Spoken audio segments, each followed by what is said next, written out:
Lufus collapses in defeat and the knight sneers, "You won't make it," then lunges in for the kill.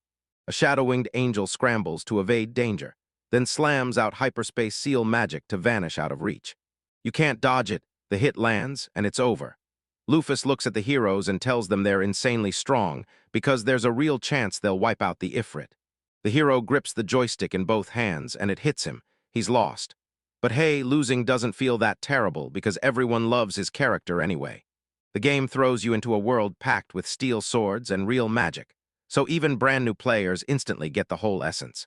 The game comes packed with two big features. You get your own country, and you fight to defend it alongside everyone else. A weird twist of storytelling. Every win the player earns turns into a mini-tale, and when big moments hit, they literally reroute the whole game. With the character creator menu in hand, the hero crafted his avatar and named her Angela Lufus. He powered up by grabbing new gear and smashing events, pushing himself to match the best players in the game. Then he forged his own country, tapped the battle system for power, and stormed into neighboring lands, one conquest at a time, until every nation fell into a single state. Lufus helped stitch Midgard together, and before long he was showing up as a semi-official character everyone recognized. The hero threw himself into a revolution, hooked up with the other heroes and stormed the authorities, while their boss stayed stuck on the sidelines. But even the strongest players hunted Lufus together, and that's exactly when the hero got knocked down and the whole story hit its final end. The hero shuts off the computer, then climbs into bed like sleep is calling his name. A fresh notification blasts onto the start screen, screaming that a brand new role offer just dropped. The goddess of the game world delivers an official decree, and the hero nods, accepting her offer without hesitation. He smashes the consent button, and absolutely nothing happens. The hero hears eerie voices whispering about summoning her, then they drop the nightmare truth: she was once dead. The knight's shocked stares snap in front of the hero, and he just stands there, completely lost, like he can't even guess what's going on.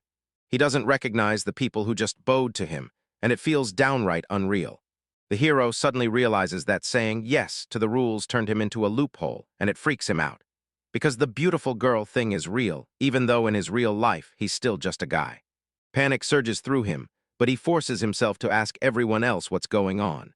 Lufus clears his throat, and the others drop to the floor, terrified. The hero demanded to know what was going on, and when he spoke again, his voice slipped into something feminine, laced with arrogant confidence. Lufus yells for everyone to stand up and talk to her, but the moment people try, fear hits.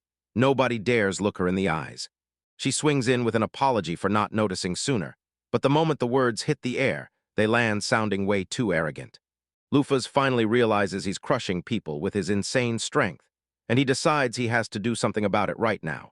The air shifts into something friendly, and right as it hits, everyone's tension melts away. One elf suddenly realizes he brought the ruler back from the dead. Then Lufus whips around, demanding answers. The elf explains it like this: the hero finally gets what's really inside the game, only now it's been twisted by changes that stretched across a huge span of time. People still shake with fear, and Lufus rushes in, begging them to believe she won't do a single thing wrong. People keep reminding Lufus about her defeat, and she just grins, because she's proud of the fight even though the Ifrit is still standing. She snaps at the king, calls him a dummy, and is ready to bolt to see the world, until everyone scrambles and begs her to take the throne. Lufus begs everyone to let her go. They need to stop talking about her like she's still the supreme ruler, because right now she's just a girl whose dreams got crushed. She walks off, promising them, "If we're lucky, we'll meet again." Lufus shoots into the sky, loving every second of the rush, because her wings react on instinct, like they've always known exactly what to do. While the air roars around her, she can't stop replaying one burning question: why she was thrown into this world in the first place. The hero dove into his avatar and poured his soul into it. Now he's itching to explore the real world he loved in the game.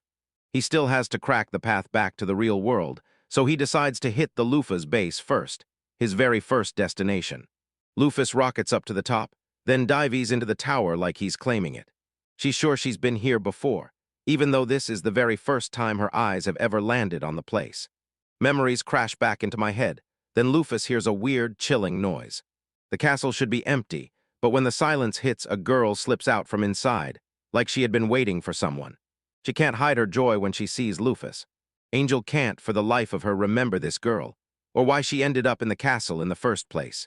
The girl fires off clarifying questions, and right on cue, Lufus shoots back, demanding to know exactly who she is. The girl swings right into it, calling herself Counselor Deina, and then drops the bomb that she's been waiting for Lufus for 200 long years. Lufus digs into her memory to see if she ever had an advisor, and then, boom, she pulls the answer right out. The moment the hero finished building the base, he crowned her as his advisor. Dina, having her own consciousness, freaks him out. She's been waiting for Lufus for ages.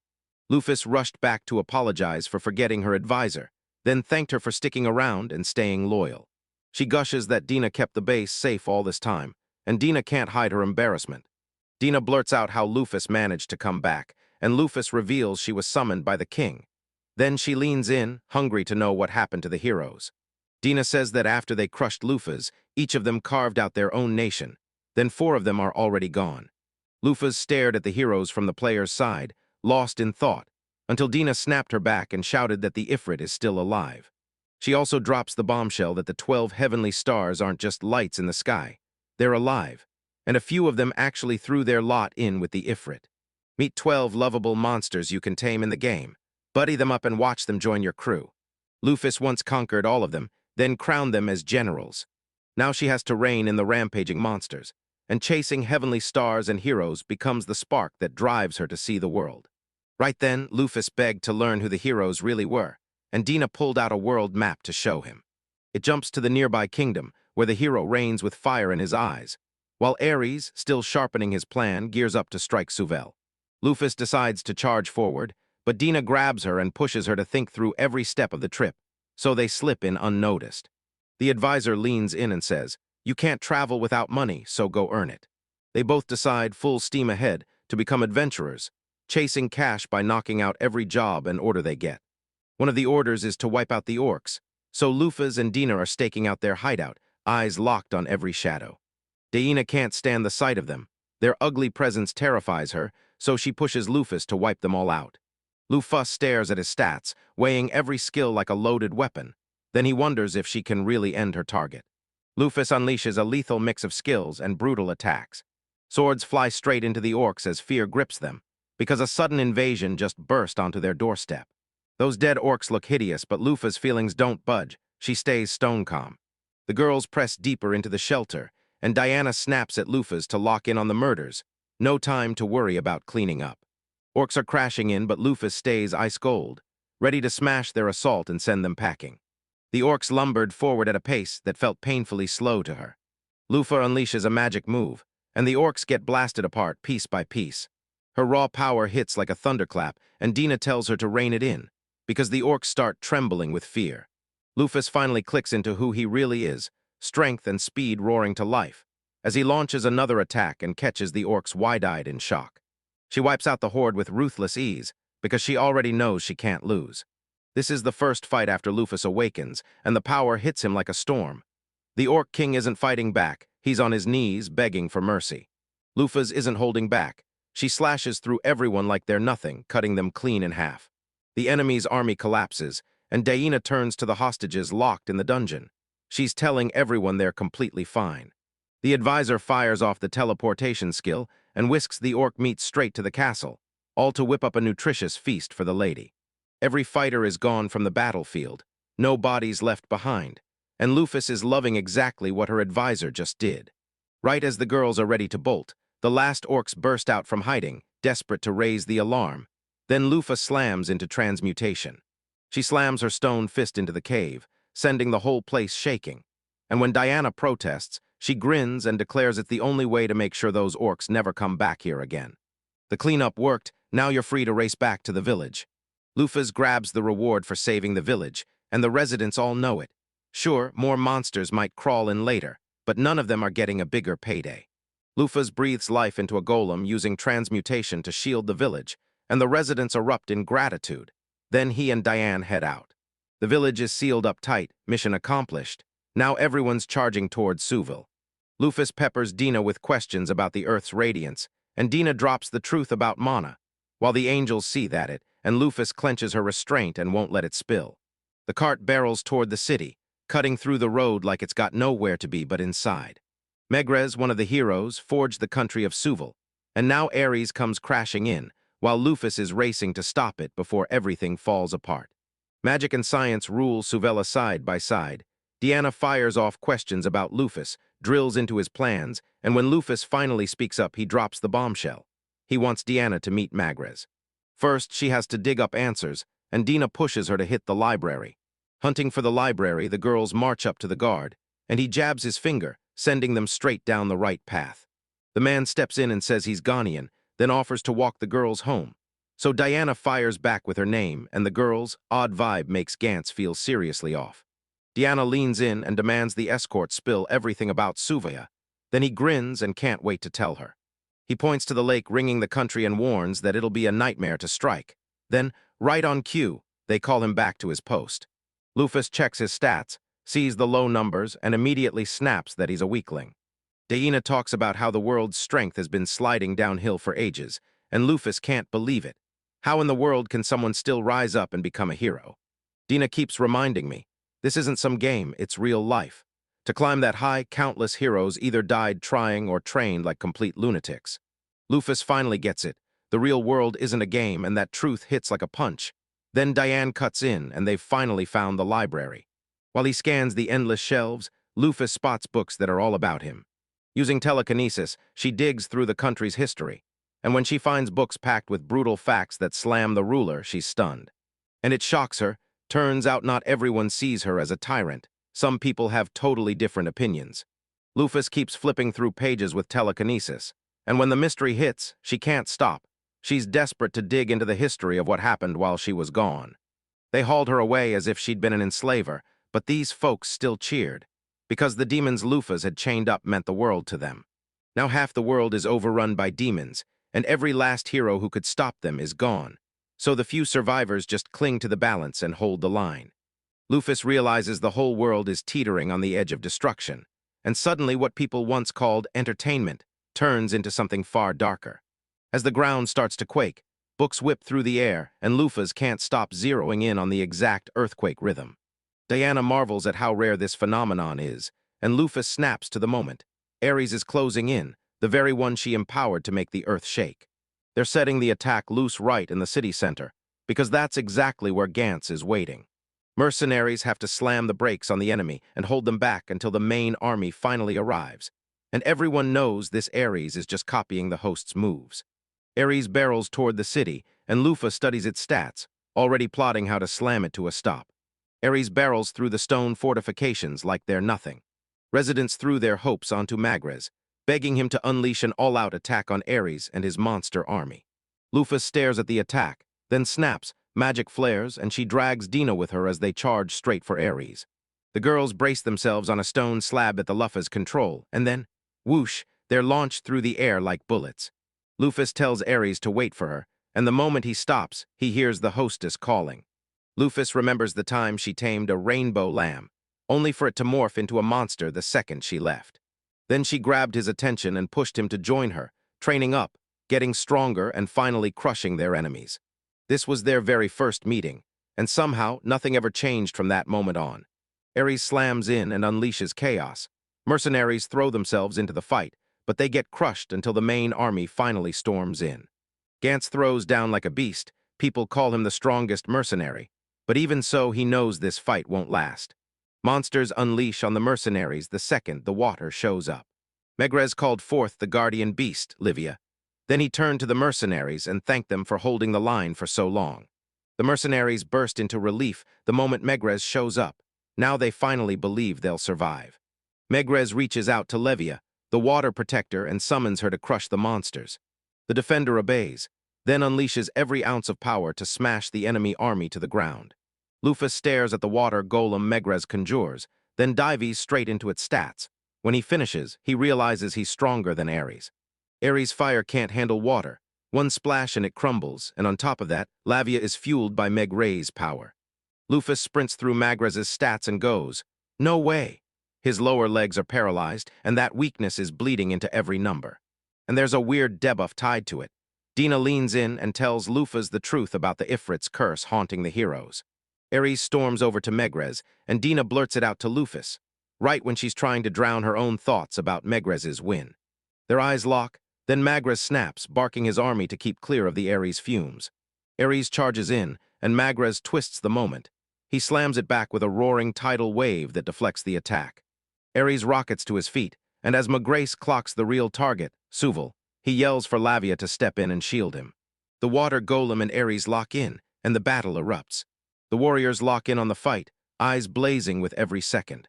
They're convinced Levia will win, until Magres spots it. The water golem's body starts steaming away under Ares' scorching fire. Magres throws Levia down as a sacrifice to shield Suval, then begs for forgiveness. Lufus locks in on the fight, dissecting every move and measuring the monster's power. Because right now they're nearly evenly matched, each one firing off their own deadly skills.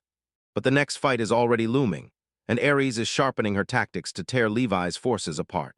Ares is all razor-sharp cunning, and Dina hits him with the name of the one who forged him, so he remembers fast.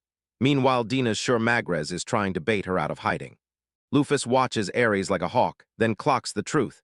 He's not just angry, he's hunting revenge, punishing everyone who took his mistress from him. She blocks his path and he snatches Dina up, then drops down to the ground. Lufus drops to her knees and apologizes to Ares, because she refuses to play the revenge game, and she never once told him to avenge her. To calm the raging pit, Lufus swings a powerful punch straight at it. It doesn't flatten the monster, but it definitely snaps it back to its senses. Lufus bursts onto the scene in front of a stunned Magres. She tells him straight up that it wasn't easy for him, and then steps in with a promise to lend him a helping hand. Magres recognizes the voice, but then Gantz starts shouting totally different names, and the ruler's head spins with confusion. Lufus bursts out that she'll handle Ares herself, then turns to Diana and tells her to stay right here. Diana nods and agrees. Magres lunges to block the stranger, because that info she just dropped has grabbed her attention. She wants answers, but not right now.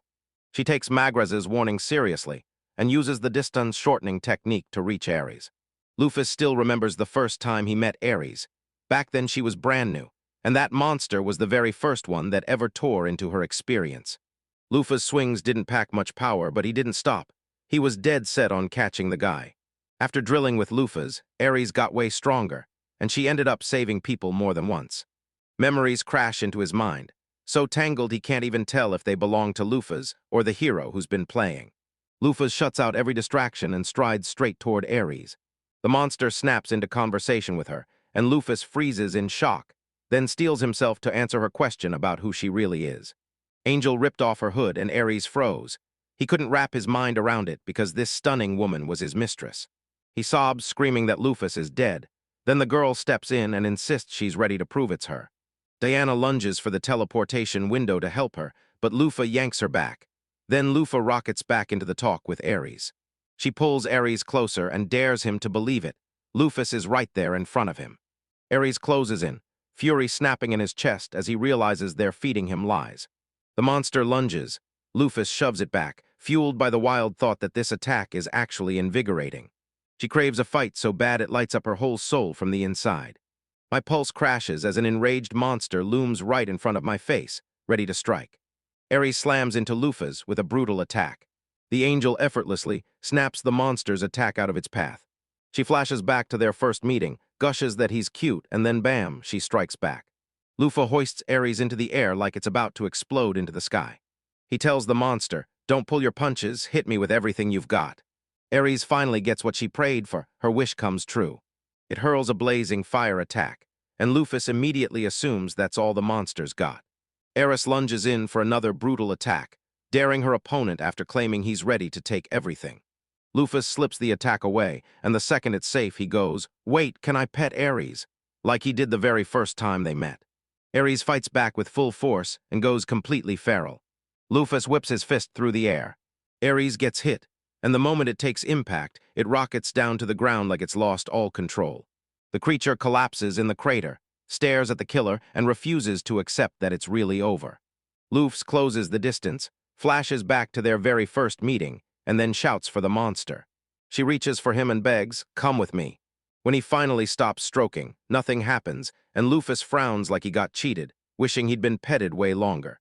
A girl rockets out of the sky toward Lufus, screaming her name as she falls closer and closer.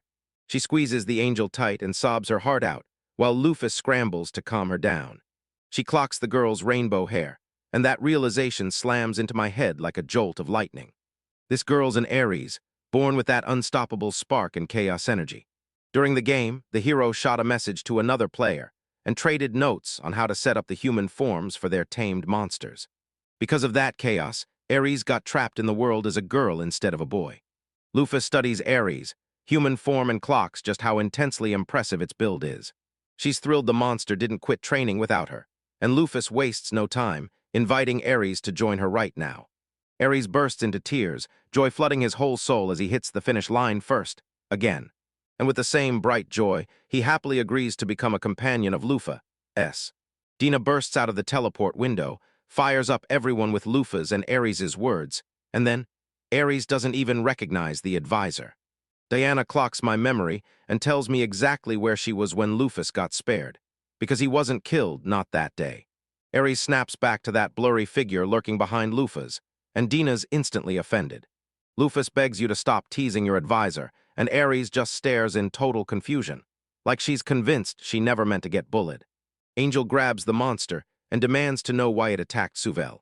Aries spits that he did it for revenge, while Lufus dreamed of a world where demons never existed, only to get murdered before everything could finally be destroyed. Megres's murder is driven by pure revenge, and yeah, it's wrong, but Lufus eats it up anyway. She clings to Megres's warning about Aries being played like a puppet, and decides she's done wondering. Lufus thanks Aries, but she shuts down the idea of revenge and demands he tell her exactly who stirred him up to go after them. Aries leans in and tells you about Mars, one of the 7 Suns' demons. Then Mars slips up to him and whispers, "Revenge is coming." Lufus can't recall a single luminary, and Diana starts dropping names of the demon generals that have shown up way too recently. They unleashed monsters on Suvel to drain the power of Levi's defender. The demons serving the Ifrit are hellbent on wiping out every last hero still standing. To smash Megres and Levia, the real problem, Mars tracked down Aries and pushed him to step into the fight. If Mars can crush Suvel, he'll prove his loyalty to the Freshest, but Aries is running late. The Martian domain is in total chaos. He can't wrap his head around how a human just wiped out the elite monsters. Lufus steps in and clocks Mars as a demon. Then Mars whips his eyes over and notices a rainbow-haired girl crouched behind the loophole. Mars snarls that Aries turned human and couldn't get his vengeance for his mistress. Then Aries fires back, "I hate heroes." But only demons get to savor the thrill of slaughtering heroes. And that's exactly not what Lufus wants, so Aries won't lift a finger for demons. Mars's guest, Aries, starts to doubt he was ever Levi's trump card, and now he feels totally useless in his eyes.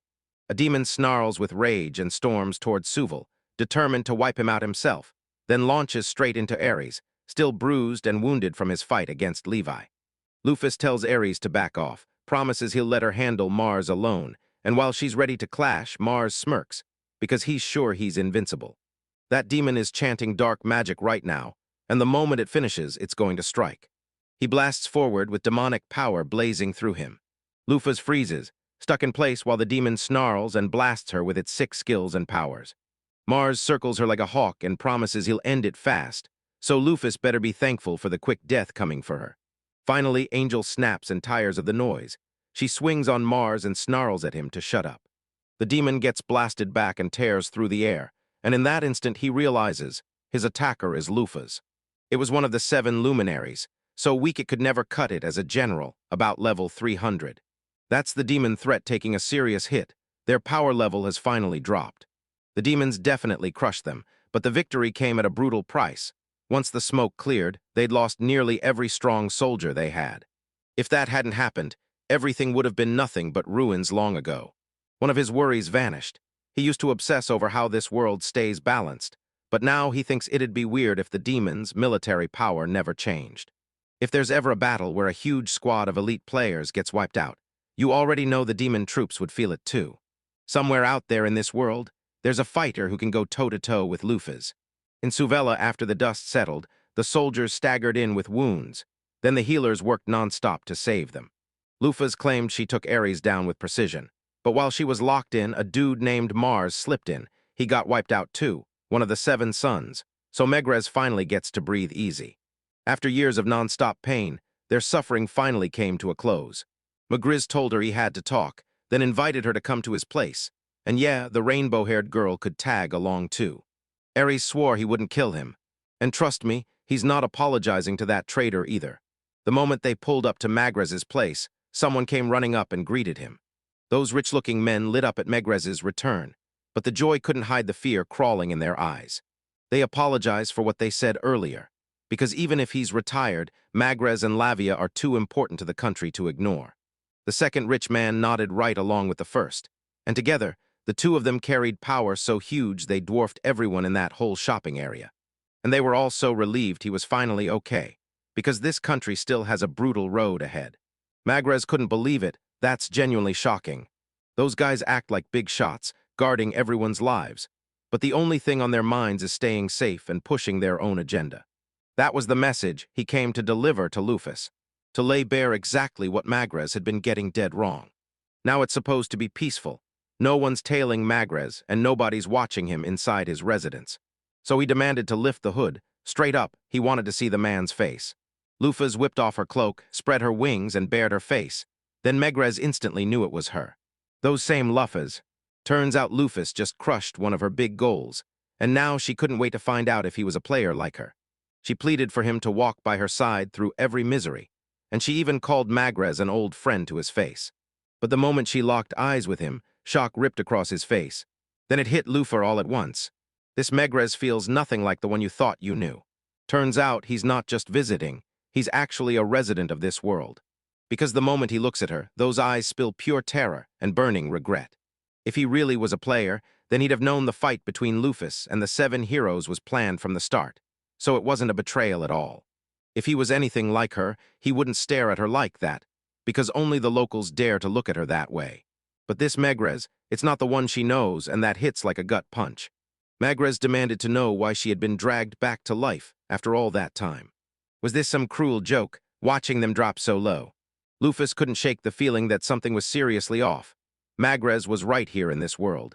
His enemy from the past had come back, and somehow it still felt totally normal to be on edge and hostile. But yeah, those library books trashing the 7 heroes, their servants, and even Ares' own words. They're nothing but trouble. The reason he stares at her with pure, crushing regret. In this country's library, there are tons of books trashing the 7 heroes, because Magrez forced them to write every last one. Instead of praising him, it looks like he's hunting for something nasty to say. After Lufus goes down, Magrez suddenly feels like the demon invasion is his fault, and the responsibility hits like a wave. It's still just as messed up as it's ever been. Lufus said it was normal to feel proud after winning, but deep down he was still crushed, terrified, and regretting that victory with every beat of his heart. Even if guilt crushes him from the inside, he can't let regret show, because with his position, respect isn't kindness, it's a blade. He forced himself to take the road he believed was right, no matter if it led to the Magrez he already knew, even if it haunted him after he lost her, while Lufus herself felt not a shred of regret. Magrez stared at her, itching to finally ask. Whether she hated them or not, at that moment it was all in her hands, and they still blew the perfect chance to pieces with their betrayal. Does she really think that's disgusting? She doesn't even feel a spark of hate, nothing at all. To her, this battle was just pixels on a screen, so she didn't feel the hits. But the moment she pictured what Lufus would say, her answer came flying out of her mouth, sudden and fearless. Humans didn't rebel for no reason.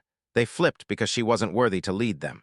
If they all turned against her because she failed to impress them, then it proves she didn't have the skills, and she had zero valid reason to hate him. And that's why he has to stop tearing himself apart, because he looks so pathetic that she can't stand staring at him. For this whole country, he's more than a man. He's a hero they worship. Lufus demanded he lay it all bare, just like he did 200 years ago. Magrez can't stand how shut off the elves are. He thinks they should break free, look outward, and see everything that surrounds them. So that's why he dreams of one day founding a nation where elves stand tall and proud, not tucked away in some endless forest, but shining in the capital like they belong there, and he's determined to prove they can pull it off if they truly try. He's got plans so massive they almost sound naive. If Lufus wants to dream up a country, then his real target is clear. Conquer the world and build the perfect nation where demons can't reach him. Everyone burst out laughing at that, because let's be real, no matter how you spin it, conquering the world is a dream way too massive to reach. If she pulls this off, they'll all get pasta shoved right into their noses. Lufus believed every word. If she ever took over the world, she'd make sure he actually ate pasta, and even did it with his nose. Magrez let out a modest little laugh, like he was hiding a smile behind his words. Lufus sparked it, then it all came rushing back to him, piece by piece in the exact words. He swore he'd take her advice, then threw her a deep bow to show his gratitude. As long as they've got water to work with, transmutation is basically child's play for them. Lufa slammed Labia's wounds shut, fixing him up so he'd survive for sure. Magrez still can't finish the cure.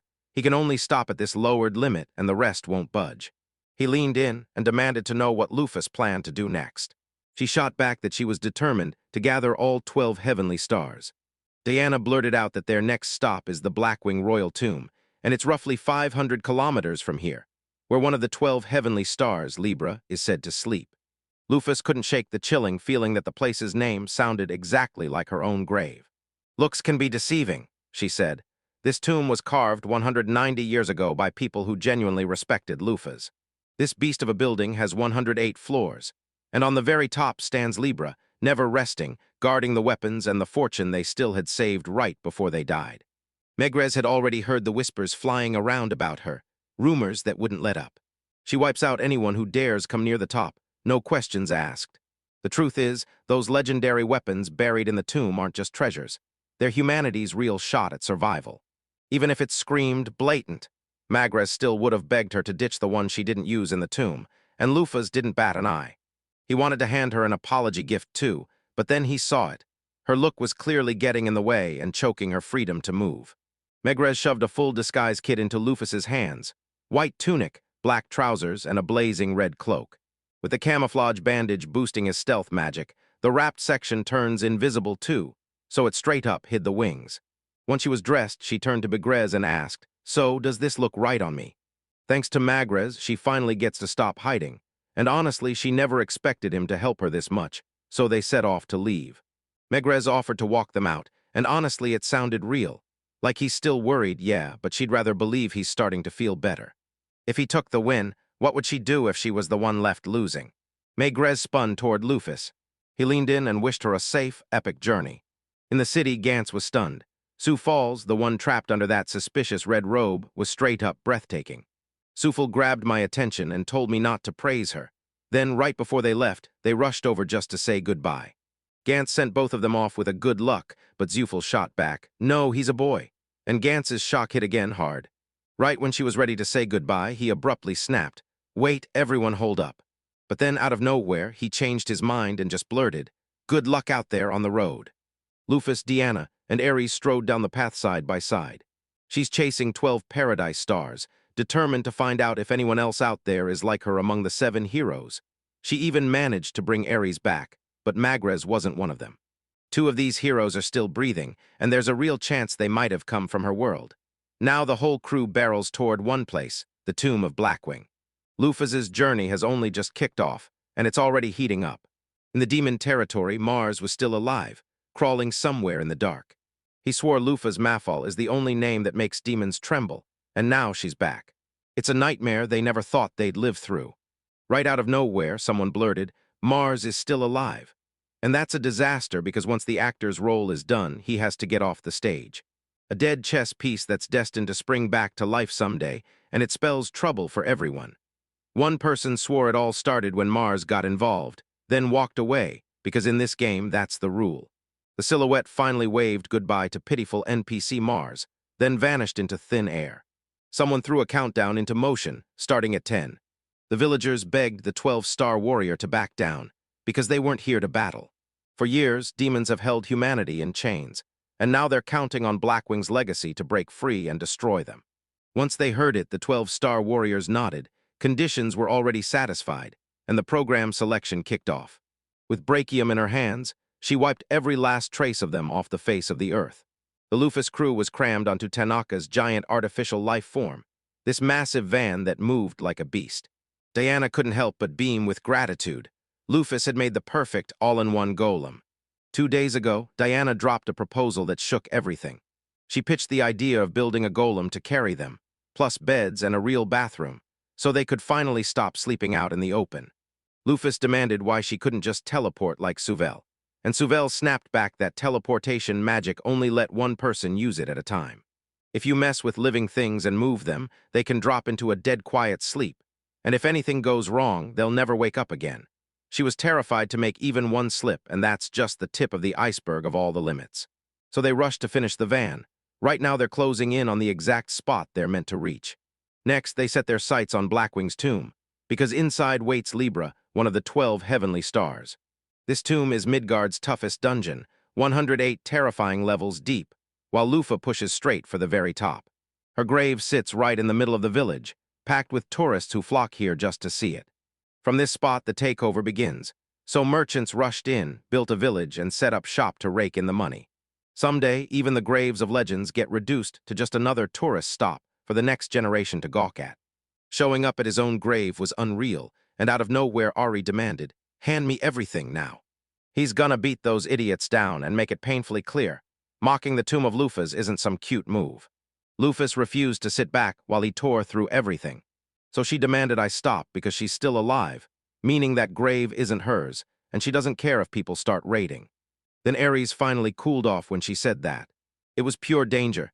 This guy was going reckless as hell when it came to her. Maybe that's the hint. Those 12 stars are all like this. They geared up and headed straight for the tomb's entrance. The place was packed wall to wall, but Dina sensed something was off and demanded to know what happened. 2 months back, the government sent a special scout troop. So today, when their usual countdown never came, panic hit like a wave. It feels like they're dragging their feet. 5 solid hours have passed. They kept insisting they were close to the top floor, and they swore they'd fire off a message the second they finally catch him.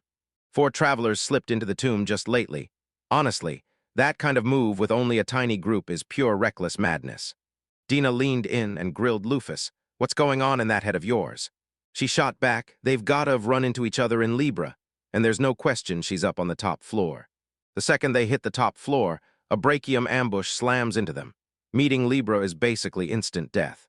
He was one of the 12 Paradise Stars, the legendary strongest golem ever forged in X-Gate Online, made from the material scales you choose, and an artifact that exists in only one copy. Mizzle, a level 200 alchemist, handed this to Lufus, and boom, Libra's level shot to 700. Then she snapped on a level-limiting item, and somehow, she still climbed another 210 levels. So yeah, Libra is a level 910 superhero Mazel teamed up with, and when it comes to raw firepower, she's the weakest of the 12 stars. Brachium's got a one-of-a-kind shield that slashes reduction skills, locks in 100% accuracy, and blasts area damage at a brutal fixed 99. Yeah, it's better than Ares going around and attacking other nations. But if she thinks this is simple, she's dead wrong. She has no clue how brutal this dungeon is, yet the scout squad still clawed their way to the top, so they're not exactly amateurs. But if Libra hits the top spot, these adventurers are doomed. They'll be the next victims, and their tiny strength will crumble even faster. So she has to shut those scales down herself. Then she pushed the girls forward, and Ares stepped up to clear the way, because letting Libra have breathing room was the last thing they could afford. When they tried to push in, a man stepped in front of them and warned them not to, because going inside was basically suicide. The scout squad had 50 people, and the whole country graded their every move, but even that kind of pressure didn't let them pull off a single win. Lufus thanked him for his concern, then waved it off, telling him they had nothing to worry about. As soon as they were in, Ares fired up Messel team to blaze a path ahead. Out in the distance, a Lufa's mass-produced golem lumbered into view, one of the battlefield's heavy hitters facing off against the 7 heroes. The golems left standing after the battle are locked inside this tomb, and Lufus claims them as his own, so he doesn't snarl or attack. After 200 years, he still bows to Lufus as his master, and those golems, built with artificial intelligence, still treat her and the stars like their allies. Lufus was praying the climb to the top would actually be fun. Then, out of nowhere, a golem smashed into action right beside Dina. Diana panicked and begged them to stop, because she couldn't wrap her head around why she was the target. Then she grabbed Lufus for help. Lufus picked up on something the second they laid eyes on Ares. Her aura is so thin that even the golems forgotten she exists. She let out a heavy sigh and reached out to help Dina right on the edge of action. Suddenly, a man slammed into the golem's rampage and cut it off cold.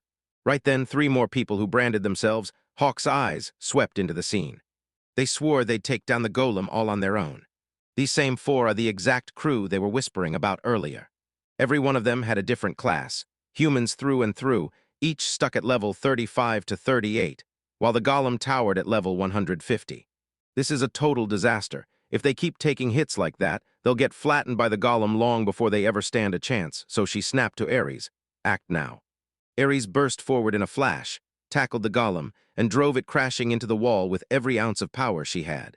The man froze in shock, grabbed Ares by the hands, and blurted, "How did you do that, little miss?" Lufus shoved him back and snapped, "Calm down," because he could see he was freaking Ares out. Ares wasn't some tiny girl. He was a boy, and the Hawks nearly lost it when they found out. Even when they couldn't save them, Lufus still turned around and thanked them from the bottom of his heart. They decide to step up and shout their names to the whole group. Jin the warrior, Richard the heavy warrior, Nick the light warrior, and Shu the archer, and honestly, it's clear as day. These guys were built to tear into the vanguard. Lufus stepped in and called herself Suffle, then rapped out that Dina was a Ranger-class merchant traveler too, and even Ares was the exact same Ranger-class merchant. Jin checked on them and admitted their squad was brutally lopsided. The wild part, the leader of that unbalanced vanguard squad, of all people, suddenly took pity on Sufal. Sufal told her not to panic, and Jin felt it. He knew they were pushing deeper through the levels. Then, boom, he was stunned to see the Sufal squad hit the problem with pure brute force, even with that gorgeous view right there, and Sufal couldn't even explain it. But in this moment, she just wanted to smash a bigger boomerang into that idiot's face. First, he's got to worry about his squad, because right now it looks like he's here to trip them up and piss them off enough to lose the fight. Jin smiled and promised them he'd stick with them all the way, but Suffle shut that down fast, refusing their help completely. She was ready to shut it down, until Dina burst in and declared that working together would make them all happy, and just like that, they pushed on to the next floor. Dinah leaned in and whispered to Lufus, telling him this was their shot at some fun, because once they reached the scales, they'd be able to use them, and Lufus wanted in on it the whole way. Turns out Dina can be wildly tricky, because the plan is basically tanks rolling in. It was a smart play, but guilt started clawing at her, because they'd beat the monsters on paper while she and Ares did all the real work. So they just kept going, side by side, pushing forward together. After what felt like forever, they finally stormed the 106th floor of the Blackwing Royal Tomb, soaring past every expectation. The Hawks' eyes never thought it could happen in just a few days. Or maybe their power is so wild that their leader can't stop toying with the idea. Then they stumbled on a lifeless body sprawled on the floor. And it wasn't just one body, there were bodies everywhere. This has to be the scout troop folks lost touch with. Nick braced for the worst, because the next thing he guessed was a golem showdown, and then two people went down hard, both knocked out. Lufa understood it right away. Turns out they'd both been dealing with the exact same guy, with its deadliest golem, guardian of the gate, standing at the ready. Turns out they gave their lives so their comrades could climb higher, but now everyone's staring at one terrifying question. Why is the golem dead? I've got a gut feeling golems can't heal their lives back no matter what. Chances are it swallowed every bit of damage for 200 years. Then demons poured in too, guarding an empty grave the whole time, just like Libra. Then Lufus snapped to a decision, and right then Jin shouted that they needed to move fast before they lost their chance. Nick nodded along. Together they vowed to smash Libra, seize the treasure, and strike back to avenge the scouts. Then Sue Falls stepped in and demanded they stay right here. Jim refused to let it happen. Going there alone would be pure reckless danger. She swore this was the only move. Nobody can take the first strike of Libra and live. And with her brachium already firing hard, she should still have plenty of energy left. Jin swallowed his pride and admitted, "Yeah, I'm a fool." But he still understood one thing clearly: Suffle was insanely strong. Turns out she'd smashed golems without breaking a sweat, and when they heard that, they swore they knew Liber, so he demanded, "Who are you?" Tufel stared at him and demanded to know why she had to answer, while Jin tried to yank her back, until Nick cut in and told him to stop. "You'll leave everything in Lufus' hands. Dina and Ares stay too, because they can't have more than 10,000 health left." Lufa charged up the stairs toward the white light. When she reached the next floor, she spotted another ramp shaped like a towering giant pyramid. A stranger showed up at Lufus, and with a cold, robotic voice it blared that an intrusion had been spotted. Then it flipped the alarm to ON. Lufus barely got to breathe before it demanded she leave in just 10 seconds. She rocked a head of bright brown hair, torn stitched clothes wherever he could, dragging open hinges, ripping through anything that got in his way. No doubt about it, Libra, one of the 12 heavenly stars, was the real deal. And she refused to back down, snarled with hostility, and vowed to use force to wipe out the intruder. Libra began the countdown. Then Lufus ripped off her glasses, and the numbers instantly froze in midair. She caught a glimpse of Lufa's face. Lufa stepped up to Libra, smiled, and asked if she could remember her face. Libra hissed her own name under her breath, and the system immediately started scanning her biology and snapping it into place. The odds of becoming a real mistress were basically locked in at nearly 100%. But then the reflection hit hard. Survival in that battle was under 1%, and the final verdict crashed straight into an error. It's terrifying when she runs into someone who's been dead for ages, and the shock hits so hard she can't even understand what she's seeing. Still, she held this place through 190 relentless years, never once letting her guard down. Even then, there was still a chance the blade would nick the scale. So Lufa snapped at her to stay still and breathe, letting her fix it fast and finally push forward. Libra snapped awake, shot her hand toward Lufus and warned, "Take one more step and you're done, straight to elimination." But Lufus didn't care at all. She stomped forward with another step. The second she took another step, Lufus blurted, "Will you stop?" And Libra instantly began locking in her next program. This isolation barrier was the key they needed to flip the brachium to life. A weapon skill that blasts straight through armor with laser-true 100% accuracy, unleashing 99,999 area damage. The first real high-damage strike to show up in this world. Libra unleashed the Brahia skill, and the attack tore straight toward Lufus. It felt brutally painful, and the heat was so unreal it didn't even seem real. Her strength crumpled fast, but no matter how hard she tried, an attack that brutal still couldn't dent Lufus. Lufus barreled through the brachium, and Libra clocked every second. She strutted forward, fully confident her strength could handle anything. After she got her health crushed down by a third, she finally stomped over to the scales. Suddenly, her hand morphed into a sword, but Lufa snapped in and seized her hand before it could strike. Lufa's slammed the scale straight in the stomach, and it flared to life like it just woke up, like she'd hit the exact right spot. This repair skill is the ultimate lifesaver. It fully restores a golem's health, but it only works on golems, and only on the golem that owns it. Lufus quickly apologized for keeping her waiting and said, "I'm here, come on, I've come to pick you up." Libra stared at the situation again, and the odds of becoming a real mistress snapped to 100%. They finally confirmed Lady Lufus was the real deal, and the whole mission to guard the tomb got shut down. She crumpled into Lufa's arms, unconscious. She let out a breath of relief. She could finally calm those scales, but now the real trouble starts. She has to figure out what to do next. How's she even supposed to explain this to the Jinn squad just waiting down below? Lufus dashed back down the stairs, and there stood Ares and Dina waiting for him. As she wrestled with what to say, she suddenly clocked Jinn's squad standing there in the weirdest way. They didn't react at all, just froze there with stone-still faces, so Lufus finally snapped, "What's wrong with you?" Dina shot back that reporting them would get messy, then leaned in and pitched a different plan to them. Turns out it was hypnosis. Wild, right? Dina somehow pulled it off, and now she rewrote their memories so they'll never remember meeting her. They're convinced they've already cleared the dungeon on their own, and now they're ready to steal the spotlight and make everyone take notice. They reckon Libra was already on the brink the moment they showed up, because the last scout troop had hammered her hard, paying with their own lives, and that grim sacrifice would at least pull attention away from Libra.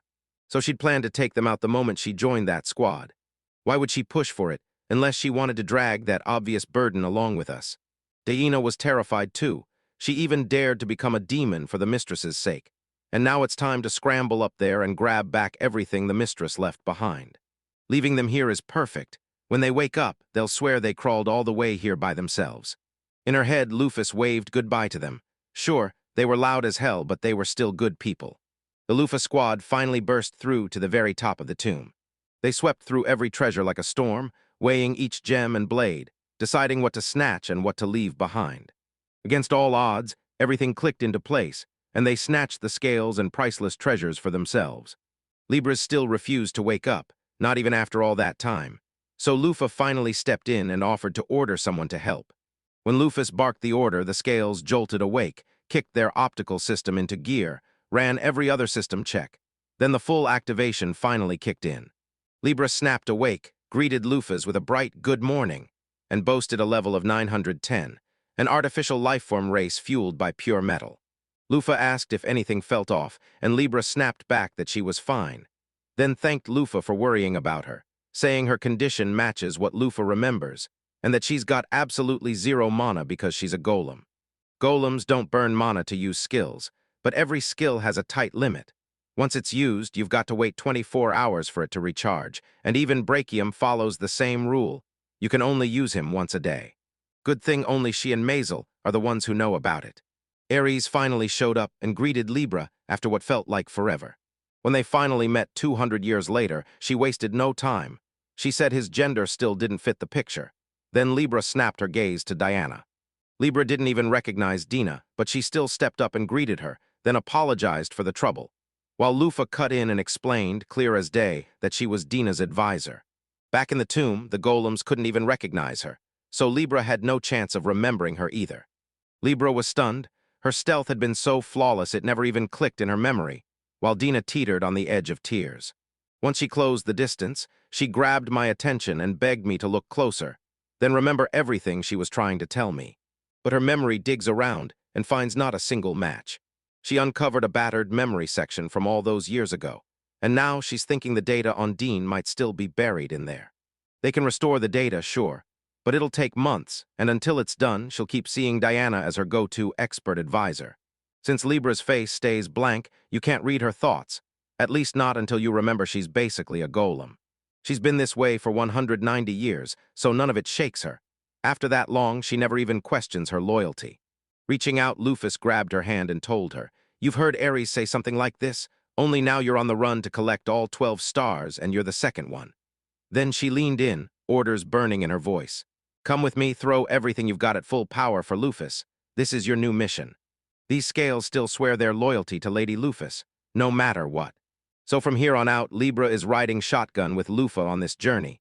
She's not perfect, sure, but she's thrilled just to be close to her. So she'd already clawed back 2 of the 12 heavenly stars, Ares, Terran, and the Libra scale. So it'd take forever to round everyone up again. Lufus leaned in and demanded, "All right, where are we headed next?" She told me it's not far at all, about 2,000 kilometers west from here, sailing straight by sea. On a lonely mountain in Partheno's territory, the Virgin carved out a whole village for herself and vanished inside, living in pure seclusion. Looks like Partheno's forged a barrier. Inside, weak monsters and plants roam in peace, so as long as they don't fear what's outside, everything seems totally fine. It's honestly a relief to hear she never brings trouble to anyone. And yeah, this mountain, it's Lufa's, his hometown where everything began. The Parthenos stormed the area and chased every last local Skywinger off the mountaintop, then planted her flag and named it the Holy Land, until that same move lit the fuse for disaster. After the eviction, Ares demanded to know where the Skywings were hiding right now. Diana told us they're living in a whole new country, built by one of the 7 heroes, Merc, inside Gelahorn, and yeah, even the borders belong to Gelahorn too. Lufus suddenly fixated on Mirak and Gelahorn. Now it's decision time. Pick either 12 stars or 7 heroes. And if you're thinking logically, Galahorn's capital is closer anyway. There's a real chance Mirak is hiding as a player too, so Lufus better find out, right now. Once her mind was made up, she set her sights on one thing, tracking down the 7 heroes. And on this journey, the first stop was Jalahorn. They finally reached Galahorn, and right away they stared at the uncanny sight. Every building sat on stone, and the mountainside was carved into a wild black and white cityscape. Lufus snapped, "What were you thinking when you built this brainless capital? Seriously, nobody even knows which side the entrance is supposed to be." Diana snapped back that this land was split into 2 rival factions, and right now, a low-key civil war was already blazing between them. One side is the traditional faction that worships their races, pure white wings, and rejects everything else, the white-wing suprematists. The other side is the rebels who broke away and rallied behind the multicolored wings. Lufus demanded, "What about Merak?" And Diana snapped back that he was taking a neutral stand, trying to shut the fight down, but his men's emotions were boiling over and he couldn't hold it back. Suddenly Libra snapped, saying he was useless, and everyone immediately shut her down, telling her not to throw words like that so casually. The skewing race is dead, sure their wings are pure white, and Lufus knows it all too well, because they can't stop mocking even other humans whose wings shine a different color. And once she vanished, that curse-like pull only got worse, until Lufus finally saw the truth. It all traced back to her, and that's why the attacks only intensified, because someone as ruthless as Lufus was a Skywing. Skywings are said to be God's angel-born descendants, and they strut around proud of their untouched wings, swearing their pure white feathers are the living proof of who they really are. Look, no matter how rough you look, If you've got white wings, people fawn over you like crazy, but her charcoal black wings, yeah, those are dead on arrival. It's not about beauty at all. It's because Lufus gets labeled a monster, and she still picked the black-winged character anyway, fully aware of his whole deal, because forbidden black wings just sound badass. Ares told me to make sure you hear this. Lufus has banned every kind of discrimination and harassment the moment the rules kick in. After Lufus got overthrown, the white flies snapped back into persecution, while the colored people fought tooth and nail for equality. This battle raged for 200 long years, and only Lufus still doesn't remember the order at all. But yeah, there are still settings she hasn't even unlocked yet, and right now she's got one thing to handle before this fight can end. Murat could read everyone's mood like a radar and look out for them in the game. So if even he can't stand the fight, you know it's got to be something absolutely massive. She's the spark that lit the whole thing, so she can't just turn a blind eye now. Lufus got hit with the question, where were they headed, white or black? She picked black, crossing her fingers the multicolored ones were waiting right there, exactly where they should be. Dina nodded, then leaned in fast to warn them. They'd be crossing into the Skywings' land soon, so her disguise had to stay perfect, or everything would blow up. In this world, Sky Wings are built to last, living up to about 1,500 years on average. Yet they're sneaky, too, because they spend most of that time thriving and growing, like they're cheating death itself. Oh, they can still remember Lufus, no matter how 200 years have passed. Anyway, they head straight for the Black City, then Dina blurts, "Hold up, how are we even getting inside?" Even with those endless stairs, this country fully expects everyone to fly. So if you can't, life turns into one non-stop nightmare. Dina absolutely didn't want to climb those stairs, but then Libra suddenly demanded everyone calm down. She'd have to bear everyone's weight, so she picked a program and slammed the jet engine to life. A monster of an engine blasted out of her back. Another one of those golem tricks everyone expects. As soon as they climbed in, a foul stench hit Lufa's nose, and her engine started growling with a brutal rumble, so loud it snapped everyone awake. Lufus lunged to stop the scales, but the moment he tried, it was already over, and they shot into the sky and vanished. They crashed down hard into the city, and the whole place swarmed around them. People gathered close, shouting, "Who are you?" Lufus leaned in and asked Libra what she planned to do with it. She smiled and said that once they hit the city, the rest wouldn't be a problem. Diana shot them an apology for the disruption and blurted, "We're only traveling merchants. We didn't mean to wake everyone up." The old man suddenly burst into praise for how they'd gotten into the city, like it was genius. But the truth was simple. Anyone would have been terrified in that moment. He told them to take a breather after the long trip and crash at his place. His house still runs as a part-time hotel. They decided to figure out how to meet Merrick tomorrow and crash here for the night. But Ares was done. Rowing had finally worn him out. Dina stepped up and offered to escort him all the way to his room. As soon as they stumbled back into their rooms, everyone dropped into bed and called it a night. Suddenly, Lufas caught voices drifting over. Somebody was scolding a little girl for hurting the neighborhood kids. She said it all started when she was just trying to defend herself. Then they started hurling stones at her, and out of nowhere they shut her up. Did her father just say he had no idea he raised her this way? Or was he really trying to prove that his own upbringing was the problem? Of course he can't remember. He never once raised her from day one. All he ever handed her was insults and cruelty. She couldn't even breathe without cursing God. There was just no stopping it. She demanded their creator explain where the love of God that loves everyone had gone. Why should she have to take this crap? Are they doing it because her wings are a different color? Why did the universe pick on her like that? Why did she have to bleed through all that pain? She couldn't stop asking one question. Was there really a God who loved everyone who was still alive? Why would someone build a whole world where inequality runs the show? They're on their own out here. No one's coming and nobody's lifting a finger to help them. So she chose one path, becoming the strongest in this world no matter what.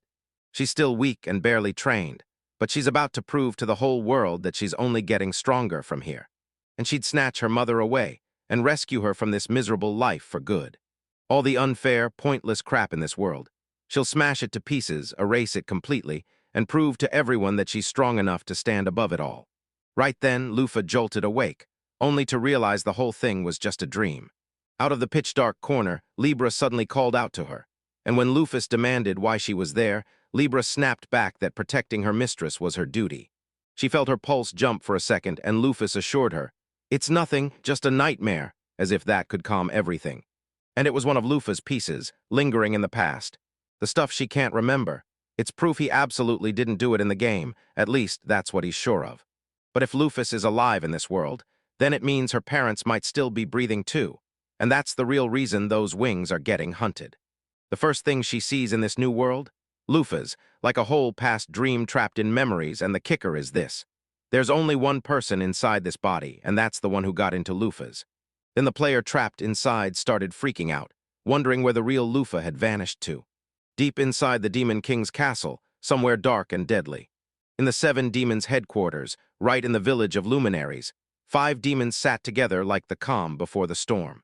They sat there staring at the hope of Mars, until they realized he was gone, and the monsters he'd unleashed along with Ares were nowhere to be found.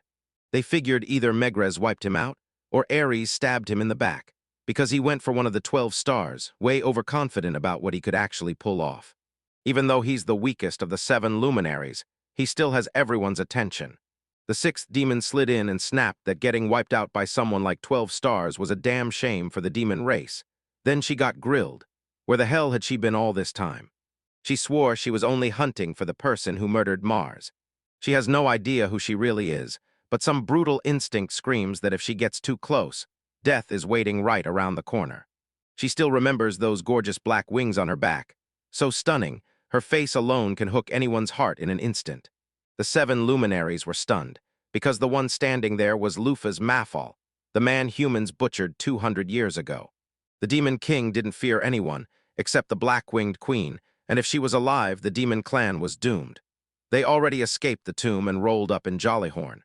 Then they ordered Jupiter to team up and study Lufa's every move. If they spot something, they blow the whistle right away, especially if it's good news. Jupiter's partner is none other than Venus. That moment you've been waiting for, it's finally here. Claude of Darkness swore to Lady Lufus that he'd return with the heads of the 7 heroes. In Jollyhorn, Merak, the 7th hero, calls a castle home, and to the right a white city glows with a winged zone of pure whiteness, while on the right a black city lurks with mixed wings swirling through the darkness. Today they ditched the usual routine and went sightseeing with one goal: roam anywhere they wanted. Libra warned them not to stir up trouble, and she was sure the split wouldn't weaken their fighting power. Meanwhile, Diana was already itching to head straight for the White Wing Zone. Right now, they're in Jollyhorn, a country born from the legacy of one of Morocco's 7 heroes. She's dying to meet Merak ASAP and figure out if he's playing the same game as her. But Dina tells her it's way too hard to spot him right now. While Megrez has already stepped down, Morocco is still ruling with full force. So good luck trying to meet him, because the civil war has the whole country shut down. Now Lufus finally gives them the green light to head out. So they rush straight to the inn, and right after that, she's gotta roam the city and dig up answers. That civil war between the 2 factions happened because of her, so she can't pretend it didn't happen. Ares asked Lufas straight up if she was hunting the 12 stars, and Lufas didn't dodge it, she confirmed it. Now bringing them all back together is her big goal this year. So yeah, he had the kind of intel she'd have asterisk to know. No ifs, no maybes. Capricorn once dragged him into his demon clan, so yeah, Capricorn probably threw himself in with them too. Now that I think about it, this is exactly what Dina was hinting at earlier. As soon as she lays eyes on him, she needs to grab him, no matter the fact that Ares has zero clue where he is at this very moment. A brutal civil war rips through the sky between the white-winged and the colored-winged. Just staring at it isn't enough to realize how real and ruthless the fight has become. When I caught the villagers whispering, my gut told me she looked shady in those clothes. Maybe she should dress like a man, because everyone knows Lufus is a woman. Lufus barged into the great black temple. So is this temple the same kind she heard about before? A shrine that worships the statue of the creator of this world, Lavinus's god. The moment she spotted her own statue, a voice snapped out of nowhere asking if she was a traveler. Stunned to spot the statue in the first place, the young man stared at it and saw red-brown wings unfurl on his back. Lufus shot back that she didn't think this temple ever bowed to that infamous supreme ruler. He told them that outsiders would call Lufus an evil aggressor, but to their group, she wasn't anything less than a revered savior. It's like this land of idiots and bright, colorful wings runs on a totally different vibe than anywhere else. And honestly, that twist is what hooks you in. If she actually listened to him, she might uncover new truths about Lufus, like how those white wings were the race's proudest treasure. Not every skywing is born with white wings. Some are cursed or blessed, with completely different colors instead. Back then, they weren't just ignored by society. They were treated like they didn't even matter. They never even called them sky wings anymore. Sure, their wings looked different, but back then they only cowered in fear, and now their lives were pure misery. But she was nothing like the others, black wings and all, and everyone knows you can't compare anyone to her beauty. While they cowered in fear, Lufus stood tall and proved her worth with her own powers. Once it crushed every last country, it outlawed discrimination against skybeasts, so they were finally treated just like everyone else. They only clawed back their pride because of her relentless grind. Then he'd have sacrificed everything for his mistress, out of pure loyalty, because she'd saved them from discrimination. It totally gives her chills that he's being worshipped right in front of her, and staying here with him feels unbearable. That's how they'll proudly claim they're the very same Pleioptera. She reminded him that even with all his praise, he hadn't let anything slip his mind. One of the 12 heavenly stars, Lufa's loyal underling, sneaked into their hometown and seized control. Yeah, he definitely hasn't forgotten, but he can't see how any of this helps, not at all. After the lady got betrayed, the city got swallowed, and then, somehow, they let the demon race march right in at the worst possible time. He's convinced they're kind enough to spare them, without personally wiping out every last one. Lufus figured, man, that's just rough. But she's got to ask him. This is the one question she shouldn't hold back. Now it wasn't even about him anymore. It was pure rage, burning in the hearts of everyone in Color Wing City. Lufus decided to step up and ask whether those words were supposed to count as an insult to the king. And then he went on to say what he really thought of his ruler. After that question, this guy snapped and admitted he was the worst, dumbest king alive.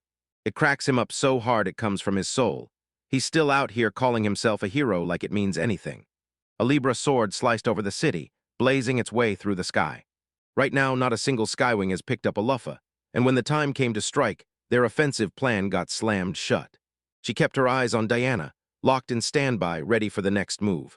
They confirmed the skin disorders that match mimicry, and that creepy demon-like pupil, then said there's a 98% chance it's a demon hiding in plain sight. She narrowed her sight and felt it snap into place. Based on where the enemy was aiming, there was an 87% chance they'd rush for the clock tower, and if Diana and that threat collided, she'd be in real danger. The elimination condition hit, skill selection kicked off, and Libra yanked the limiter off her right hand, then opened fire from the right bowl. She slammed into the earth right beside the suspicious person. He blurted out, "What is a golem even doing in the middle of town?" Libra fired up the search eye skill, and suddenly a warning about a demon's terrifying presence flashed before them. She warned him that if he pushed one step farther, she'd have no choice but to kill him, and then made it crystal clear, turn back the way he came. He demanded to know what she meant, because from his face, she could tell he was just some ordinary traveler strolling in here for sightseeing.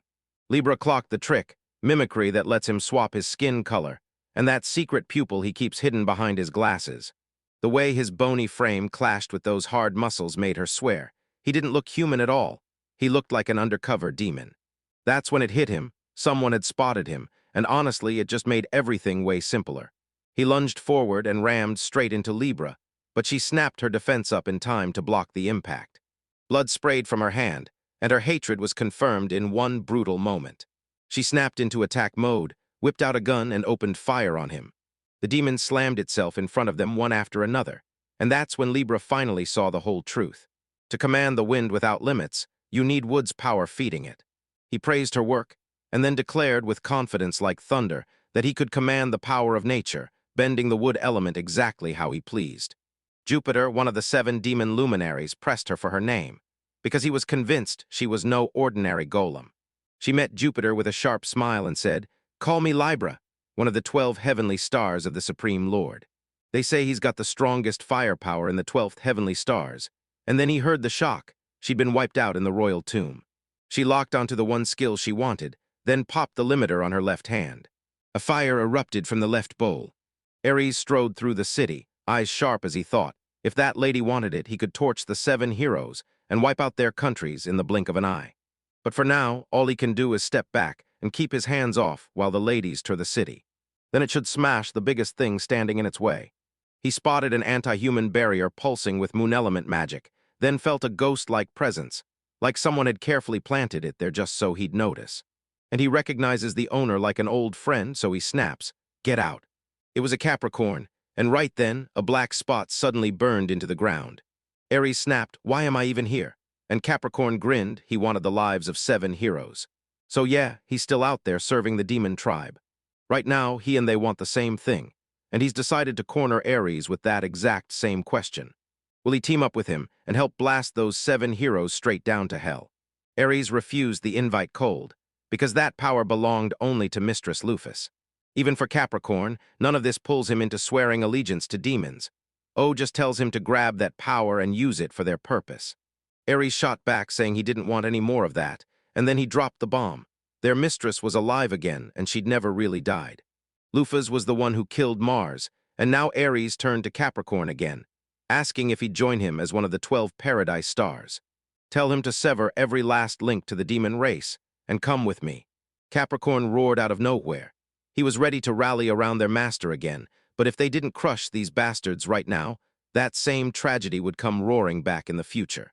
He'd rush back to their master's side, but only after those filthy heroes got thrown straight into the depths of hell. That fog in his heart finally lifted, and now he was ready to chop off Merak's head and plunge this country straight into chaos. He said his goodbyes and told Ares and his mistress to just keep their eyes on it.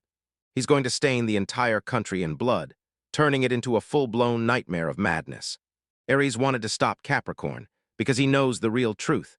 The 12 stars are fueled by one goal, to wipe out the 7 heroes, and Ares has zero reason to back off. He couldn't stop thinking, should he really tell that lady? He just knew she'd shut him down because in this white city the strangest dangers hunt her, all because of the color of her wings, so Ares decided to hang back and watch a little longer. Even so, folks in this country will still keep hunting for her like nothing changed. Dennis stood on edge, staring at the entrance, counting the seconds as he wondered when the next person would finally show up. Suddenly, she felt a presence behind her. She spotted a weird bulge in his clothes. And yeah, in this country, there was no way he could keep those wings hidden. Out of nowhere, I got a rare shot at the truth, so I grabbed it and started tracking him immediately. She tailed him with her teleporters and slipped a peek through the building's window. Besides Mr. Hoodie, there are 5 more guys in the room, 6 people total. Everyone in the room looked seriously impressive. They cornered him and demanded what the king said. He clenched his jaw and told them it was nothing but bad news, and they sure as hell couldn't rely on him. No matter how many times he pushes the idea, the king shuts him down and won't listen. Then he refuses to even get it, that the number of colored people is only going to keep growing. They're left with nothing but one brutal option: take their own hands and crush the colored people themselves. And yeah, that means the hero move is still on them. They've got to roll up their sleeves and do the dirty work themselves. They've run out of pretty speeches. Justice now needs action, and someone has to step up, even if it means turning into the devil. So tell me, aren't we all here for that final showdown? Then they got the shocking news. The colored wings were already gearing up for war against the whites, so if they hesitated, it would be over before they even started, and the next move would be theirs to strike. They've also got an ally, Jupiter, and even though he's not flying around with wings, he still thinks just like the rest of them. He gave them the intel that helped them back then, and he even dug up more about the war. They were like, where did he go? Because from where they stood, they couldn't spot him, then Dina just slipped out. So they don't just twist justice into something ugly. They're drowning in paranoia too, and no one or anything can save them. Then she dug into everything they handed her, because the country's already braced for civil war, and the spark to total destruction is already burning. And it was a guy named Jupiter who set it ablaze, so why didn't he show up there himself? She was about to press them harder, until she spotted a new secret she had to tell Lufus. From here on out, it looks like the chaos won't stop. It's just going to get louder. The fight was already raging at full power. Jupiter suddenly clocked it. Everything was going wrong, and their compatibility was brutally terrible. Its element is a wind made of wood, until steel forged with gold kicks in. That's why she's as tough as steel. Nothing, not even the wind, can knock her over, and that's why she's the absolute worst opponent he could face. She clocked his mobility and evasion style, measured how fast he could slip away, predicted every move he'd make, and even estimated how hard the blow would hit in percent. Jupiter slammed her away and darted every time, dodging so hard none of her attacks ever landed. As she swerved toward him, she already clocked every move, and snapped her attacks into place to land on him with nothing left but the seconds until she ended his life. Then he donned a disguise, grit his teeth, and reluctantly backed away to retreat. He bolted to escape, but Libra wouldn't let him. Bad luck for him. But Jupiter understood this city inside out, way more than she ever could. So he whipped into every side street and twisted around corners, just to get as far away as he could. Libra clocked the chase for what it was, total time waste, and cut it off. When you line up their speed and dodging moves, a clean capture basically never happens. The odds are tiny. Studying the way his opponent moved and fought, the prediction was locked in. Once the capture landed, taking him down would be a breeze. So she chose to spare him, and the very next time they crossed paths, she swore she'd smash Jupiter to pieces. When they finally all met up, Dean pulled Lufus aside and spilled every single thing that had happened.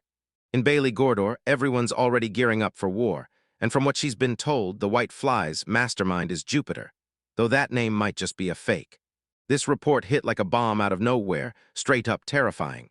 If things keep going like this, the country's getting wiped out soon, even before anyone steps over the line.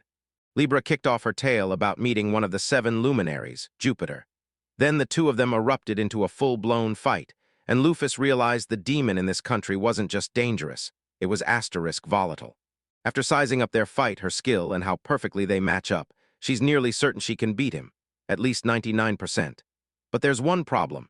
If he slips away, she can't land a hit, so she wastes no time and orders repairs to her firearms and loads up on homing bullets for the next round. Lufus shot her a question, "Do you not have any?"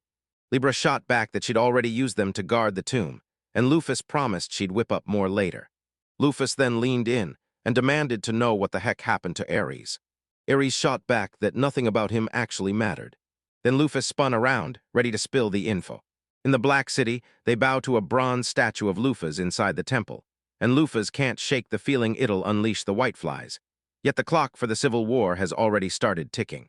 If this country in Iraq gets destroyed, everything turns to ashes. If this country goes down, the truce between the 3 heroes shatters, and that's when the demons rush in and strike for the invasion. But right now, nobody knows what really happened to that faction, so they're left with just one choice: follow the only path they can. This is the hunt for Jupiter. Bring them in alive, move smart, and you might buy a little more time before the Civil War detonates.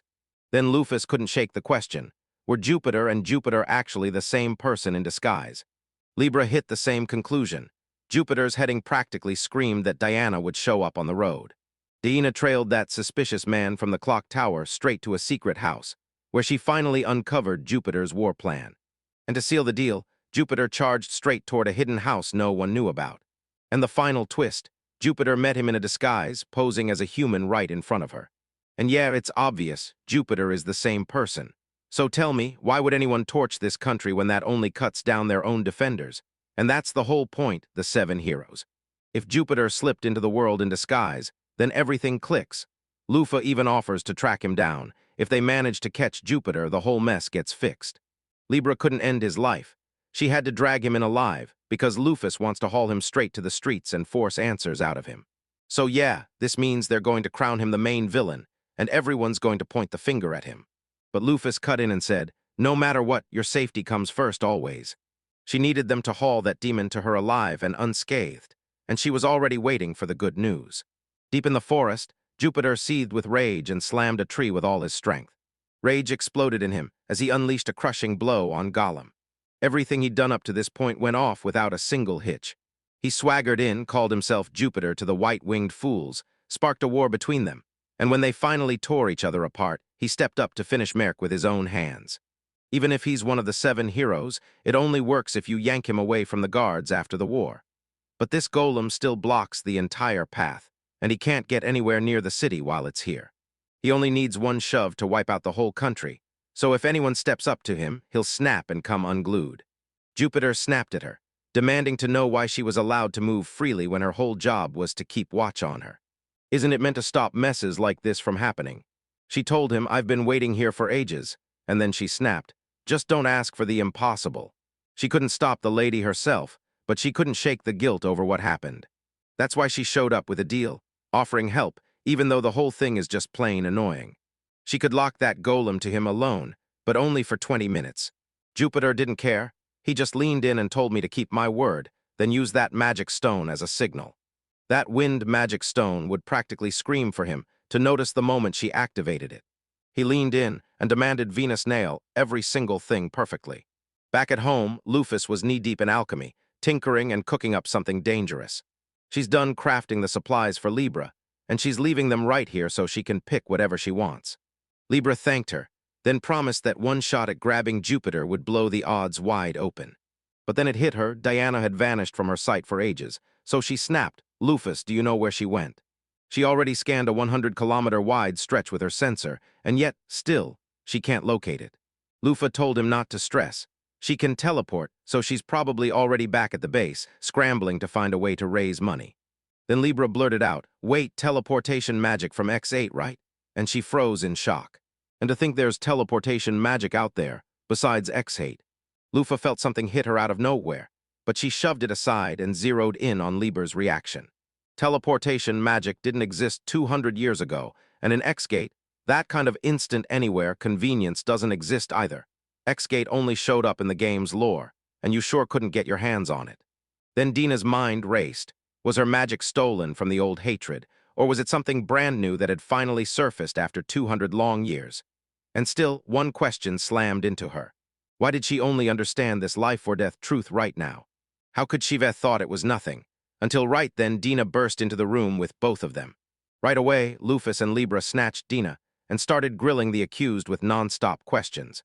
Libra flicked on the lamp, declared that every reading would be burned into her memory, and demanded you answer, no holding back. Just the three of them huddled in a pitch-dark room, trapped around a table like something was about to go down. Memory-bending tricks and teleportation magic. Seriously, it's wild that some random background NPC is that talented. Diane's very first question shot out. Was her teleportation linked to an X8? She shrugged and said, "That's just how it is," like it was no big deal at all. Now that I think about it, she didn't even bother hiding it. She's got that rare elf-level talent, and being pulled here like this basically proves it, like an X-Gate calling her in.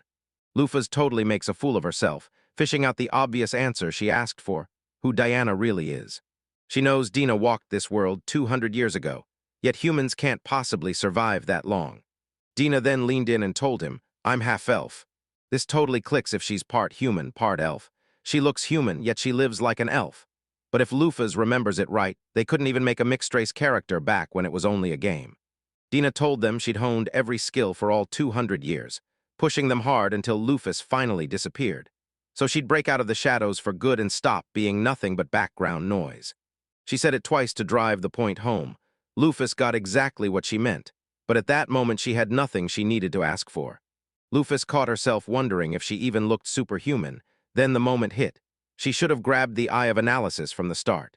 She realized Dina's freakishly strong, so even with 7 luminaries stacked up, she could still fight with those same unstoppable characteristics. But it looks like she's still got one more crucial missing piece she hasn't found yet. Diana pondered for a moment, then grinned and told everyone she could teleport that scale to any spot she wanted with her magic. This was impossible for Lufas, but scales. Totally doable, because X8 doesn't care about inorganic stuff or objects. Libra's a golem, and Dina swears we can pass it off. She tells you to try it right now. Libra shot back, "No problem," but she made it clear. Jupiter wouldn't be anywhere she could track unless he somehow sensed the spot or teleported in, and the odds of him striking. Less than 5%.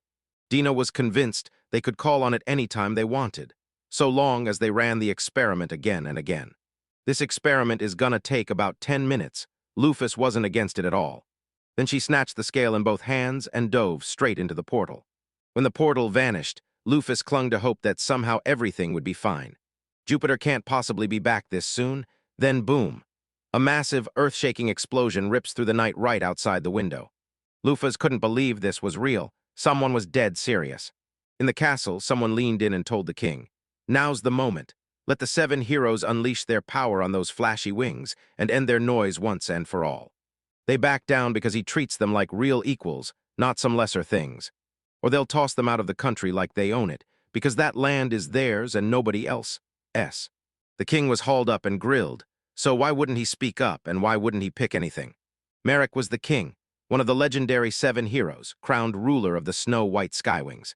But the people who settled this land, G. Jallarhorn, were only the color-winged, and he carved out a whole country to shield every one of them who got kicked out just because their wings didn't match. And once the White Wings watched their city get ripped open by an invasion from one of the 12 stars, they had no choice but to keep them here. Then it all kicked off again. Mixed-wing fighters surged back into the chase, showing everyone who really runs the sky, while those smug, only ones kept proving they're the conceited type, and the mixed wings kept taking the hits as the only ones left to suffer. And yeah, he's got white wings. He understands their plea, and even Merak parts with his own doubts to agree. Now it's crystal clear. He's not fit to wear the crown because there was only one person who truly could. His father rules the Skywings, and Merak's mother sits as queen, so right from the start, fate stamped a crown on his head.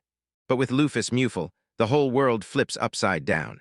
She kept marching down her chosen path, and when he finally caught sight of someone like her, blinding light slammed into his senses. Compared to her, he's nothing but a fool wearing the crown like a joke. Then a servant burst into the room at a dead sprint, and the news he carried was absolutely grim. White City just came out swinging and hit us hard. A lone survivor was trapped under the rubble, wheezing out cries for help like it was his last breath. Jupiter stormed up to him and warned that an enemy attack was already hitting them. He shouted that these freaks from the Black City were coming for them, attacking with one goal: wipe them out. The White Wing people snapped to the conclusion in an instant, because only they could pull off something like that. Suddenly the sky erupted with something right above their heads.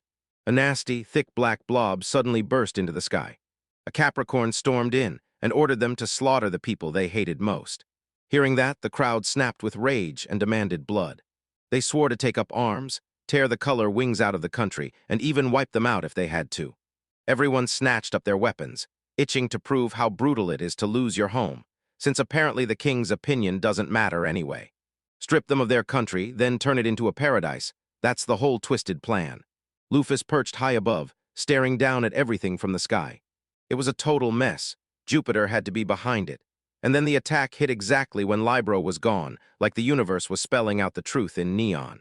And the whole city has snapped under some kind of madness. People start losing their minds, tossing away common sense, and getting crushed by a wave of uncontrollable rage. Madness magic crashes over a huge stretch of land. This smells like moon magic, but Libra's report says the Jupiter side is made of wood.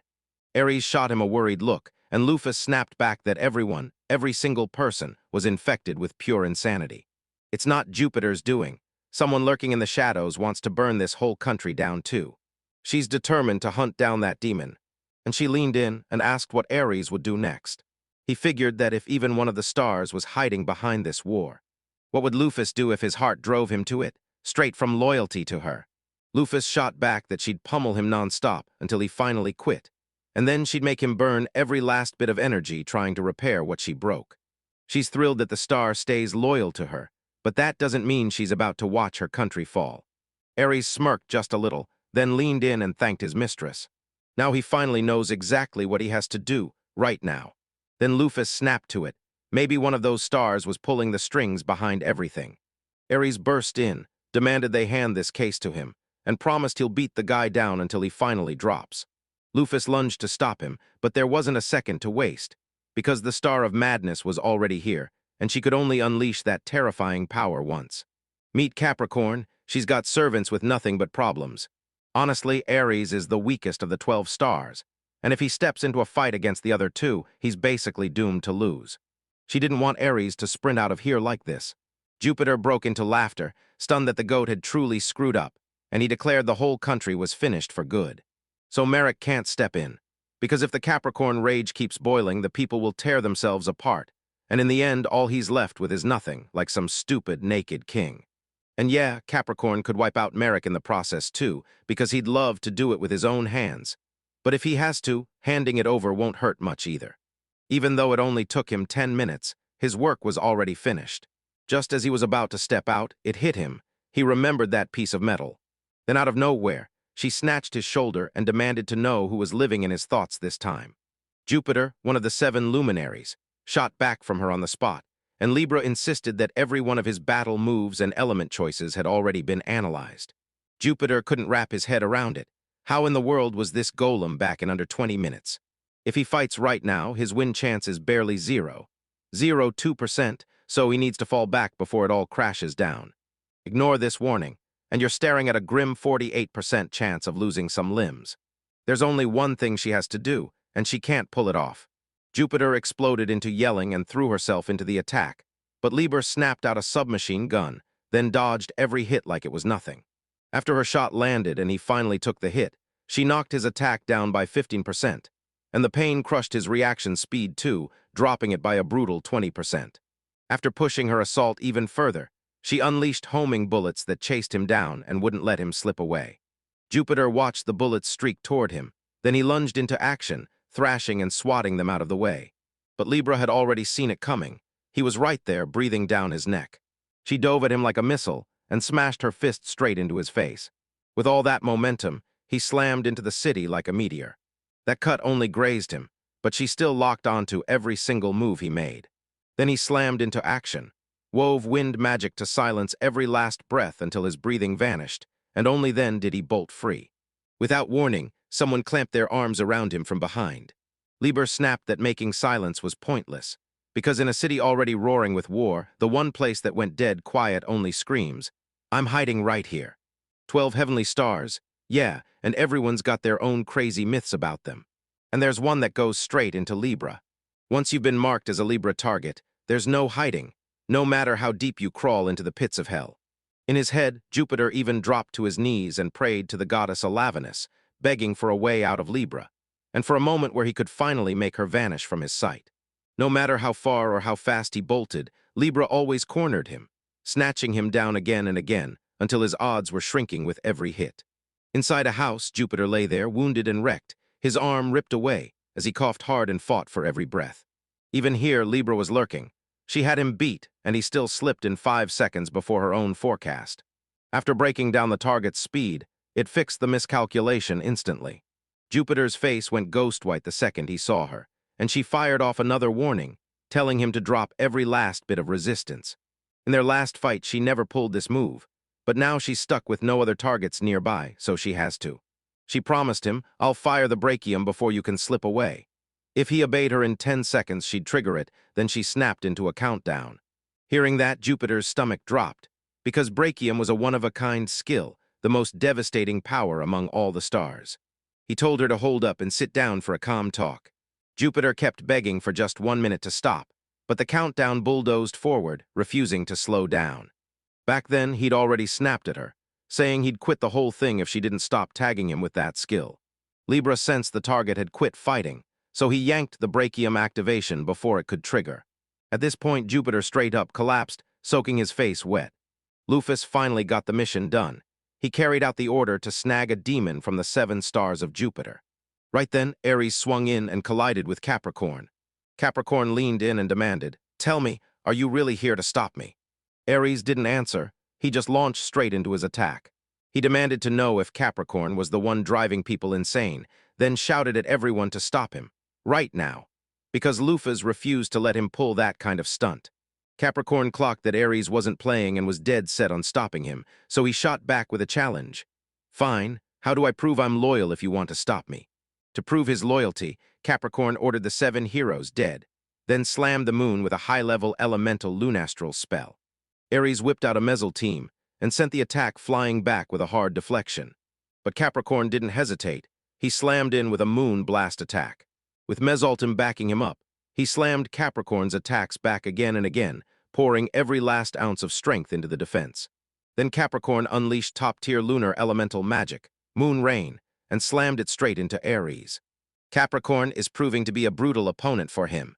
He gathered every last ounce of strength, and he wasn't about to flee from this fight.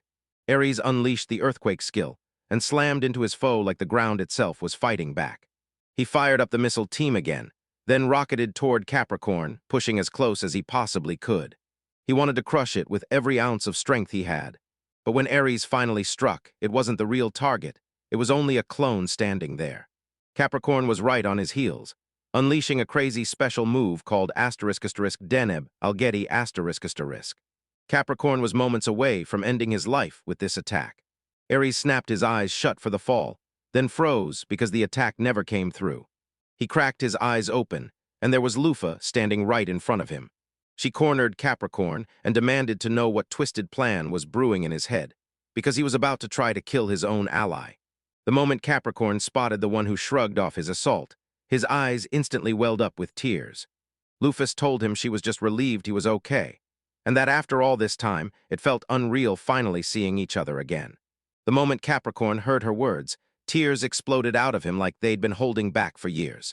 So her disguise was pointless. Capricorn clocked her the second she showed up. Capricorn sobbed nonstop, and you could tell he was terrified out of his mind. She even figured she'd have to beat him up the moment she saw him. But then she changed her mind. He's freaking out about Lufa's condition. How is she able to smash someone that cares so much? Lufus was glad he stayed loyal, so he demanded the man raise his head. He heard it plain on Ares. She wasn't trying to hurt this country or its people, and she knew every move he made was for her.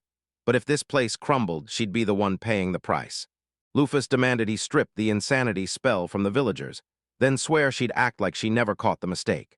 And now she's demanding he hand over his power to her, never the demons again, because she's already started a campaign to reunite all the 12 stars, and somehow he's the third. She told him to follow her, and he didn't hesitate. He immediately agreed, and the transformation began. He transformed into a grandpa dressed in a suit. Capricorn was a demon lord at level 800 with a moon attribute.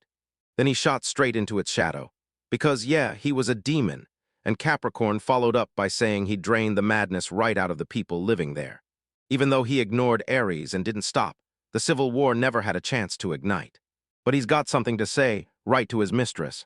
Even after he strips away his magic, he still refuses to believe the townspeople will ever stop. She knows his magic won't create anything new.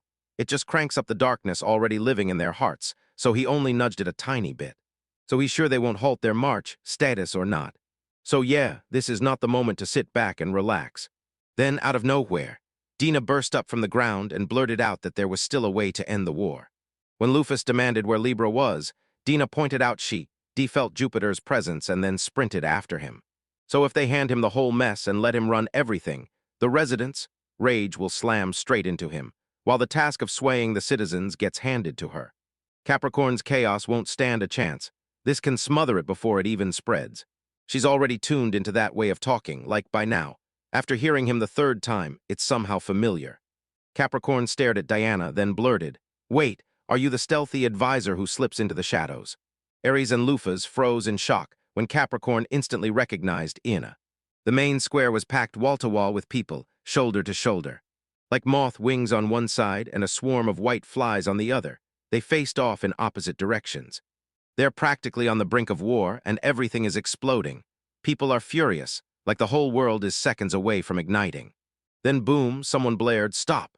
and begged everyone to quit the brawling, shouting that if they kept fighting they'd be playing right into the demon's hands, and asking, why not bury the hatchet, shake hands, and make up?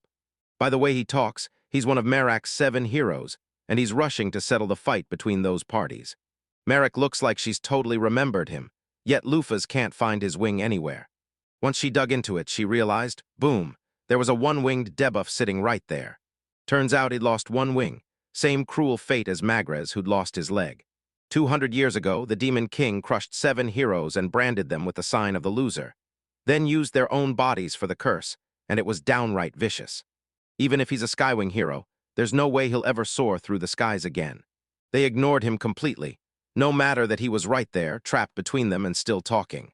Lufus is convinced that if things were any different, the massacre would have already kicked off, but that's not stopping them. The second they get a chance, they'll snap into full berserker mode, so right now they have to act. At that exact moment, Libra rocketed into the square like a comet hitting the scene. Merak caught a glimpse of her face, and the second he saw she was a golem, he instantly knew exactly who she was. Libra slammed Jupiter onto the ground and snapped at him to shut it. She'd brought him here, and now they could do whatever they wanted with him. Of course, they wouldn't just get it, so Lufus grabbed Dina and asked her to step in and help. She dashed downstairs, took a deep breath, and demanded everyone's attention, then repeated it louder like her life depended on being heard. Dina kicked things off by telling them exactly what they needed to hear. Jupiter was his name, and he was one of the Demon King's 7 sons. And yeah, some white flies probably clock his face, because right now they're exploding with hate, snapping at each other, and trying to kill off whoever's closest. She ordered them to think hard about who would truly gain from it. Everyone snapped their heads toward Jupiter with blazing rage. She hit them with razor-sharp answers at first, then turned around and shouted that he'd been manipulating them. If you say it in this order, the ones already convinced will snap to attention and actually listen. For the Demon Clan, this is the money move that prints profit. So she snapped at them to cool off and think it through again. So tell me, who's the real enemy here, and who are we actually supposed to hate? Jupiter spotted Degina and opened his mouth to speak. But before the words could leave, the Skywings erupted in panic, yelling that they had to kill the demon. Rage shot clear up to Jupiter, and everyone was ready to treat him with cruelty, because he never deserved an easy death. They screamed in perfect sync to strike down Jupiter, and Merc fought to keep his panicked citizens from tearing into the chaos. Jupiter suddenly got it. Everything that happened made sense. Yet he couldn't even figure out how Libra showed up that fast, and Lufus had no idea what he was talking about. Snapping the ropes loose, he tore into Diana in a rage, shouting that she'd planned to betray him from the very start. Suddenly, Libra drove her fist straight through him like he was nothing. She'd punish him on the spot if he ever tried to attack without her okay, just like she warned him. Jupiter begged for her attention, but she slammed the door. He'd already met the execution conditions. He lunged to get out the final words, then someone cut him off mid-sentence. Libra already swung the final blow, beheading him, while Jupiter's body hit the ground and life drained out for good. Merciless doesn't even cover it, it was brutal. Even with her ally on her side, she botched the golem again and again, and she couldn't help but feel relieved that Libra was backing her. But what was he really trying to say in those last few seconds?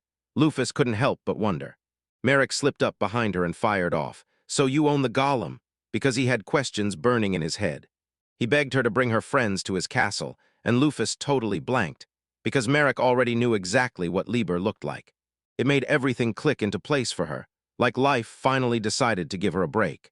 This is her shot to nail her real mission in this country, find out if Merrick is playing the same game as her. The whole crowd filed into Merrick's chambers and lined up right beside him, all eyes on the same moment. He demanded she yank off her hood. Then Lufus finally tore it off. Right when he thought it, Lufus. Merrick got hit with a wave of nostalgia when she saw her standing there, alive. Lufus could practically taste the desperation in the look on his face. Just like when you meet Magrez, they're the real residents of this world from the very start, not players.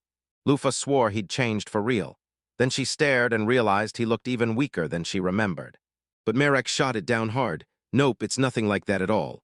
From the start, he was all but powerless. No way he could ever rule as king. They used to line them up, her, Aliath, and Doob, standing tall and proud right in front of him like a triumph waiting to happen.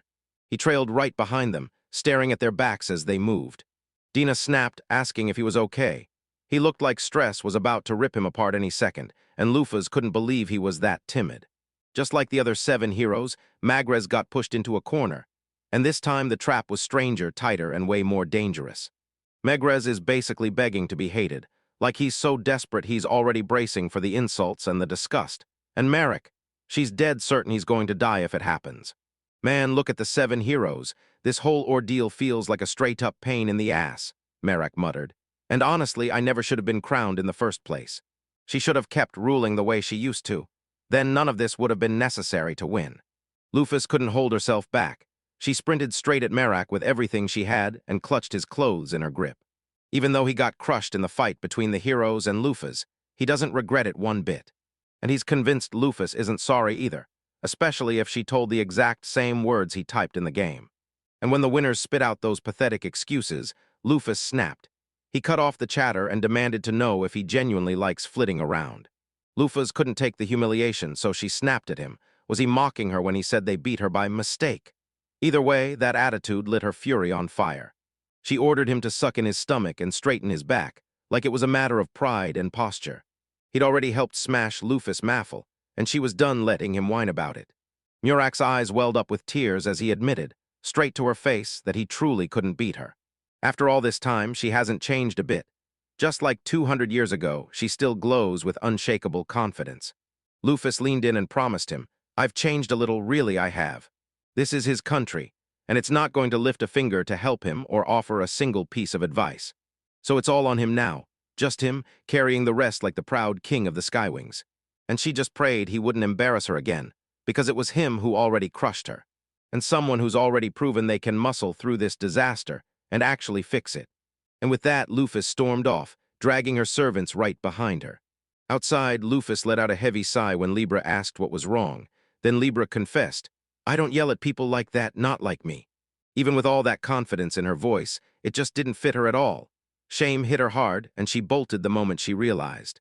But Libra insisted that the lady's elegant band would live on in her memory forever, and it's heartbreaking that she can't leave a single physical record behind. Lufus warned her, Write it down, delete it right away, and don't even think you're getting anywhere near that photo. Libra snapped, "What photos are you talking about?" Aries stared at the photo like it might be magic, pelted Capricorn with questions, and Capricorn just shut him down. He didn't know a thing. She's convinced of one thing. There's not a single real photo in this world, just a whole universe built out of fantasy. Suddenly, a sour dread hit her, like she'd left something important behind. Then she spun back to the day she landed in this world. Someone had warned her that even though it was 200 years ago, in a place with no photos, her face wouldn't have stayed in many memories. For someone as young as she seems, elves would have long forgotten, but she can still see it clear as day. Lufus's memory still haunts their faces. Lufus snapped to it. She wasn't just curious about those photos. She knew exactly about the ones that had no right to exist in this world. So she decided to sit him down and spill the important truth. Diane snapped the question for herself. She was done playing along with the farce, so she cut straight to the point. Lufus snapped, "Who are you, Diana?" And she smirked, claiming she was her advisor 200 years ago, only for the lie to scream loud and clear.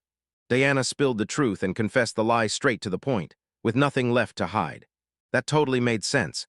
Everything in the tower was filthy, so if you were going to play the patient waiting game for the lady, you might as well clean up first. But she didn't do that. She's never been there in 200 years, and she's not even a resident of the Lufus kingdom. If not, her Libra would have rung in her head. And she's positive she's not some clueless random girl who stumbled into the tower blind. Diana made it crystal clear.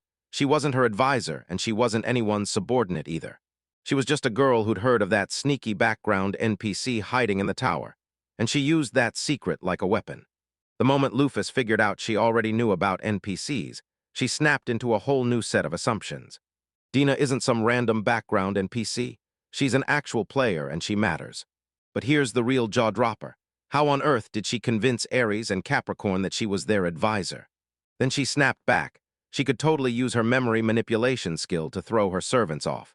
Dina backed it up, because the moment Aries questioned her the very first time, and when she later crossed paths with Capricorn in the demon castle while he was busy helping the other demons, everything clicked into place. She jammed artificial memories straight into their minds, yet Libra somehow can't remember a thing. That's because golems don't have brains, just stored memory, so techniques meant to scramble memories like memory manipulation simply won't work. Back then, even the other golems in the royal tomb couldn't recognize her either. That memory manipulation skill can target anyone, so there's a real shot it'll work on her too, especially because she swears she met him inside the demon castle. Now that Lufus finally knows exactly who the bastard really is, she demands answers. How many of my memories have you messed with? Diana snapped out of nowhere, confessing she couldn't do it. Her willpower is so fierce she can barely believe it.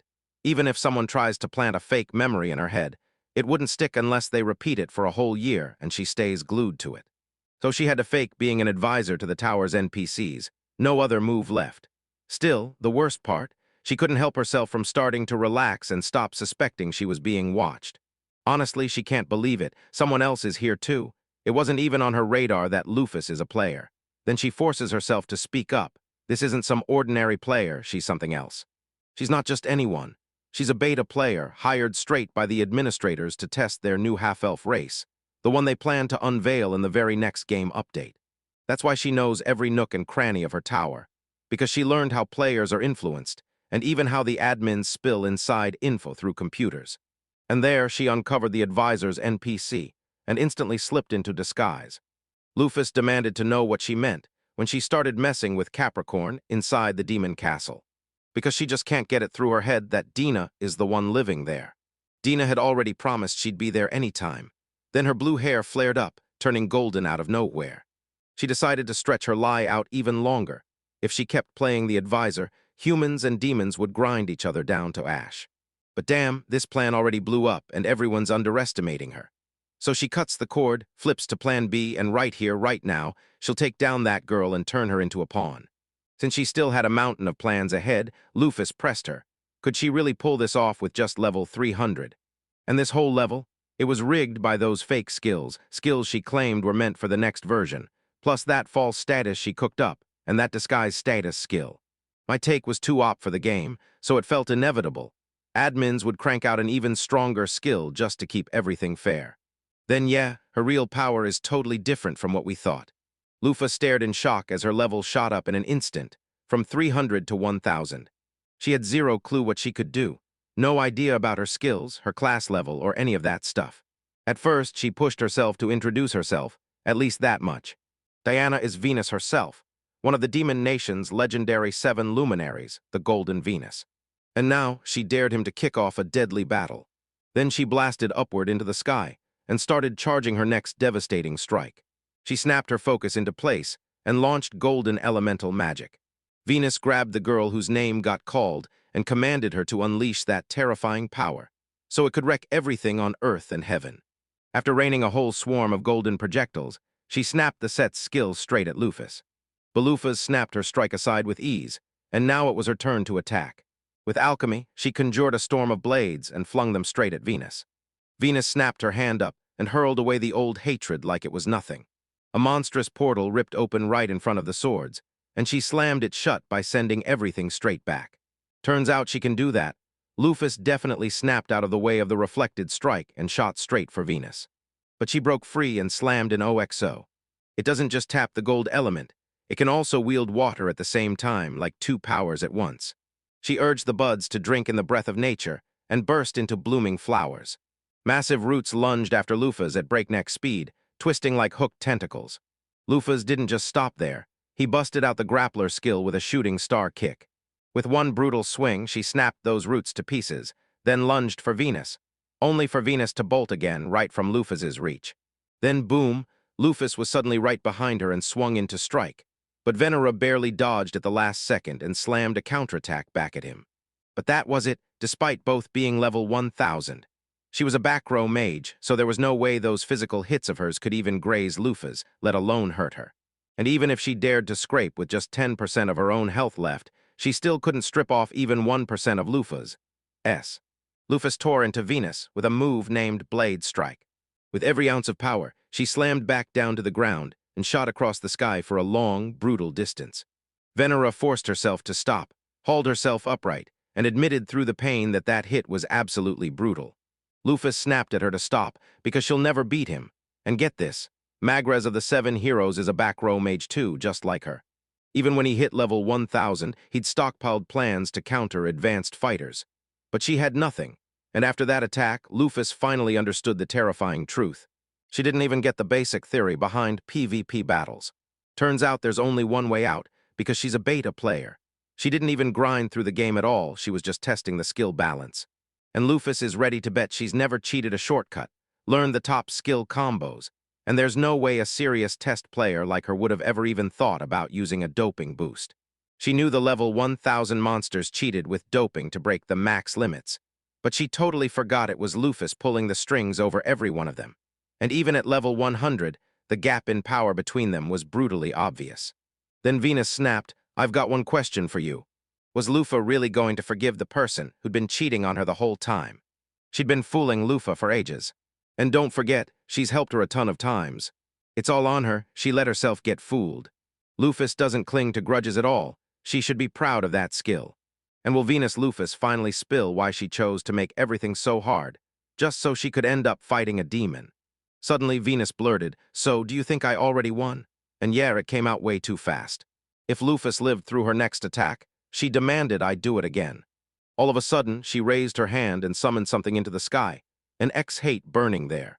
The second Lufus tilted his eyes to the sky, regret hit him like a punch, because yeah, that felt like cheating.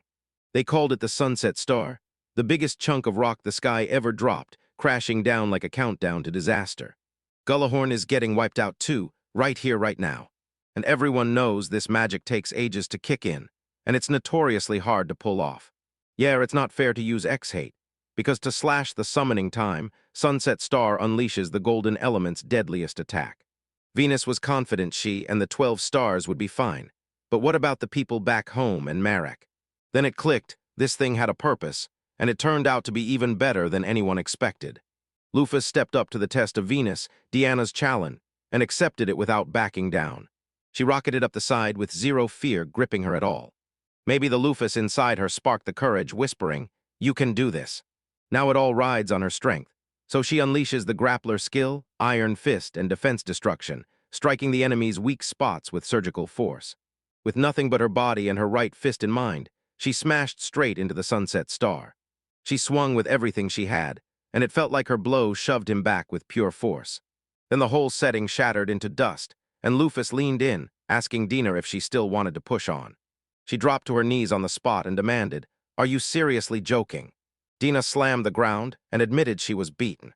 Then Lufus demanded she explain to everyone why she was doing all this, and Dina kicked it off by telling them that the second she got sealed in that battle, she was dropped into this world as a beta player. By the Midgard calendar, it was 2800. Then the second she understood it, reality snapped, and she became a part of a world that had been controlled just moments before. And yeah, this is exactly what hit him, because the moment he arrived, his character changed into Lufus Mafel. Even without doping and without the game's endless 1,000 levels, a whole wave of gifted people still smashed past level 500. This was where the real shake-up with the game started. The players mentioned in the game, or even more specifically, the players the book doesn't describe at all. One by one, they vanished without a trace, like they'd never even existed, and Dina knew what that meant. It's like this whole world is straight out of a novel, right there in the game. In X-Hate Online, the feat system turns your in-game moves into something bigger. Your actions can become an actual new story and even lock into the official history of X-Hate if they get approved. Back then, this whole world wasn't built on a game. It was trapped in a novel, and that killed the buzz fast because only a handful of players even touched it. Basically, there weren't nearly enough writers for all the X-Gate players, and plenty of players flat-out refused to join the story. So out of millions in the game, only a tiny handful actually made it into the novel. Then it hit her, Dina wasn't just any player, she was a beta. And honestly, she had to wonder, did she fall into the same mess as well? She bragged that nobody could match her, like she'd been part of this world from day one, and that only her presence shattered the rules that governed everything. Even so, she still had a few people she could call friends, those who got left behind from the real world. But in the blink of an eye, they were all gone. Of course, they'd get wiped. If this world really ran like a game and anyone above level 100 showed up, humanity wouldn't have even lost to the Demon King in the first place. During the battle, the game capped squads at just 12 players each. Even if some rule sounds impossible in this world, they can still wipe out 1,000,000 top-tier players in a blink, like Dina tried to do, because one sunset star roll is all it takes, and boom, 1,000,000 level 1000s get smashed as a rock. And the brutal truth is, once they got crushed without it, they proved they couldn't pull it off. He figured this world would play out just like the game, and he never once let himself consider the chance that it wouldn't.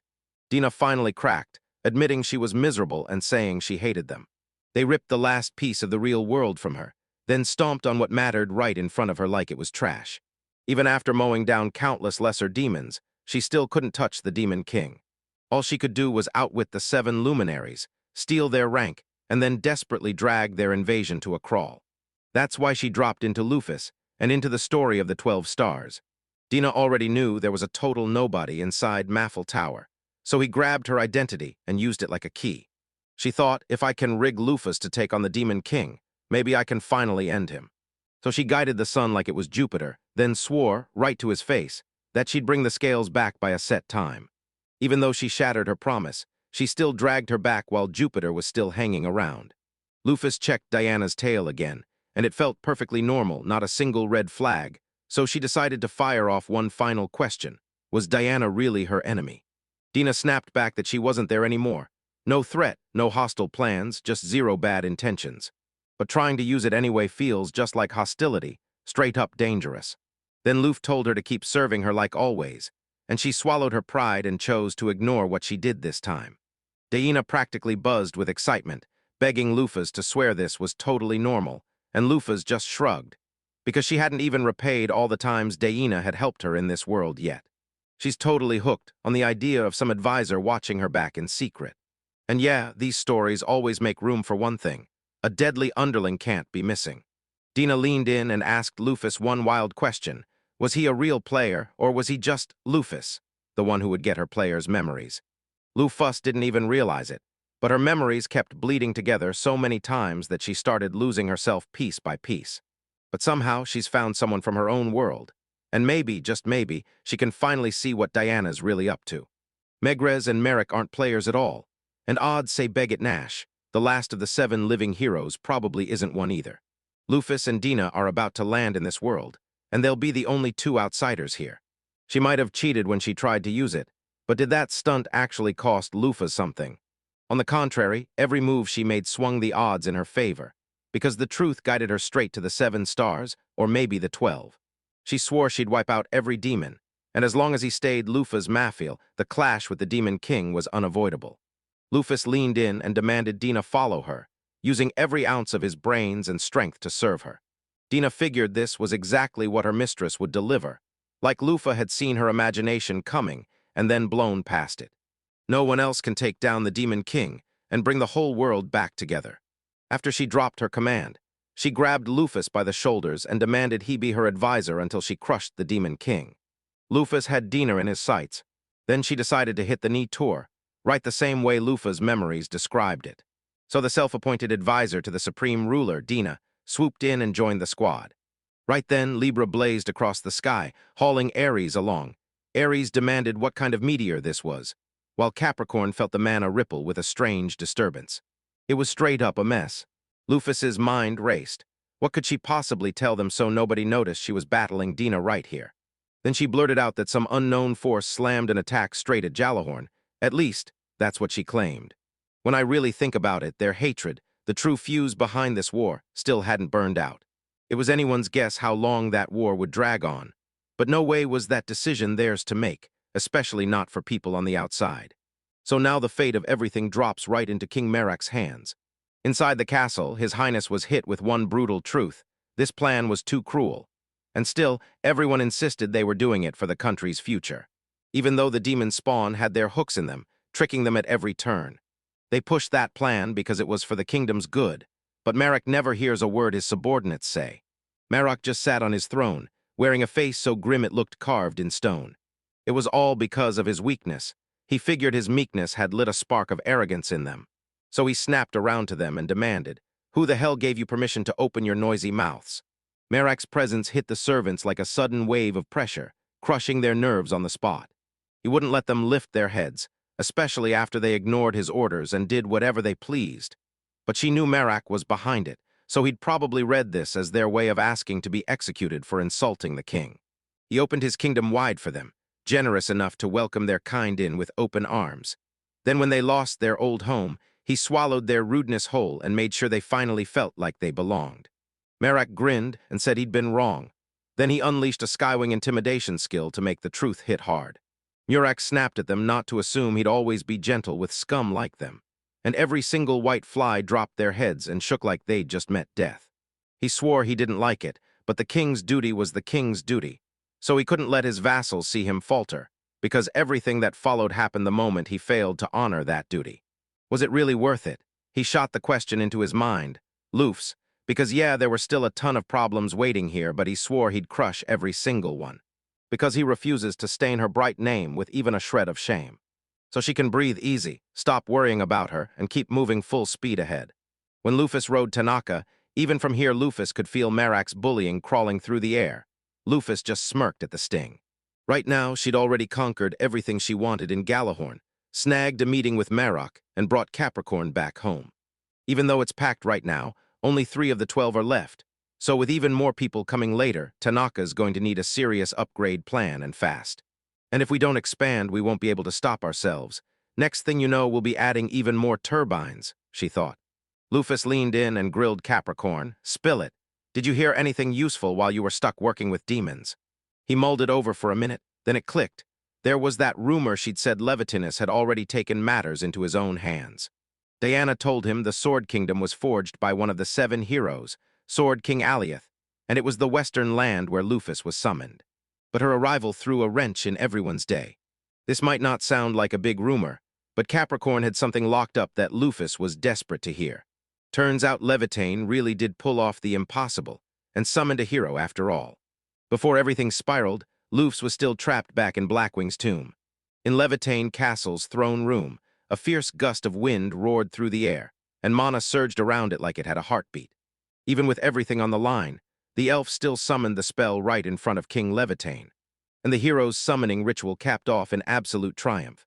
Our hero was just an ordinary schoolboy, and he had 0 clue where he even was. Ever since he can remember, he's been staring at his dad like a hero, proud as hell that he worked as a police officer and that so many people trusted him. He leaned into his father and blurted that when he grew up, he wanted to be a police officer too, then asked what he had to do to make that dream happen. Then his father leaned in and told him, "You've got to become a real human being. No matter what, you'll step in and lend a hand to anyone who's hurting." Minami Jujesai, just a regular Japanese high school kid, 20XX on the roster, 17 years old, average build, average grades, and zero standout skills. Yet somehow he's the one who steps into Midgard's other world, right at the start. One day out of nowhere, a voice blasted inside his head begging for his help. That voice basically dared you, pick up the call if you heard it ring. Say tried to speak up, then blurted, "Where are you?" A portal ripped open under his feet, and he dropped straight through it. And the moment it hit him, boom, he was already yanked into another world, Midgard. Then the crowd around him, and the elf who dragged him here, explained everything. Why he was chosen and exactly what he had to do in this world. They needed a way to crush the demon nation and finally bring down their supreme lord. Yeah, it was basically that. He clung to his father's words about helping anyone in need. But deep down, he couldn't shake the fear that he couldn't bring himself to kill anyone. But if he walks away from the people who begged him for help with their own voices, he doesn't know if he'll ever reach the future he's chasing. So Sei agreed, because he's sure his dad would never abandon anyone, no matter what world they got thrown into. Still, none of it matters. His heart's in it, but he's out of strength, and that's what makes it heartbreaking. He can't prove it. Then bam, an attack slammed into him. Sei hit the ground on his back, and he threw in the towel mid-duel. He clashed head-on with Sir Frederick. Frederick swings his sword with holy-level precision, so everyone calls him the Holy Swordsman. Right now, that incredible guy is pouring every ounce of himself into his personal training sessions. He's convinced this training is pure luck, because he's being forged by the world's strongest swordsmen. But there was one tiny problem. Sir Friedrich bellowed like thunder, because he doesn't talk like a human at all, he's a tiger beast man. Friedrich wasn't some beastman who couldn't speak human at all. He just didn't seem to be the one people bragged about, because as far as I'd heard, nobody said anything about beastmen speaking well. They said it was Friedrich who could talk like a human. The vice captain stormed up and snapped that the captain was furious, because C kept getting distracted during training. The vice captain nods along and translates every word Friedrich throws at him. And yup, she's a female knight too. A pretty knight hangs in the air. And yeah, in a world full of cliches, this one still hits. But she didn't feel like a knight at all. She was straight up an Amazon, a female gorilla with pure wild power. Friedrich suddenly rumbled a growl, and when C demanded a translation, the vice captain admitted it loud and clear. Friedrich was asking for chicken for lunch. Still not sure what to do, the vice captain snapped that Sei's training was done. Because the captain wanted to take a walk, and Sei immediately asked if their swordsman saint was, somehow, a little windy. Holy Swordsman Friedrich, what a title and what a name. And people hailed him as the world's mightiest swordsman. People worship it like it's the Levitane sword's power made flesh, and a proud badge for the tiger beastman. No matter how you spin it, this is the most painfully regular, overgrown house cat you'll ever see. Sei couldn't help but stare, wondering what on earth had gone wrong with this kingdom. Right then, a young elf named Cruz burst into the room, shouting that they'd finally rounded up the people they needed for Sei's journey. So he has to head to the throne room with Sir Frederick right now. Sei he clenched his fist the moment it hit him. He finally understood what it truly meant. It's already kicking off, and he sprints toward the throne room with the captain at his side. The king leaned in and declared it was time. Your journey starts now, and Sei proudly soaked in his congratulations. The king rolled out the red carpet, gear in hand, the best helpers lined up, and a whole army of top-tier talent ready to make sure the hero was fully equipped. Sent couldn't believe it, these people were really in his squad. Then the king started introducing everyone one by one. The pride of their whole kingdom is level 120 Holy Swordsman Friedrich, the kingdom's top celestial arts expert, and the king's trusted advisor, Cruz Nazin, level 88. Not only is Alfie a rising star and Suvela Magic Academy's top graduate, she's level 72, and she's got sword skills her father, Mercenary Gantz, passed down, which means she's absolutely irreplaceable on their journey. Next, they get steel golems, an explosive gift from the Sage King Magres of Suval, who forged them the moment he heard about the journey. Along with 10 rangers from the secret division, they'll slip in from the shadows and back you up. Each one of them is an elite, on a whole different level, ranked above 50. He'd expected to be tossed out by himself with some stick in his hands. But the king finally pulled out the Supreme Lord's treasures, and the Eye of Hawk members hauled them straight from the Blackwing royal tomb. They picked the absolute finest of the treasures, and now, those prize pieces are finally theirs. Once he grabbed every piece of gear, the countdown was over, time to hit the road. The king orders the brave hero and his loyal helper to crush the Demon King, stop the resurrected Supreme Lady, and drag their world out of the dark once and for all. Looks like they're getting shipped right this second. Heroes' squad marched out proudly. The crowd erupted into cheers for his big moment, and the praise instantly made him squirm with discomfort. At last, his quest to save the fate of this world kicks off, right now. Honestly, he never thought he'd be the one to do it. Sure, there were tons of people who could have been heroes, but now he's the only one left standing as the hero. So he straightened his back, lifted his chin, and marched forward with pride, so his friends wouldn't have to worry. Then Say jerked his head up and caught black feathers slicing across the sky while he hid in the shadows. Alfie went pale as he realized who stood right in front of them, and the elf's fear shot up tenfold. Lufus Mufel, she was right there.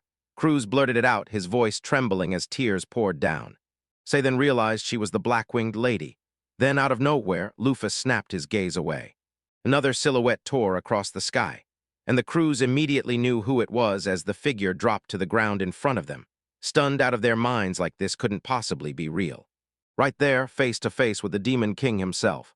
Cruz gasped in disbelief. Why is the Demon King here? So wild Lufa's Mafel stormed into place right in front of Say. And then right on top of that, the wild Demon King. Two of the deadliest monsters hit the scene at the exact same moment. Say couldn't stop wondering if he'd even be able to pray for his soul's peace. When Supreme Ruler Lufus and Demon King Ohm showed up at the exact same time, shock hit them like a lightning strike. They refused to accept what was happening with their own eyes. There was no way, no chance, that the Savmiasni would show up together at this exact do-or-die moment. In the packed crowd, they locked onto a young boy and whispered, "That's him, the hero everyone's been waiting for." The young man just stared, frozen like his whole body turned to stone, while the Demon King laughed, saying he'd been craving this exact moment for ages. The young man froze, because this wasn't just another fight, it was the game's final boss. Vladiki said he didn't know him personally, but he was certain they'd crossed paths in a way that went way deeper than meeting. Turns out, in this world there's a secret ritual to summon a hero, and if the summoner is the one the universe needs, they've probably got a hidden class lurking inside them. Before Aliot, nobody even believed this class existed, and he was the only player who ever got it.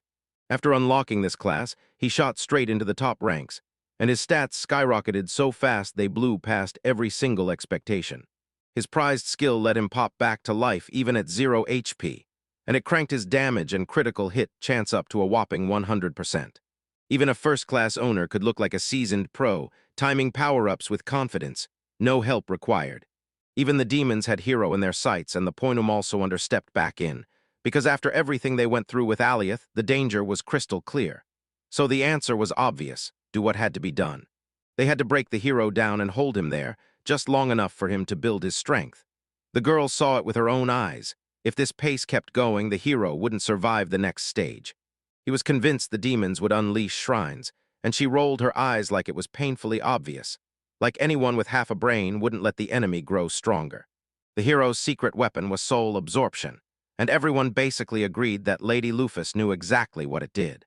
This skill forges deadly barriers that lock the hero's spirit in place, and that protection stays right through the final clash. Then the hero paid the price. Right on the spot, he died and got yanked back to the city, with no chance to come back to life ever.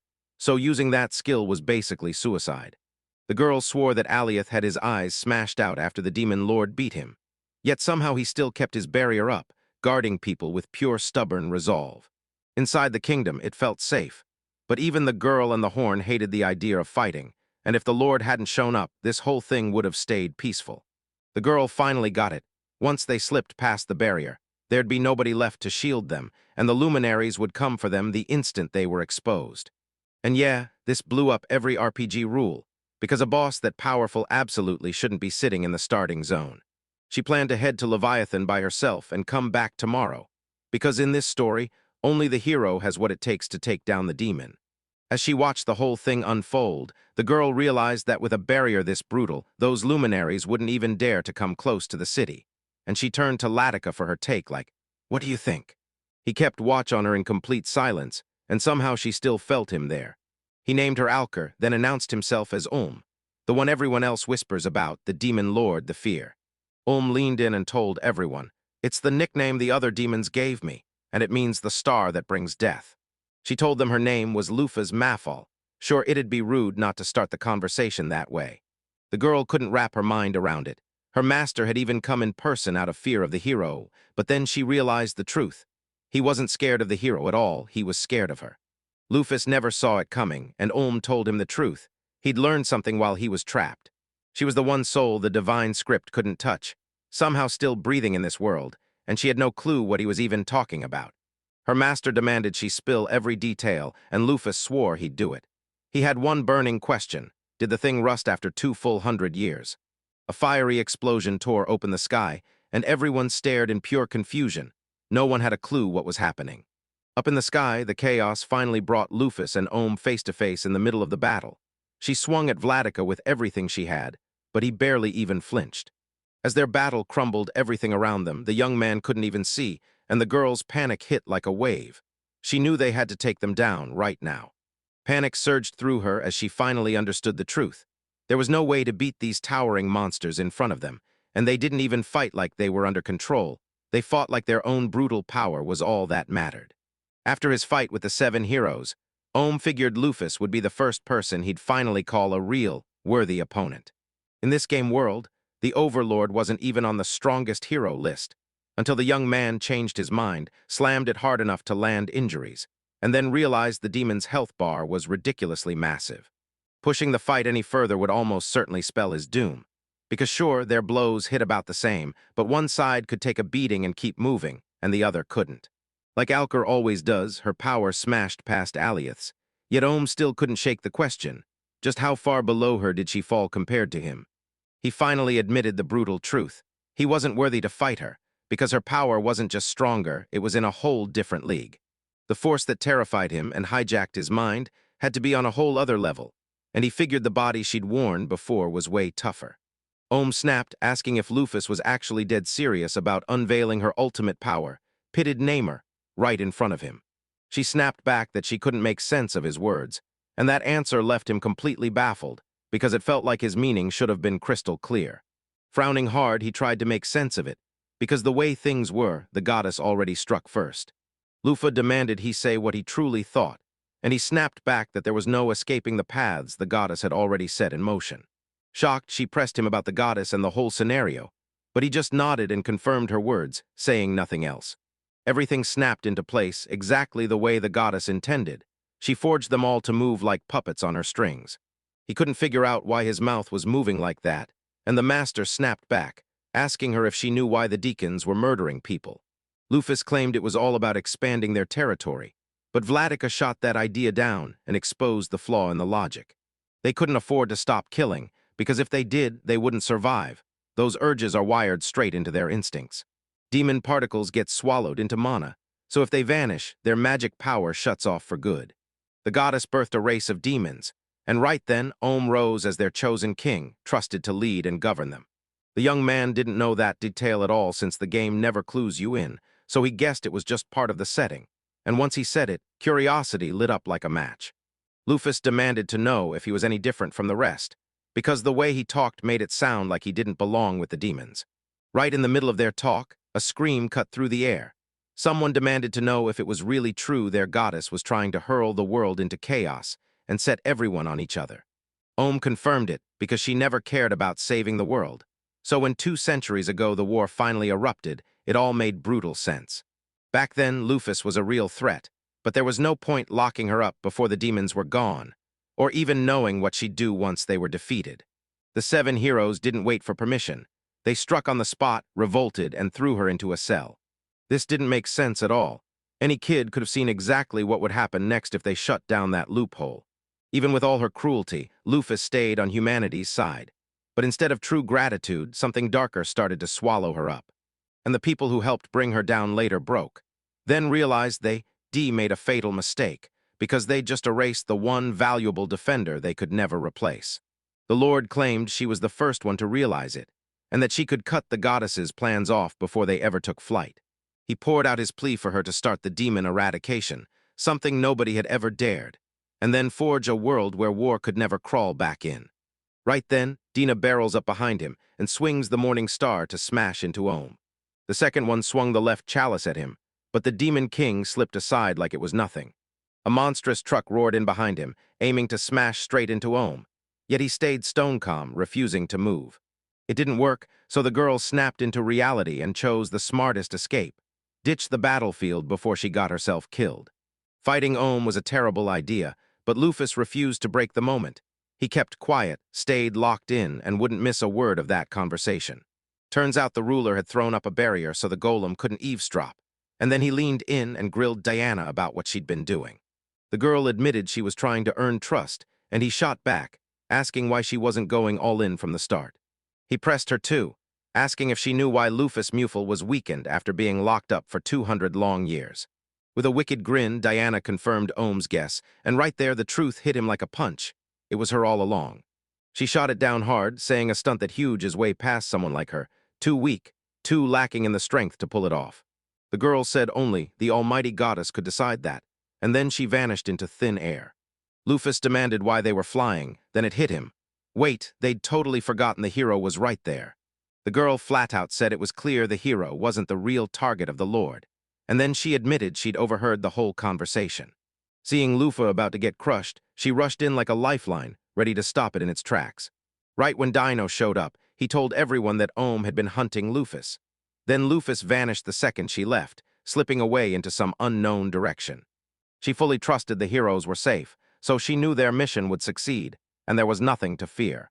The goddess never even tried to save the world, and that twist sparked the war from 200 years ago, smashing his expectations wide open. In this world, the future runs on a fixed script, so when Lufus made his move, it didn't just happen. It exposed something he didn't even know about himself yet. Of course he didn't. He should have listened to the Demon Lord's tale to the very end, because the moment it happened, the lady's eyes snapped to Vanaheim being shown right there. Vanaheim was once the Skywings' home, the place where Lufus was born, and it even holds the star Virgo Parthenos. She slammed up a barrier and banished the Celestials, so this sacred place was now in her hands, and if he wanted anything to change, he had to win her over. Dina told him she was perfectly fine, but he couldn't believe a word. 200 years of history screamed otherwise. In the game, she wasn't just any character. She was a devout to the goddess virgin, and she was a nightmare to fight because she kept healing herself non-stop. He saw her skills as the perfect weapon, so he crushed her resistance and took control of her. Even if she's still alive, she's probably aged terribly, and she can't keep up with him because one wrong move could get her killed. They slipped past the barrier with zero trouble, like the star clocked them as allies and let them through. While hunting for Parthenos, they stumbled on a secret hut buried deep in the forest, and they instantly figured that's where she was living. The girls marched up to the house and Lufus slipped closer, giving the door a soft, careful knock. She swung the door open, and straight away Lufa fired back with an explanation. Her visit wasn't hostile at all, it was tied to finding a missing comrade. But when she spotted the visitor's dark wings, she stepped up, announced, "I'm a virgin," and declared she was sure her grandmother would be overjoyed to see her. The owner of snow-white wings, just as regal as the Celestials, leaned in and listened as Lufus started speaking, even naming her subordinates from among the 12 heavenly stars. The Virgin promised to guide her, and the crowd fell in line at once, shuffling obediently in the exact direction she pointed. Staring at her wings, Lufus couldn't help but think of Partheninos, pure-blood ancestry blazing in her mind, though she still didn't rule out some half-blood bond with the Celestials. She snapped into analysis mode, confirmed the girl was half-blood, and clocked just how terrifyingly strong she was. Lufus figured Parthenos had been training non-stop, and right then, the maiden burst in and declared she'd arrived. She jabbed a finger at the grave beside her and said that's where her grandmother rests. Virgo spilled that Parthenos had been waiting her whole life just to meet Lufus. Then, last year, fate snatched her away when she choked on a cigarette. So the count of her stars would drop to 11, and they couldn't wrap their heads around how that protective barrier could possibly hold after she was gone. People still swore Parthenos roamed the area, twisted into something evil, and Lufus rushed to ask if she knew where it was, only to get a flat, heartbreaking no. Previously, Virgo had watched her grandma step in and patch up the protective barrier whenever it cracked. Now they're stuck waiting as the next round of damage starts to hit. Thanks to the fresh repairs Parthenos pulled off, a second breakdown suddenly looked impossible. Lufus suddenly knew they'd hit a dead end. Then someone yelled, "Forget negotiating, smash the barrier." Suddenly a Capricorn showed up with one wild plan to shatter the barrier, and even as everyone lunged to stop him, it was already far too late. He tore the barrier apart with a hidden rift, then leaned in and asked Lufus if she liked what he'd done. Rage flared in her eyes as she snapped at him, calling him a complete idiot, and ordered him to think before he did anything. Marthinos never came, and the maiden swore she must have slipped into the upper city, right in Vanheim. This was Lufus, her hometown, and you could even go see her mom's grave, the one she brought up earlier. Diana suddenly remembered. Once a year that lady came here with gifts, and she even urged them to do the same. Even though this grave felt totally foreign to the young man, he had no choice. Lufus' body pinned him there. He had no doubt that Lufus's life was packed with episodes he'd never heard, some of them hiding clues that could turn everything. As he pushed closer to Vanaheim, it hit him.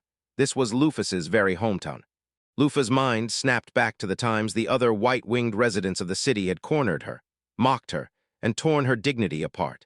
When she clocked the look on Lufus's face, she fired off, "Everything okay?"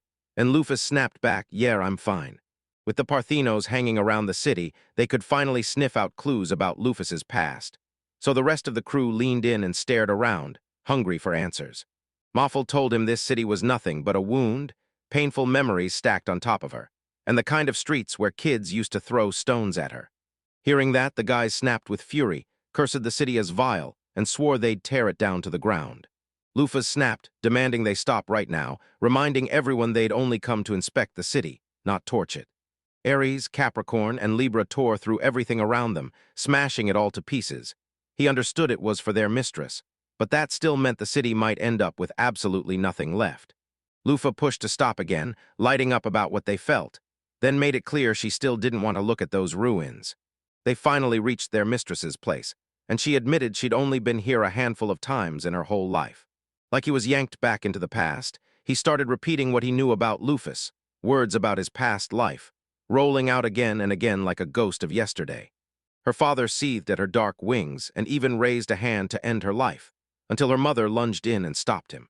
Lufa spent her whole childhood there, with zero memories that stood out, while his mission burned to figure out what she'd learned 2 centuries ago. The girl leaned in, hooked by the divine story, and they told her, this world runs on that power. It was the first time anyone in the room had heard it, and when he realized even all 12 stars didn't know, shock hit him hard. Out of nowhere, a stranger suddenly showed up and marched straight to Lufus, calling out to her like they'd known each other for years. She couldn't place who she was at first, but the woman stepped in and introduced herself as an old lady, then burst into pure joy when she saw that the lady hadn't changed a bit. Parthinos stared at the Skywings and burned with envy over their long lives. Then she finally admitted the horrifying truth. She'd already turned into a ghost.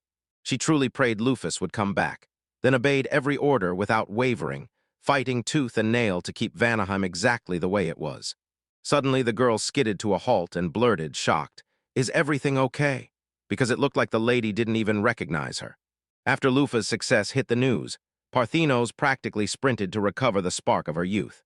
Deva's heart jumped when she clocked the ghost's familiar way of talking, and realized it was replaying the events from 200 years ago.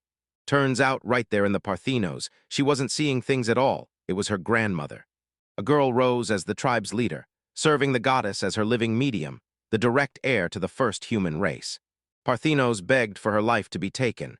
She truly believed her existence belonged to the goddess, and she wasn't afraid to pay for it with her own blood. Lufus leaned in and asked, "Wouldn't it be hilarious if I killed my goddess?" She figured her end would be quick and painless, so she slipped away from Parthinos and chose her own fate.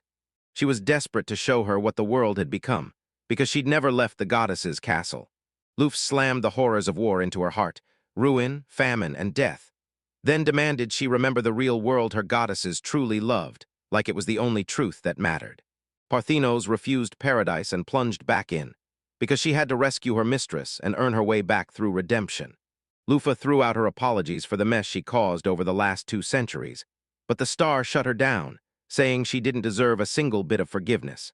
She shoved me straight to the truth, demanded what she already knew, and then, bam, hit me with her own counter-question. She couldn't stop herself. She demanded to know just how deep Lufa's memories of her went, and the whole room went stone-still with shock. The girl realized there was no hiding left. Parthinos already knew everything, and it felt only natural. Turns out it was Lufa's. She was the one who ratted out the goddess and then tried to mess with her memories after coming back. She basically called her own amnesia ahead of time. So when it hit, she likely didn't remember a single thing. Diana couldn't figure out why that woman was acting like she'd forgotten everything, so she guessed that was exactly how her memory got wiped. Lufus demanded an answer from the Parthenos. Why did they seal this city 200 years ago? She didn't waste time explaining. She showed it all perfectly, betting that one brutal jolt would snap her missing memories back into place. The girl urged the lady to follow her, telling everyone else to hold back and not wreck anything, because she didn't want to wake the sleeper.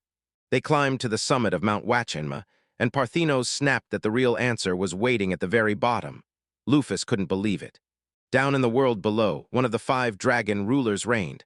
The Sky Dragon, the lady's unbreakable protector. These were stories you'd seen in the game, yet the characters themselves never stepped onto the stage, and when the young man finally met them, relief hit, but the danger stayed right on top of him. He had no clue how to take them down with his Lufa stats. Then Parthenos hit him with the truth. They hibernate for an entire year. Awakening only kicks in when the world trembles under a massive threat, and that Virgo barrier can't hold this dragon captive. She held the line like the disaster never happened, then pushed the locals out the door fast, getting them escorted to safety before anything else could hit.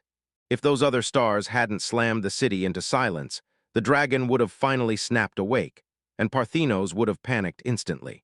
She wanted to know whether Merrick and the others were clued in. Turns out he's one of the rare few who actually has this information.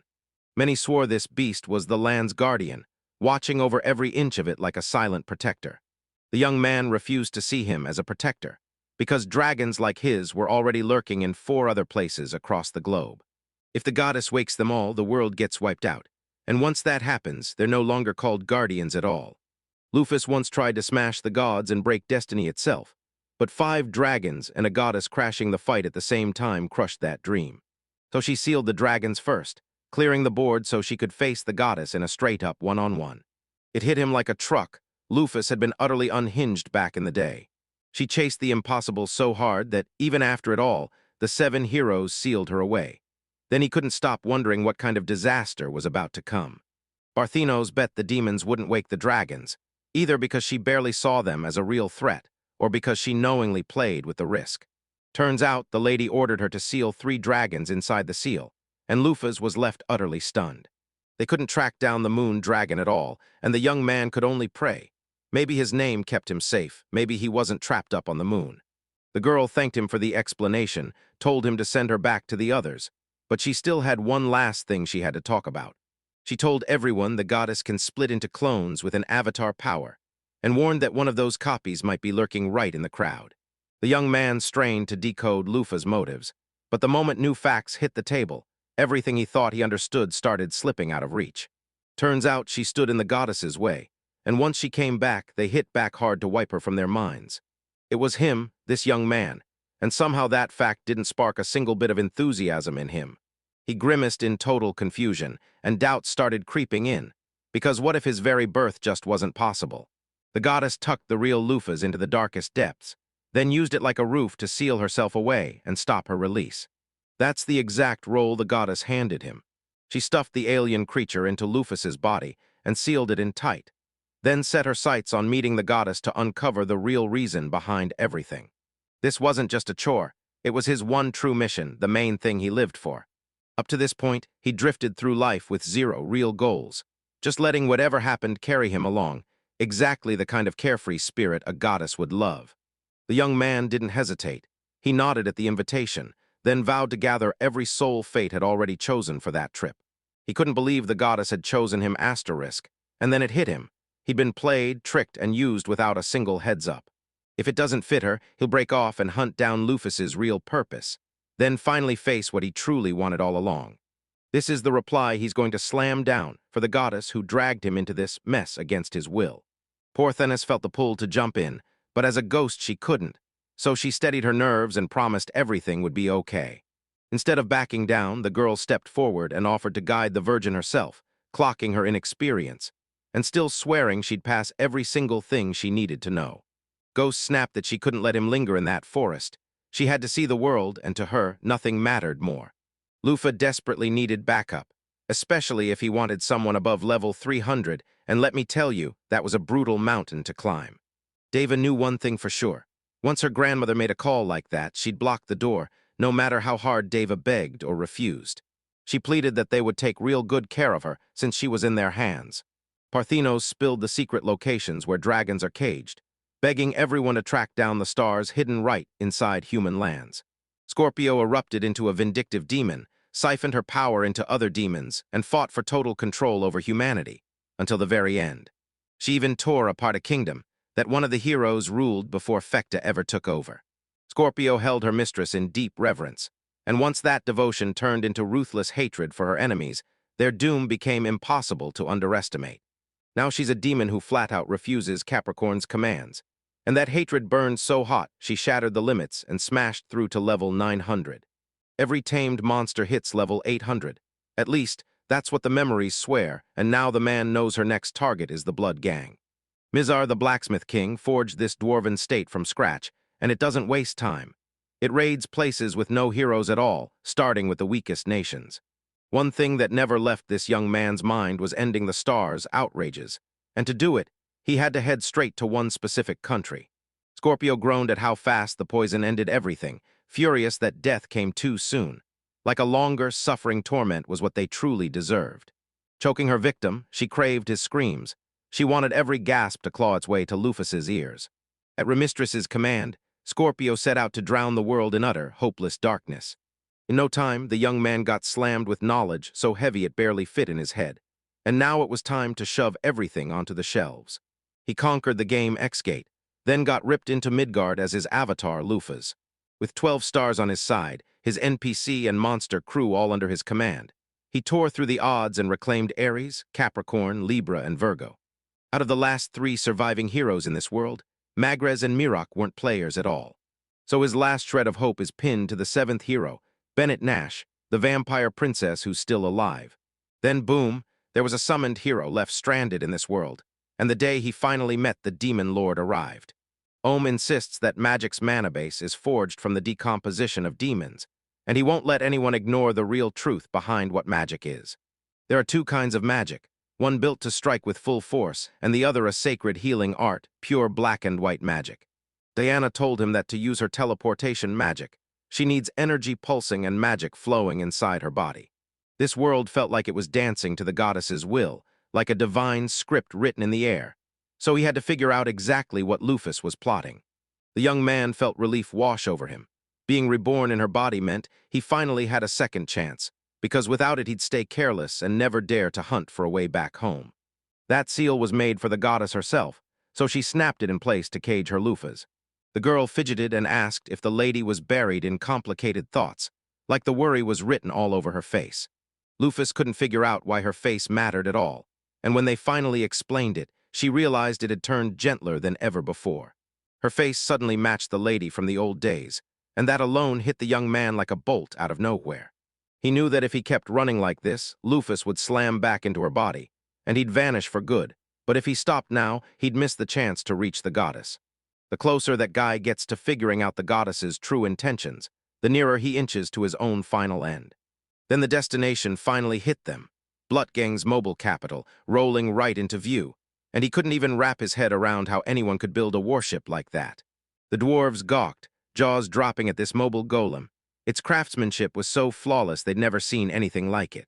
This was the final masterpiece forged by the blacksmith King Mizar, an absolute monster of a level 770 golem. He'd been the one non-stop holding back the demonic onslaught all this time, and the young man couldn't believe it when the capital revealed itself as a walking, mobile weapon. This kind of wild tech felt straight out of a space war or an anime about giant robots. While the city climbed up to the 15th floor, the bottom 8 were packed with homes. The structure towered to 300 meters, but in humanoid form it stretched to a whopping 1,100 meters. At least, that's how the girl saw Blood Gang, like a younger brother. Libra, just like Gollum, was Mizar's creation, and yeah, she definitely had feelings for him because she even swore the capital was nearly invulnerable. Even Ares and Libra would struggle to lay a finger on her, because the city can snap into a humanoid warrior form and crash straight into battle. Even with Scorpio on the table, the connection still felt wildly off. The boys stormed into Blutgang to stop her, and they had no idea the capital was the deadliest spot to be, because it's basically built for poisons. If every soul in that city drops dead, the fallout will be pure catastrophe. Scorpio is a nightmare that can wreck any city or state. In Bluthgang, they uncovered another one of the 12 stars, Cartina's crab. Finding 2 stars in the same spot felt impossible. So the big question was, what was that young man doing here and where had he been before? Diana swore she'd eventually recall every last inhabitant to nail the crab's identity. But until then, she wasn't done yet. She planned to chow down. The restaurant blew me away with its cozy, inviting vibe, and its owner gave off serious, "I've got this" confidence. Lufus felt weird for a second. Then he spun around, crashed to the floor, and stared in shock at what he had just seen. The young man seized the girl's hand, dropped to one knee, and blurted out that he'd been waiting for this moment. The moment those words left his mouth, the young man cringed like a total failure, because suddenly he felt like absolute trash. After he lost her, it haunted him every second, but he refused to let hope die, praying the day would finally come. He always stayed put, gripping hope tight, certain his mistress couldn't be beaten, and praying that this meeting would finally prove it. The young man threw out a heartfelt cheer for his return and thanked him for the reunion. Then Lufus started trying to figure out who was standing there, while Dina ended up striking out. The host called out her wild overeagerness, and the star scrambled to defend herself. If that punch landed on some random guy, it would have ended him for good. But Dina watched in shock as the blow landed and nothing happened to him at all. This real cancer Carcinus had the deadliest defenses out of all 12 constellations. The whole company crammed into the seats, and the star treated everyone like royalty with her legendary crab soup. Lufus pressed her, asking why he'd opened a restaurant here, and when she didn't answer, he admitted he'd been off on a trip the very day she disappeared. To track her down, he set up an intel hub. Then he hit the road, bouncing between countries, handling business while he hunted every lead. He kept praying that the clues would finally lead him to Lufus one day, because turns out the crab soup was actually mutton all along.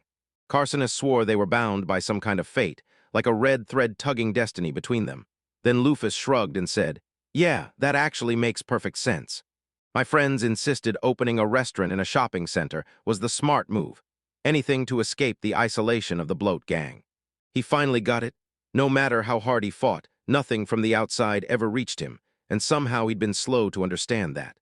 They still branded him a total dimwit, yet somehow the crew tracked him down fast. Lufus usually struggled to snag a single star, but Carcinus, that one practically handed itself to him. A monster slipped into society, blended in, pulled the strings with cold precision, and even built an entire institution right under everyone's noses. Lufus leaned in and asked, "Will you follow me?" Because she was busy hunting all 12 stars, and she already had 5 in hand. Carcinus didn't hesitate for a second. He vowed eternal loyalty to his mistress all over again. He begged for a little time to get ready for the trip, and she hit him with one sharp question. What was he planning to do with the restaurant? First, he decided to turn the lamb into smoked meat, and told everyone to hang tight while he got it going. And every attempt to stop him crumbled, because the young man grinned and knew things were about to go way louder. Then a deafening roar tore through the air. A citywide alert blared, and then came a full-on emergency plea for the people of Bluthgang. They swore the whole city threw itself into lockdown for one of the 12 Scorpion stars, and the guys instantly knew she was already here. Way out from the capital, the girl stared at it and only saw ugliness. Then she couldn't wait for even more chaos to explode. She wheeled around to face her horrifying scorpion monsters, demanding, "Tell me, do you agree?" And the moment it hit her, she realized this filthy city wasn't even worthy of being a trophy. The mere thought of that horror made her nerves scream. The whole population got the word. Blue Jing was shifting into the first combat phase to take down Scorpion. Admiral Janelle finally bared her patience and waited for her arrival, then snapped orders to gear up for battle and crank the guns into full combat readiness. The shots never even landed. She sliced every projectile clean in half with her scorpion-like tail, like they were nothing. Even though it barely worked, the Admiral barked an order to keep firing, because every shot would thin the enemy ranks. The Golem squad was all set for the strike, so they got thrown straight into the battlefield. Then Scorpion snapped an order to intercept every last one of them. Janelle barked orders to ready the main weapon, even if it meant mowing down golems in the process. She didn't even flinch, because she knew they could just forge new ones. The firing plan was locked in, and the guidance was set. Then the enemy rolled in with 600 soldiers and 100 golems, and they only had one shot to make it count. The Admiral snapped the order to fire from the main gun, and shell after shell thundered out of the barrels. Every single one of the 600 enemies went down, clean and brutal. Of course they did, with their primitive instincts and zero tactical sense. Scorpio tore into the man for that pointless golem sacrifice, then practically burst with excitement to jump into the fight. She didn't hesitate. She snapped into a brutal counterattack, mowing through everything in her way and blasting the ground into choking clouds of dust. The Admiral had already wiped out half the Gallim army, and in this moment she could crush the rest. Janelle knew they'd been playing with fire because they completely underestimated their opponent. This time their enemy wasn't just tough. It was a real monster, smashing through their tactics with raw brute force, so they had no choice but to roll out the Libra squad. Suddenly, they told him that terrifying bursts of mana were being recorded, and that eerie signal was basically a warning. A demon invasion was creeping around the corner. Right then, the guys dashed outside to figure out what was going on, and Lufa felt it in her bones. The chaos was about to explode. These demons could pop up from anywhere. One of their energies even carried the power of the moon, one of the 7 luminaries that paints the world in moonlight. Her killing prowess made trouble spill out of her like wildfire, way worse than any other shrine. So she spun to Capricorn and demanded he set her exact coordinates. Lufus chose to trust him, grabbed his attention with desperate pleas, and demanded he get her out safely. Quiet as possible, no spotlight, and absolutely no civilians getting dragged into it. Aries and Libra were picked to wipe out the demons, and Virgo saw a golden chance to level up fast by taking on this whole monster horde. Lufas teamed up with Daina, Cancer, and Virgo, confronted Scorpio, and demanded he follow her. Mars and Jupiter got knocked down hard, so now they couldn't mess up again, because if they failed, it wouldn't just be their fault, it would be their patron's downfall too. Lord Terra forged them as their creator, ruled over the 7 suns, and carried the bloodline of His Majesty, the Demon King. He didn't trust them much, so he snapped a warning to Luna, don't get too hyped, because she was a woman and only filling in as a saint for a little while. They kept underestimating her, so she clenched her jaw and pushed harder. Then Tara told Luna to hit like a storm and tear everything into chaos and confusion. The young lady felt for her deeply, then stepped in and promised she'd prove to him, no more calling her weak, because she absolutely earned the recognition. If she kept going like this, the moon would drag her way out of the shadows. She'd have to grab his attention by smashing the Blutigang fortress, no exceptions. She flipped the operation's goal on its head. No more sneaking in unseen, now it was open invasion, and she was ready to prove she could do more than just spy. As Luna bolted to escape, she felt it. Someone was tailing her. She whipped her head around and saw a dark figure rushing right behind her, close enough that she barely dodged a crash. The stranger told her, "If you'd let me hit you, you wouldn't be this scared right now," and Lune froze, staring at him in sheer horror. That eerie shadow rippled, and right in front of her, a Capricorn burst into its true form. He even offered to surrender to her, swearing he'd deliver himself, and her target, right into her mistress's hands, safe and sound. Luna's eyes widened because Lufus was in the city too. The girl demanded answers. Was he really offering her a way out? Capricorn nodded and made it clear. Opportunities like that for someone as insignificant as her don't come around at all. The second option was a merciless torture. He got beaten and left to suffer with every limb taken from him, and Capricorn wasn't just a star. It was a devil hauled up from the depths of Helheim. Luna finally let go of the guilt about Terra, because he'd founded the 7 sanctuaries and made the last call, and the star has already revealed itself in its true form.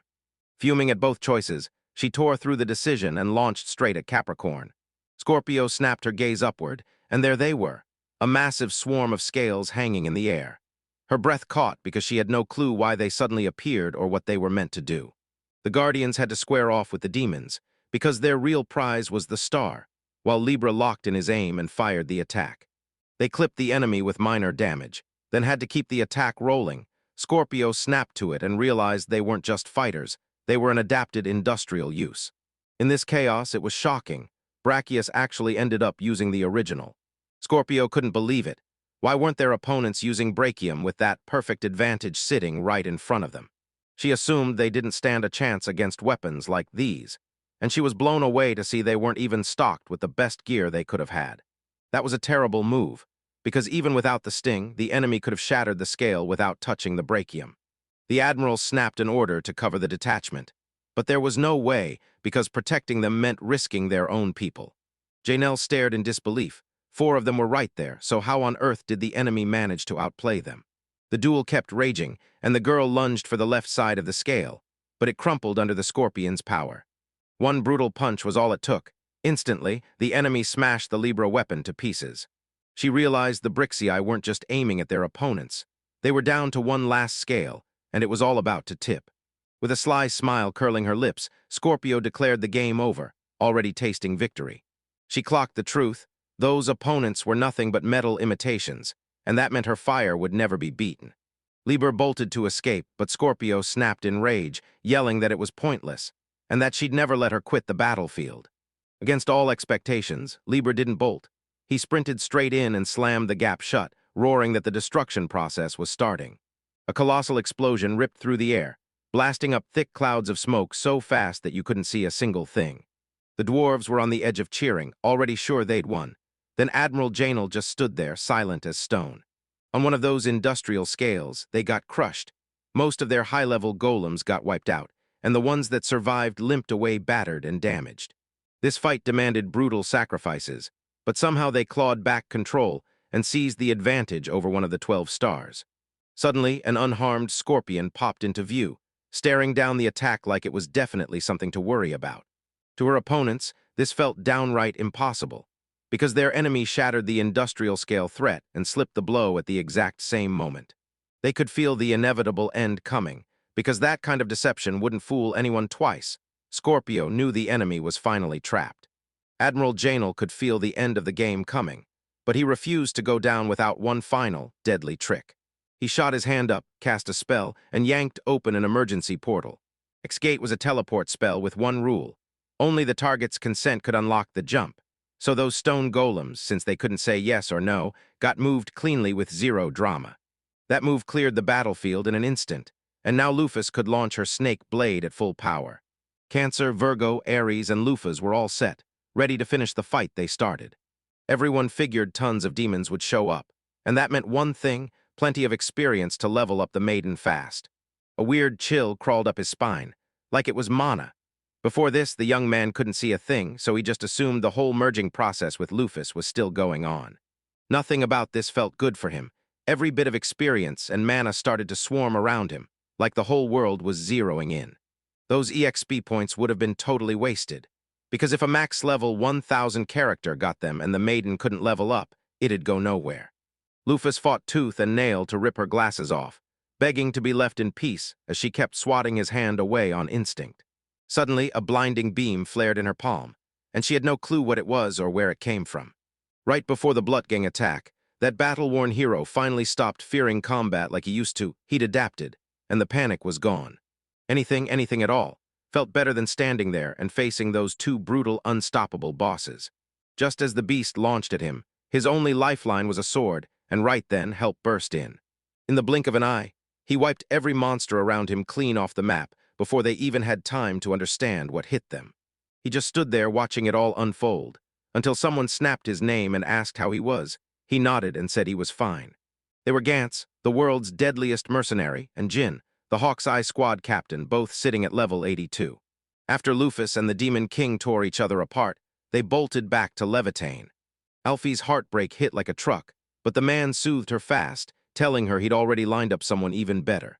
People whisper that Alfie Gantz's father is the most powerful mercenary on Earth, known to everyone by one terrifying nickname: Demon. Hawk's eyes pulled off the treasure extraction from the Blackwing tomb, and when the dust settled, he walked away with brand new companions by his side. Now his team wasn't just weird. It was a wild mix of totally different personalities, like nothing he'd ever seen. The hero just stared at the monster's lifeless body, and nausea hit him in ugly waves. He still couldn't stomach it. He had to learn to strike down monsters without even a second of doubt, or this mission would become absolutely brutal. He finally understood what just happened was real, and he had to accept it. But he couldn't bring himself to kill someone cold-blooded without a shred of hesitation. They came to Svem for one reason: to sit down with King Magres and get his battle advice on how to take down the Demon King. Say's face burned with embarrassment, and this wild, tingling excitement surged through his whole body. Everyone around them threw Lufas nothing but boiling hate, and even her talk with Ohm felt less like debate and more like a normal, bitter quarrel. From the Demon King's words alone, It looked like the 200-year war had played out exactly the way the goddess mapped it out. Right then, 7 heroes lunged to steal Lufus's life, and Say couldn't make sense of how this brutal tragedy even happened. That young man gritted his teeth and decided, no, the story is not over yet. Then he fired off a question to the Sage King, desperate to learn more about Lufus. He had zero doubts. When the time finally hit, he'd know exactly who to put down. Magrez stepped up to greet everyone and told them to relax and enjoy themselves, because he'd already long since stepped away from the political world for good.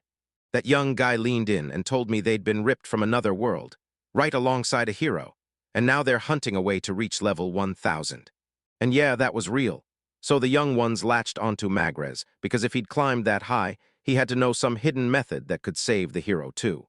He shot back a question about what sparked their secret method, and they just told him the truth. Their world didn't have enough mana to even level up. The crews say leveling up doesn't come for free. If you want a higher rank, you've got to stuff them with more mana, and the demand keeps climbing the higher you go. Bennett Nash chewed through 1,000 years of demon slaying, yet he only crawled up to level 600. And somehow, other people were already smashing their way to level 1000. The king leaned in and told them there was a way out. But first, he demanded to know what they truly thought of the goddess who forged their world. That question hit Seigo like a shockwave, and beside him, his companion blurted that she was the true great creator of their world, the one who birthed every living thing. She was basically the living embodiment of absolute truth, the universe's foundation, until Magrez snapped, "Wait, that's just a school answer we memorized." He told them he couldn't reveal it, and the guys just stared in shock because they couldn't wrap their heads around why he'd shut them down. The king warned, "If I give it away, you'll never grasp a word of it, because I once couldn't understand a thing either." He wanted a little more time with Sei, so he told the others to give them space, and just like that, they all nodded and stepped out. Everyone filed out, slammed the door shut behind them, and boom, Magrez and the hero were left alone in the silence. Then Magrez kicked off the conversation. He spun back to the young man and pressed again. What did he really think of the goddess? Sweat poured down his face. C admitted he wasn't even sure the world's existence gave him the right answer to that question. Still, he couldn't hold it in. He confessed that the goddess plants serious doubts in his mind. Right at the start of their journey, the Demon King casually dropped the bombshell. The goddess was tangled up in a shady clash between the 7 heroes and Lufas. He started wondering if Magrez was doing all this on his own, and when the ruler still showed up after talking to him, he couldn't believe it. The king wasn't going to make excuses. 2 centuries ago, his betrayal of a friend was already an undeniable fact. Demonic forces banded together to crush Lufus, and the one person who could have stopped them paid the ultimate price. Still, even after all that, Lufus clung to doubt. Was he really the one to blame? Magrez couldn't tell if his moves were his own or if some unseen hand was steering him. Yet deep down, he swore he was fully aware and not being puppeted. Every soul in Midgard, humans and everything else, gets twisted by a goddess who can reach into minds and bend consciousness at will. They don't even see it coming. Only because of Sei's uniqueness does she finally grasp just how massive the threat they're about to face really is. Everything has its place, its limits, its pecking order. And if those demons truly wanted humanity erased, they would have wiped us off the map long ago. As he faced the Sage King, he demanded answers, right then and there, whether Lufus Mafal was truly their enemy. Magrez stopped treating her like an enemy, because even if her methods screamed recklessness, she was their ally, their one last hope. He marches up to the king and demands an alliance, admitting the truth about his weakness and not knowing a thing about this world. Sei felt a burning need to step in, trusted his own facts with zero doubt, and knew Lufa's intentions were genuinely kind. The monarch revealed a secret shortcut to rapid growth, the very method hidden inside the artifact tied to that young man. Legend says there's a golden apple in this world, and only Lufus has the power to forge it. Dina stared at the item and instantly figured it had to be the golden apple, the rare experience source everyone hunted. That world didn't play by the same rules as the game. Back here, you couldn't just show up to a group battle and rake in experience points. I'll decide exactly what happens to the one who landed the final blow, because even with mana absorption, it's brutally hard. Level progression has gotten way more brutal and tangled, and that's exactly why the average level score plummeted so hard. So the world stayed locked in place for 2 whole centuries, because it was never built for anyone to climb all the way to level 1000. 2 centuries ago, humanity's average power and potential looked shockingly like what we call normal today. The key moment was the era of Lufas, He had a wild power to conjure golden apples that fed your mana and stacked it way past the normal limit. The young man snapped to the realization that his eyes were pointed the wrong way, and the whole world felt like it had crashed backward, with human civilization dropping fast for the last 200 years. Turns out it wasn't like that at all. 200 years ago, Luffas artificially pumped the average level way higher than it should have been. Long ago, the Skywings swooped down from the heights of Vanaheim and tore into their world, on a mission to crush anything that didn't fit the norm. The apple let people level up, and from the goddess's point of view, that kind of power had to feel absolutely brutal. This is concentrated mana. Touch it and it'll chew up your wings, and for non-bats who worship the purity of their wings above everything, that's a nightmare, because this is the worst poison on Earth. So Luffy couldn't hand the apple to Virgo, because she refused to risk shattering her future inside the white-winged community. She spun toward Scorpio, surprised they hadn't crossed paths in ages, and asked straight up, "Do you remember me?" The star shot back that you can't forget, and every second, every minute, every hour, her face just wouldn't leave my head. She'd been waiting for this meeting. Then the second it started, someone lunged at her with an all-out attack, and Luffy was left standing there, utterly clueless about what was happening. Since Scorpio lost her, every single second has felt like torture, and she can't stop replaying one question in her head: why she couldn't stop it back then. She craved Luffy to hand himself over to her, but the idea made her stomach turn, and it hit her. Had she always been like this? Scorpio lunged forward, and if she dodged that strike, it would have slammed into Virgo. Then her hair flared up even bigger out of nowhere. Suddenly, Carcinus stepped in for Luffy, because Luffy had zero plans to let the star get away with that attack. He snapped, "Stop," because her mind had gone stone-cold blank, and he was dead set on dragging her back into her senses. Scorpio snapped with fury when that crab dared to block her path. Then she launched an all-out attack to wipe out the annoying nuisance. He didn't care in the slightest. Then he snapped his head to her and demanded, "So, you forgot I'm invulnerable."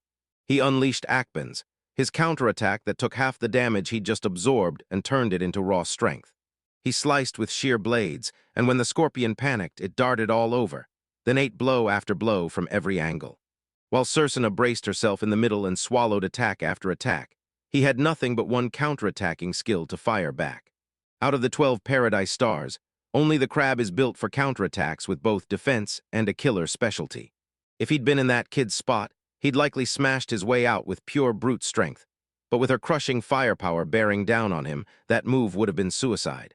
This fight isn't fair at all. Its venom slips right past the crab's armor, and the blow hits with a kind of attack the crab can't parry. Scorpion was seconds away from pulling off a move that would shut down Carcinus's counterattack for good, until Luffy slipped in from behind. She tried to knock her out for a minute, but the sudden strike hit like a lightning bolt. She never even got a chance to dodge. It was just a light smack, but it rattled her hard, while that young guy naively swore he'd gotten stronger. Even though he'd gotten better syncing with the world's Luffas in Vanaheim, a new truth is creeping in. His body might finally be slipping back under his control. Carcinus landed her strike with surgical perfection, and the only thing she did after was apologize for cutting into his attack. But the fight still didn't scream victory for Cancer, and her call was right, so he turned to her and thanked her with all his heart. Carcinus had fought through an insane amount of battles, and Luffy felt genuinely thrilled to join him, until something strange snapped his attention in an instant. It was the Scorpion who finally hauled herself upright, and it was clear Cancer had seriously misjudged her. She staggered toward them, desperate to understand why everything had spiraled like this. Rage surged through her as Luffy left her reeling, unable to even grasp the full weight of her own feelings. The young man's breath caught as he watched its power surge. Then dread hit hard when he realized this wasn't mana at all. A divine power, fully hidden from everyone's eyes, was blazing there, and even Carcinus had never, ever witnessed something like it. Scorpio's mind snapped back to that earlier incident, and she couldn't help wondering if she'd really remembered every single moment.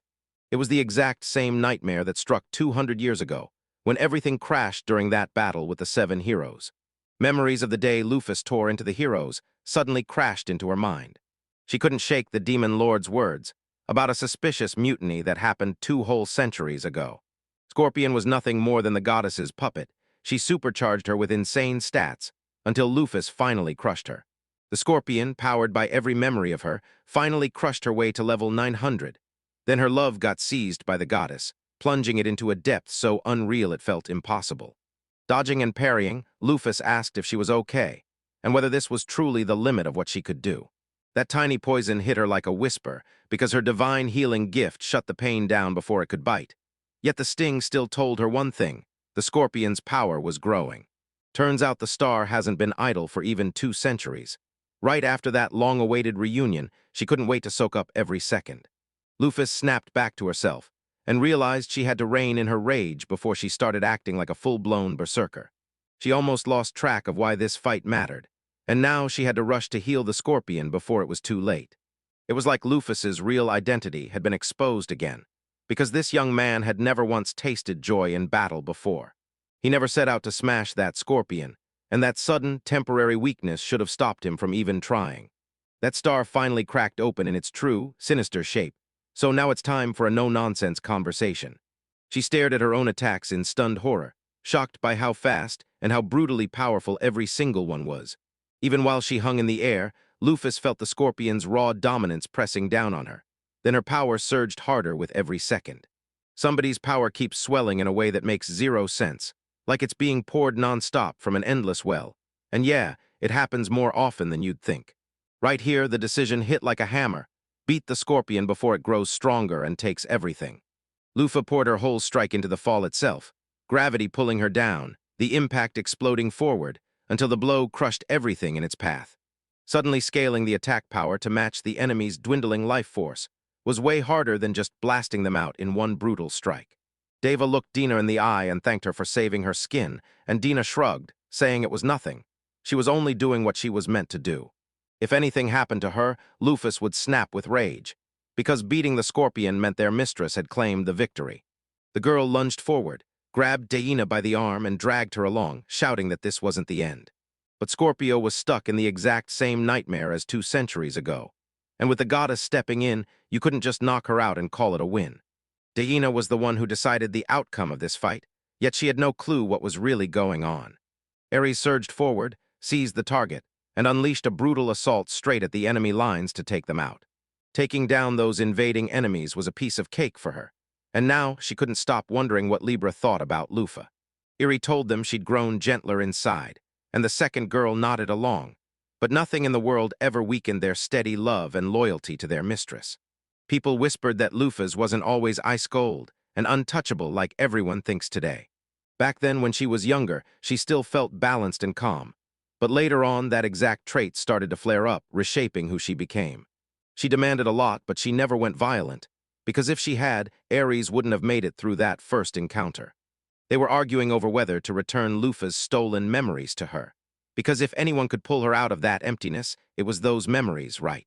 Even if it was just a slice of her old life, the moment she couldn't remember her companions, it crushed them all. Diana was right at the center of everything, and the girls could tell her latest move had a bunch of eyes suddenly watching her. Ares froze at the news, couldn't believe it, and kept grilling the person again and again. Is that really true? Libra was stunned. She'd never heard of it, and it all traced back to Dina's mind control ability. Because Libra's a golem, her consciousness can't be messed with, and chances are everyone around her has already been hit by memory swapping. Dina was the last person she ever trusted, no matter the circumstances. Carcinus just told Lufus that Scorpion moves just like the 7 heroes the goddess controlled back 200 years ago. She finally figured it out. This whole thing was mind control, pulled off by divine hands. Dina swore she had a special gift, one that could finally cancel out that awful effect. After mulling it over, the girl finally blurted out, almost shaking, that she might just pull it off. Before anything else, she stopped mid-situation, lifted her hand, and demanded a quick check, because she was about to do something.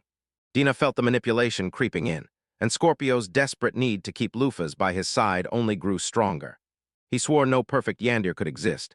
Then suddenly he saw her charm and realized she had the same gift as the goddess. He couldn't shake the feeling anymore, because the deeper he thought about that ability, the more suspicious it became. Lufus insisted Dina is tied to a goddess, because every time she goes anywhere, 12 stars trail after her, and that power puts her one step ahead in every move. She moved with the graceful glow of the heavens, but the young man was convinced he could shatter that illusion. Dina demanded to know, if she copied that move, would the goddess treat her like an enemy? Lufus admitted this could happen, then snapped into action and promised her protection, no matter what. The girl trembled at the thought of angering a deity, but the lady shot back, "Don't worry, I'll fight with everything I've got," and demanded one thing in return: fix the scorpion. Diana insisted she could gamble just like him, and then she acted like there was more going on beneath the surface. The goddess could summon tight, controlled copies of herself inside avatar bodies, so no one could ever tell which one was truly her. If they spot Diana as an enemy of the goddess, that could tip the scales in her favor, but it might also set off a totally different kind of disaster. There was a real chance she was the goddess's own avatar, and Lufus wouldn't rest until he uncovered the truth. Capricorn snatched the moon from the sky, and it looked like her final curtain. Then his plan hit. He meant to rip her apart one limb and organ at a time. Burning out with exhaustion, she kept whispering her master's name over and over, while the star seethed with rage. Capricorn, convinced she was nothing more than a fake demon, snapped, asking how she could possibly think that a cheap imitation could ever wipe out the real one. Luna couldn't make sense of it, so he broke it down. Their likenesses were forged in the god's own image, just the gods having fun. When they die, they don't just vanish into mana. No bodies, no escape. Meanwhile, the stars keep their physical shell even after death. It felt like a cruel, pre-written mission, one that would erase them from the world. And Luna had watched it happen over and over, like fate slamming the same door again and again. What she heard slammed into her mind, so hard she couldn't even process it. Then Capricorn doubled down, demanding she believe every word. Just as he was about to spill the truth to her, he got slammed by a sudden attack out of nowhere. Some shadowy stranger dared to snatch the moon by force, and in the process, he actually ripped Capricorn of his hand. It turned out to be Tara. She'd come charging in to rescue the girl. He snapped at her for being careless, begged her to forgive him, and then, finally, he breathed with relief because he'd made it just in time. Capricorn's rage hit a whole new level. He swore he'd hand his mistress the moon, and then go even further, taking Tara too. That young man choked up with raw grief, furious that his subordinates had been hurt, and swearing he felt completely betrayed. He laid out his packed schedule, then rushed to apologize, because he had to bolt right then and there, no delay. Moonlight blazed in his hands as he burst out of the room to dodge a collision with Capricorn, and then he spotted the Luffas waiting below. He spotted her instantly. Those dark wings gave her away in a heartbeat. Terran knew the goddess had already drained her earlier, so he couldn't read her mind at all. Even with half her power ripped away, she was still terrifyingly formidable, and he was sure only his father could put down that creature. Tara snapped to attention, threw her old plan out the window, and decided to flip the 7 sanctuaries and 12 stars against her enemies. Fast. He told Luna the truth. Those 7 shrines weren't just targets. All demons were being puppeted by one person, and he was sure his own father was tied to her. Right then, Tara barely had any demons she could trust, and somehow she was one of the few. He pleaded with her not to waste her life in these battles, swearing he needed her more than anything. Those words lit up the conversation, and threw her completely off balance, so she scrambled to regain her composure. When Tara streaked past, Lufus froze in shock, wondering who he really was. This young man was sure it had to be a local hero, and the way he carried himself, his aura blazing, screamed that he was born for something heroic. Scorpio was fully healed and feeling brand new, so the stars should have awakened any minute, while Lufa wasted no time, pouring out her heartfelt gratitude for the help. Dina told them straight up, this kid wasn't just any demon, he was the demon lord's son, and while normal demons rock blue skin, this prince's skin was pale and light. And honestly, he didn't look anything like Ohm. If this was a dating sim, he'd 100% be the smooth operator trying to win everyone over. Dina kept catching little signs that Lufas didn't act like a typical girl, so she finally blurted out the truth. She was a guy. Hearing that, the girl froze in shock, and the young man leaned in and demanded, "Did I ever mention this before?" He leaned in and reassured her, telling her that ever since he woke up in this body, those desires were gone, and that he didn't feel a thing for girls. Lufus snapped her focus onto the mass-produced scales, eyes narrowing as she watched, hunting for the moment they'd finally turn and attack. After scanning the data, the star leaned in and demanded, "Am I Lufus Maffel?" And the answer came back fast. Her arrival was exactly on schedule. They were ordered to escort her straight to Bluthgang's chambers, because the Lord was already waiting there, eyes sharp and ready. Lufas looked utterly baffled, like he couldn't even guess who they meant, then blurted out, "Wait, are you talking about the king of Bluthgang?" "No," the answer snapped back, and the person who'd been waiting there suddenly felt familiar to her. Just as Lufus couldn't figure out who was waiting, he heard the truth: Mizzle, the blacksmith king, and the creator himself. Her eyes shot wide in pure shock, because she truly believed he was long dead. Meanwhile, Tara bolted back to the castle with Luna on her heels, ripping through the halls and screaming for Venus as she frantically searched. When she stepped up in front of him, he demanded to know where her father was and got the answer. He'd slipped out of the castle with a guard. Still reeling from Lufa's encounter, Ohm didn't stray from the plan. Furious and fist clenched, he stormed in and shouted that Venus had been the one who stirred it all up. Venus, the sanctuary's leader, was summoned by the Lord and brought straight to the castle. Her look didn't scream demon, but they still welcomed her in without hesitation. She was chained to an ancient X-Gate spell, the kind only someone armed with both divine light and dark magic could ever unlock. Creatures born from the dark can't tap into divine power. Only the demon lord gets that kind of exception. He probably figured out her real identity and what she was really aiming for, because even if it matched Ohm's grand scheme, the fallout for the demons could be absolutely brutal. Tara felt the air go wrong, spun toward Venus, and blurted out that he needed to ask her a few questions. By tipping Mars off about the long-hidden Ares secret, she lit a fire under his ambitions, burning her name into the spotlight and goading him into something reckless. After he warned Jupiter about the mess in Gallahorn and convinced him to bring Capricorn along, he immediately pinned the blame on Venus. Tara swore she was out playing Scorpio, but Luna was already crashing into Venus, so Luna shot back, "I'm not hurting anything, I'm just trying to help."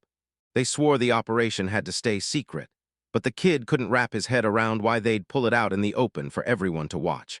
Tara couldn't shake the feeling that it was her who shoved Lufus into fighting his father at Levitane, and now she wanted an immediate answer. The prince stopped mid-step, hanging on her response, but Venus flashed a grin and told him she'd answer his final question, right when it counted. She set up the final battle because the king demanded it. Then Tara grabbed his sword and pressed it to her throat, daring her to say what she wanted. When Venus wouldn't spill a single detail in front of the moon, rage flared in the moon's chest, and it demanded to know why Venus was acting that way.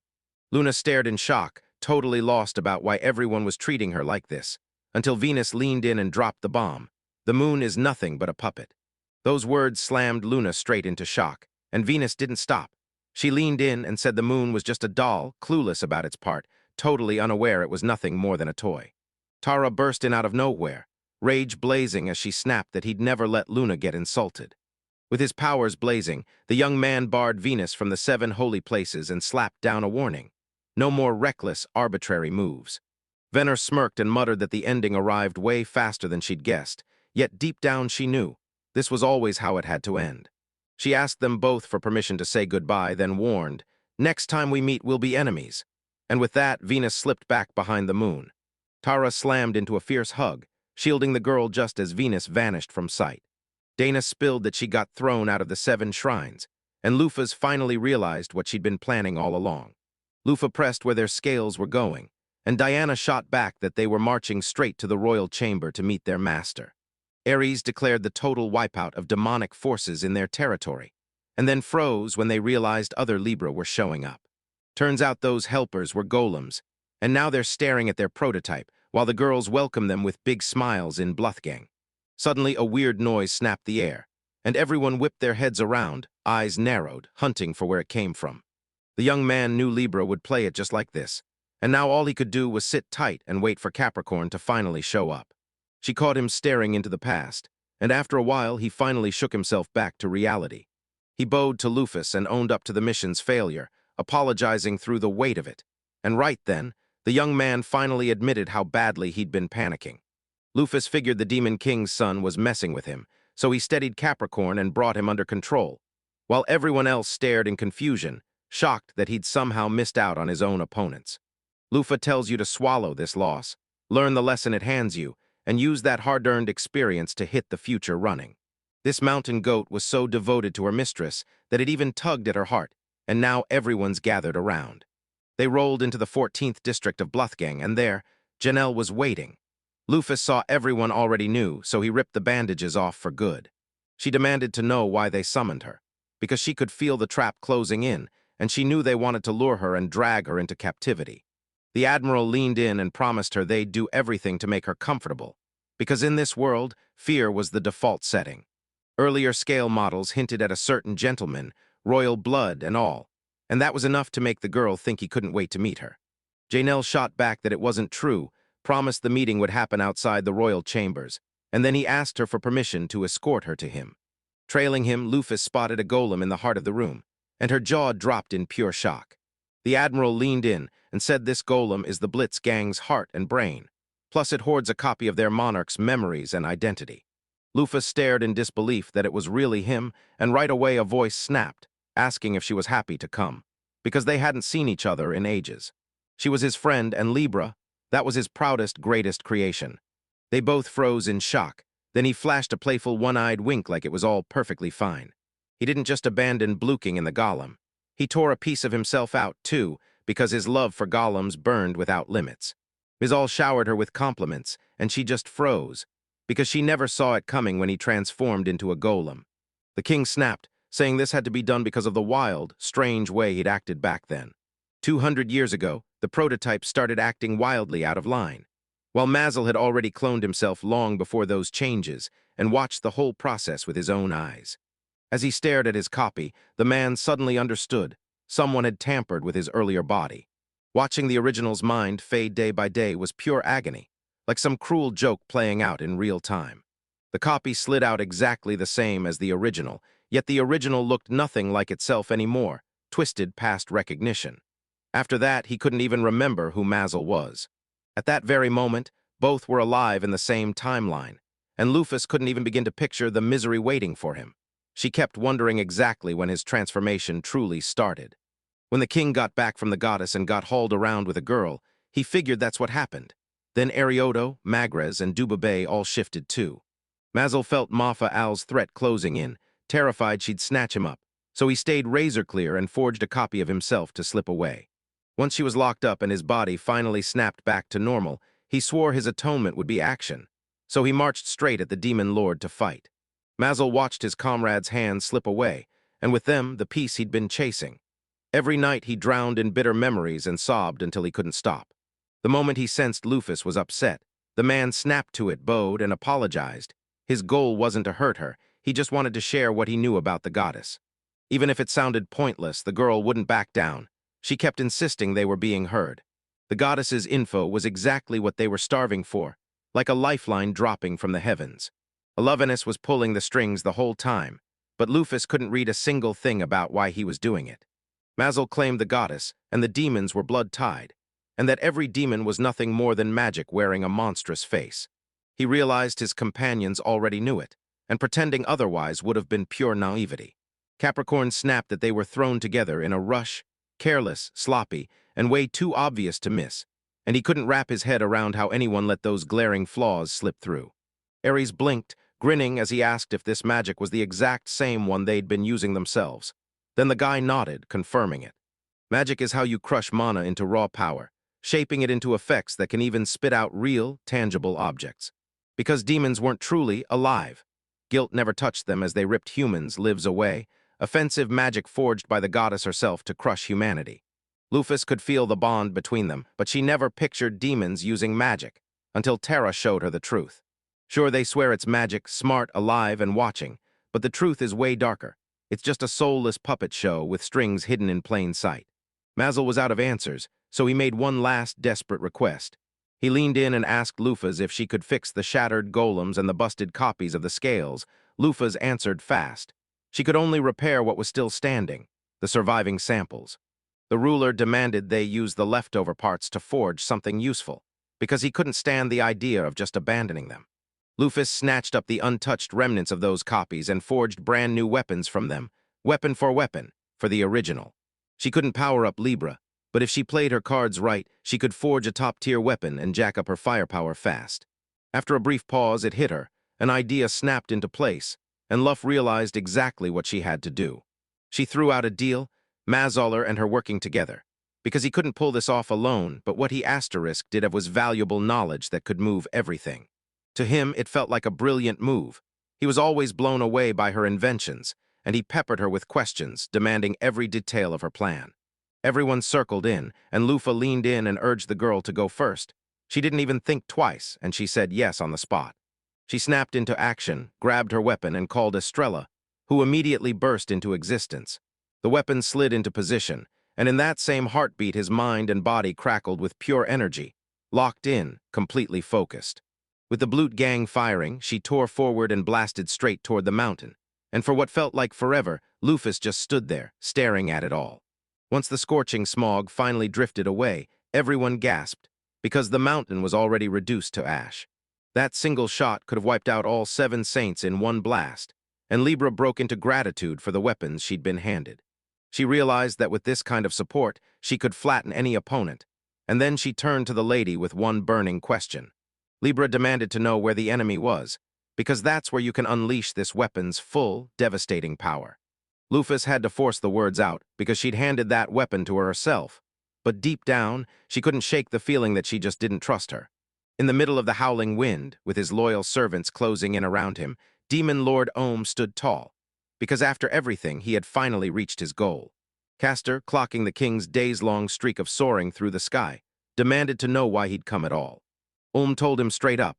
He came for this ship's treasure, and Castor was the other twin of the 12 heavenly stars. He swore he'd give it all they asked for, until the Demon Lord leaned in and revealed the truth. This wasn't about treasures at all, he wanted the key of heaven. Castor declared, loud and clear, that only his mistress could step through the heavenly gate, and that under no circumstances would Ohm ever get that chance. Clinging to what Alker left behind nearly wiped him out, and it stretched his sister's strength to its breaking point too. Castor admitted Lufus was better, but he flat-out refused to say Lufus was weaker than Ohm, and there was no way he'd ever agree to that. The Demon Lord bared his smile and demanded he show just how anyone dared to call him weaker than the 12 heavenly stars. He leaned in and demanded to know if Castor truly believed that the level 800 stars could actually beat him. The young one was the strongest of the bunch, and he ruled the mightiest army in all these lands. The young man demanded a live demonstration of the Argonauts' strength, because their deadliest enemy was standing right in front of them. Argonauts is the twins' power, one bond, one mission, because Pollux can rip open the past and summon the souls of ancient heroes, bringing them back to life as spirits in the world. Ohm's elite squad got obliterated in the blink of an eye. Every one of those summoned spirits hit level 500, and a few even skyrocketed to level 1000, just like the summoner. If we judge by sheer development, it's clear the Demon Lord wasn't weaker than the mistress at all, and all the other minions. They came with serious, no-joke strength. For Ohm, there was only one move.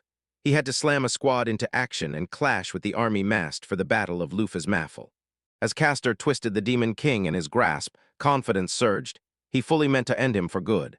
That Starcast spell, 50 names strong, unleashed the most brutal attack in the whole element-based roster of nature. Castor was convinced the fight was finished for good, and that he'd somehow shielded the key of heaven. Lufus handed down this artifact 200 years ago, and if you mess up even once, the whole world is going up in flames. The star refused to let the demons sink their claws into that key. Then boom, a sound crackled behind him, and he whipped around to see what was happening. Staring up at the sky, he spotted this massive circle, and his mind just couldn't figure out what it was meant to do. Mazel's tip lit the fuse, so the team upgraded Tanaka's armor overnight and marched out the next morning, leaving Blutgang behind. Everyone recoiled at what they saw, and a few people snapped with full-on rage. He told Scorpio to stay true to herself and then offered her a trip, so now she wouldn't let up, chasing him relentlessly. After spending so long by herself, she was practically vibrating with wild excitement, and Lufus chose to ignore it for the moment. If it made her happy, he'd let it run. Her stats rocketed back up to level 800. Then Scorpion got yanked away by her hair, and she snapped at him, irritated to let her go. Liber told her she was terrified for Lufas, and then admitted she wanted to forge her into metal so she wouldn't get in her way. Their mistress stepped in and demanded they calm down, because if things kept escalating, they'd end up hurting Tanaka, and everyone knew they couldn't stand each other. Capricorn and Aries got along like best friends. Cancer was sweet to everyone, and the rest of the crew just couldn't seem to click with each other. Scorpio got sidetracked and snapped, "Who are these girls eating with us?" And Dina shot back, furious that she'd only just noticed it. The Libra star brought Virgo into the spotlight, revealing she's a Skywing, and clarifying she stepped in after Parthenos and Diana, whose parts didn't matter much. Scorpio, talking about Dina, spilled her backstory and practically cheered when he met her, and that set her off so hard that she snapped, "Don't you dare call me that." The maiden wore a crushing, sad look. Lufs noticed it right away and blurted out, "Hey, are you okay?" She confessed that even now, doubt still gnaws at her. She's terrified she might not truly deserve to stand with people this extraordinary. She couldn't stop wondering, Could someone like her actually matter to a company this powerful? Virgo really is one of the lowest-ranked stars of all, raised deep in the forest in total isolation, with zero experience to her name. Lufas couldn't believe how far she'd climbed, and she wanted the maiden to see just how incredible it really was. Tamaka slammed on the brakes and blurted, "What's wrong?" He nodded hard and said, "Something happened." A pack of beastmen materialized right ahead of them, shuffling forward toward something in a slow, unstoppable pull. They were headed for Dropnir, a kingdom Emperor Duby had snatched as one of the legendary 7 heroes. Thanks to their leader, who forged beastmen from every type into one squad, their whole people became wildly diverse. Lufus couldn't help but stare in awe as Doob somehow kept control of that wild mix of people. Her gaze snapped to a few faces in the crowd that absolutely did not belong with the beast tribe. Scorpion dropped the bombshell about the coming hunting festival. Wild beasts will be hauled in, trained by their handlers, and then thrown back into the wild for the hunt. Lufus blinked at how sharply she noticed everything, and Dina's job suddenly felt threatened, cracking her patience. Turns out Scorpion wasn't just waiting. He was hatching a plan to unleash monsters during the hunting festival, the very first move in capturing Drapnir. She didn't even flinch. She acted like the hunting festival was exactly the kind of fun she'd been waiting for. Lufus asked the maiden to join in, and the girl's eyes lit up, buzzing with pure delight and eager anticipation. The lady promised her she'd shoot up to everyone else's strength in no time. Virgo clenched her resolve, trusted her words, and swore she'd give it everything she had. Now they had no choice but to head to the drop. Guys like Say rushed to sign up for the upcoming hunting festival, and everyone thought it was happening the very next day. The young man pressed for where Gantz and Cruz were, and they just shrugged, saying they were out there, roaming around somewhere. They showed up because Magrez talked to him first, pushing him to admit that if he really wanted the whole truth, he'd have to ask. To pull it off, they've got to dive back into the Age of Myths, before the Earth even had mana, back when the Skywalkers hauled it all out of the sky.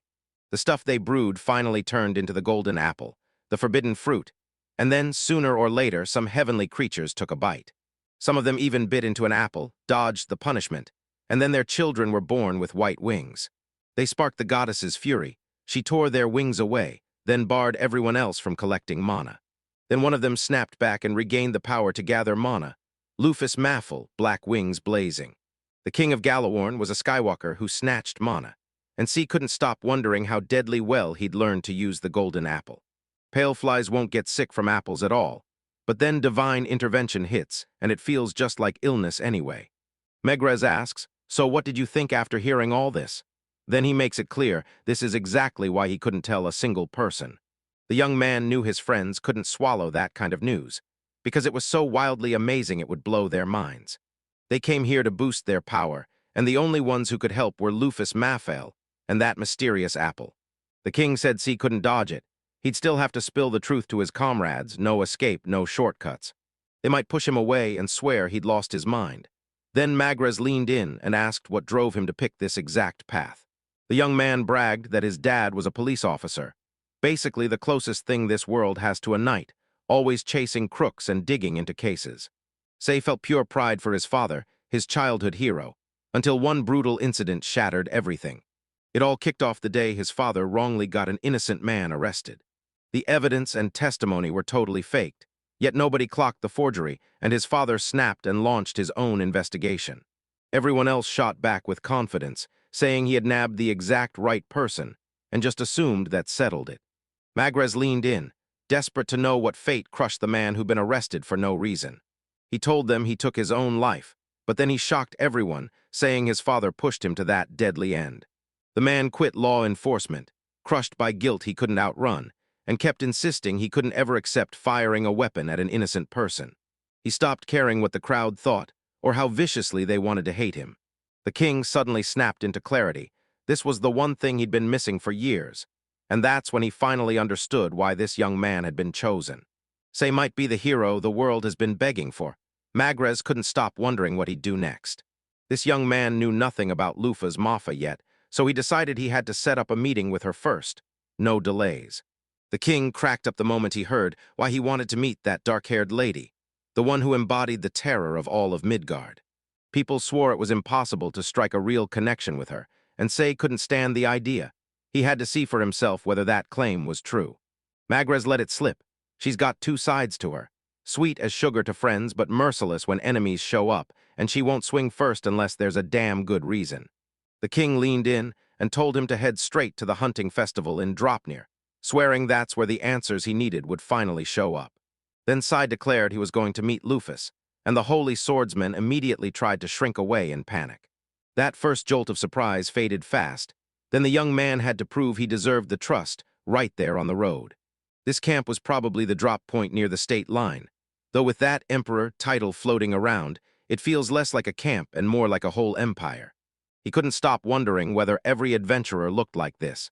But with everything so strange and intense, he refused to compare himself to his companions. In that group, a wave of gorgeous girls stole the spotlight, and the guys nearby simmered with straight-up envy. He leaned in with a teasing grin and asked what kind of girl he liked, like he already figured it was the white-winged type. The young man blinked in shock at this wild, unusual girl signing up for the hunting festival, and he could practically feel her excitement blazing off her. The moment he saw her, the thought hit him hard. If trouble popped up nearby, he'd be ready to rush in and save her. At dawn the very next day, everyone finally gathered, and the whole crowd was buzzing with excitement for the hunt festival to kick off. Contestant number 760 was absolutely crushing the field, building an unstoppable lead so massive that the whole room stared in disbelief at how she kept powering through without ever running out. Everyone was dying to know who this mysterious girl was until it clicked. She was Deva, the one marked as participant number 760. Say finally realized it wasn't just strong. It was an insane power that blew past his own, maybe even beyond a swordsman saint. The main commentator demanded a single word to spell out the hunting festival rules, even though they were basically child's play. They had to smash every monster that got set loose, and the tougher the beast, the bigger the points they scored.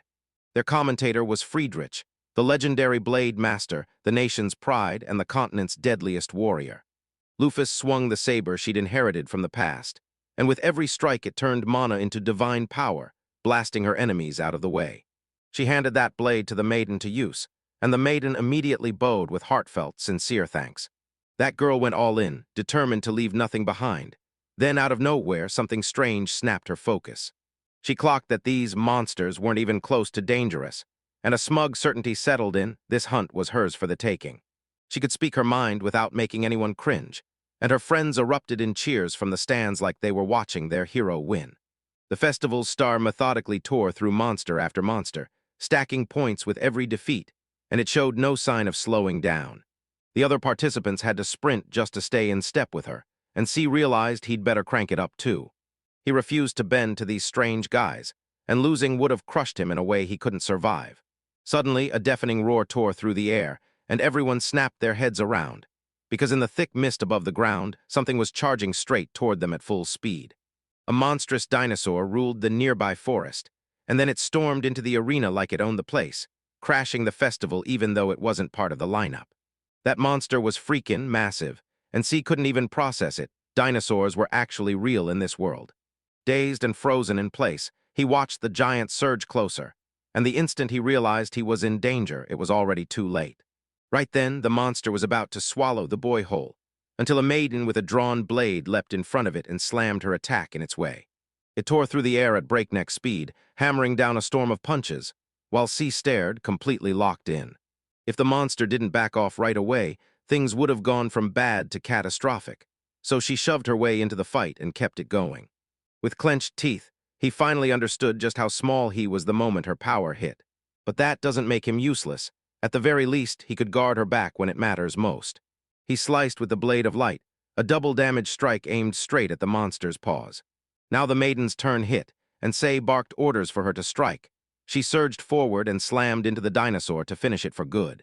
She lunged straight for his forehead, blade poised to end everything with one deadly strike. Then she hit. Deva thanks Sei for the support, but all he feels is relief. He's glad he could help at all, even as he aches that he couldn't do more. The host blasted the news that the hunting festival was about to kick off again, and at that moment the young man finally decided, all right, time to introduce myself. He introduces himself as Minami Jujaisai, then drops the big detail. Back in his home world, you say the last name first and the first name second. She frowned at how weird his name sounded, then boldly told him who she was, claiming herself as a maiden with no last name to her name. Suddenly, the dinosaur snapped back to its senses and lunged to attack, while the guys froze in shock, stunned beyond belief by what they were seeing. Right when it was about to gulp them down, it yanked its huge mouth open, then froze like a statue and crumpled to the ground, panting. The guys were left staring in total disbelief, because that beast didn't even have the strength to do anything else. It just hauled itself up, then collapsed and died again. It turns out those monsters were the work of Lufus's summoned scales. So even though the maiden is insanely skilled, she still hasn't got the battle experience to back it up. So she always kept the scales primed, ready to swoop in if disaster struck. But when the beast fell, it sure wasn't her. That arrow sank into the dinosaur a split second before the bullet could even arrive. And when the bullet finally hit the target, the deed was already done. Only a handful of creatures could pull off something like that, and Libra was almost certain Sagittarius had to be behind it. Sagittarius rains down long-range fire from the absolute farthest distance, and he's the only one who can shoot faster than Libra. He was the only star in paradise Dina couldn't even see, and the fact he showed up right now was a mystery nobody could crack. The kids huddled around the table, celebrating the Virgin's win at the festival, and poured out their heartfelt congratulations to her. Winning the hunting competition should have lit up the girl's confidence like a torch, exactly like the young man had been hoping. Libra leaned in and told Lufus, "Someone's near Tanaka, but the readings say they're not a threat." As the lady and Deina stepped outside, she caught Zavorola red-faced, struggling to blurt out words in his impossible, incomprehensible tongue.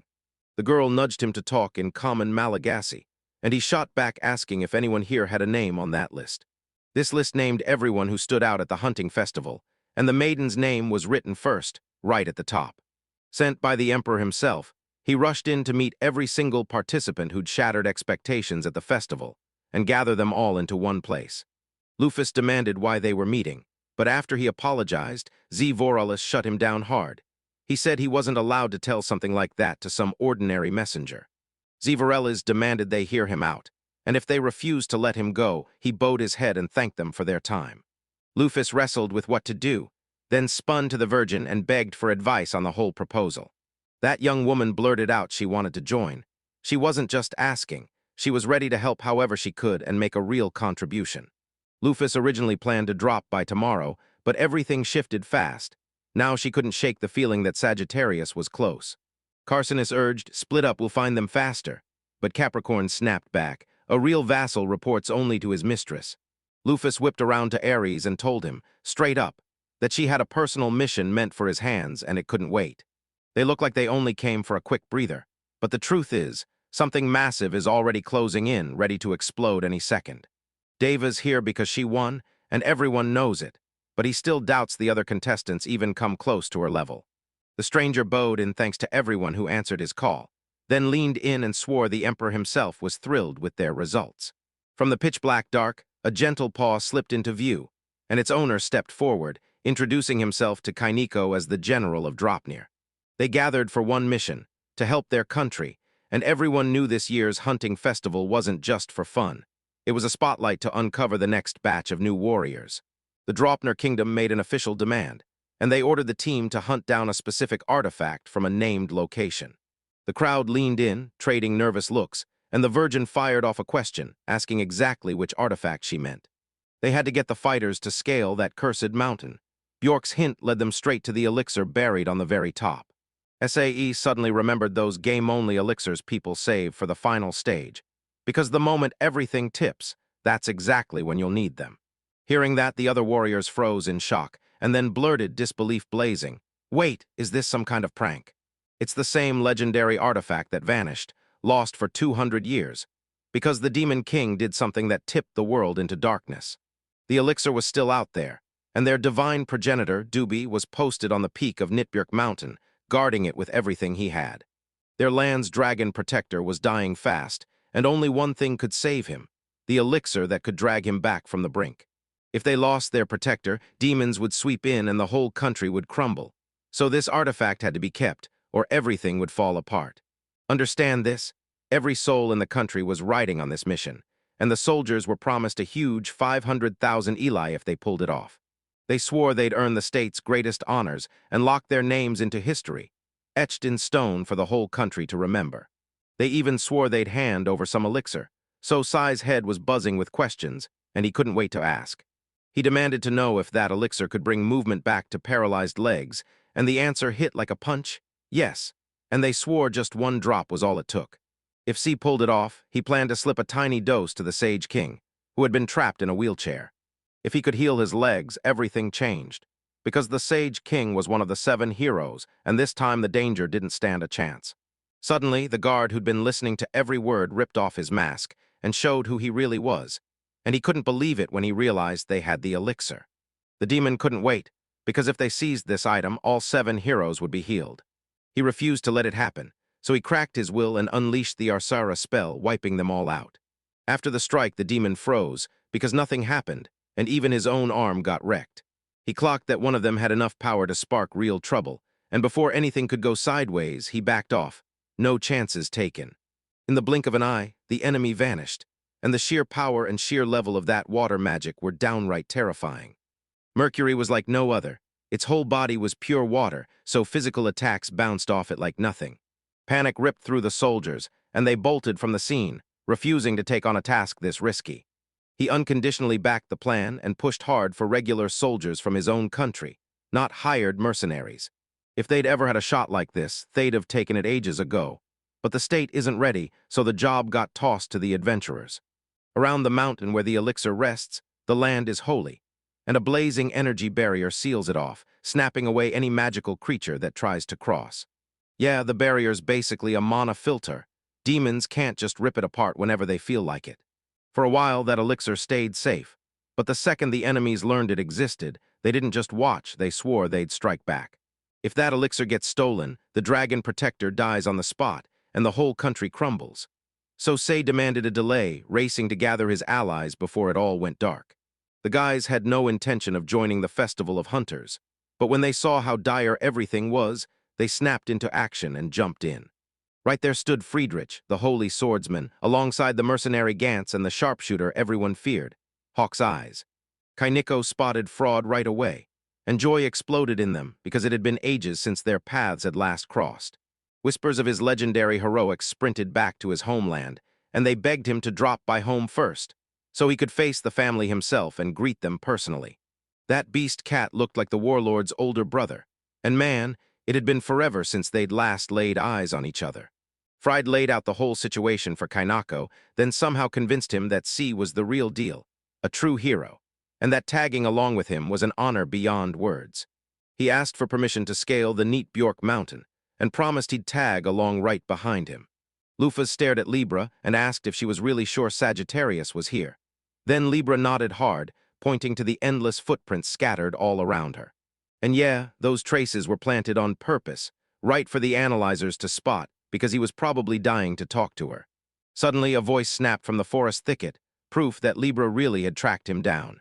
They whipped around, and there it was, the host of the hunting festival. They demanded to know why he was here at all. Sagittarius showed up in front of his opponent like it was the strangest thing imaginable. He just let out a chuckle as he finally understood the disguise was useless. Then the mask dropped, and his real form started to take over. The man admitted he can't personally meet Lufa-sama right now, so he dialed her up for a direct conversation.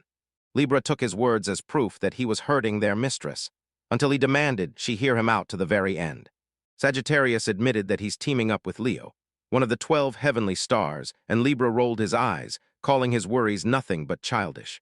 Leo didn't stick with Lufus out of loyalty. He just followed her commands long enough to hatch the master plan to snatch the throne.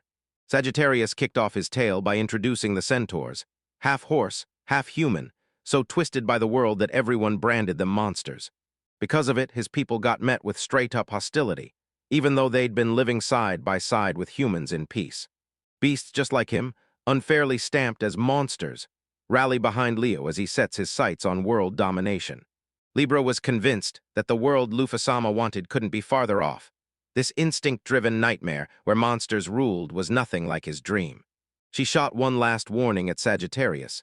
If he didn't rush back to his mistress right now, she'd wipe his hard-earned merits clean from memory. Sagittarius swallowed his pride, then apologized, saying his choice was driven by one thing, giving the kids a brighter future. By choosing this path, he's basically signing a war contract with Lufa's, and when the fight erupts, he slams his Kose bow to land straight-up punches. Out of nowhere for Cancer, Libra snatched him up and threw him in front. using him as a human shield to hide behind. The mistress sensed the threat the moment it flared, snapped that Sagittarius was an enemy, and wasted no time wiping him out. She lunges straight for Sagittarius, but he slips the hit and snaps back with a volley of arrows, each one she blocks while Carcinus presses in. Libra yanked Cancer back and forth with zero mercy, brushing off his desperate begging and forcing him to get dragged along anyway. He craved a breather, but she coldly told him he was only good as a shield, then threw him the chance to prove her wrong. Sagittarius gripped the bow ulna, and every single arrow struck true, never once missed. Even Libra couldn't dodge that shot, so she clashed with it head-on, using El Nassel in one hand and Zubin El Janobi in the other. Then their faces snapped into shock. Right before their eyes, Sagittarius vanished out of thin air, and they were left totally dumbfounded. No matter how hard she searched, nothing showed up, and Libra snapped into a replay of the fight. Then her eyes caught it. The enemy had already grabbed the shooter right as the arrow was about to fly. She stumbled into a tactic she'd never seen before, and that left her no chance to cook up a countermeasure. The barrier clung to its power, and boom, crystals appeared, and the whole group staring right at them was the real win. It all hit him like an RPG dungeon, same tense vibes. The very next person in their party got stuck on something and said, "Nope," then asked it straight to the source. He stared at the guy ahead and blurted, "Are you a gorilla?" And everyone around him scrambled to shut that kind of talk down. They told him she was human, even though she looked like a gorilla, and right then the girl punched that insolent guy straight in the face. Some people figured Demon Mercury had laid a trap for them, because there's no way he'd just leave the elixir behind. Suddenly, chaos erupted. This young guy bolted in and yelled for everyone to crowd around him. Then water burst into existence right there. He shoved danger aside to keep his companions safe, then swore the water showed up out of thin air, like it had been summoned by magic. Looks like Kainkasen nailed it. Then the demon smashed through the barrier, and water suddenly started spilling in, racing straight toward the youths. Suddenly, Virgo slammed Vindemiatrix, and in a blink, every last drop of water evaporated instantly. The protective magic her grandmother taught her finally hit its mark. This mana removal technique was something only the goddess and the Lufas could use. She swore she was just an ordinary skywing hiding in the forest, but everyone who saw what happened stared in disbelief and refused to believe their own eyes. Skywing pulling mana out was straight-up unbelievable, something even a king couldn't pull off. They had to steady the crew's nerves fast, because everyone needed to decide right then, push forward or fall back.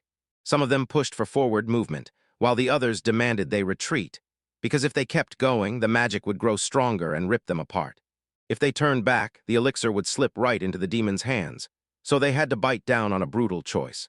A friend snapped to face him, demanded his honest take, and reminded him this whole journey was for his own good.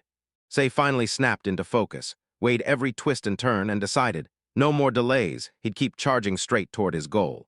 He swore the demon was striking from a distance just to scare them back, and the second he pushed through that barrier, he could feel it hit him for real. Cruson managing to fend off that hit for a moment proves it, because if his fight happened outside the barrier, his shield would have shattered in no time. The guy figured it out. This demon's at a serious disadvantage, and it's probably just controlling the water so it pours straight down from the top. That's when C realized the truth. This whole thing was a trap, and it was only the demon paying the price. The man showered the virgin with praise, gushing that she was incredible, but inside she felt the truth, like he was selling her strength way too high. He didn't say much. He just told her to trust herself more because she was absolutely incredible. Ares knew this guy was a hero, and sure, his strength looked scary. But in the end, he was still weak, and that weakness hardly mattered next to Lufa.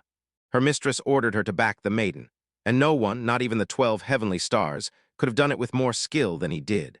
That girl, just like Ares, was ringed by fierce companions, but their doubts started to swell like a storm, because none of them had ever felt anything like that before. He could have wiped out the water shrine in an instant, but it still wouldn't have saved the maiden. He was certain she'd handle it solo, so he hung back, watching from the sidelines. Then, just like that, they spotted the peak. This was the one spot where the demon and the elixir could be found. Only Ares knew they had a massive stash of it hidden in the Blackwing tomb. They stormed into a massive room with no door in sight, and it looked like the guys had finally boxed the enemy in. Now they had him cornered, and they demanded he hand over the elixir. No escape, no mercy. The stranger calls himself the Demon Mercury, and his face stays stone calm, like he couldn't care less. Yet one of the heroes snaps that they need the elixir back right now. A demon snaps that she stole his magic. Then the girl blurts out, stunned and totally lost, only for the moment to scream one thing. She's determined not to let anyone like that walk free, and the threat hanging in the air is way too serious. One of the heroes snaps into action and storms forward, ready to do anything to wipe the enemy out. Magical swirls whip through the air, but the foe's figure stands there like it's completely unfazed. The remaining fighters charge straight into the fray, even knowing the enemy's power is terrifying. He shrugs off the blow with ease, then snaps that the attack won't do a thing. The heroes keep throwing themselves into the fight, clawing at the enemy and fighting to buy seconds. But the opponent just smirks, waves the hits away like nothing, and declares them pointless. During the chaos of battle, a winged girl rockets into action, tearing across the field and quickly healing her wounded allies. One of the heroes unleashes a special skill aimed straight at the demons, trying to break them down from the inside. Yet the opponent doesn't flinch, staying rock steady even as the attack hits like a thunderclap. He sees the attack for what it is, real and worth respect. But fear and pain never touch him. The hero won't quit, and he braces to smash back and keep the fight going. Out of nowhere, the winged girl slams into the enemy and drives her blade straight through him. Everyone stares in shock. Somehow the attack actually worked, and the hero is badly hurt, leaving the whole team stunned, then secretly relieved. Turns out they nailed the numbers, because when the enemy slipped into Barber's space, it drained his power hard. The heroes move like a single storm. Front ranks shove the enemy back ranks close in to back them up, while the girl keeps healing and striking non-stop, and the main character hammers the enemy with his skills, dealing damage again and again. The enemy starts to realize, way too late, that the hero's combat power is massively stronger than it looks. This slams the truth into him, and he has to plan, right now, to wipe out the hero before they strike again. The opponent finally clicks. He's realized he made a brutal strategic blunder by underestimating his rivals. He's kicking himself for stumbling into that barrier with zero plan, and he never saw it coming that there'd be people who could drain mana right out of it. Rage boils in his chest at that winged girl who keeps healing her allies, yet he won't quit for a second. He fights on, insisting with everything he has that he has no right to lose. One heroine suddenly recalls crucial words. Turns out those mere puppets aren't soulless at all, because they've got feelings, their own missions, and one clear thing they refuse to lose: what they want to protect. Mercury dives into the mystery of demons, swearing they're creatures forged from mana, born without any real purpose. He can't stop thinking about why they got turned into mindless puppets, trapped, cursed, and forced to fight humanity. Even if the demons somehow won, they'd still crumble, breaking apart into raw mana until they vanished for good. That hits him like a gut punch, and he snaps to a grim truth. Extinction is coming, and it's the fate his race can't outrun. One of the heroines suddenly shows up in human form, and everyone else is stunned. She straight up explains that the mission demands disguise, and that's why she has to justify herself. It's crystal clear she's trying to get a better look at Terasama, and even with all her cold indifference to others, Mercury admits her human form is downright pleasant to him. The crew huddles together and realizes Terasama is summoning a council. Then one of them slaps a vow down. I'll join in later. That girl who looks human stares out into the distance with yearning, whispers Tara, and decides to wait. Next scene, one of the demons leaned in and demanded permission to unleash that same artifact again and again, to smash straight toward their goal. He fesses up to every mistake and begs for mercy, no matter how bad he knows it looks. He told me only one of them is all it takes for this. Mercury begs to rescue one of the girls from becoming a demon, swearing the only person who can make it happen is the one holding the key. He offers up Drapnir's blood in exchange. Even though the demons are basically trapped and finished, he still steps forward, ready to pay whatever price it takes. Mercury clenches his resolve and swears he'll win no matter what. It doesn't matter the price, because he's ready to do anything, even strike a deal with the devil. In the very next second, it hits him. This still isn't enough. If he has to, he'll hand over his soul to the goddess herself.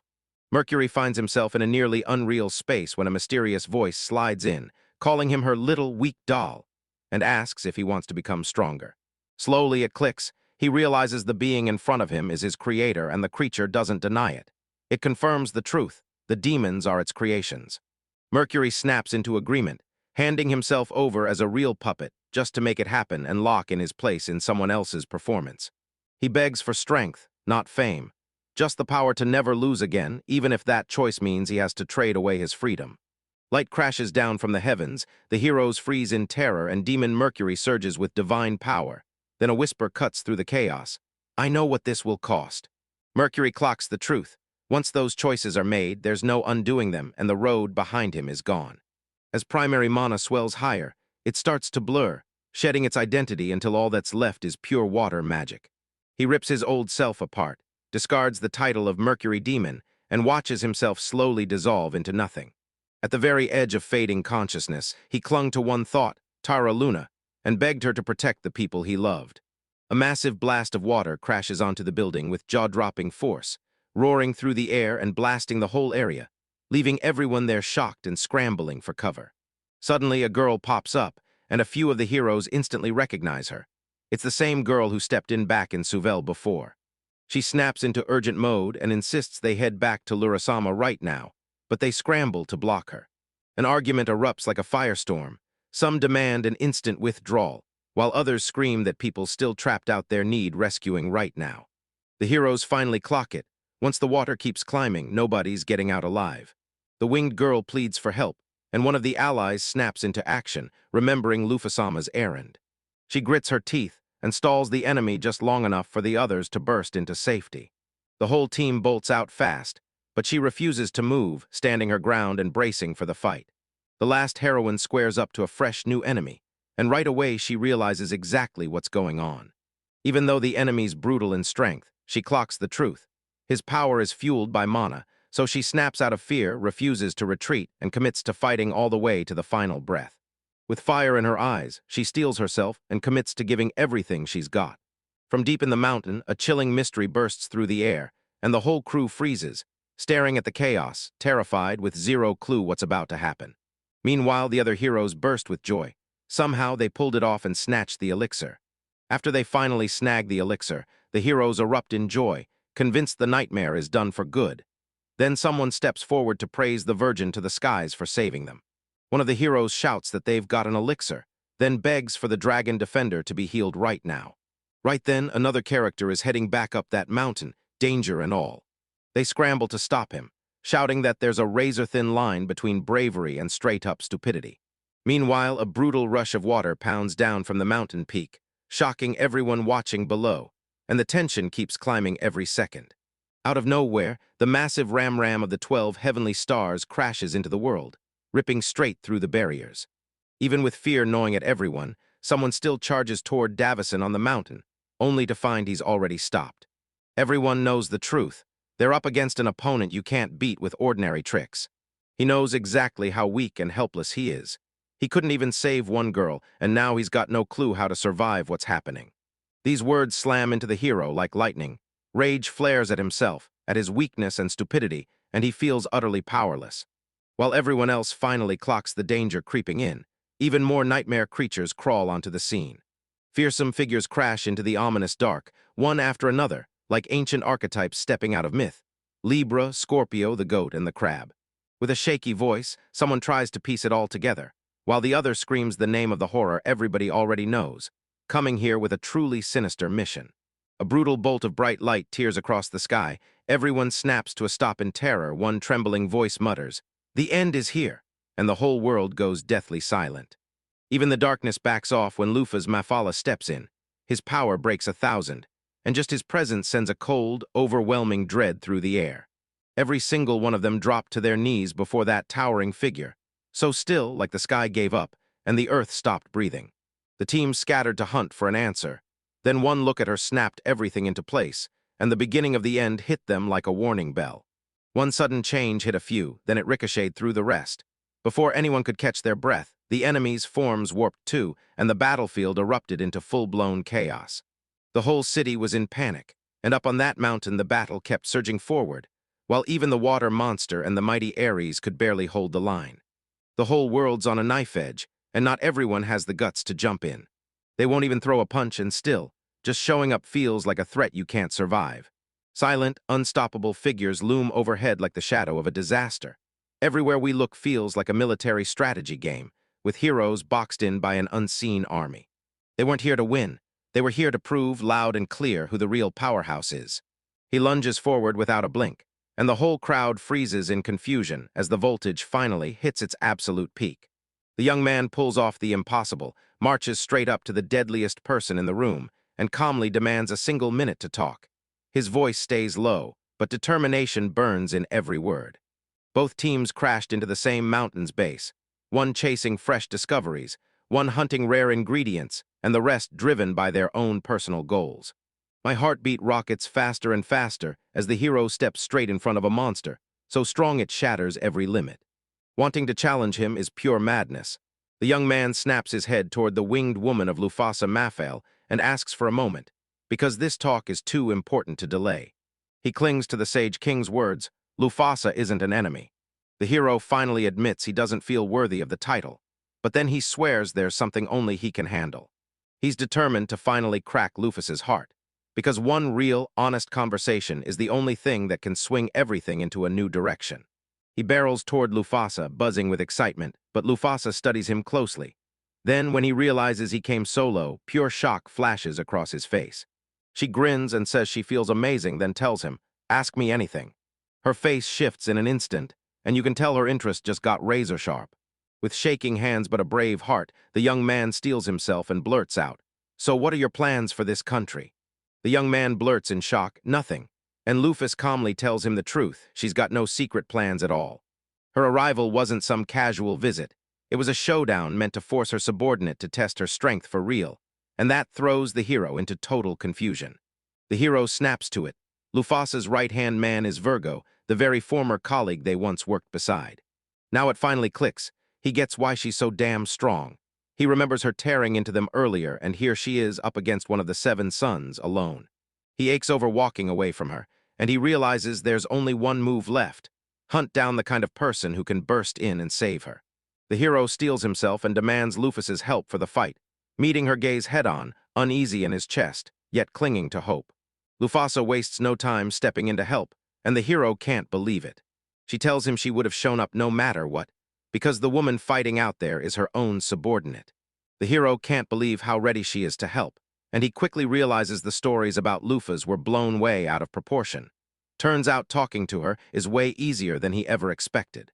The hero's doubts start crumbling. Luffus suddenly doesn't feel scary at all, like she's almost kind and approachable. But then her power erupts out of nowhere, and it shatters that feeling to pieces. As soon as he watches her wipe out the threat with effortless precision, it hits him. She's not just strong, she's terrifyingly powerful. When Luffus hears the hero's request, her shock flips into a warm, happy kind of surprise, and suddenly she feels a whole lot better. She realizes this isn't some kid. It's a real hero in the making, and if everyone shrugs him off, he could grow into a serious threat. So Mufasa decides teaming up with the hero isn't just smart. It's safer and way more profitable, because staying friendly with them becomes a strategic must. In the image, the characters trade greetings and start sizing each other up, while Gans and Mufasa clearly haven't run into each other in ages. One of the characters spots Mufasa and immediately thinks, "She looks great," then blurts out his premonition like a warning, she's about to show up. Then the whole idea of messing with Jin's memories comes up, and just like that, they decide he's no longer needed. Mufasa confirms it. Then it hits, recognition sparks hard. Someone remembers Merchant Swaff, Dinan, and Vess from Stars of Paradise Asterisk, and the same question burns in their head. Why did they ever think they were the only ones who slipped through that crypt before? Mufasa studies the whole mess, and even after the alliance gets sealed, the heroes are still gonna stumble into their next problem. She clocks the enemy firing off Vindemiatrix, and back in the game it felt pointless, but here it rips apart everything like a true monster attack. That random mana absorption water. Nah, it's actually laser-focused on wiping it out. Mana slams in before Virgo can wipe it out, and Luffus realizes one thing fast: Virgo can't handle this onslaught by himself. Mufasa forcefully summons everyone. Now it's time to move, and the whole squad rockets toward Deva's side, ready to flip the battle's fate. Relieved, Mufasa barrels ahead, shouting her name and demanding to know if everything's really going to be okay now. Virgo blurts out an apology for failing to stop the enemy, insisting the mana was surging back again. But Mufasa waves it off like it's no big deal. Mufasa thanks you for guarding the Virgin, then spots that the water column popped up by accident. Still, she sees dollar signs and knows it could rake in profit. Ares can't pull off the skills to shut down the water, and if Capricorn's really the enemy here, then they'd have way more tricks ready to stop it. Now the fighters have no choice but to make it count. Mufasa strides forward, fists ready, determined to grab the moment. She wants the Virgin to get every last drop of glory. She's here just to back her up, and she holds the water column back so it all works out for her. Mufasa slams a psycho-compression ester to freeze the water column in place. Then she pauses, eyes widening, because the water is still moving. The girl keeps pushing her magic, pouring power into the spell until it hums.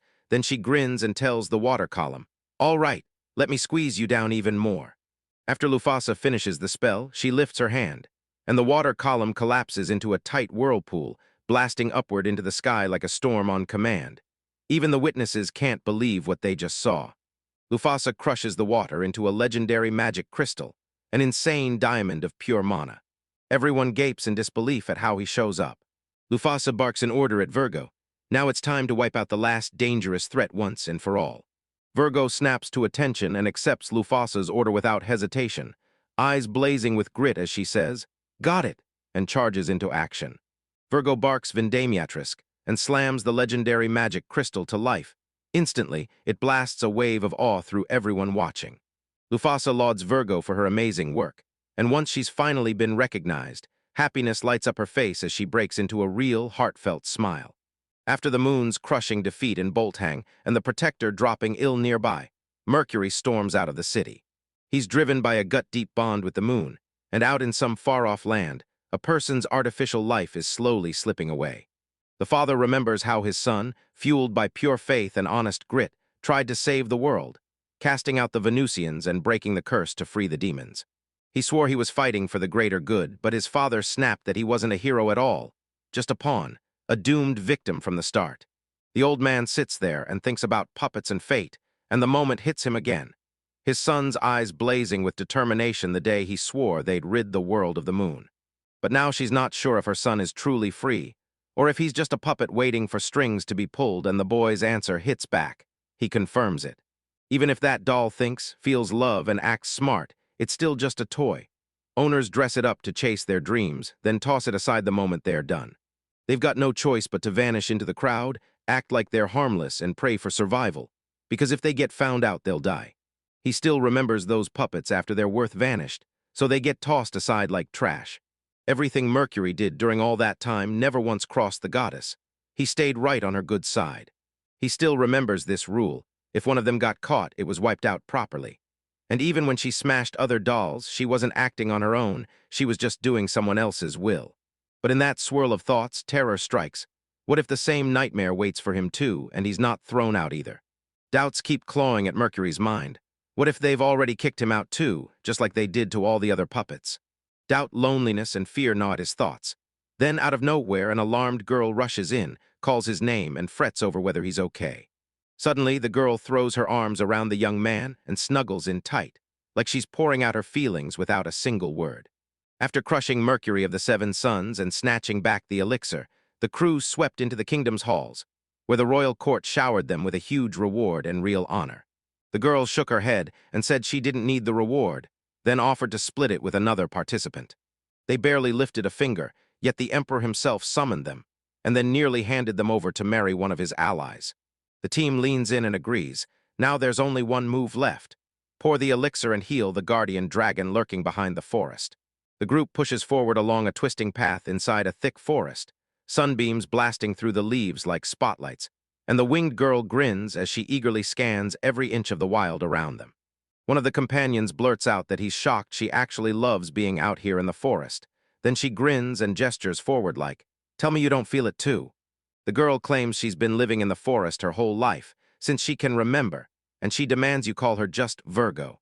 She says the moment she's in the woods, everything feels right, like she finally belongs, especially since the Celestials just can't get enough of mountains.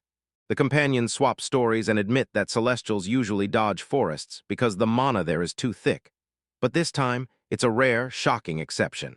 One of them claims the weirdness is tied to its parents. Sometimes the Celestials are born packed with a massive stash of matter. Lufus Maferl stepped into Helheim with the highest mana density on her back, yet her wings stayed pure white, and she didn't even blink because her parents had taught her how to stand her ground. People pointed out that her parents were white-winged too, and that how mana feels inside you doesn't always show on the outside. Virgo likely pulls off the same trick. She absorbs mana and keeps her wings bright and white, unlike the black-winged ones. One of the characters can't stop thinking, Who were the Virgin's real parents, and were they the heroes from some forgotten past? He guesses they must have been overflowing with mana, so that's how she can inherit their power. Right now, the satellite locks in and points straight ahead, because the guardian dragon is right there, dead in front of them. A thunderous burst of light erupts in the distance, snapping the entire group's eyes to it while they're still gearing up for the meeting. Right in front of the heroes looms a massive dragon defender, shredded by deep wounds, while blood drenches the ground beneath him. One companion blurts out, "You're really that hurt," while the other scrambles to figure out how it all went so wrong. One of the squad members snaps into horror when he finally realizes it's a real dragon protector, and the situation is brutally, dangerously bad. Everyone crowds around the wreckage, staring hard, trying to pin down what caused the attack, and who could have left those brutal wounds behind. One of the heroes erupts in rage, shouting for the culprit, demanding to know who dared inflict those brutal wounds on the dragon protector. A voice bursts out of the dark, roaring with cheers at the unexpected visitors who stumbled into this forgotten stretch of forest. The heroes spot a handful of silhouettes, and the young man, still stunned, blurts out whether they're people or monsters. The unknown man smirks and flat out says, "Yep, you're monsters," then laughs that any attempt to heal the dragon protector is doomed to fail. Right in front of the heroes, a whole group of creatures materializes, led by a long-haired woman in a mask, who snaps, "We're the monsters of this world," and claims they belong here. The creature finally snaps, "Yeah, in this world they call me a monster, but it's only humans who say that." It basically demands, "So what's the real difference between you and humans?" and pushes them to spell it out. The creature insists it can speak in words, truly understand you, and even start negotiating before things get ugly. The hero finally admits these monsters are unlike anything he's faced before, and the satellite, furious, slams the brakes on the negotiations and demands they stop. The hero stared, shocked by the monsters, until one of them snapped, reminding him that humans have ignored their demands for centuries. She slams the conversation to a halt, tells the guy that's enough, then hits him with the truth. The battle started right because of this. The hero's inner voice snaps, "Stop feeding these lies about people, only Mr. Leon can save them." His thoughts hit like a punch. No one's coming for the monsters, and there's zero chance of peace with the people. One of the heroes spots the name right away, yells that it's Leo, one of Ross's legendary 12 stars. Legend says it was one of the 4 mightiest beings ever to keep the world's balance steady, back before Lufus Mafferel even rose. Lion, the most terrifying monster in the High 12, Lion King, the one who rules them all. If he chose to, he could wipe out humanity and crush the demons too, kickstarting a bright golden age for monsters. Yet they're not after peace, they're hungry for a revolution. The fight snaps to life in a heartbeat. One of the heroes rockets forward, eyes blazing with pure determination as he slams into the enemy. The girl bursts into laughter, saying everything is playing out exactly like Mr. Leon predicted, then sneers that their moves are weak. The hero blurts in shock, "Wait, did you really call it weak?" Because right in front of them gleams the strongest holy sword humanity has ever known. On the battlefield, enemies suddenly swarm in. An insectoid sergeant straight from level 160, and a level 145 newt hot on its heels. A level 150 lamia serpent, and a level 140 dryad wood nymph crash into the battle too, clashing hard against a level 120 saint's sword. Fallen warriors already choke the battlefield floor, while monsters loom over them, waiting to strike and drag the fight into the next round. The wood nymph studies every hit her opponent throws, then realizes, yep, his attacks are seriously sharp. Limia clocks it instantly. The girl's power level dwarfs theirs, but there's no mistaking it. She's got the strength, not the battle know-how. The winged girl snaps forward and slashes in a blur, carving for the perfect opening and seizing the fight before her opponent can breathe. The virgin gets blasted to the ground, and her companion shrieks her name in pure terror, scrambling to help her up.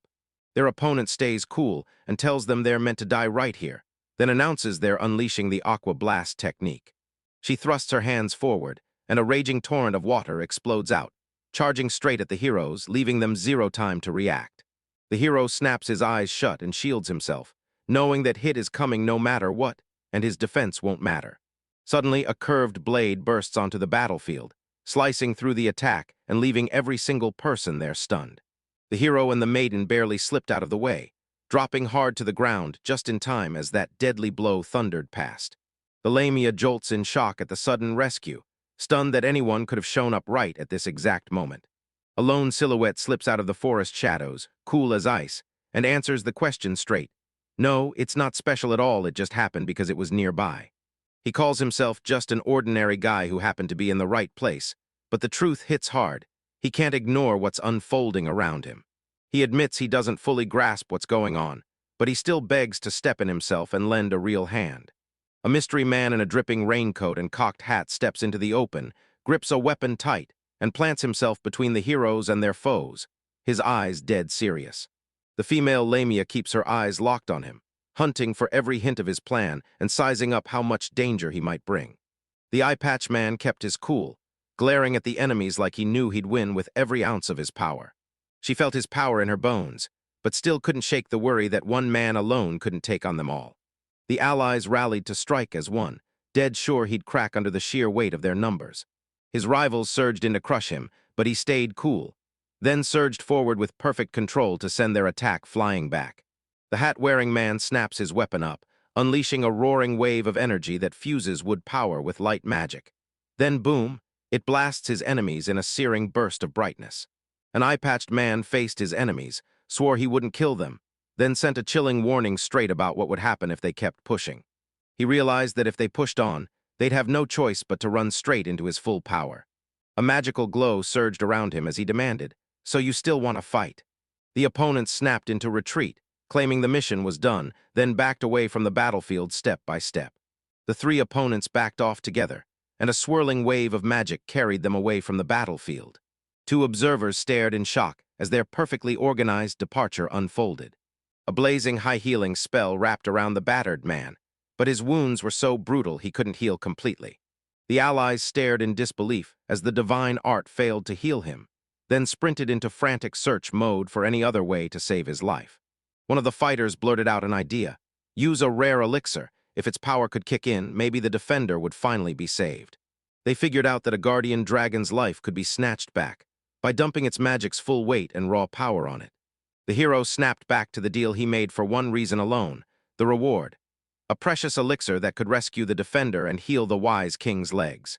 My mentor's words about helping those in need, no hesitation, no excuses, hit me again at the worst possible time. Yanking the elixir jar open, he clenched his resolve and swore he'd use it to save the wounded man. The hero blinked in shock, turning that dragon protector's way, and still the wounds refused to heal even after the elixir was poured on. The hooded man hissed that the elixir only works on living beings, then demanded they all listen up, because his message was too important to miss. He claimed he was talking about a dragon protector, and the crowd went wide-eyed, then turned suspicious of every word he said. The hero and his companion were frozen in shock, mouths wide, hearts pounding, because they couldn't wrap their minds around how any of this was even possible, let alone believe it. The cat-like ally froze in shock, then blurted out denial again and again, scrambling to understand what on earth was happening. One participant snapped his attention to Deba, reminded her she was tight with the legendary loofahs, and begged her for help. The girl choked back tears, confessed she had the lowest level, called herself weak, and then apologized again and again, guilt wrecking her for every moment she felt helpless. Elsewhere, screams of rage and furious curses tore through the air as people blamed the monsters for what had happened. The allies stood there, stone still, their faces tight with dread as they finally grasped how serious everything had turned. The man leaned in and asked the girl, "Do you know Mrs. Lufus?" And the moment she heard the name, shock lit up her face. The girl admitted she knew her, and the man's voice went quiet as he said, "Yeah, I get what's going on." He strode up to the dragon protector's fallen body, clutching a tiny vessel in his hand, filled with something nobody could name. The girl leaned in, eyes blazing with curiosity, and demanded to know exactly what he planned to use. The man named it the Emrita**, and he swore it could drag the dead back to life, but forging it was brutally hard. He offered to take it as a small gift, threw in a quick apology for his manners, and flashed a grin like he was trying to make everything right. He said he'd found a new cute companion, and that made the one he rescued feel pure, heartfelt gratitude. The man leaned in and introduced himself as Castor, one of the 12 heavenly stars, Gemini. The girl blurted out, grinning, that she already knew this. Right then, thunderous roar, and the monster's giant paw slammed into view. A dragon loomed in the clearing, head tilted up toward the heavens, and its blazing reflection shimmered across the air like a living omen. The girl who faced the guardian dragon came back with a long-lost friend in tow, and everyone who saw her froze in shock. Castor, rocking a sharp pirate outfit, gave off this weird, magnetic aura, and he looked straight up charming, handsome, and dangerously cool. They just had to know, would his new piece finally summon that long-awaited, dependable ally the team's been craving? Back then, he always showed up with his sister, but now he was striking out alone like something had snapped. Castor, the Ray race's mightiest Gemini star, stacked with overpowering stats, born of the wood element, and armed with one-of-a-kind equipment, steps into the group. She clocked it instantly. Castor looked like a war-ready mage, built to charge into the vanguard and start the fight. Castor looked completely worn out, but he forced a reassuring smile, promised he was okay, and rushed to apologize to Lufus. He told everyone that the demon lord snatched the key to heaven just a few days ago. Mufasa told Elena to tend to his wounds, and she nodded, promising herself she'd grill him about the whole deal later. A girl was politely asked to make time for a chat, and they addressed her with respect as Mrs. Mufasa. People finally snapped after non-stop discrimination, and that breaking point sparked a massive uprising. They talk about the 4 demi-humans who lunged at the dragon protector, seething with resentment and furious rage over the injustice. They got the news Leon was battling on their side, while everything unfolded at the exact same time as Sagittarius' betrayal. They tossed around the idea that Leon could end up fighting humans and demons, and that all those innocent, dim-witted humans would just march after him without a clue. One of them said, "The Sagittarius I know is calm and makes sense," and that was why this behavior felt so wildly out of place. People said the circumstances might have cornered him into backing Leon, even if it went against everything he believed. Something's definitely brewing under the surface, because there's no way this chaos is random and a shadowy someone is pulling the strings. She replayed that cryptic message. Sagittarius had backed Leon to the hilt, then warned them to watch their step. Mufasa declared their next move: drag Leon and Sagittarius back into the fold and rip away the truth behind their real motives. They made the call because staying in this country stopped being safe. The threat kept swelling, and it was only getting worse. Right then, the announcement hit. Seekin and his crew were arriving, and the whole situation just flipped on its head. Mufasa told her right to his face. She wasn't against him, and she made that clear back at their very first meeting. She saw that C had come for the truth, and he moved on purpose. No doubts, no bias, just raw intent. The hero couldn't shake the thought. Was Mufasa really his enemy, or was she hiding a deeper plan behind that smile? Out of nowhere, he stepped in and offered to help her fight the demonic people in the war, and everyone around him stared, shocked that he'd say it at all. Mufasa warned that she had to stop Leon before he united the monsters, because if he did, chaos would erupt, and the innocent would pay with their lives. Say's companions said they'd help bring Leon down, even as they admitted their own strength just wasn't high enough. Mufasa couldn't stop wondering if accepting Leon's help would unleash that same shockwave and kill them all. She pointed out something chilling. Maybe Leon's turfing base is right there, because the Federation of Demi-Humans labels the monsters and plants them in that very spot. Mufasa admitted she didn't know Leon's exact whereabouts and pushed the map forward, saying it was the best way to make the whole situation crystal clear. Satellites locked on and confirmed it. Turfing sits in the deadliest slice of human land, right beside the demonic people's territory. So when demi-humans run from humans, tons of them decide to claim the turfing grounds as their forever home. Mufasa warned that Sagittarius, homeland, might already know Leon's fate, then pushed them to race for the Centaur village to dig up the truth. She pointed out this place is where Sagittarius was born, one of the 12 heavenly stars that can guide you in your search. Safer route or not, Deva and Castor were still drafted to ride with the whole crew, because going to turfing was considered too dangerous. Mufasa handed them a mission to aid Sagittarius, dig up research and forge contact with the locals to pull in crucial info. Mufasa shot Castor a grateful look, then handed him a maiden and a hero to guard as they set off together. Castor nodded, swore he'd finish the job, and promised the whole group would stay safe. Then his fellow dragoon teammates stepped up too, ready to back the mission with him. In the vampire lands, where the name Mjolnir echoed, Madla, the 7th hero of the group, felt someone closing in and went straight out to greet that guest himself. She remembered it clearly. Only the wise King Megrez and the Skywing King Merrick were still standing after all these years. Mufasa slammed that it was her job to stop Leon before he united the monsters, because if she didn't, they'd unleash chaos, and the innocent would die, and the blame would land on her too. Madala told Mufasa, "Her name is tied to you, and this time no one's getting between us, no exceptions." She swore that this time she'd finish Lufus for good, and her ruthless will burned bright for the fight ahead. The Empire's Princess Bennett Nash, one of the 7 heroes, clings to her sanity and swears she'll kill Lufas herself with her own hands. A crisp world map lays it all out. Key stops like Turfing and Dromnir, plus arrows blasting the travel routes of several units. The squad charged toward the Turfing area, trading battle plans to track down Leon and his monsters, demihumans, if you want the shortcut name. The map tore him straight toward a death trap lurking near the Bennett Nash domain, where locals dared to call the place Old Vampire Land. The warrior clocked that she could slip through unseen, but she warned that if they got spotted, they'd be forced into a fight. The black-winged girl stared at the situation and knew her family wasn't evil at all. This was just a nightmare of circumstances, and everything looked totally different. They could only pray Bennett Nash wouldn't feel Lufus Asama's dark aura and catch them, and the companions swore that Bennett Nash had already battled Lufus Asama once before. They admit Bennett Nash is a total disaster right now, replaying the warnings Ares and the others dropped earlier. Bennett Nash, straight up the strongest of the 7 heroes, is a vampire, and she's the only one who's still holding onto her power at the 1000th level. She stepped in during the assassination attempt on Lufus, threw her whole life into stopping it, and now she's a massive, unstoppable threat.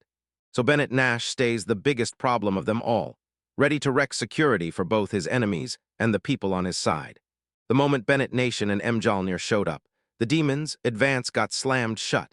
Every plan to grow and evolve froze for 200 years.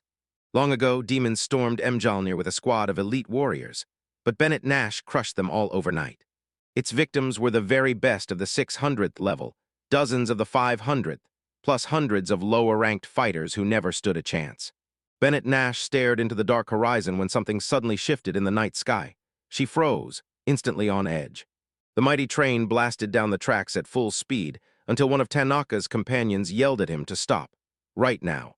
Tanaka slammed the brakes and the passengers snapped out of shock, yelling, "What is happening? Why did the train just stop like that?" A woman in a raincoat heard the sound and instantly figured something had slammed onto the roof of the speeding train. On the rooftop, a mysterious creature's silhouette cut across the blazing moonlight, and everyone's eyes snapped to it instantly.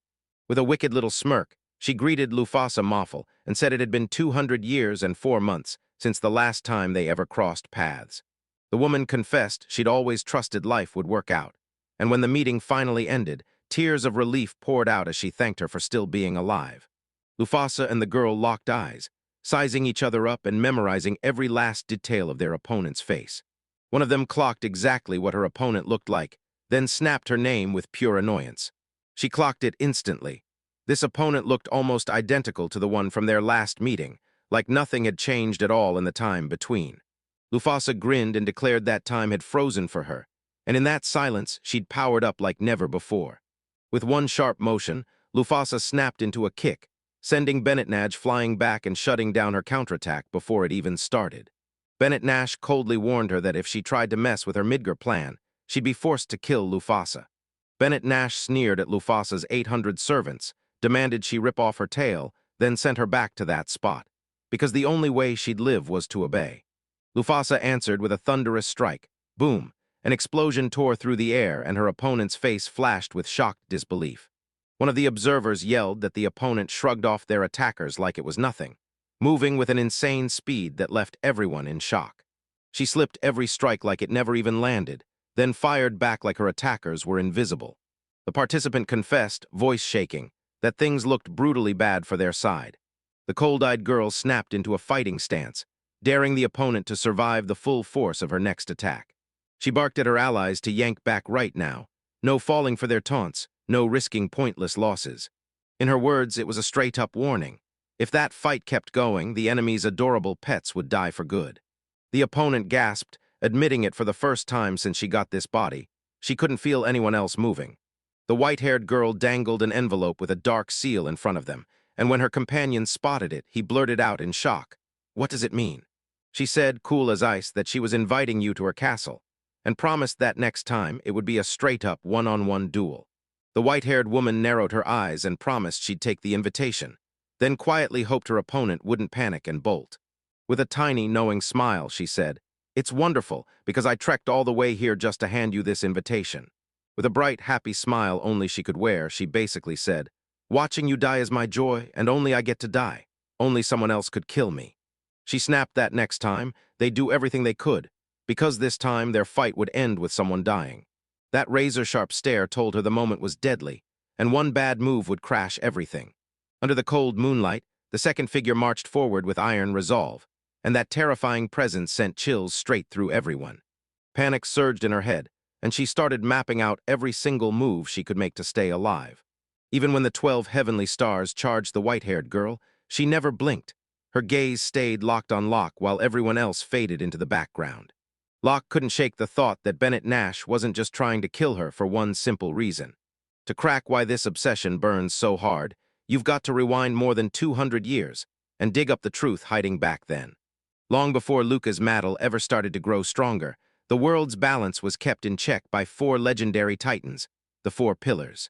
Demon King Ohm, Lion King Leon, Dragon King Radon, and Vampire Princess Bennett Nash stood together like nightmares with crowns. Vampires were born with insane physical power and deadly magic, and Bennett Nash, he hit the jackpot from the very start. She vowed to hunt down other powerhouses like herself, because the gap in strength wasn't real, it was just her status holding her back. The vampires circling Ben and Ash looked drained to her, and she'd always believed she was the strongest among her own people. Bennett Nash tore into the battlefield non-stop, mowing down every enemy in her path until the whole continent had nothing left that could stand against her. The instant the thunder cracked and she finally hit level 600, all she could feel was this crushing, unbearable boredom washing over her. The Dragon King crumpled as a woman with black wings burst from the sky and slammed down with unstoppable force. The one born to rule everything showed up with a single mission: wipe the vampire clan off the face of the earth. Just as Bennett Nash steeled himself, a mysterious woman with raven-black wings descended like a prophecy, ready to start the final decisive clash. That day, she got crushed for the very first time, staring down a creature her equal in strength and spirit. Turns out she'd run into someone tougher than her, and it shattered her confidence in thinking she was the strongest. The real fight, nobody knew who'd win. Victory and defeat stayed locked in suspense until the final second. By the end, the only thing this fight truly took from her was her name. But somehow, it also unlocked an unexpected discovery. Until Mufasa finally conquered the world. Then Nash stepped in beside her, and together they learned the real meaning of camaraderie. She started to crave new emotions and weird little connections she used to think had no place in her life. After meeting Mufasa, she discovered opponents so brutal they dwarfed her old enemies. And when the fear hit, something wilder lit up inside her. The pure thrill of fighting for the first time. Lufa's existence proved it. Bennett Nash could level up for real once he unlocked her full potential and sharpened her combat skills. She swore she'd conquer next time, pouring every last ounce of strength into figuring out which of them was truly stronger. Mufasa's very existence proved it. Bennett Nash could tap into her untapped potential, hone her combat skills, and grow into something far stronger. Their feud just wouldn't die. No matter how many times they clashed, the fight stayed unresolved, and the tension between them kept cranking higher with every battle. At dawn, after Mufasa had conquered the world, their battle pact snapped into action to crown the strongest and decide who would rule as victor. 2 men locked eyes, shoulders squared, ready to unleash a single strike that could shatter years of grudges and decide everything. Right when the fight hit its peak, she got blindsided, confidence shattered, and suddenly she couldn't control a single thing. Interference magic cut out of nowhere, and Margox froze mid-motion, like every last drop of strength had vanished from her body. The enemy lunged in a split second, using the chaos as cover, and landed a vicious strike that smashed clean through the defense. Shocked to her core, she snapped for answers, furious as the battlefield still made no sense to her, like she couldn't believe what she'd just witnessed. Margox went wide-eyed, because heavenly power was blasting off her opponents. Then their faces and forms abruptly warped like something divine had snapped into place. Murgles shoved binding magic into her, and the spell locked her up so hard she couldn't move a single inch. After Bennett made him apologize, the opponent snapped, "I've got to go," and promised he'd finish it all next time. She crumpled to the ground, gasping for air, and in sheer desperation she shouted at her opponent to stop. The enemy promised he'd come back for sure, then barked at Benetash to get ready, sharpening his own fangs as the next battle loomed. The chronicles swear the 7 heroes only managed to beat Lufus, because Benetash carved her up with brutal wounds first. After the goal shattered and the defeat hit, Benetash's fighting spirit collapsed. She lost the will to live and the hunger to fight. Benetash snuffed out the pleas for help and barked for everyone to vanish from sight. He wanted no part in their problems anymore. She cut herself off from the outside world, crawled into a coffin, and sealed the door on reality like it was nothing. 50 years after Mufasa vanished, the demons finally amassed their massive armies and slammed into the country with a full-blown offensive. The vampire clocks that the enemy's holding back, and it all clicks. He realizes why they corralled every troop in one spot. He boldly declares that Mufasa Maffel will come back for sure. And when she returns, the whole world gets its chance to flip everything around. Another insists she'll be back in just 150 years, like that's nothing at all for a vampire. He tells you to stay calm, keep your guard up, and get ready, because the moment to chase your most cherished dream is absolutely going to show up. With a smug, satisfied smile, the woman admits it. Yeah, the Demon King was right. Maffel's return is real. She has no clue why he said it, but one thing's crystal clear. It hit exactly what she needed. In the evening hustle of the city, the seller nods and agrees on the spot. He'll hand the woman one quality item just like she asked. The girl takes a bite of her dessert and freezes. It tastes like a pancake. Then she strides through the streets of Bennett Nash country, earlier. I bet Beninesh's loneliness is about to spark a brutal, all-at-once attack. And don't worry, that big treat won't hurt a soul. She figures Leon must be watching something right now, so she leaves him with Ani and the 12 heavenly stars. The girl admits she just went out for a walk and soaked up the city sights. Then Bennett snaps and yells at her, clearly fed up with how the meeting went. Bennett snaps at her for staying away from the castle, even while her presence still loomed over the capital. They trade cutting remarks about how inconsiderate they're being, then bring up Luris and the sweet news that Bennett doesn't even answer to that name. Then it snaps at her for her carelessness. But before it goes any further, it turns the meeting into a full-on tour, showing her the city and everything around it first. She knows Bennett is deadly dangerous, but her heart still races, drawn in by a thrilling need to get close. They map out the route and Bennett steps up with a vow. I'll show you around. Because once he clocks her, he knows she's a real worthy match, not someone to overlook. Melnir is the vampire land where the sky never lights up. Benny's magic smothers everything in thick darkness, swallowing the air whole and leaving only eerie silence. In the capital, only the noble and powerful get to live it up, while the obedient zombies do every single bit of the work. Travelers march through the gates, stare at the residents like they're soaking it all in, then slip deeper into the calm streets lit up for the holiday. Travelers step into a massive arena packed to the brim, and the roaring crowd has one thing on their mind: watching brutal wild animal battles clash and explode into violence. On the playground, the animals tear into each other in a deadly brawl, and the crowd erupts, shouts, cheers, and wild bets flying everywhere. The heroes jump in, coughing up 50L in a bold bet, because they want to gamble on their luck and get that crowd-thrilling rush. Viewers throw down bets on who'll win, turning brutal brawls into high-stakes, cash-grabbing entertainment.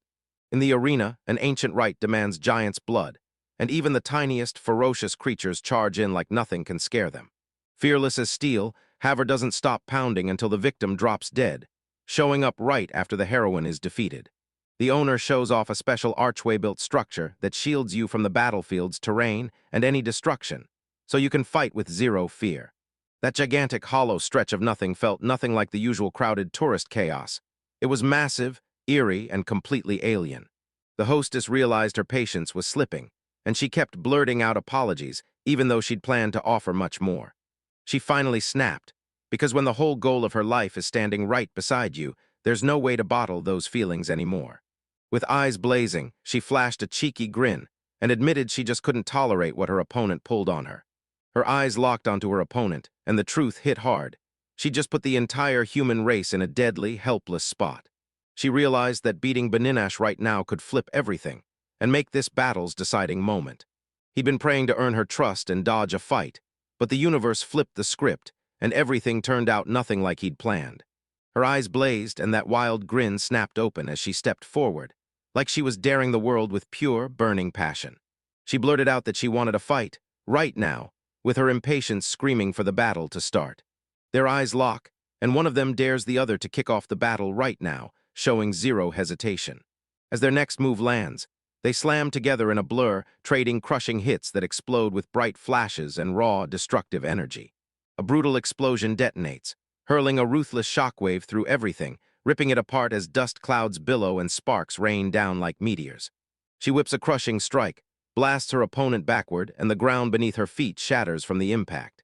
His opponent snaps a magic clot into existence in his hand, already lining up the next crushing blow. Energy rockets ahead, smashing straight through everything in its way. And the building shutters explode shut, getting crushed by the attack's full unstoppable force. The girl lunges the second the enemy closes in, and her ally yells at you to brace up. Defense first for now. Magical energy detonates in midair, whipping into a blinding vortex that slams both opponents backward. Opponents charge straight into a spinning storm of energy, and their fists slam together with bone-crushing impact. The magic sphere blasted into the sky, then came crashing down with a sickening slam, right onto the opponent, and instantly both fighters froze, shaken by Swift's deadly blows. A glowing sphere of light tore through the air toward its target, racing closer and blazing a blazing trail behind it. The opponent sized everything up coolly, but she still clocked the punch, right on her hand. The opponent snapped the ruined arm back like it was nothing, and that vampire regeneration power was terrifyingly on full display. The heroine clocked it. Those repeated hits grind the enemy down, even when they bounce back fast. Knowing how strong her opponent was, she refused to believe that last attack could have hit hard enough. She made it crystal clear, no holding back from her opponent. Full commitment, or it wasn't good enough. Even as she threw everything she had into the fight, she could still hear her opponent sneer, turning her restraint into proof that she was battling the Demon King. That hit her like a cold wave, and suddenly she felt it. This could spiral into something truly dangerous. It hit her then. Her power still lagged miles behind Lofa's, the legend who'd been gone for 200 years. She realized this was a nightmare waiting to happen. If Bennett Nash's strength matched Lofa's from 200 years ago, then they were in deep, deadly trouble. She clocked it instantly, straight-up villain vibes, and then she caught the question, "Are you going to show me your full strength?" She warned him, "Keep underestimating me, and I'll keep holding back. Because once I go all in, you'll finally understand why I'm not here to show you my full strength yet." Then she swore she'd finally unveil her real power, using a technique the other party taught her back once. At that exact moment, the air crackled with power. Then the world beyond 1,000 Nights technique kicked into action. Bennett Nash said her level had shot past 1,000. Then she thanked Mao for the training, clearly calling it a sign of respect. Mao suddenly realized she wasn't just up against a tough enemy. She was staring down a monstrously strong monster, far beyond anything the fighters she'd known could handle. With a fearless grin, Bennett Nash blasted her arrival into the air, making it crystal clear she was ready to fight. She lunged forward in a split second and slammed straight into the opponent with a devastating attack. Mao clocked that Bennett Nash vanished out of sight, but she still felt her right beside her. She clocked it instantly. Her opponent was darting so fast she couldn't even keep track of their movements. In the next heartbeat, a crushing strike slammed in so fast that Mao barely managed to react. Since Lufus showed up, he's been thrown into a ton of fights, some brutal, some brutaler, and all of them absolutely intense. Even in the grimmest fights, he remembered how he'd always take the win. Clean, confident, barely breaking a sweat, and never dragging the battle out. This fight hit harder than everyone before, and he had to lock in his focus and go all in with serious action. Lufus finally admitted he couldn't read his opponent's moves anymore, and the battle turned into a brutal, one-sided thrashing. So he flipped the script and blasted a transmutation Stormblade spell to lock her down and cut off her every move. A storm of blades slammed in from every side, sealing the target's fate. His opponent sized him up with ice-cold confidence, convinced he was painfully naive. She snapped, saying the last strike wasn't going to cut it, and then slammed transmutation down to forge a massive stone fist. Hrungnir's titanic blow slammed into his opponent with a thunderous crash. Then a bright surge of power detonated in the air. She launched a brutal punch, and a surge of energy blasted out from her, shattering things with a shower of sparks and glittering shards. The opponent snapped that it looked less like fighting and more like a full-on beatdown, definitely not a real technique. He admitted he'd never even heard of a technique called World Beyond Level 1000. He noticed her power exploding from day one. Right from their first meeting, she already looked stronger than everyone standing near her. After their last battle, she decided she'd surpass him. Then she trained non-stop, getting stronger day by day. He finally understood the memories were Lufus's, and before he could hold on, the damage hit all at once, dragging him under and stealing his consciousness. With a quick, knowing smile, she admitted she was genuinely proud she'd pushed all the way against Bennett. The girl stands in the middle of shimmering magical streams, and glowing symbols spiral around her like a terrifying spell taking shape. A twisted aura of dark and light magic tears across the sky, and glowing energy threads whip together like they're alive. She gasps when she notices the magic swirling around her has suddenly shifted, and the whole air feels like it's changing with it. A bright magic ball bursts open and out steps a winged girl, while the other one stares at her with laser focus. The girl grins and says, "I knew who would wake me up after all these years," like the universe was playing right into the script. She finally confesses she'd been in a trance the whole time, and somehow she slept through it. No anxiety, none at all. She was certain only he could land the strike that would finally wake her up, and she tried every trick in the book to make it happen. Because the method worked, she finally snapped awake, and she thanked Bennett like her life depended on it. A hologram blooms on the screen, Lufa's Moffel of the Nebula race, spilling her traits, class levels, and skills in bright numbers, then freezing on her fierce, determined stare as her wings flare wide behind her. Long hair sways as the character spots the opponent closing in. Then they go still, lock onto the threat, and feel that long-awaited reunion hit like lightning. She keeps a hawk-like watch on every move, ready to spring the moment they lunge for an attack. With a cry that screams now, she barrels forward and launches a razor-fast strike the moment the chance appears.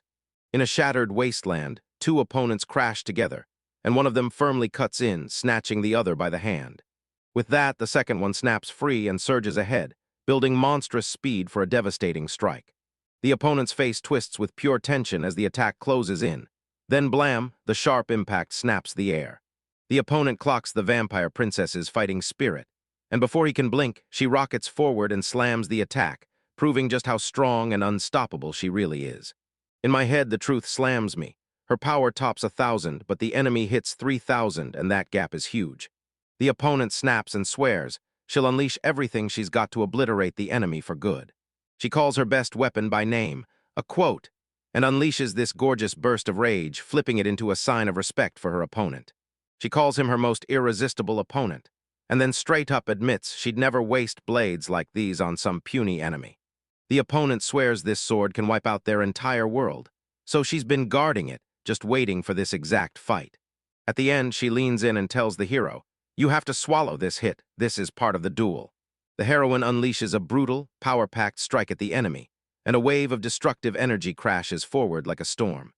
A blinding moonlike light hangs in the sky. Then, boom, it starts to split apart under the brutal force smashing into it. The opponent slams down a magic circle and unleashes a spell called Moon Bombardment. All at once, their spells explode forward, blasting a blinding wave of pure energy into the air. They unleash Moon Bombardment, an elite moon attribute blast that hits like a cosmic disaster. The other fires back with a blazing sun bullet, a basic sun attribute strike, and locks it straight onto the fight. A wave of black energy slammed into his body and ripped him apart from the inside, making his face twist with shock and pure agony. The two warriors kept trading blows inches apart, steel screaming as their blades clashed, sparks exploding into the air and rattling the whole battlefield. Rage blazing in his chest, the warrior surged with power and shouted at the opponent to stop underestimating his grit before battle devoured them both. Explosive power tore through space, carving long streaks of destruction and blasting sky-high clouds of water and debris everywhere. The opponent just stared with a stone-cold face, standing perfectly still in the moonlight like he was waiting to strike. With every ounce of grit she had, the warrior burst forward, blade held high, cutting straight through the storm and crashing waves toward her target. Rage burned in the fighter's eyes, and with a fierce cry, he charged into the fight, fully locked in for bloodshed. With one sharp jerk, they surged in, and the blades slammed together with a deafening crash, blasting debris in every direction. The warrior clutched her blade tight, and dread sank in. She still couldn't cut down that opponent, whose raw strength, brutal power, and insane speed made her feel hopeless. Rage burned in her chest, and desperation tightened her grip, but she refused to retreat, because backing down now would mean total defeat. Determination ignited in her chest, and she vowed that this time she'd blow past it, showing off her strength and protecting her pride. Leaning in, she pants hard, spiraling over what she'd need to do to win, pushing aside her own condition like it doesn't matter. She refused to look away until the fight hit its final breath, even if it meant shattering the entire world to pieces. But doubt still slammed into her. Could she really beat her opponent? A mysterious voice slid into the air, calm as a blade, and swore it would grant any wish, like it was ready to strike a deal, but only if you paid with something important. In the glow, the figure leaned in and asked, softly but firmly, if this was truly the dearest wish she wanted to chase, then watched to see if she'd really stand her ground. She shot back that all she wanted was one sure way to take down the strongest opponent and claim the win. That mysterious figure swore he'd help her, then promised that once the help arrived, her wish would finally come true. No traps, no roadblocks. She couldn't shake the thought of how her comrades managed to beat the enemy when there was a clear gap in strength between them. She decided that a powerful, seasoned ally must have stepped in and flipped the whole battle's outcome. After that, she straight up admitted it. If it was him who helped, she'd win for sure and seize the upper hand. Rage burned in her eyes as she screamed at the spirit, accusing it of wrecking her plans, again and again. She stared the spirit straight in the face, making it clear her words weren't a request, and her resolve wasn't budging an inch. The spirit stayed cool and said she must have completely misunderstood what he meant back then, the words, and the real intent behind them. She snapped that she never begged for help, calling the offer outright impudent, and swore that nobody, she meant nobody, needed it. At the same time, she swore she'd never sink that low. She'd never steal someone else's power just to reach her goal. She admitted it straight up. She wanted to beat Maffel so badly she'd risk her own life in that fight. She declared with iron certainty that this was her long-awaited showdown. And right then, the whole world seemed to exist only for her and Maffel. She didn't care who won or who died. She just wanted the fight to end with her standing in it.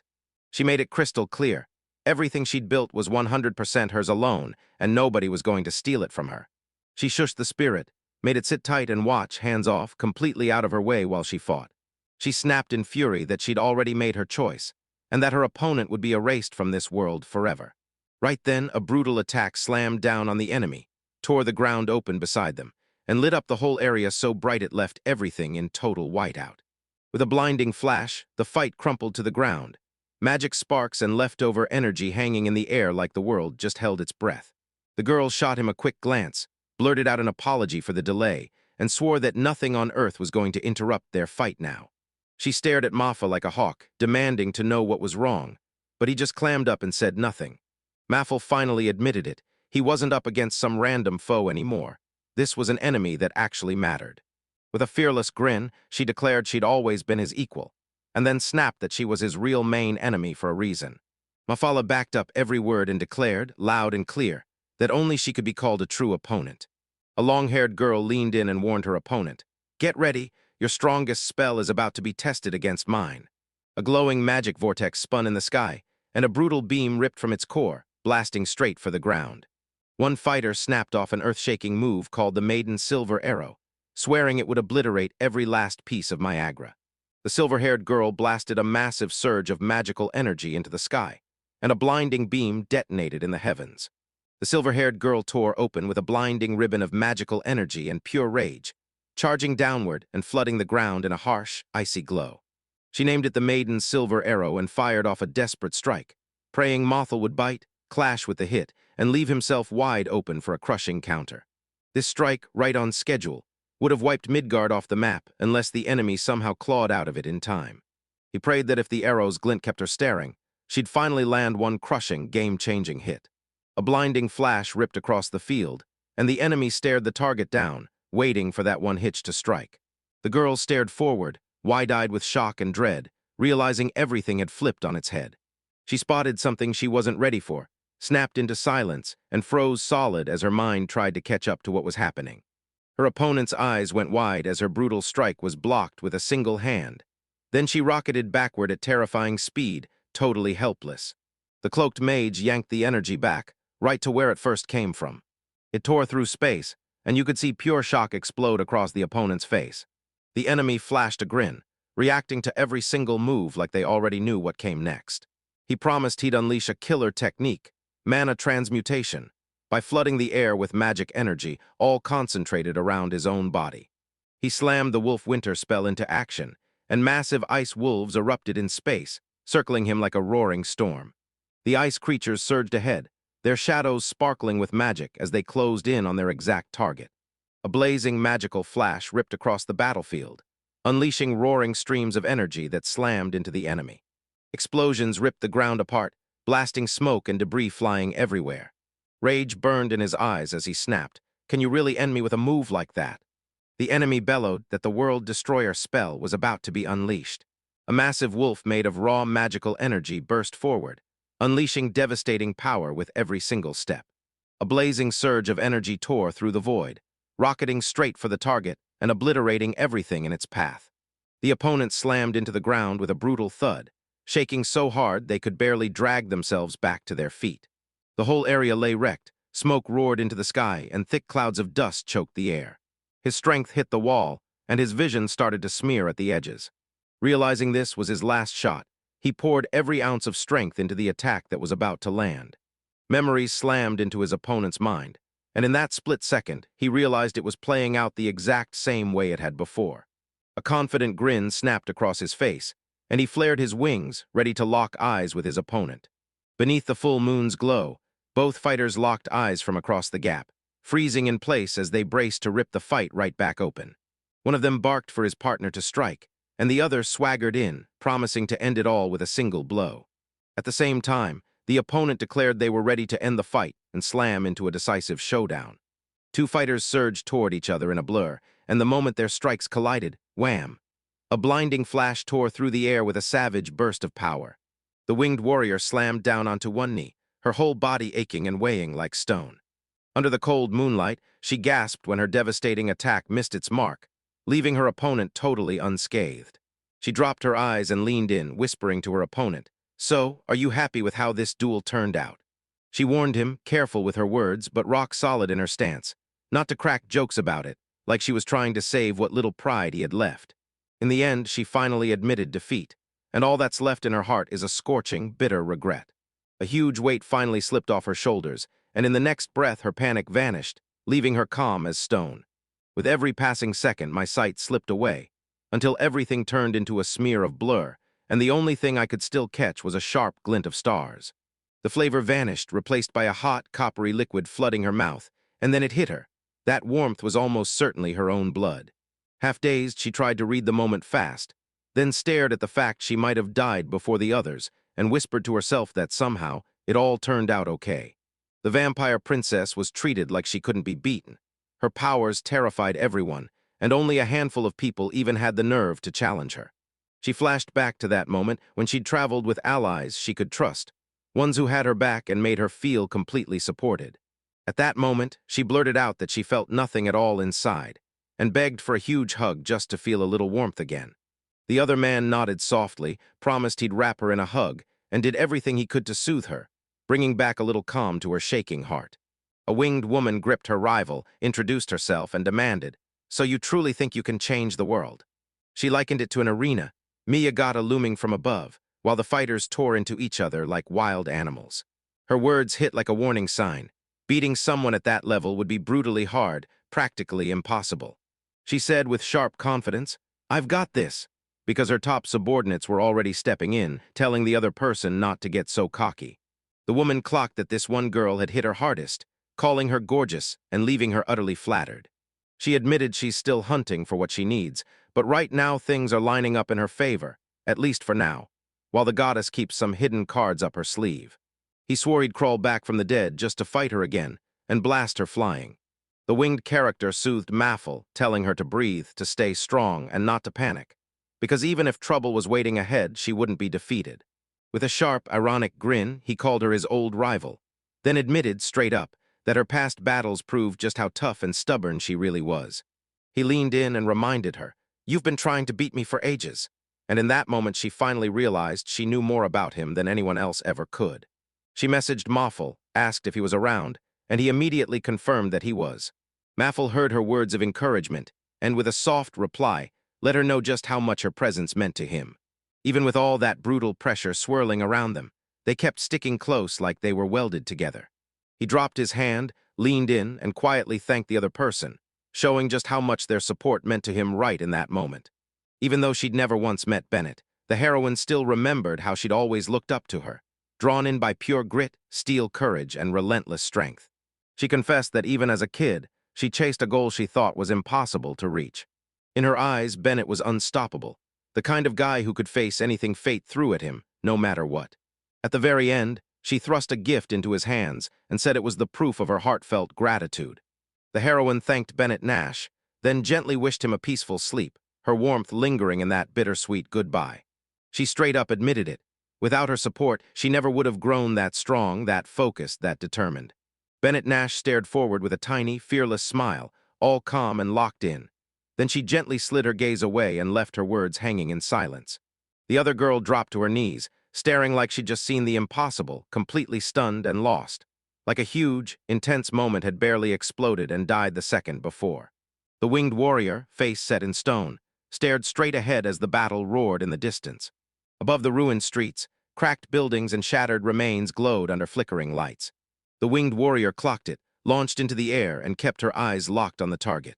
The hero jolted awake like it was all a dream, but he still couldn't grasp what just happened, or how he'd even made it through. He snapped back into himself, remembering the nightmare of being trapped and then waking up for real. No more battles against humans, now it was something else entirely. Even after he cleared the test, the hero still couldn't shake the fear. What if that brutal force didn't just touch him, but swallowed him whole? His head was a hurricane of questions. Did he finally beat her, or did he end up trapped in her forever? He had no clue who he'd become, but he could feel it.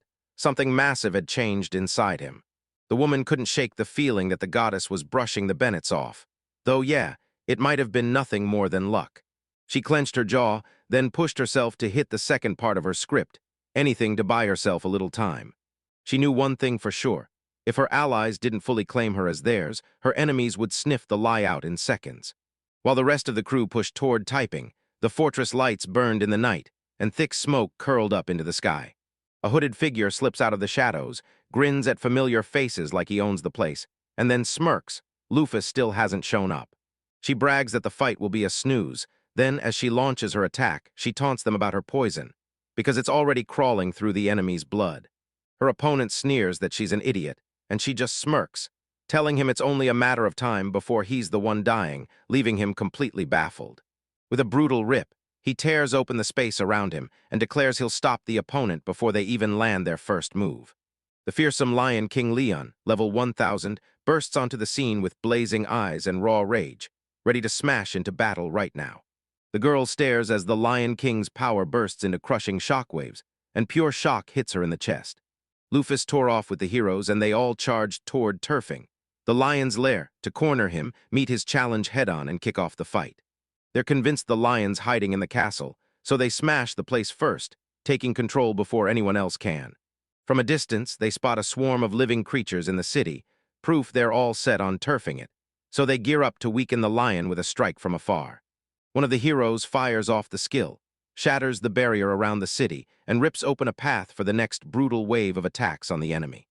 Lion King Leon bursts ahead with a terrifying grin, daring anyone to stop him as he charges to strike. The heroes dodge on the fly, snapping into a frantic zigzag across the battlefield to slip past the incoming strike. The opponent unleashes crushing blows, and one of the warriors hurls the enemy back, sending him flying a huge distance. Leon whips his arm up to deflect the hit, then surges forward in a fury, slamming straight through the enemy's defenses like they're made of paper, proving what a real punch truly feels like. Over on the side, a man in a raincoat lounges in the storm, cigar smoke curling as he sizes up every beat of the battle unfolding. Leon surges into a fighting stance, blazing with raw power, and bolts forward to land a crushing, decisive hit. The girl just stands there, wide-eyed and stunned, shocked by what's unfolding and how brutally strong the enemy is. Explosions roar so hard the ground bucks beneath them, and when the smoke clears, water columns tower up where everything got obliterated. Leon, ringed by crackling energy, lines up his next devastating, crushing blow to obliterate his opponents. The girl rockets forward, determination blazing in her eyes, gun raised and ready to fire. Leon shrugs it off and smirks, telling them he won't burn a single ounce of energy on some petty interference. The moment he lands that brutal hit, she gasps in shock and gets knocked out of place. The cloaked man slams his protective barrier into place, then braces to unleash the strongest move, skill 12 stars. The punch slices right through every defense, landing a brutal 99,999 damage. A terrifying technique erupts in a blinding flash, and explosion after explosion detonates in its wake. With a brutal flick of his movement, the opponent shuts the attack down in an instant, and with a cold sneer, he claims it's so weak it can't do him any real damage. The girl grits her teeth and realizes the brace still lands, but then she spots it. He's got over 1,000,000 health left. The enemy hangs in the sky, fully in charge, tracking her every move like it's nothing. No rush, no fear. The girl realizes regular hits won't cut it anymore, so she pulls out her secret weapon, switching to firearm mode. The girl flips into the Astria combined mode, and suddenly her body becomes a colossal weapon. Her whole fighting form gets brutally transformed. The opponent is stunned by the sudden transformation, convinced it must have happened while they were gone, because they've never seen it before.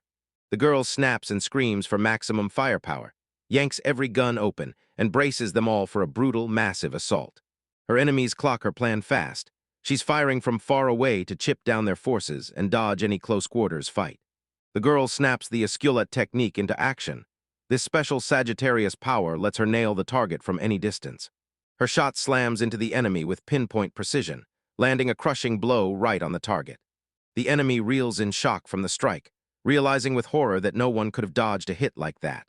Australia crammed every weapon into the fight, surged to full power, and blasted the enemy with a relentless string of pinpoint shots.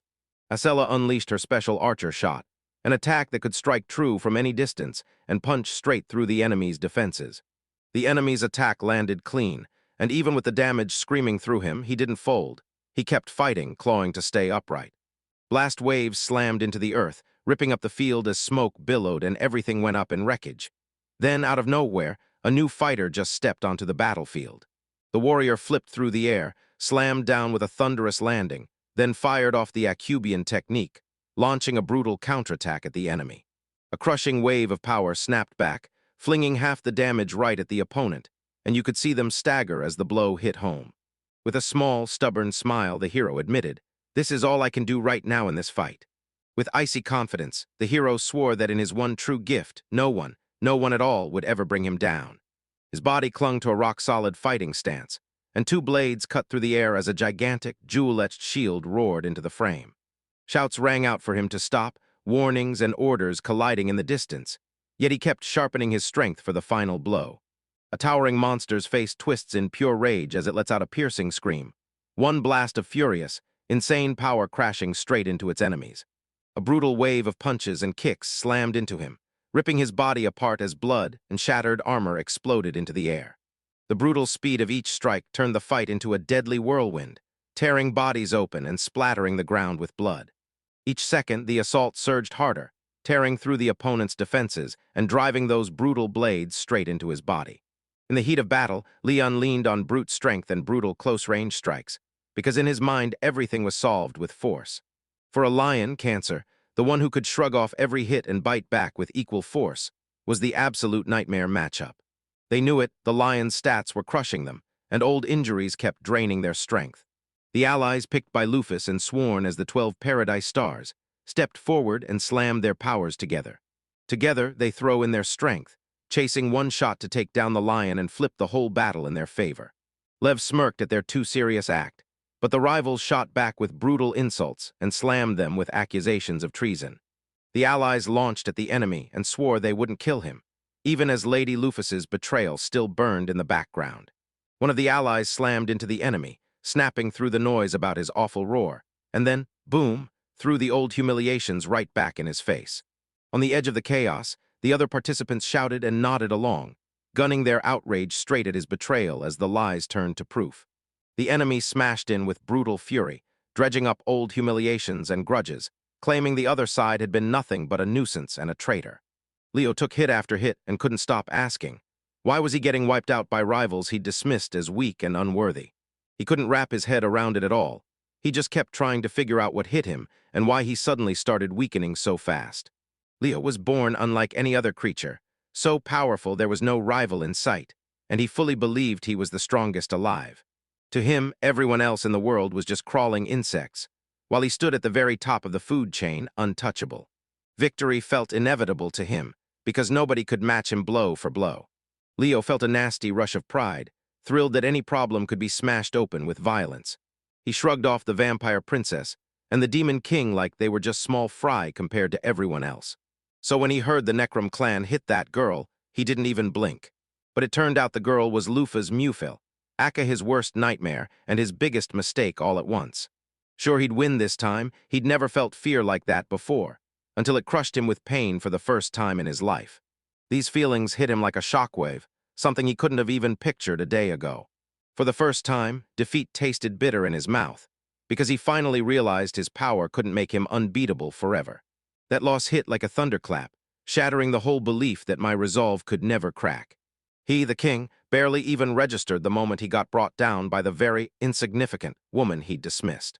In the end, Leon got crushed in the final clash, and there was no choice. He was dragged into the 12 Heavenly Stars squad. He swallowed his pride, realizing he was secretly relieved. Luffy had actually kept him alive after that crushing defeat. To his pride, this was tenfold toward execution, especially since they were treating him like a helpless lamb. He couldn't stomach the thought that someone out there was stronger than him and might actually beat him. Rage burned in his chest as he swore he'd never forgive Luffy's Moffle, and one day, he'd tear her down for good. He swore he'd make her shake with terror, force a humiliating surrender, and claw his way back to being the strongest. For Leon, revenge wasn't just a want. It was the first dream that lit up his life, burning so hot he swore he'd erase her from the face of the earth. He refused to swallow this ending, because he was convinced that only by wiping out that woman would he finally feel true satisfaction. He couldn't stomach the truth. He'd been wiped out by opponents he swore were beneath him, and bitter humiliation burned his gut. The sting of this loss burned into his chest, and the thought that he might never get revenge drove rage and despair straight into his heart. Clenching his fist until his knuckles turned bone white, he swore he wouldn't quit. He'd keep fighting non-stop until victory was his. After everything that gave Leon purpose vanished, he quit the 12 stars and suddenly felt every move after that turned pointless. He went completely still, acting like the world and his responsibilities didn't even exist. Soon he forced himself back on his feet, strength trickling back in, and he launched into another wild journey packed with fresh, brutal challenges. Leon didn't hesitate. He smashed every adventurer and demon that crossed his path, and the monsters saw it as pure protection. As the days piled up, he realized something wild. People started treating him with real respect, like he was the king himself. He didn't care if he was saving humans or monsters. He just had one mission: finish what she never got to. He vowed that if he seized the whole world, he'd finally crown his victory and rub it in like a personal win over Luffy. He was dead set on proving to the world that he'd finally jumped past Luffy. Beating her was the whole point, the ultimate goal. With pure disdain, he slammed the idea down. No way low-tier losers like them could ever outplay him. That voice hit him like thunder, reminding him he was the strongest creature alive, and he couldn't, under any circumstances, get beaten. They dangled a brand new power in front of him, only if he dared to take it and push on toward his goal. With a sharp snarl, he demanded power right now, refusing to waste time on any pointless questions that might drag him off his mission. Teeth clenched, he swore that this power would make him unstoppable, because from this day on, he'd never lose again, not even to Luffy. His resolve hardened into iron, and he swore he'd pay any price, anything at all, to seize that power right now. Nyman the lion burst into view, Leon's real form at last, shattering his human shell and unleashing pure, feral fury in their faces. The hero and his crew, cut off from Luffy, tore through brutal terrain and hauled themselves on a massive transport straight to the Centaur settlement. If you rewind a bit, before Ares and the others ever met Leon, you'll see the very spark that kicked off their journey into this place. Right ahead of them rumbled a towering Suzuki truck, level 350, a golem built like a tank, with massive stats and stamina that felt absolutely unstoppable. Satellites freaked out at the idea that a car this powerful was hiding behind a Japanese brand name. Then they started whispering, "Wait, can we buy it back?"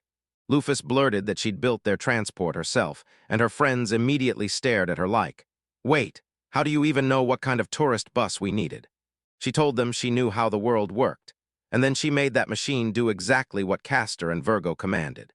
If anyone dares to hurt Virgo the moment they move in, the vehicle slams the target to a stop, locking in safety and shielding the passengers instantly.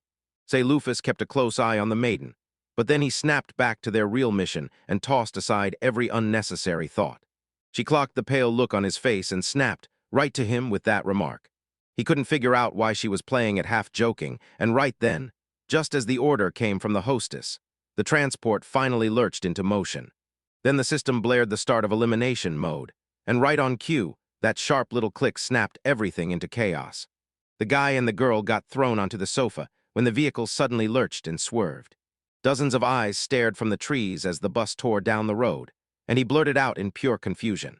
A squad of heroes burst into action, sprinting to the Centaur's village to dig up answers about Leon's mysterious companion, Sagittarius. Deep in the forest, demi-humans live everywhere. Right at its heart sits the Centaur village, and it's the prize the group is hunting. One of the participants warned that locals don't exactly greet newcomers with open arms. They eye them cautiously from the start. So he demanded everyone down the prepared remedy before they dared to push deeper into the centaur village. In water and elemental magic asterisk, there's a spell called asterisk illusion that lets you instantly mask your true face, temporarily changing how you look. That brewed potion hits just like the spell. One drop, and everyone can reshape their face and body however they want. The potion maker promised it'd be fine, then pushed the drink into his hands and said, "Take it," before heading out. The heroes stared at the bottle in shock, firing off questions like, "What is this for and what does it do?" He slipped into an ogre's shape, brutal strength in his fists, and even talked to people like nothing was wrong. The winged girl gulped the potion, and whoosh, transformed into a rare half-human, half-butterfly creature. Before long, they burst into view of the local residents, and their bizarre look instantly grabbed everyone's attention. The cat stared, clearly baffled, then scrambled for the right words to explain how the potion's effects had left it feeling. A half-human grasshopper stood right there, staring in shock, and blurted out, "Why are you looking at me?" Turns out the potion they chugged wasn't made for fighting. It was built for laughs, and then someone finally cracked and admitted, "Yep, I messed up." Ahead of them stood a brutal centaur of demi-human insects, a graceful moth that shimmered with elegance, and a terrifying spider that made everyone's nerves tangle. The crew pushed ahead, refusing to waste a second on pointless talk because they had to finish the job fast. One of them snapped, "Don't hang around, keep moving so we can start hunting for the village center fast." They kept staring at him, baffled that he never once asked the locals at the entrance for directions, but somehow that thought just never even crossed his mind. At first he fumbled the potion and then, without a second thought, he kept pushing ahead. They stared at him, convinced he might not be as dangerous as his intimidating look promised. They didn't feel even a hint of danger from that girl, and suddenly the 12 heavenly stars didn't seem half as terrifying. Night drops hard, and as you'd expect, night fell and the rest sprint toward the heart of Tavru. The cat clocked the centaur, and the moment it did, it pulled every one of his companions' eyes onto them. The grasshopper swore it had to be the forest sage centaur, and out of everyone, only the elves treated centaurs like they weren't a threat. The centaur and the female warrior push ahead. Then the attendant panics, steps aside, and begs them to stay put.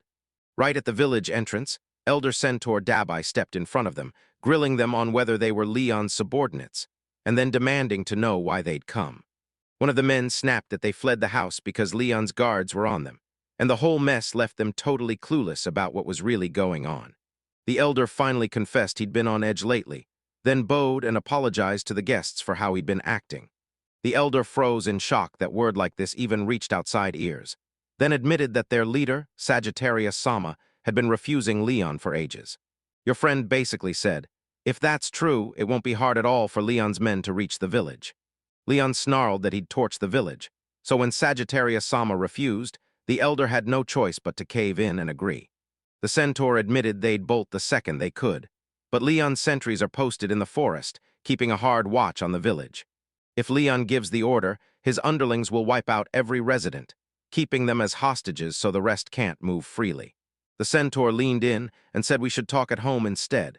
No way we're hashing out something this important right at the village gate.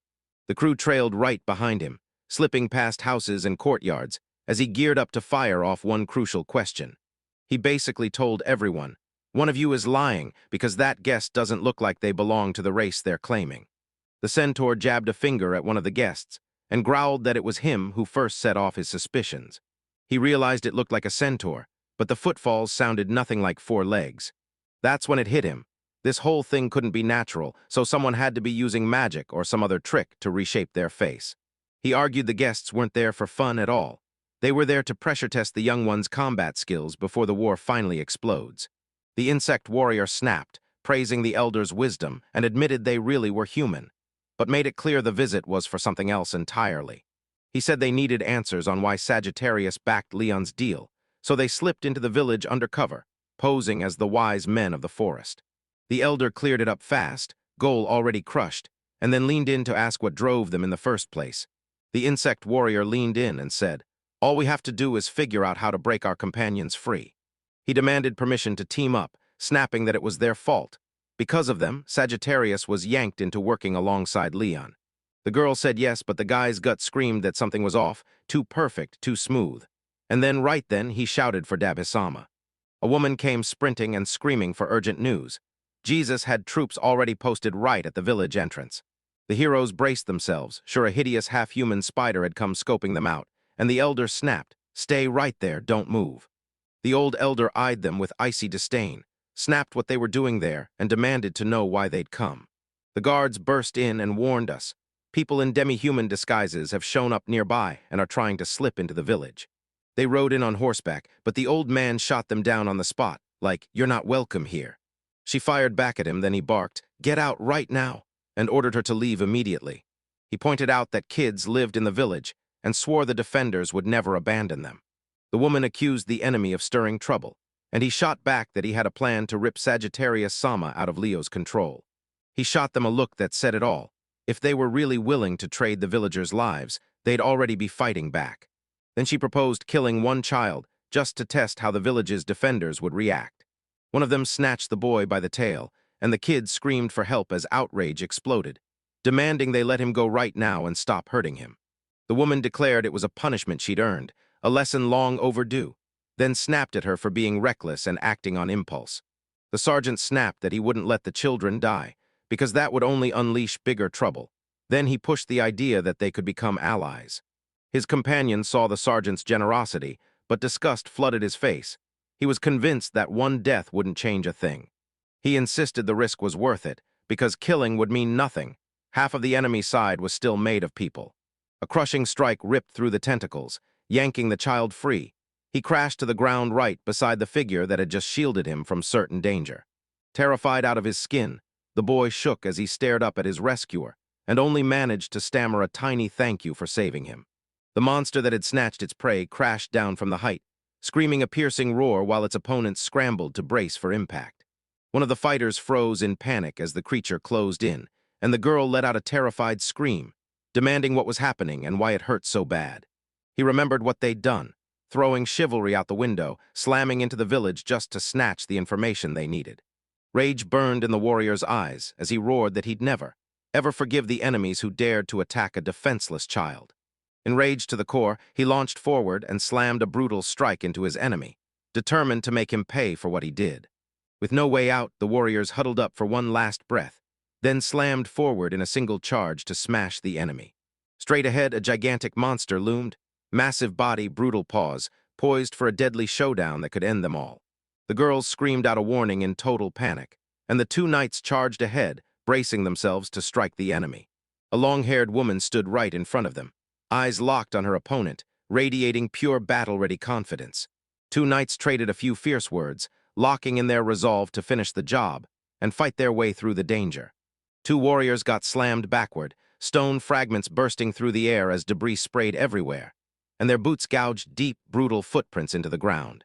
Memories of the last fight ripped through his mind. Same vicious tactics from the enemy, and the defenders still couldn't forget the damage they took. The man snapped awake. This was happening again, and the words of Lufus slammed back into his mind, making the danger crystal clear. Everything went downhill fast the moment the beast swallowed the goddess's buff, and its stats shot up like a lightning strike. His body was healed to 100%, and the scorpion's venom suddenly lost its bite, snatching the opponent's biggest advantage right out from under them. The girl clenched her fist, braced herself, and launched into a strike to hit back. The girl burst forward in a blur, swinging in with pure grit, determined to land a devastating hit. The beast dodged her attack and sneered like, "You, small as you are, should stay silent and get out of my way." Her strike slammed into an overwhelming defense, but she refused to back down and kept fighting like her life depended on it. The monstrous beast yanked its mouth wide and blasted a brutal energy bolt straight at the frozen girl. A brutal surge of power blasted ahead, tearing the earth apart, while the guy in dark glasses yelled at everyone to cling to him and not let go. The girl peeked from behind the shelter, eyes locked on the opponents getting taken down, while that terrifying enemy still stood between her and safety. He snapped that she was a traitor, then pointed at her face like it unlocked some weird, old memory inside him. The beast snarled that, at the end of it all, she was nothing more than a monster, one who finally understood what his words really meant. He snapped that she was pathetic and terrified, but deep down she was still a monster for real. The opponent snapped that Lufus had lifted her, trained her, and handed her the power, then smirked and said it wasn't even her strength to begin with. At the very end, he sneered, and said he couldn't wrap his head around how someone like that could even stand on the same level as them. She shot up from the floor and stared straight ahead, flashing a terrifying grin. Half ironclad resolve, half a creeping, unhinged madness. The girl sprinted in pure panic, screaming why those monsters were hunting only her as the enemies bore down harder and faster. After he rallied his army, he pointed at his opponent and swore, "I'll face you," then roared at everyone to strike together at the exact same time. The irritated opponent snapped that his rival was way too confident and painfully handsome, then branded him as a one-of-a-kind standout among the sea people. He still remembered how the girl he liked shot him down, choosing someone with a better-looking face instead. After barking the order, he snapped that they had to smash the opponent's face ASAP, then threatened his own crew with reprisals if they dared to stall. The girl shrieked and lunged ahead, whipping her weapon up as the danger barreled toward her. Then the air snapped with pure tension. He swung in front of her strike and shut it down with ease, stopping her dead in her tracks, then leaned in close, eyes locked on hers. He told her not to do it, insisting that the weapon didn't belong with someone as gorgeous as her, and his confident voice left zero room for doubt. With a sly grin, the man clocked it right away. This guy has no clue how to treat ladies, so he better start being kinder fast. The opponent snapped back, "Of course you got rejected, love sees right through you," and then demanded he spill the important words. He fired back that what's inside is all that counts, not some pretty face, and then he accused the other guy of talking just to fill the silence. The man shot his hand up in pure focus, called down a blinding burst of light, and slammed the twin meteor strike into the enemies like a meteor impact. The woman bursts out that she finally spotted the young girl again, and that she's back to finish their fight, scolding her for still not getting it. The girl snapped her special skill on, and out popped a tiny creature to terrify the enemy and slam a stop to his moves. With fierce fire in her eyes, she snapped that nobody was going to count her out. Then she dug in and drove the assault even harder at her opponent. Your attack didn't even make her blink. She just stared you down and coldly said it was too weak to scratch her. The girl snapped the attack aside, then whipped her arm through the air and launched him away. Thud, slam, straight into the ground. She realized that at her current level it could have knocked her out cold, yet somehow it didn't. The opponent smirked and swore she didn't have the will to shatter him. Like deep down, all she had was hollow emptiness. The winged girl on the ground heard it. People said her pure white wings weren't just pretty, they were a dead giveaway of her noble bloodline. His eyes hardened and he made it crystal clear. Their fighting didn't even come close to the winged ones. The winged girl got yanked into a brutal whirlpool, spinning her into a rage of water, and she clung for dear life while the raging current fought to tear her away. The young man stared, nerves on fire, as that spider-like monster snapped forward at insane speed, right when it looked like it might steal the girl's life in an instant. The hulking, many-eyed enemy flashed a grin, sure he could track every move and strike the moment his target shifted. The spider-like opponent yanked the youth in close, and panic hit hard as he frantically tried to figure out his next move against something far stronger. The winged girl caught the chaos right away, and the young man yelled for her to listen up and do exactly what he told her. He said, "There's only one way to win. If you can hear my voice, then you've got to repeat every single word." The young man tells you to yell specific words at the top of your lungs, saying that's how you'll rip attention into the air and get help. The girl screams the same line again and again, "There's a bully here." Then she yells for someone to rush over and help. The young man swears it'll all click the moment she blurts those words, then he dashes to move faster. She keeps shouting for help, praying someone out there hears her voice and finally answers her plea. The truck tore down the road, getting commands to hit the enemy, but not to end them, just to knock them out and leave them neutralized. The vehicle suddenly morphed into a towering humanoid and flashed the word Suzuki on its body, leaving everyone staring in shock, because nobody expected it to transform like that. The masked opponent lunged in, but the youth blared at the crowd for eyes on him, calling the hooligan out by name and yelling for him to come over. That robot came barreling in, locked on its target to attack but never kill, because it was obeying Mrs. Lufa's orders to the letter. He pressed forward with calm force, and his enemies started to sweat. Then one of them finally saw it. The robot was winding up to kick. The robot snapped a kick, so hard it sent two opponents flying at the same time, and their weapons clattered out of their hands and hit the ground. One of the warriors snapped to his feet, annoyed as hell, and admitted that when he saw that strike land on both of them at once, he'd been right. The warrior crumpled on the ground, stunned as he heard his actions praised, because they'd truly paid off. The man couldn't believe it. This interesting young man turned out way better than anyone expected, and the others were stunned by how surprisingly sensible his move was. The man demanded, "Did I really trap every single enemy with my magic?" And he couldn't stop staring, stunned by how the fight ended. He told them it all worked out because of every single one of them, and because of the guy who gave his life, handing him the chance to finally step through. He told me Mrs. Lufus gave him the job of turning every single shot at success into a straight-up win. The old man fought to keep his tears in as soon as he heard the Watchers were gone, and everyone was finally free. The crowd erupted the moment those words hit. Pure relief flooded the room, and gratitude poured out for the finally long-awaited release. They stood over their fallen enemies, and one of them blurted out that Sagittarius had saved their lives. Somewhere else, a shockingly curious question got thrown out, asking why the heavenly stars were acting the way they were. The old man stared with awe and declared, "That's the real Sagittarius," and the other just nodded calmly like it was no big deal. Sagittarius fires off the questions. What happened? And how did the others get stuck here when they were supposed to be in a demi-human alliance? Another character snaps in shock at his words, realizing, oh no, that it was him who was supposed to ask that very question. They lock eyes and agree to trade intel, so they can piece together what's really going on around them. Right now, silhouettes of flying figures streak across the sky, carving a path straight toward the shore. He panics because it clicks. He's standing with the person who's about to get wiped out. He slumps on the ground, realizing he should have caught up to Leon, yet his legs won't listen to him.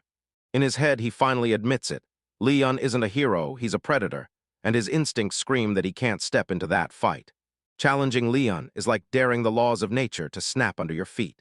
He figures the 12 heavenly stars were freakishly strong from day one, so that's exactly why Mrs. Lufus picked them. He finally admits Leon is right, because he knows he's just some nobody powered up by that lady. In his mind, he compares himself to that same pathetic lamb he used to be back then. The guy beside him leans in and blurts out, "So, you're really gonna fight?" Leon darted after the escapees, but the hero realized the truth. If he rushed in, he'd still have no power left to take him down. He swears it's a waste to even go. He can't do a thing, and he's got zero chance of beating Leon in a fight.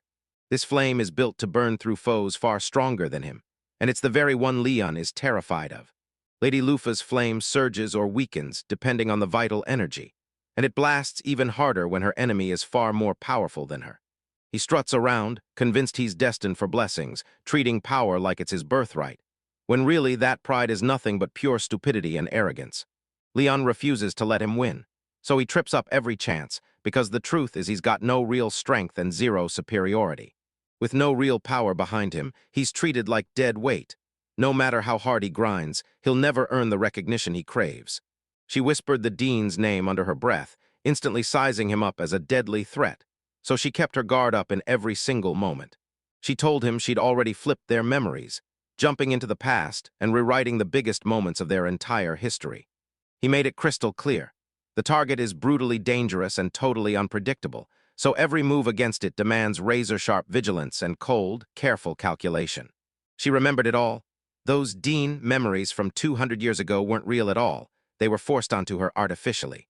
She looked at him like he'd just cracked the wrong code, because the truth of who she really was way messier than anyone could have guessed from the start. She said, "Yeah, after all these years, I still couldn't become anyone important." She shrugged and said she's no big shot at all, even though her exact role in all of this is still a total mystery. She flaunted her magic like it was her own heavenly shield, and yeah, it couldn't touch the goddess's power, but it still packed a punch and kept her standing in the heat of battle. She told him, "With this power you'll get stronger," then pushed him toward the battlefield so he could put it to use. Leon took every hit from the other 12 heavenly stars, but he only dodged the flames, because he feared what they could do.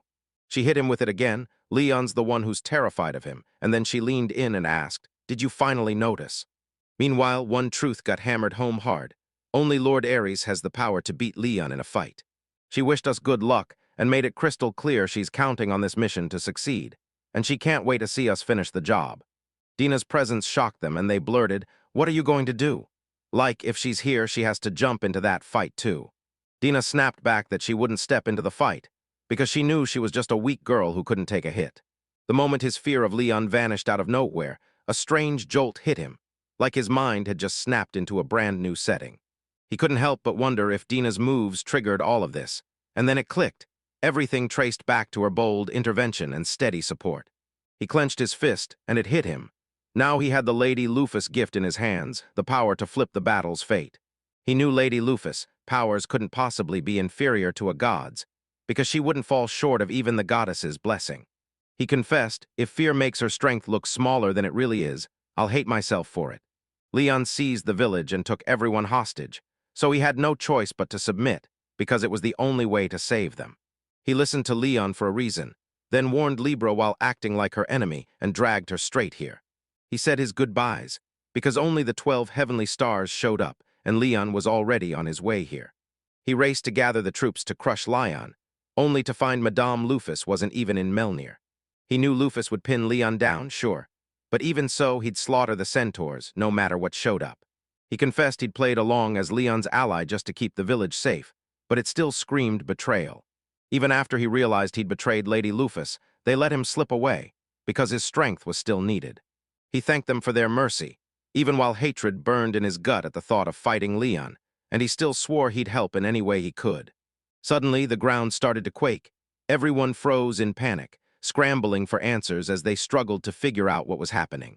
Somebody screamed earthquake, and thuds hammered from every direction, ratcheting up the dread by the second. Every head snapped toward the noise the second it became obvious someone was coming closer.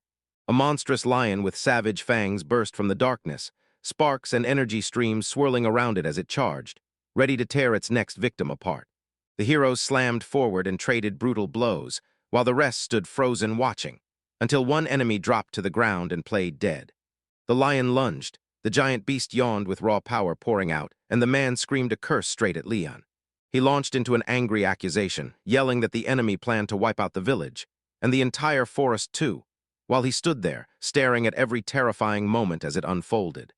With a brutal slam, it struck the ground and detonated in a roar, energy and debris blasting outward, flashing the whole space in blinding bursts. Clad in battle armor, the girl didn't flinch. She calmly met the strike head-on, grinning as she said she'd been waiting for this exact moment, and for the enemy to arrive right on time. A long-haired girl shot down in a blur, slamming into the ground in front of the crowd and leaving a nasty mark behind. She snapped out an apology for the delay, swearing she was on time, and the man answered with a small, respectful bow. The blonde boy blurts out an apology for being late, but the square-jawed, dark-haired girl shoots back that he's right on time, because she's been waiting for him. She tells them, Cancer is the battlefield. Virgo and Castor will back you up, and me and Sagittarius will hold the line from here. She dares Capricorn to bamboozle him with her illusions. Then the Scorpion is ordered to strike with poison. And Aries is their golden ticket, so they'll do everything they can to slash Leon's mobility, because only the Aries flame can burn through that defense. The girl with the square seal grins and offers to kick things off, then calls out straight to Sagittarius. The bespectacled man gives a sharp nod and yanks out his weapon beside the dark-haired girl, and together they lock their sights on the enemy. The enemy flashes a grin at that silly trick like it's barely worth blinking at, and yeah, it looks like they never learned from the last fight. Those attacks won't land on it. A bearded man roars at everyone, yelling that Aries is the key to victory. Then they surge forward, attacking. The monster will turn into a shield for Aries. Then it drops right beside the young man, hauls him upright, and the whole crowd goes death still, frozen in stunned silence. That monster's getting slammed by another one. Wait, is this the start of the legendary war between monsters? Aries shows up right next to him, eyes locked and unwavering on the beast, the Lion King, Leon, and he's the strongest monster out there. Aries stared at him, craving that kind of power, seething with envy over every bit of his strength. Yet now, right now, Leon is nothing but a puppet in the goddess's hands. Now Aries is about to unleash the power his mistress handed him. Messer Team V1. One ally hurls a storm harpoon, another whips out a lunar tentacle, and then someone shouts Gruffius's name. A monstrous hurricane they unleash explodes with unbelievable power, smashing everything in its path like it was never meant to stand. Leon catches the truth in an instant. Everything he's doing is pointless. The opponent's raw strength slams Aries back, and he throws his hands up to shield his face from the wind's roar. Then, out of nowhere, a hand grips him from behind and steadies him. A girl in a maid costume braced the boy's back and rushed to ask what happened, and Aries, his clothes shredded from the attack, just nodded. Aries whips his head around and spots his allies fighting to push themselves up off the ground. He declares, "I'm not done yet," and wrenches himself free of the girl's grasp. I'm trying to stop him from sprinting into battle so recklessly. Then Ares barrels in from the side and flies straight up to Leon. In the very next heartbeat, Leon's long tail snaps tight around his body like a steel band. With a wicked grin, the Lion King boasts that he finally has him. Because that young man can fly circles like an insect, and Leon's been utterly drained.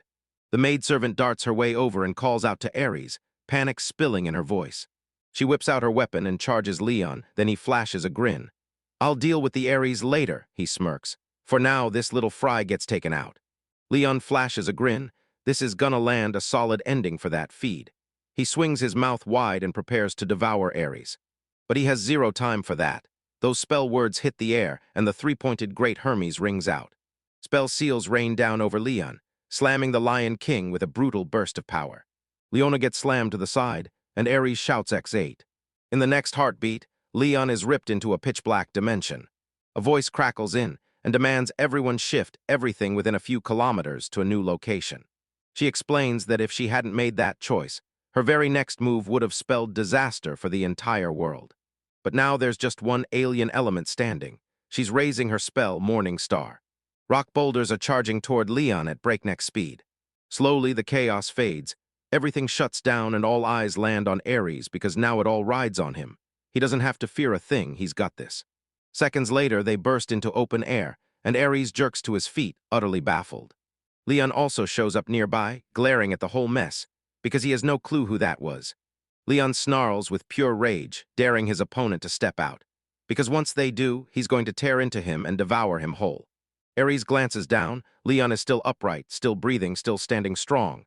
That means Leon's HP is absurdly massive, and yeah, this fight is definitely not going their way.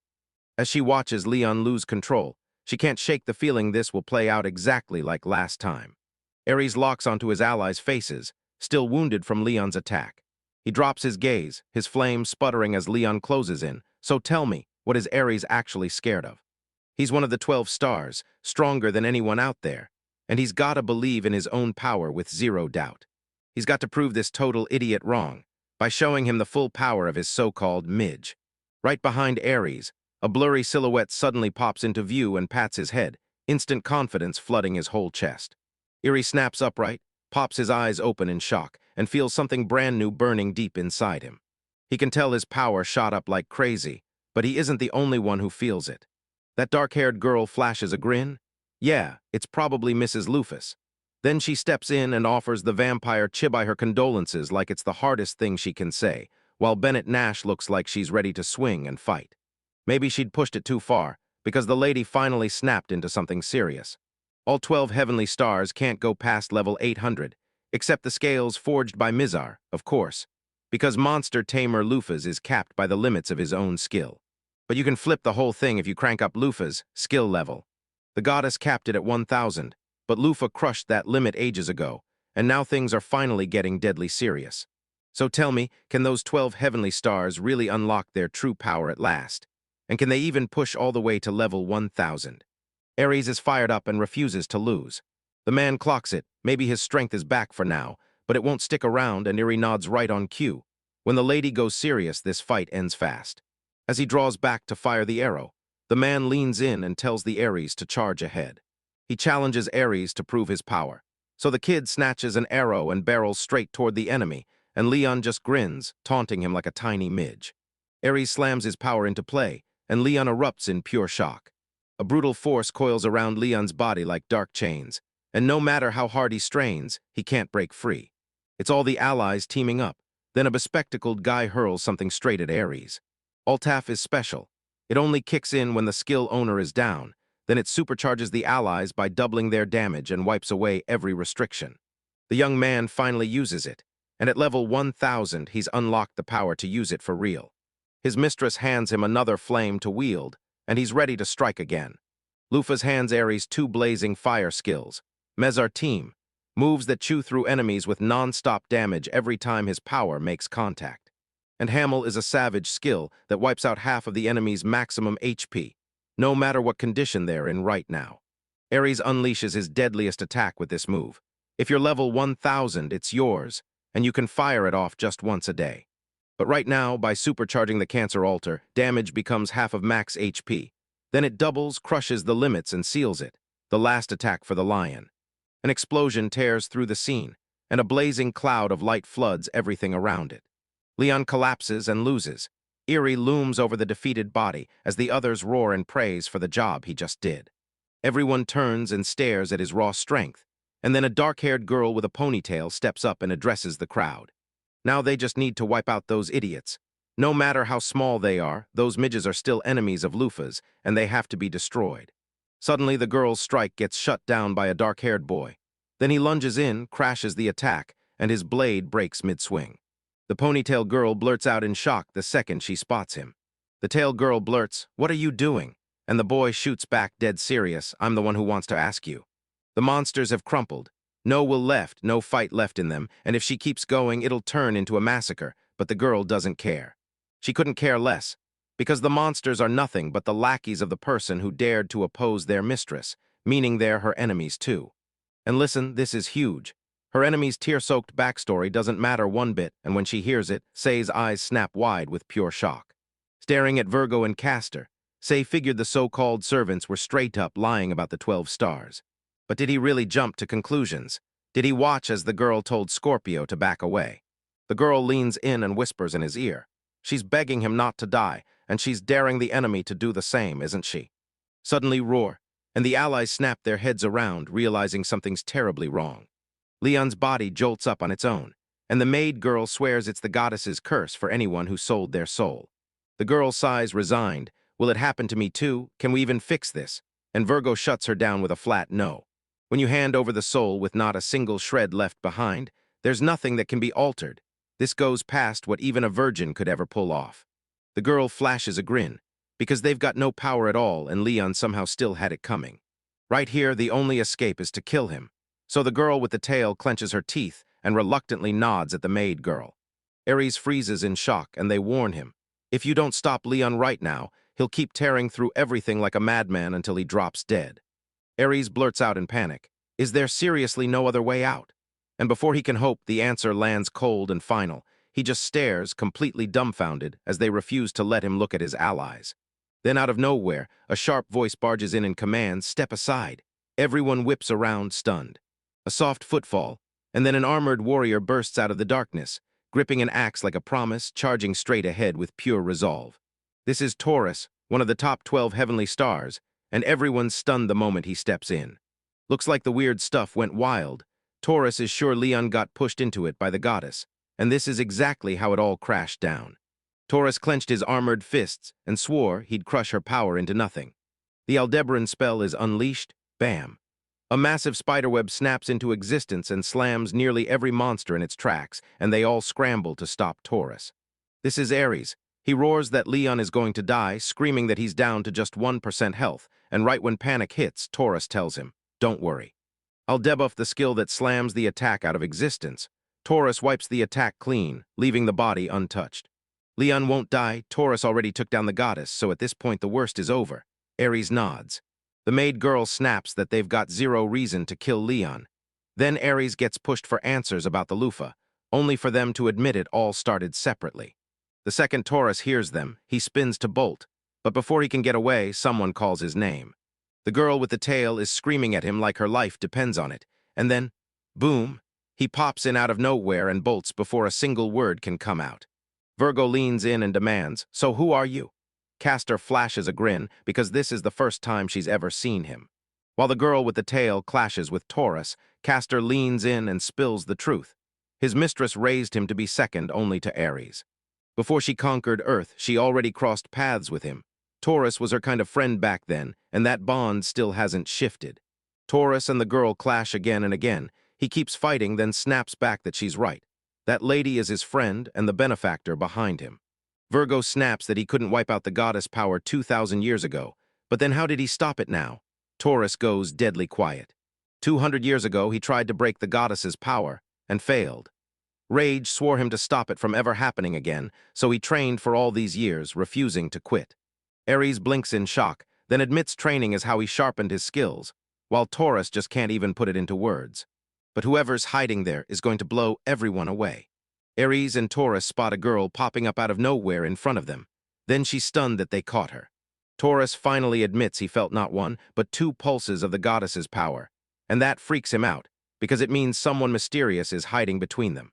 Taurus shoots off an irritating question, "Who are you?"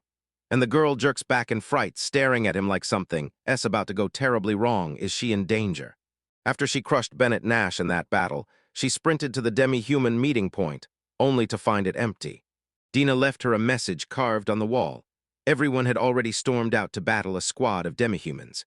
She headed to the spot she'd been told about, and there, right in front of her, stood Shabby Dina with a masked man.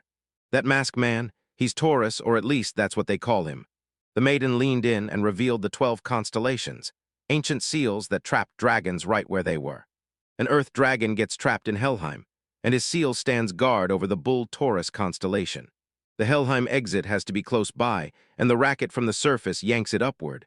Right then, Taurus spots the Luffa. That casual way of speaking hits like nostalgia, and Luffy beams at him. Because wow, it's been ages since they last saw each other. Taurus nods, like wow, it's been ages since they've seen each other. The man blurts out that his name is Taurus, and Luffy grins, telling him, "Stop bullying Dina." Luffy clocked how handy the girl was, and Dina snapped, a little offended that he'd noticed. Dina slinks behind Luffy, and Taurus won't argue. She already told Dina that it was the plan. Locking eyes with Taurus, Luffy fires back, "So what do you mean?" Taurus smirks and says only she could have seen this coming, so everything unfolding right now, and the way she's acting, must be part of her perfect, twisted Luffy's plan. And if that's real, then Taurus has 0 words left to say. The young man who was standing behind Luffy's instantly goes rigid, because with just one look, Taurus realizes there's someone else hiding inside Luffy's. Now Taurus is trying to figure out if that young man's presence is messing with Luffy's consciousness. And honestly, it looks like this puzzle won't be solved easily. Taurus turns to walk away and tells her to handle this girl first. Then he'll be waiting for her in Helheim. Luffy tilts his head like he's piecing it together. "Not yet. So tell me, should she check the Taurus stats?" She slips through the Taurus, laying out her stats in ruthless detail, and showing off every last piece of her full body equipment. Luffy scowls. This is pure nonsense. His stats here are even crazier than they were back in the game. Taurus turns into a full-on damage machine, high health, ready to strike. Then it's forged to end the enemy with one savage blow because it can take 2 attacks from anyone. At first, his stats demanded backup. Then Taurus stepped in and took Leon out in a single, brutal strike. Luffy whips around again, still burning with questions about what just happened. Can someone lay it all out for her, step by step? The maid girl, Libra, nods immediately. She says it all went down the moment they rolled into the demi-human village. Inside Luffy, the young man finally clocks it. Libra's story makes it painfully clear she's way past the deadline. Before he even thought about charging for Mjolnir against Bennett Nash, he roamed the capital, soaking in every sight like he was hunting for the perfect moment. With his face hidden behind his hand, Luffy laughs and praises them all. Everyone managed to tame the lion, and the crowd erupted right away, cheering that it was Ares who really nailed it. Luffy shoots his hand toward Ares, then belts out praise for the amazing job he's done. Then she whips around to the man in dark glasses, Sagittarius. Luffy finally gets it, there's no choice left. But now his world hinges on one decision, what happens next, and it hits everyone else too. First, the major countries surge through their villages with swords, and even after the lion gets wiped out, the attempt to hit the guardian dragon near the drop is still a fact. People will clock the situation too late, label demi-humans as enemies, and march them straight into the punitive army, because of him. The lion's subordinates charged the guardian dragon because the scorpion's poison had finally weakened it, and it all comes down to him, since his negligence let it happen. Luffy points them to the sky tower of Mafal, high above everything, and says they can all cram in there with room to spare. The blonde girl clamps her teeth tight and shoots, "Do you want us to leave this village?" And Luffy jumps in fast, telling them not to worry.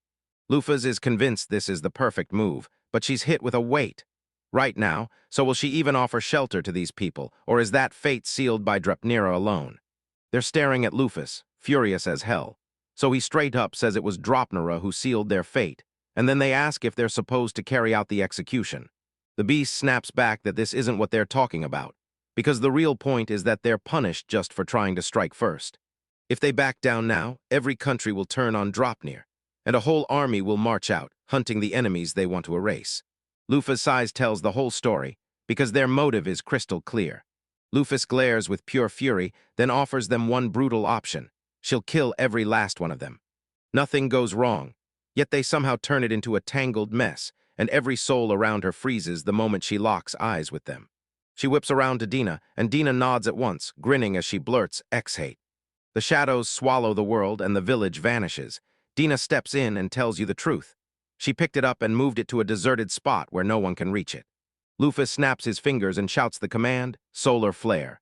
Solar Flare is a top-tier day element spell that obliterates everything in its path, scorching the land clean until all life is burned out.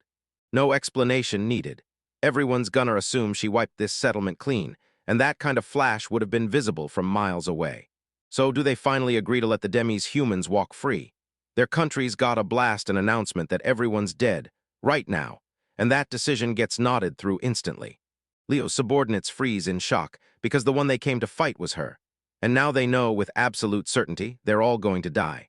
Lufa tells everyone there'll be no more battles. She's done watching, and exhaustion hits her hard. After everything that happened, Sagittarius got promoted to lead the demi-humans, and he immediately started placing his own subordinates in line. Because when he brags, it's never just talk.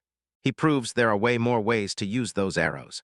He barks an order for everyone to link hands, then grabs the first one tight to himself, while Sagittarius pushes forward and leads them all. Sagittarius unleashes his nose talent on arrows, and boom, you're instantly teleporting to any spot you want. Lufus scans the room for the lion, because he's gotta be shackled before it wakes, but the others tell her to breathe and not worry.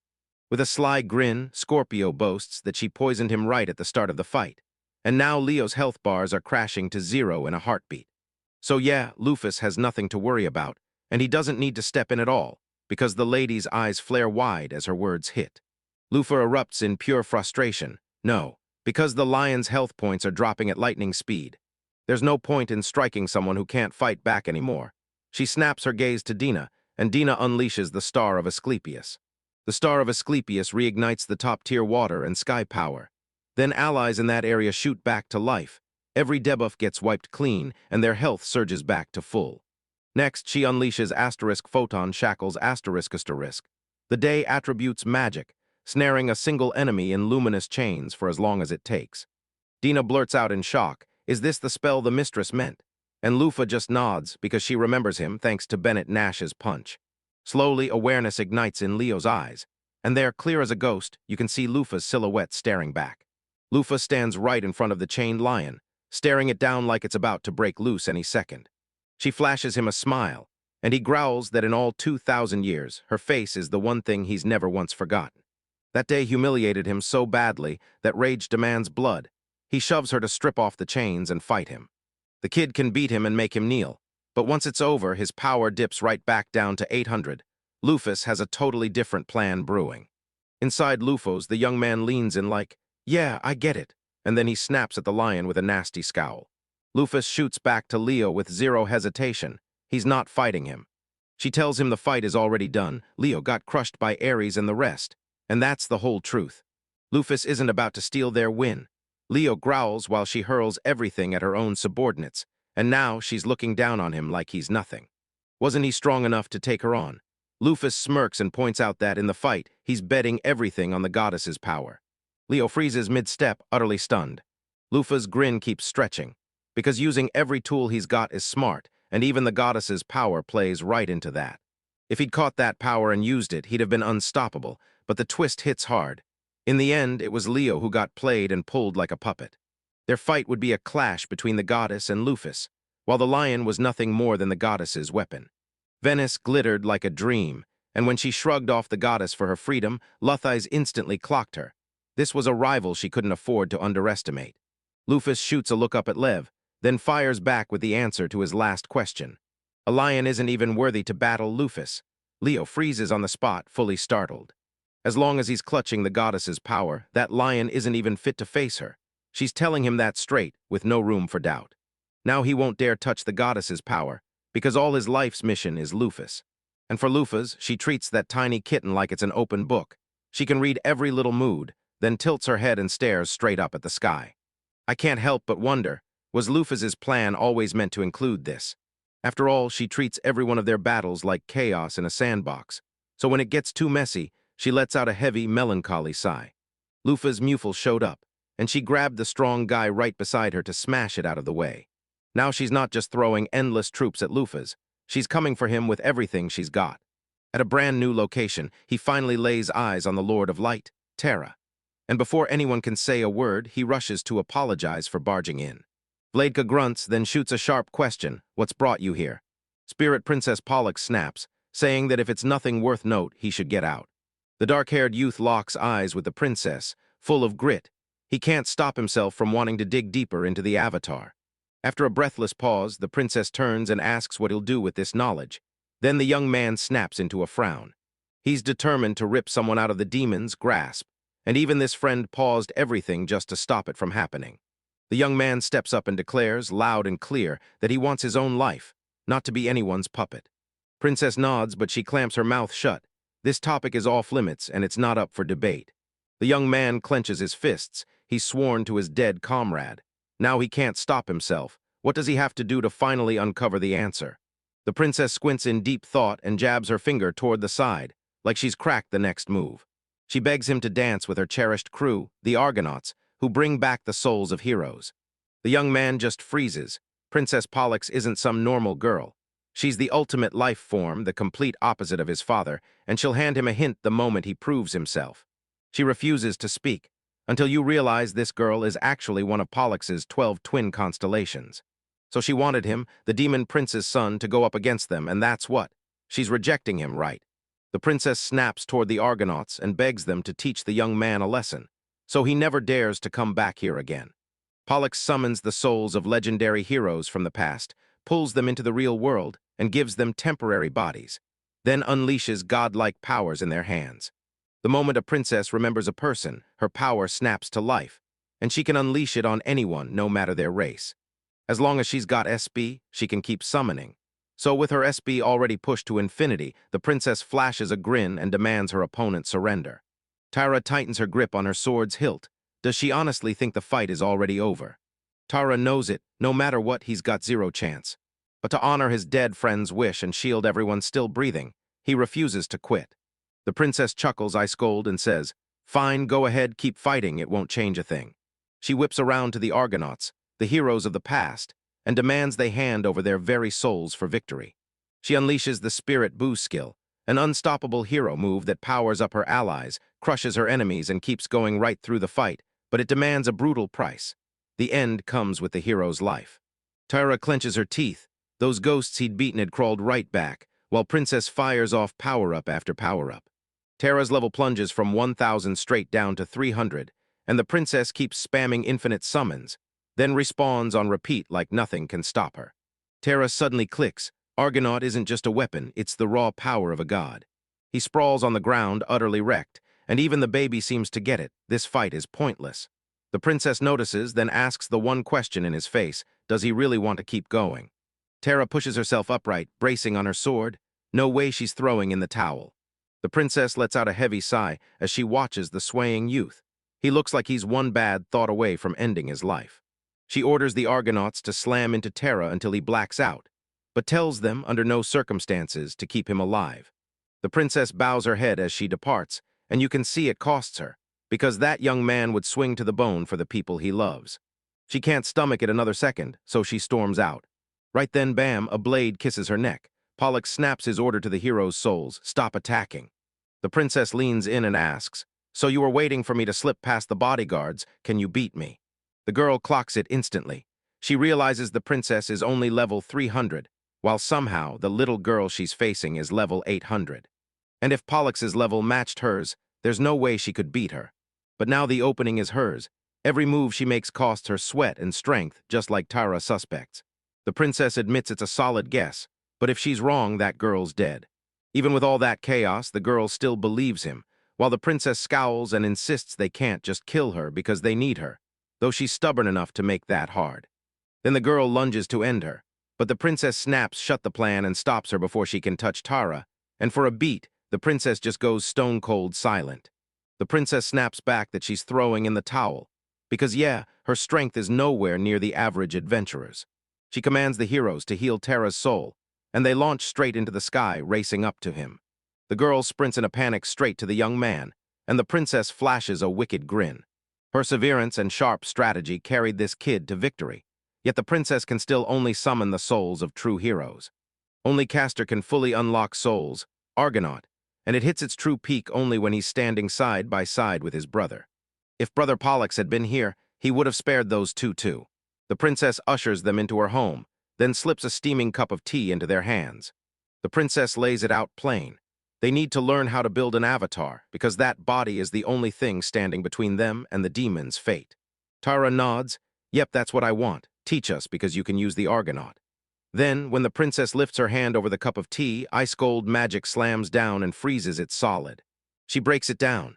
An avatar is a power that forges a body you can command and move however you want.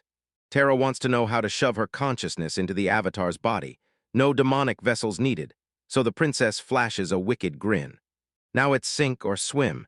Either fight Lufus Mothel and gamble their lives, or scramble for another escape route, because these demons have lost the will to choose.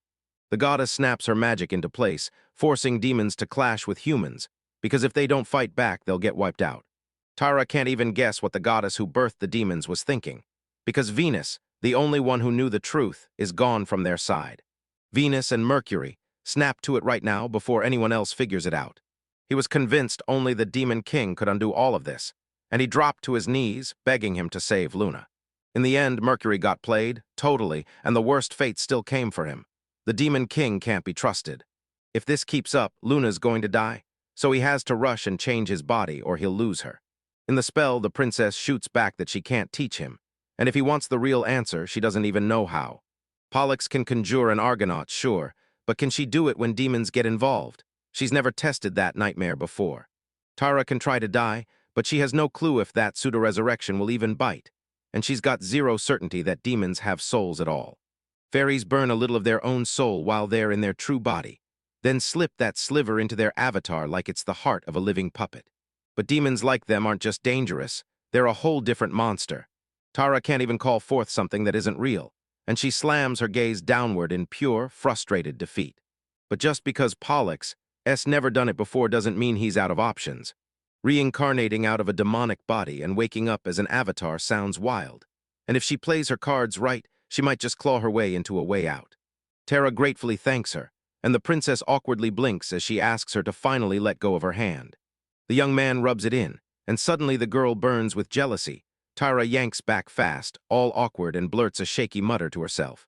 Pollux lets out a quiet chuckle while the young man scrambles to explain himself to that girl. And wow, it's got to be something special, because these two demons feel totally different from all the others. To save them, you're walking into danger. Your only move is to tap into the main body's memories. What in the Demon King's mind was he thinking? Like she wouldn't have the only key to heaven. Then out of nowhere, Pollux snaps her eyes open and slams to the ground. Tara bolts over, frantic, shouting her name at the top of her lungs. With eyelids like weights, the princess forces her eyes open and whispers, "Take the girl, run." She shoves him into motion fast just before the goddess can claim her.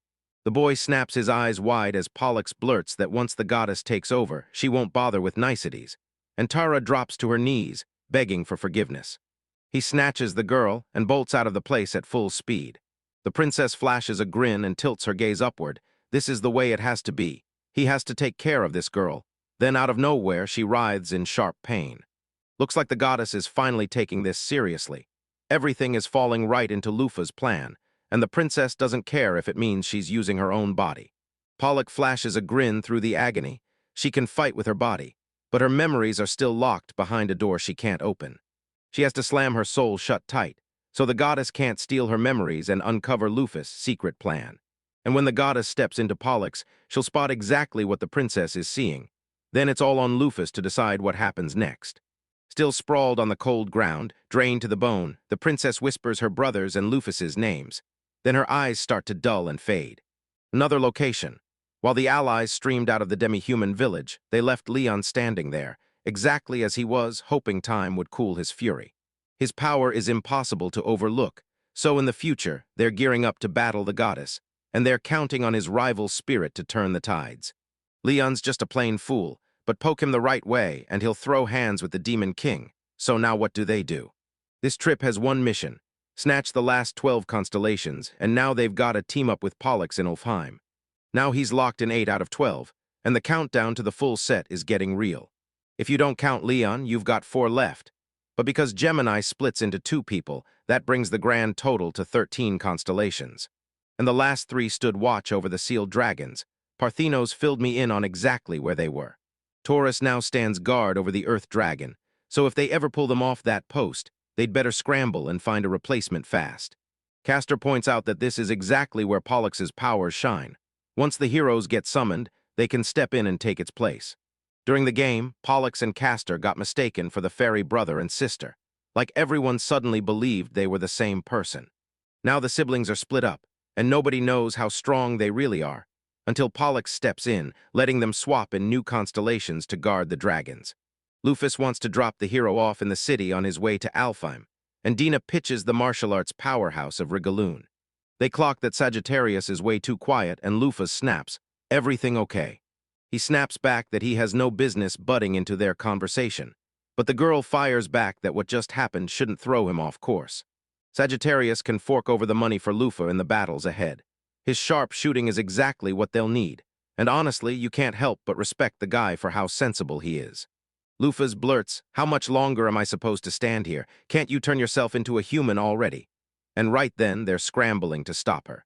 A blinding flash rips through the air, and everyone scrambles to shield themselves. Ares throws his cover over them fast. The Sagittarius transformation is finally done, and just like that, he steps right into the squad. Without warning, Scorpio lunges at Sagittarius, so fast it leaves him stunned, staring at her like he's lost his mind. She snarls a curse and snaps, "You idiot." Scorpio is cursing at his outfit. How dare he show up looking like this in front of Lufus? And somehow Sagittarius just keeps strutting like that every time. Lufus freezes, completely startled by what she just saw. Wait, those centaurs never cover their lower half. They're always bare from the waist down, and Dina just shrugs like she doesn't care. But Scorpio really loses it. She explodes with fury, proving exactly what she'll do to Sagittarius. Apparently, if you're a Sagittarius, you'll have to forge your own clothes with alchemy. 200 years back, he barely ever surfaced in public, and he stayed in disguise no matter what. Lufus slammed down strict orders, no public appearances, and the real reason was simple. He wanted to hide his exhibitionism from the world. She'd already decided Sagittarius was completely out of his mind, but this time it was different. So what exactly was wrong with the 12 constellations anyway? A hooded figure in a dark raincoat tears down the alleyway at full speed, swallowed by the rain. Guards are screaming at everyone to stop the girl from slipping away. Then, out of nowhere, a shadowy figure materializes behind them. That figure grins like he owns the world, like she should be proud he made her his toy. Then she snaps and bolts, running for her life. Talk about bad manners. They tore back to the Lufa's team and rolled straight into Lagjarn, a city split into 4 fierce zones: sword, shield, spear, and bow. A long time ago, 7 heroes, led by Aliot, betrayed Lufus, and one of them seized the throne and ruled these lands ever since, with his descendants still wearing the crown to this day. The Lord is one of the Spet family's top experts, and now a martial arts tournament is kicking off. Lufus clocks it instantly. Dina sounds like an NPC. Constellations immediately clenches his fists and gears up to wipe this city off the map. Then Balufas steps in and stops him. Say glances at Lufus, and Constellation blurts, "This ride is amazing," because they tore across the border so fast it feels unreal. Under this cloak is Sargius, a half-human who obeyed Leon's orders to the letter. Lufus may not have every detail, but the hero swooped in and saved him, then personally invited him to ride along with them. Lufus notices the said team feeling less heroic, and the kid grins like he's proud of it. Then Lufus suddenly wants to stroll the whole city. She meant to head straight for Alfheim, but life yanked the plan right out of her hands. So yeah, she might have just decided to live it up for a day. Lufa grins and says he's about to give his words. Then the man thrusts something wrapped in cloth straight into his hands. It's a scarlet sword. Then Scorpio shatters his blade, and she hands him this one as a goodbye gift. Awkwardly, he blurts out that he can definitely take it. Lufus just grins and nods, but you can tell it's her subordinates' mess to blame. Lufus snaps his gaze to Libra and tells her to hunt down the best hotel. She nods like she's ready to deliver. Say had to meet Lufus to read her like a book, who she really was and what she planned to do, and Lufus's answers landed exactly where he needed them. Honestly, Lufus isn't dangerous at all. What makes everything wild are the 12 constellations, because they're totally different. Now they're under Lufus's control, and every single one of them seethes with hatred for humanity. So siding with the 12 constellations spells disaster for Sei. Because once he makes that move, everyone will call him the accomplice behind humanity's ruin. Sei he clasps his hands together. Then a sudden shout yanks him back, and he remembers they still have to find a hotel. In the city, Lufa and Sei slam into each other at the hotel the second they walk in, and both freeze, stunned, staring straight at one another. The kid snaps his hand over his face, while the final boss storms into the next room, like they're daring him and laughing at him all at once. And to make it worse, they're stuck playing cards, and it's way harder than it sounds. Plus, Earth maps even exist in this world. Now it was crystal clear, Lufus already knew about Earth. But she was born into this world and sealed away for 200 years. She couldn't have gotten it back then, and yet somehow it still happened. Sei stalks down the alley and spots a crowd staring at a cloaked figure. Then they demand she stop hassling them. They grin like it's nothing. Doesn't he know wasting someone else's time is a grave sin? Still, that figure refuses to go with them. So tell me, before anything even hits the ground, why are they stepping in to defend that cloaked figure right away? The men grin, then the boy tries to play hero, and boy, does he get it wrong. The man snaps an order to kill him, and they rush in on the boy with knives in hand, while Sei steps between them and keeps the stranger safe. After the chaos in the demi-human village and the final boss showdown, these scumbags are barely even worth a breath, because their levels just froze at 10. The young man bursts forward and launches a rapid assault, shoving those men aside in seconds. Staring at the fallen man, he realizes, somehow he just got stronger. The stranger rips off his raincoat, strides straight at the attackers, spits, "You're complete garbage," and snaps his leg over the man's head like a warning. Pinning the man's face to the ground, the stranger snaps that now he'll have to do it all himself. Then he's stunned by what he's seeing because this isn't him, it's his own comrades. Stranger grabs him and snaps, "Don't joke like that. These aren't comrades, they're just a one-time tool, got it?" The stranger refuses to waste a second on the plebeians. Then he suddenly lunges and strikes, catching him completely off guard. The kid spots his own shadow and lunges straight for it, smacking the enemy right on the nose. The stranger's rage detonates, and his attacks turn even deadlier, while Sei can't even see a single one coming. The young man just can't wrap his head around it. Why is this happening? As the stranger grins, Sei staggers back from the impact, rage in his eyes or not, because that guy S still got the power of an invulnerable hero. Suddenly, a second cloaked stranger sneaks up behind him and demands he stop. Then he turns and calls him Debly. He blurts out that C is a hero of the kingdom of Levitane, and the royal family itself backs him, so nobody needs to raise a hand or fight him. The stranger whips around and spits, calling the boy a hero, pure disgust dripping from every word. The royal family clearly has no clue how to pick heroes, and when the man hears him talk like that, he snaps, "Don't say it, or you'll get arrested for defamation." The boy gets hauled back to his feet and Debly shoots a pause, then promises, "I'll remember your face." With a furious glare, he snaps his attention to the young man. Trying to play hero for justice costs a fortune, so remember that. The next person blurts, "You okay?" And they both pause because it's been ages since they last saw each other. Then he shrugs off his raincoat. Turns out it was Hans, Alfie's daughter. Together, they head to the permanent yard, like they're stepping back into a world they haven't shared in forever. And yeah, it's a crazy coincidence they ended up meeting. Now they're stuck at the same table, but an awkward tension still hangs in the air. Sei cautiously asks with a careful voice why the man is chasing her. Elfie wrestles with it, then makes up her mind. She'll spill the whole truth to him so Sei doesn't walk into trouble. Alfie spotted something she wasn't supposed to, and now they're closing in to erase her. So keep saying no that this tournament is being held here. Cruz gave him the lowdown and he nodded like, "Yeah, I heard it too." The victor gets crowned as the hero of the Spear Lands. Defeat the Demon King, and you'll be more powerful than the royal family ever was. So don't tell me you think that's even possible. That dude is Lord Spyeth's oldest son, and Lord Spyeth is dead set on making him a hero. Deblys are the worst of the worst. He sneaks poison into his rivals' meals, and yeah, it doesn't outright kill them, but it drains them to the bone and leaves them utterly powerless. And the worst part? Debly snatches the girls he fancies, poisons them with his toxic brew, and even Alfie's own friend gets abducted too. They nodded, then sprinted after her, because what she'd seen couldn't be ignored. Alfie races to save her friend, but Debly's got some kind of magical power, and she's no match for him. She clamps her folded hands to her face, then blurts out that Alfie thanks Sai for listening, and you can see the relief hit her right away. Alfie pushes to her feet, and she promises she'll cover the bill as a thank you. The girl darts straight toward the exit. Alfie wants to beg for help, but she's got no permission to even ask. She thinks C is a hero, and he's got a mission on his back, so he's got zero time for dumb, pointless brawls. Say snatches the girl's arm on the spot. Did she really think he'd brush off what she said? It'll help, no doubt. Alfie shoots him a grateful look. Of course, they'll pull her friend out first. And to make it happen, Say steps in and calls on his friends to help. 10 minutes later, every one of his friends crowds around Alfie, and Alfie can't get a single word out. Say has dragged in a guy who looks straight out of a bandit crew, but even he's ready to lend her a hand. The cat snarls that he'll slice the enemy with his sword. Alfie is rattled to the core, and she can't stop herself from wanting to stroke him. Sarges doesn't know a thing about human traditions, but he'll follow his heart every step. Right then, Alfie clocks the vibe and realizes he looks downright dangerous. The girl offers to pour her heart into it, and Alfie's eyes catch the blinding whiteness of her wings. But those bright white wings, that's a royal family stamp, and Alfie can't shake the worry that anything could go wrong. Alfie stares at the group and realizes they look nothing like a hero's team. Then, out of nowhere, a voice calling itself Daddy hits the air. Turns out it's Alfie's dad. She stares at him, completely stunned and speechless. Why did SAE pick him? She stares at him with a heavy heart, and he shoots back an awkward, forced smile.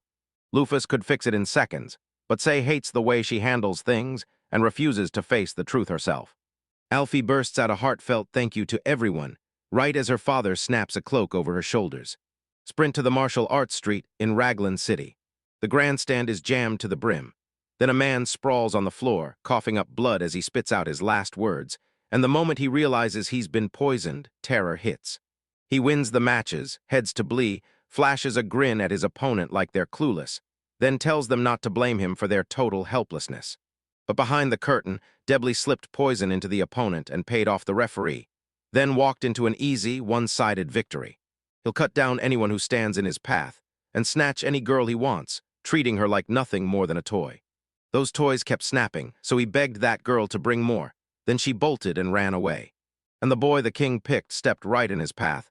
Debly immediately seethed, because he can't stand it when life throws him off script. That mob can't look away. They're still his toys, and in his eyes they mean nothing else. So Debly vows to tear apart everything the hero holds dear. Blee just figured it out. The hero rolled into this city with friends, so the moment has to be right for his hotel to be getting hit. He's probably walking into a room full of beautiful women, and the moment he lays eyes on them, he's ready to claim them one by one, turning each of them into his toys. A bunch of people are packed around the room where Lufus is trapped, watching every second like it could explode. A lavish feast is laid out before Lufus, and Virgo flashes a grin as she says, "This city, it's famous for its food." And it all starts with their biggest legend. A young man who falls head over heels for a night girl, then opens his own inn, and that place explodes into fame for its food. Soon that courtyard turned into her favorite date spot, and that young man leveled up his cooking like crazy. Then, just like that, they fell in love. In Lufus's head, she grumbles that she has to sit through all these romantic stories. Then she finally tastes the food. Her eyes snap open for a second, then she wrinkles her nose. This food tastes absolutely disgusting. Lufus asks, nice and steady, "Did you really add sugar instead of salt to the soup?" And the man blurts out an instant, heartfelt apology. Out of nowhere, this guy slides right up to them and bluntly asks, "So, you two adventurers?" He leans in and demands they take the job, promising he'll splash out a reward of up to 500,000 Eli. Lufus stares at the price and mutters, "This is insane." He's probably freaking out because the food might taste like straight-up garbage. But the man insists this is the minimum he can give, because the noble house has already plunged into too many problems. Just when he least expected it, Lufus grabs him and tells him to wait, because her guests have just arrived. She whips around to Libra and tells her to grab them, and the girl instantly nods, asking how they're supposed to catch the enemies. Lufus goes for the usual way. She nods, slips out of the room, and then a massive boom hits, making the male chef jump out of his skin. Libra steps in with a respectful bow and says, "Everyone has been captured." Then she leans forward, ready to kick off the interrogation, starting with Capricorn. Lufa nods right along. Scorpio bursts into the doorway and pushes her poison for questioning. Then Libra fires back that she can deal with it just fine without the poison. Lufus also throws Sagittarius a job. Once Libra hears the name, he'll waste no time and dig up every bit of this person's past. Lufus doesn't even dare to picture what kind of interrogation is coming. Because the guests were spitting pure hostility at her, she couldn't afford even a hint of mercy. And the worst part is, they picked this exact moment to attack her. If it had been him who just arrived in this world, pity would still burn in his chest. But not after he clashed with Bennett. Now the border between it and Lufa's is getting wiped out little by little. So that him's kindness got wiped clean, no more mushy heart. Now you're about to hear the master's story, Lufa's frowns. Then there's Lake Sharn, the arena where the battle tournament is about to explode. First, they've got to dig up hard proof, because their enemy is an aristocrat and you can't take him down on vibes. This tournament is run by the Spett family, and they're hunting hard for proof that Debley's oldest son is tied to the poisoning and the kidnapping. They sweep the waiting room, searching every corner for food, but there's nothing, no crumbs, no traces. Did they take it all? The girl tilts her head and asks Alfie's friend's name, Real. And inside say can't believe it, he never thought he'd run into Alfie again. This tournament only happens once a year, run tight by the Spett family. And to claw out victory, the eldest son went to brutal lengths. So Alfie's friend got snatched, and the girl who witnessed it was harassed. To get hard proof, they slipped into the participants' waiting room and broke in. A guy staring at the wall suddenly spots a sneaky hidden switch. The door swings open into a hidden underground room, and the man, proud as can be, announces he's an adventurer who always knows where the secret entrances are. They rush down the stairs and spot a group of men out of nowhere. Sarges barks at them to hand it over, then snaps a spider out and stuns the lot of them. Then he throws out an invitation for everyone to follow him, and the guy grins as he praises Alfie, while Alfie drops his gaze, stunned to the core. They close in on the gate, and right beside them the stench of blood hits hard. They've got to tread lightly, or everything could blow up on them. They fling the doors wide, and everything stops cold. Shock hits them like a punch, because that brutality is impossible to ignore, so how does anyone call that person noble after this? In that room, girls with barely any flesh left are dangling from chains, screaming in silence. Alfie panics and shouts for her friend, and the girl answers right away, crawling hard toward the sound of her voice. She shoots her gaze upward, and Alfie catches his friend's half-lidded, half-loved expression. Then she suddenly freezes in stunned silence, completely lost as to why. Then Debley's voice snaps through out of nowhere, and it makes sense, because Rael herself has already burned her own face.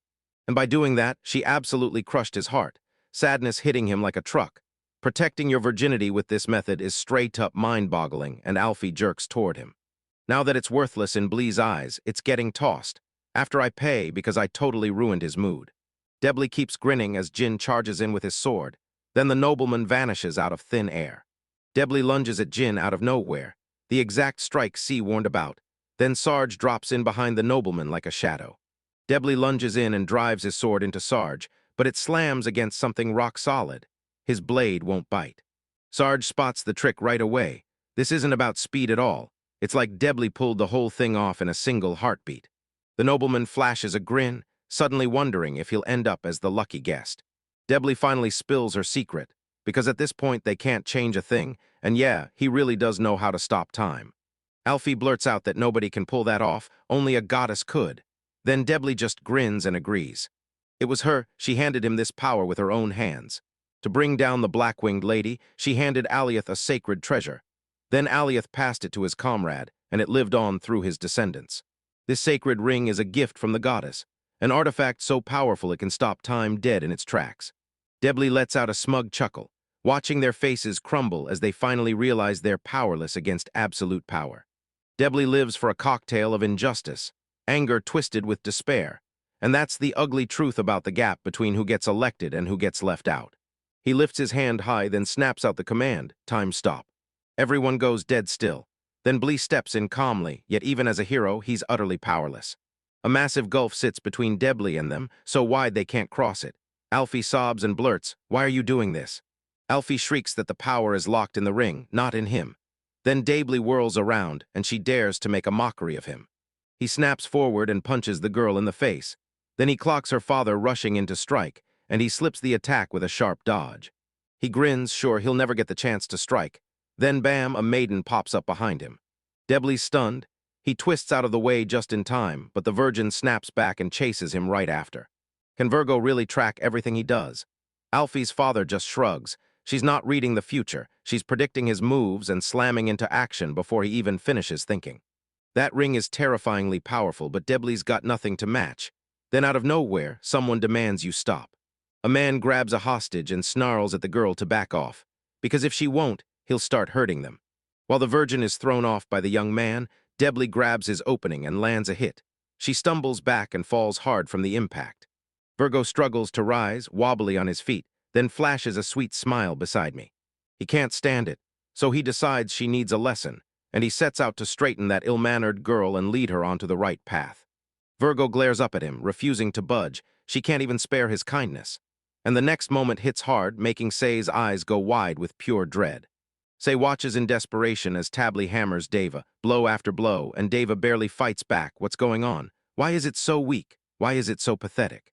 He's chasing the power he needs to smash the level 1000 boss and keep everyone safe. David grits his teeth and keeps staring straight ahead. Then Debly whips out a dagger and the screams start as Say panics. What is he planning to do? The aristocrat snaps that he's going to teach her a lesson. Then he raises his dagger, daring her to feel honored, because he's about to gift her his nobleman's embrace.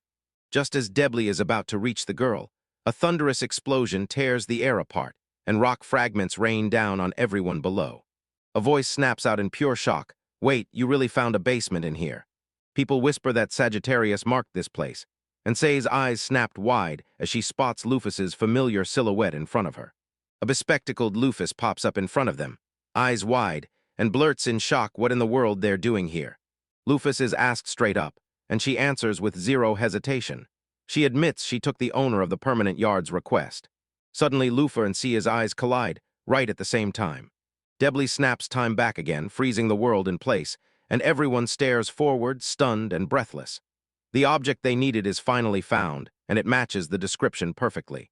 Lufus blurts out, "So I'm done with everything here, right? And who the heck are you?" Debly flinches hard. Rage boils in him because she showed up here acting like she owns the place, and her ignorance is pushing him over the edge. She better apologize. Lufus just admits, "I don't even know who I am," and Debly grins, saying, "Good, either you're my toy or you're dead." With a grin, he sizes up Lufus and decides her look isn't half bad, so she's got the honor of being his toy. His eyes snap wide in shock. Libra blurts out, "I'll kill you." On the spot, but Lufus hasn't gotten the answers to her questions yet. She's gotta confirm the truth first. Lufus snaps his focus to the rail and demands to know if he's behind it. When the answer hits, it confirms his suspicions. Then he blurts out that she burned her own face, and Lufus immediately fires back, asking if he did what happened to the Virgin. Debly grins and admits the Virgin scared him a bit, so he decided she'd get exactly the punishment she deserved. Lufus calmly admits he's stunned. What a nobody he is, just a third-class non-entity, while Debly clenches her teeth like she's ready to teach him a lesson. It's the time stop again. Debly's already plotting to yank off Lufus, sealed up as punishment, just to see how she snaps back. But the second he lunges for her, Lufus yanks his wrist and clamps down with brute force. Debly's jaw drops, Lufus smirks and points out he caught her off guard. There's no way it was speed, so it has to be a ring. When Kronos' sacred treasure finally snaps into action, it slams the brakes on reality, slowing the entire world for a few heart-stopping seconds and nearly freezing time itself. Lufus yanked the ring off his finger, and it was clearly faulty. Debly snapped at once, yelling for her to put it back. Lufus nods and agrees without a fight. Then she wastes no time at all and blasts him straight in the face. This is the blade strike skill. Debly gets slammed backward by the impact, blood pouring from his nose, but Lufus snaps him back by the neck. She begs him, "Don't you dare pass out." With an ominous stare, Lufus leans in and tells her, "Don't worry, I'm only getting started." Her stare shot straight through Debly, and a shiver tore down his spine. Memories from the past slam into his mind, and he refuses. He won't ever let anyone look down on him the way they did back then. Debly Speth got dumped on the church steps like trash, just another filthy orphan left to fend for herself.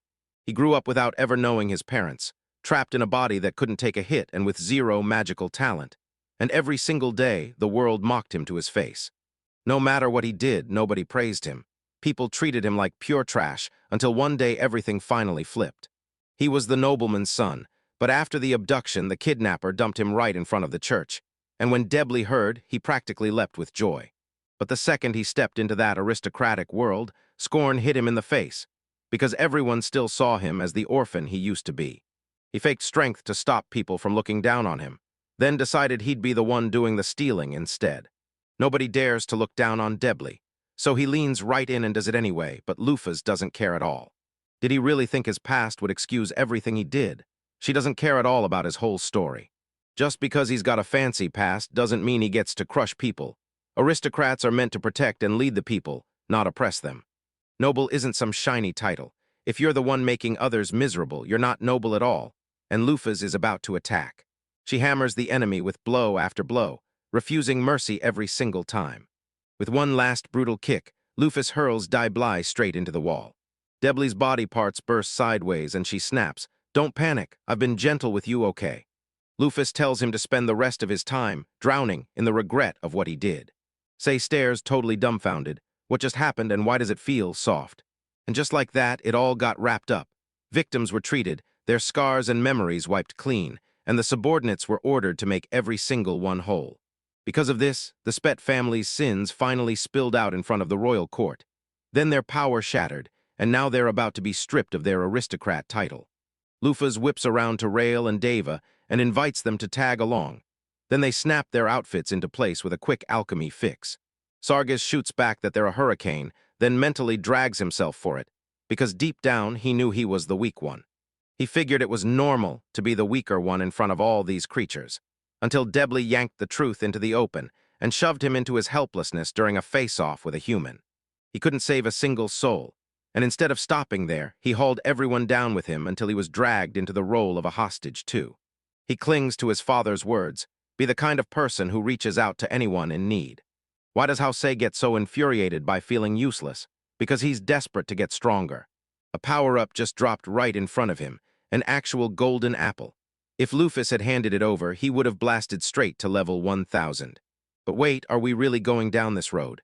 Doesn't it feel way too easy?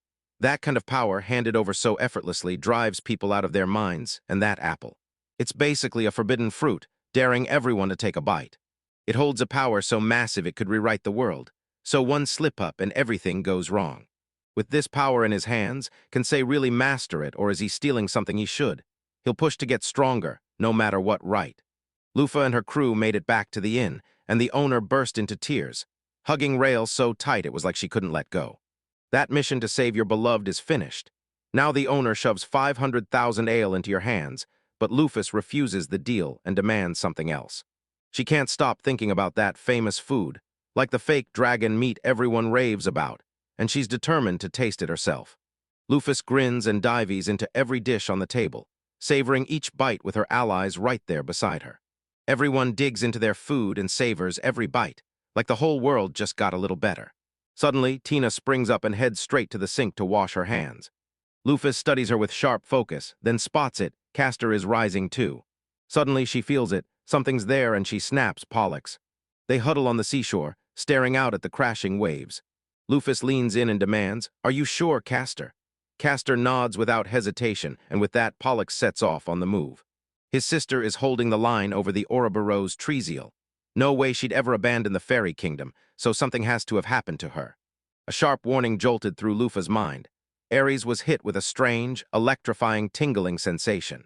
Cancer hates this. Something terrifying is about to strike. So he ordered the maid to keep watch at the inn. She's got nowhere near the strength for what's coming in that battle. Dina lingered there, still waiting, because once she slipped off to wash her hands, she never returned. Lufas thrusts up the divine barrier, heliopause, so any physical hits beyond a set value bounce off, and then he summons the heliosphere to shut down anti-magic. And if you tweak Eskella's single-purpose skills, swap her magic and spells into multi-purpose moves, and then hit Enchant Ray, her allies' attack and defense skyrocket. Their training is finally over. Now they're on the edge of their seat, waiting to slam into their opponent. Lufas tilts his head to the black sky, holding his breath as he waits. At last, a shadowy silhouette slices through the clouds and rockets straight toward them. He's the Demon King's son, and the second he's mentioned, this guy steps in to handle things, until Lufas shuts him down because something here feels deeply wrong. They hit the ground, and Tara just faceplants into unconsciousness from sheer exhaustion. The girl gasps, shakes him hard by the shoulder, and yells his name like she's scared she'll lose him. She drops to her knees and begs. She'll do anything to save him, and Lufas just realizes she doesn't even have to. An endless horde of dead souls surges in, and a dragon king lands right in front of them. Pollux flashes a grin, and for the very first time she talks to the Blackwing lady. Castor blurts in shock, "Did you just summon the dragon king as a spirit?" Lufus is certain it's not Pollux. Then the girl grins, cold and cruel. Yep, she snatched Pollux's body for herself. Now she's hunting down Lufus, and to get there, she's pulling the extra spirits off the stage, then ordering the rest to attack. Pollux barges in and addresses the Demon King's son, because if he hadn't kept guarding that girl, his escape would have actually worked. His move screams classic hero energy. The goddess loves that style. But make no mistake, this isn't demon business, it's hero work. Lupus throws up the shields and keeps the demons from getting hit. She grabs the girl's attention and warns her not to ignore her words, because she'll make her pay for every promise. Then Lufus whips around toward Pollux. She snaps that the whole scene reeks of filth, then commands the goddess Alovinus to die. Lufus unleashes the Al-Qaeda star skill, the one that always strikes first. In the middle of battling Benny, a long-lost skill snapped into his mind, something this world couldn't even match, and now he's setting his sights on blowing past the goddess's level 1000 ceiling. Lufus grins and barks orders to his stars, "Show me what you're made of." Now Lufus Muffal has surged to level 1500, and his stars hit level 800. The Argonauts throw a shielded hand over their eyes, blocking that brutal glare. Lufus steps forward and spots them trembling. Wait, didn't they follow the 7 heroes back 200 years ago? They still don't fear the one who ended their lives. But Lufus doesn't remember a single thing about them, and the heroes' souls grit their teeth. Lufus's defeated return won't flip the outcome. Those reborn will still come back paper-thin, because Lufus fires off the X-Score heir's skill. He clawed back part of his old power and ripped himself free from those chains, so the goddess could finally witness it firsthand. X-Squares merge skills. Lufus fires off Libra and Scorpio to strike, and the 12 stars are about to show you exactly what they're made of. They're about to flex every skill they've got. Scorpio's furious, and no, she won't let her order her around. She snaps into action and blasts graffiti poison breath. Every nasal grips the scale like a weapon, an arrow that can slam a target from farther than any normal shot, and it even turns into instant movement. Libra jumps into the fray too, shouting the spell, Brahe. Aries and Capricorn are locking in too, ready to tear into the fight. All across the battlefield, skills and spells are exploding non-stop. And right now, the Argonauts are about to crush them because they're about to outnumber every last one. Cancer grins like he's dragging them to hell, then whips around to face Sagittarius, who just nods back. Cancer summons a Skella that flips one target into all of them, while a Cuban's expansion locks in fire-weight account hits. Then Castor jumps in and attacks too. Castor swings his wand, shouts the call to Capricorn, and the man instantly gets the message and knows exactly what he has to do. A colossal vortex erupts upward. Libra urges Aries and Scorpio to strike as one, and the girl snaps with instant outrage. Sagittarius demands the perfect timing and a full-on charge to mow everyone down, while Cancer slumps and admits he's got 0 offensive skills. A towering pillar of spells rockets into the sky and wipes out everything it hits, while Pollux just watches, totally calm. She snaps, "This is useless." Her army stretches forever, and she keeps regenerating without end because they already know exactly how our Argonauts work. Out of nowhere, a hand slams onto Ares' head and shoves it hard to the side. Lufa steps forward, and just like that, it's her time to flex her skills and steal the spotlight. She calls out, "Diviner with the golden bow," and that sun attribute magic supercharges the very next spell. She unleashes a solar flare and incinerates every last person, burning the whole place to ash. A blinding light crashes in, scorching every opponent it touches. This beam hits so hard it blasts straight out of the galaxy itself. Pollock points out that this is the black-winged lady, Lufus Mophile. Then the girl snaps back that this is all she needs, because she won't lose. Pollux nods, dead calm. Lufus is a monster that laughs at level and damage limits. But how did she pull it off? One thing, though, this girl forgot something big. Pollux snaps Lufus back to reality. Heroes have already crushed her before. Then she yanks the Argonauts back into action. Lufus snaps his eyes open and spots the silhouettes of the 4 heroes standing right there. 3 titans stand here: Beast King Dubi, Adventurer King Fecta, and Blacksmith King Mesoth. And then Aliath, the King of Swords. Pollux grins. One of the 7 heroes who crushed her 200 years ago gave everyone hope. But can Lufus take them down? From a distance, another girl has her eyes locked on the fight. Right now, Lufus Mafis is sitting at level 1500, while Alcade is already in motion, the one who took off first. Heroes are like the Dragon King, ego stripped away. Just puppets moving on command, and they strike fast, hitting before anyone can blink. The King of Swords swings in and smashes everything in its path. Then Lufus snaps up his forearm and blocks the blow dead on. Thanks to the goddess's reinforcements, he surged even stronger. Then she realizes Aliot isn't the only one who's been supercharged.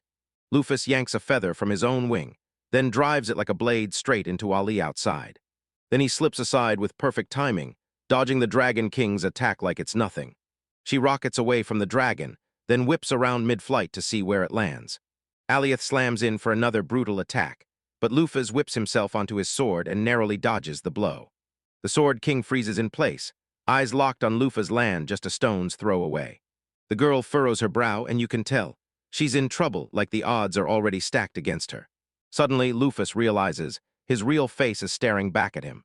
Now constellations spot the lady's enemies and burst forward to strike without a second thought. And yeah, are they seriously lining up to fight Lufus again? Because if they move, they're going to wipe them out. This is a disaster. Lufus snaps his orders right away and forces everyone to calm down. She screams that this is exactly what the enemy has been calling for. Now the joint interaction is over, and Libra is determined to step in and help the lady. But Pollux brings his army back to my mind. Like a pack of Argonauts, they're already marching straight toward them. Everything's flipped. Lufus is facing Aliath, and the Dragon King, Capricorn, Aries, and Scorpio are battling the other heroes, and the rest of the constellations are closing in on the Argonauts. Lufus keeps charging back into battle against the King of Swords. Constellations slam into the heroes mid-battle, while the rest brace up and gear for the invasion of the Argonauts. Heroic spirits crash in, then Libra slams Cancer into position, using it as a shield. Lufus is locked in, and the 12 stars need her to back them up. There's only one escape route left, and it's clear as day. Lufus has no choice. He rushes in and takes Aliet and the Dragon King head-on right away. As she charges toward Aliath, a storm of memories hits her mind like lightning. Her body can't finish Ali off. Pollux just chuckles. She clocks it instantly. Everything is still the same as 200 years ago, and she's sure that if Lufus had gone all out back then, she could have crushed him and won. Lufus' everything in her head is scrambled, like memories got tossed in a blender. She snaps at her friends with that condescending attitude, but she forgives them anyway for indulging themselves too much. So yeah, this is the big, glaring weak spot of Lufus. Lufus can't help it. Whoever she's attached to becomes her weakness, and that's the real reason the 7 heroes crushed her in battle. The dragon unleashes a thunderous roar and crashes into the fight. He swallowed his pride, but his hatred for Lufus hasn't budged 1 inch. The dragon rockets into the sky and then dives like a missile, tearing down in a flash. If he even drops to the ground, Midgard gets hit by pure catastrophe, like the entire planet is about to get erased. Ares slams into Doob in a brutal fight, blood spills from his mouth, but he refuses to stop. Ares is dead set on never forgiving the 7 heroes. In the end, Lufus put her faith in them, and they still threw it back in her face. He's never going to forgive them, so he snaps forward, swings, and drives a hard punch into Doob's attacker's stomach, blasting him aside and knocking him out. Suddenly, a voice booms out, saying the young man's fighting is so ugly it's almost laughable. It's Leon, and Ares has zero clue why he's even here. Leo grinned, lured in by the nostalgic smell, and just like that he pushed in to see what was happening, only to find out they'd thrown a huge party. Lufus keeps throwing hands, and Aliot snatches his sword, then unleashes Quick Raid, that same relentless continuous strike he used back then. Fast Raid is a speed-focused skill that trades away your attack power to unleash non-stop strikes, so you make fewer passes, but you hit again and again. Strength and speed. Lufus is so sure of herself that she believes she'll hold her ground and resist it. She's got this, she can handle it. So she begs in her head to not be dragged back to those old memories. Elliot whips his sword through the air. The second the Lufus hit, she tumbled down in a blur, eyes wide, and right after that, a dragon dropped onto her. She yanks at the dragon's paw, trying to shove it off her. The big thing is her arm is still intact, but it's ruined, pure chaos. And Lifus, he's locked up tight, totally helpless, so he can't block Aliath's next hit. If that blow landed on her, even Lufus would get absolutely wrecked. Then snap, the dragon's paw gets ripped apart and Aliat gets flung aside like nothing. Lufus jolts upright, totally lost. The voice snaps, all irritated, so what's Mafel doing? Because if she really lost, she'd crawl back from the underworld just to beat her up. The blonde girl smirks, because she'll be the one who kills Lufus, and she's already claiming it. So remember this, she'll get killed by the vampire princess, Bennett Nash. Don't you let her forget it. Lufus lets out a tired smile, he's so close now. Bennett Nash realizes the truth, she didn't come to save the girl at all. Bennett Nash lets out a little chuckle, because she can't stand the thought of loofahs getting beaten by anyone who isn't her. She can't stop replaying it, life slipping away with every drop, blood draining as darkness swallowed her whole, and helplessness crushed her like a wave. The girl insists she threw everything she had into the fight, but the battle still crushed her, and she claims that's why later on she died.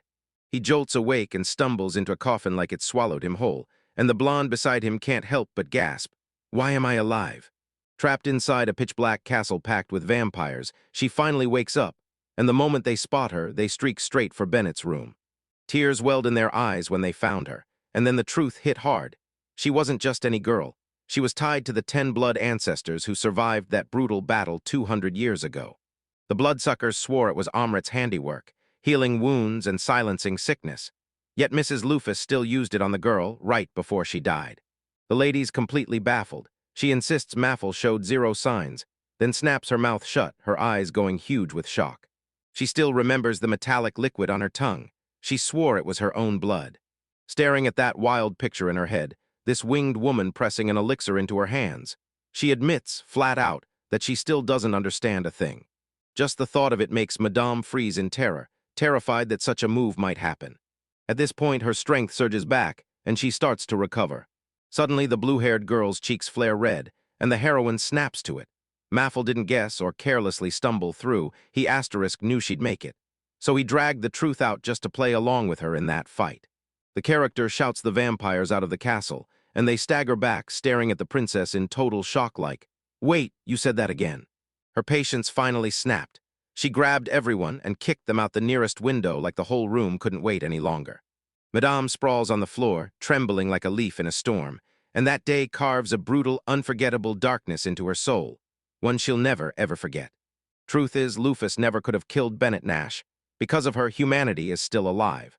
The girl craves one chance to jump back in time and smash Maffel hard. Then she's not stopping there, because she wants to hit her 100 more times. So Lufus figured Bennett Nash would come back. And sure enough, she didn't climb out of that coffin until she'd spent the entire day inside. Maffel thanked the vampire princess, admitting it was a razor-thin call. Then she coldly said she never came here to save that girl. She lets it slip. There's someone she hates even more. And as she keeps talking, she turns to the ghosts like they're her only witnesses. She leans in and drops that saying, "Only death can set a fool straight," right as the two ghosts crash into the battle arena. Two more undead burst into the fight, lining up their strikes at Bennett, and the princess snapped back that even death can't stop them. She humiliates the phantoms in front of everyone because they can't stop whining about a serious screw-up from 200 years ago. But the spirits are back, determined to repeat the exact same mistake. The blonde blurts out Bennett Nash's name, then snaps that she'll handle him later. She confesses that the urge to take down Maffel first dragged her here, but the moment ghosts showed up, her whole plan snapped in half. The first ghost lunged at them and crumpled to the ground, and before it even finished landing, the warrior snapped that she hates seeing them, then warned they'll ruin themselves and bring towering shame. Hatred burned in his eyes, and pure determination hardened his face as he leaned in and vowed to send them back to hell. A phantom in armor raises his sword and aims it straight at the girl, and the look on his face screams that this duel is dead serious. The princess tightened her fist, bracing to smash the undead. Then, when he lunged in with his sword, she snapped into action and poured all her strength into the hit. A brutal clash erupts between them, shaking the ground so hard the earth starts to buckle, and then the spirit slashes the woman's hand. Blood bursts out as she reels. The guy locked his eyes on the main character, and even with the damage already done, she stayed calm, because deep down, she knew what was happening wasn't right. The vampire slams his foe with a crushing strike. His weapon rockets away into the unknown, and Bennett Nash's arm keeps spurting blood. Right after the landslides tear the ground apart, a bear and a pig crawl out onto the fresh rubble, lock eyes like they mean business, then charge in and smash into the fight ahead. Right when the animals surge in, the clubfoot charges the opponent first and snaps out its razor claws, crack. And another hard clash kicks up fresh dirt as the ground gets torn away. The blue-haired lady swings her right fist again, slamming into her opponent with a brutal, crippling strike. So much force erupts that chunks of earth blast up into the sky. With a sharp, determined gaze, she keeps her hand moving, then snaps back into her thoughts and insists that what's happening right now just isn't the same. Finally, she yanks out her paintbrush and slams the finishing blow on the bear, while across the street, a pig bolts away like it just spotted the end of the world. With her right hand raised high, she stands there wearing a grim face. Behind her, nature has turned into a full-blown disaster. Right then, a bunch of spirits drift past the battlefield. Yet they're not the only ones showing up. Two more figures barreling through with intimidating faces, completely different from the rest. Seeing how everything plays out, the heroine's empty eyes give nothing away. She doesn't even flinch at what's closing in. She sinks back into her own thoughts, and her fury at her enemies spills out loud and clear. Two phantoms tear toward the main character at full speed. Suddenly, they screech to a halt and snatch something. Bennett stands across from them, fist clenched like it's about to swing. Now all four ghosts snap into a tight line, shoulder to shoulder, glaring at the girl with pure venom. A blinding, powerful flash erupts in the sky, blasting magic into the air. She snapped her head up and clocked how the chaos was swelling. Then the explosions kept blasting louder and stronger, ripping apart everything in their path. Explosions glitter and drown out everything, yet the heroine doesn't even flinch. She plants her feet and keeps unleashing her attacks. The fight crashes to a close with Bennett Nash sealing the win. But the lady can't hide her disgust, calling the opponent slow, weak, and painfully boring. Her eye widens with pure rage and disgust, and in her head she sneers that her opponents aren't even worth a second. None of this is interesting at all. Rage coats her from head to toe, and the last shred of restraint snaps. She rises again and blasts her outrage at full volume. After blasting her opponents again, the blonde can't help but wonder, when did they turn into such total weaklings? She stomps over to Eliadibi, calls him pathetic to his face, and rams a kick into his face. Then adds that if he'd stayed the same, he'd already have chopped off her arm and severed it clean from shoulder to waist. Then she trudges toward the animal, staring down the same tiny power that once split the ground and shattered the girl's arm. She drives the blade in again, pure rage blazing as his arrows fail to punch through her. She swears he's shamed his own title, the master archers who were supposed to pierce even a dragon king's body. Her fist slammed into the old man's head, and she tore into him for refusing to use eccentricity and originality, only to realize her own hit meant the phantom would never reach her. She recoils at the outcome, lets out a furious scream about how sickening it is to see them like this, and then charges forward, hands up, ready to land the hits. She stared back at the past, when the ghosts were still alive and terrifyingly strong, and her eyes lit up as her smile sharpened with pure resolve for what she'd do next. Like clockwork, she unleashed a massive assault on them, and the ground buckled under thunderous shockwaves, while her screams tore through the air, proving the ghosts were finally out of her sight. His eyes burn with rage, yet that irritated look still hangs on, so the girl cranks her power from the 1,000th mark up to the 1,500th. Suddenly, a winged woman swoops in and yanks the enraged woman to a stop. She grabs her left hand. With a steady, unshakable voice, Maphiel snaps at the vampire princess. Stop. She whips her gaze back, grinding her teeth, and the blonde snaps right away that these heroic spirits won't die for good. They'll respawn endlessly, and Benny can't cut them down. As soon as he heard her words, the vampire's rage fizzled out. His tense face softened, and she let out calm, understanding words. She treads across the shattered ground, then snaps her tentacles under perfect control, her magic signature move, while two girls stare, frozen at the creeping dark blotches. Several raiders were instantly snared by the moon's tentacles, an attribute magic that drags enemies in with the crushing limbs of darkness. The tentacles started dragging the undead in, swallowing them into a single, tight ball by the power of this magic.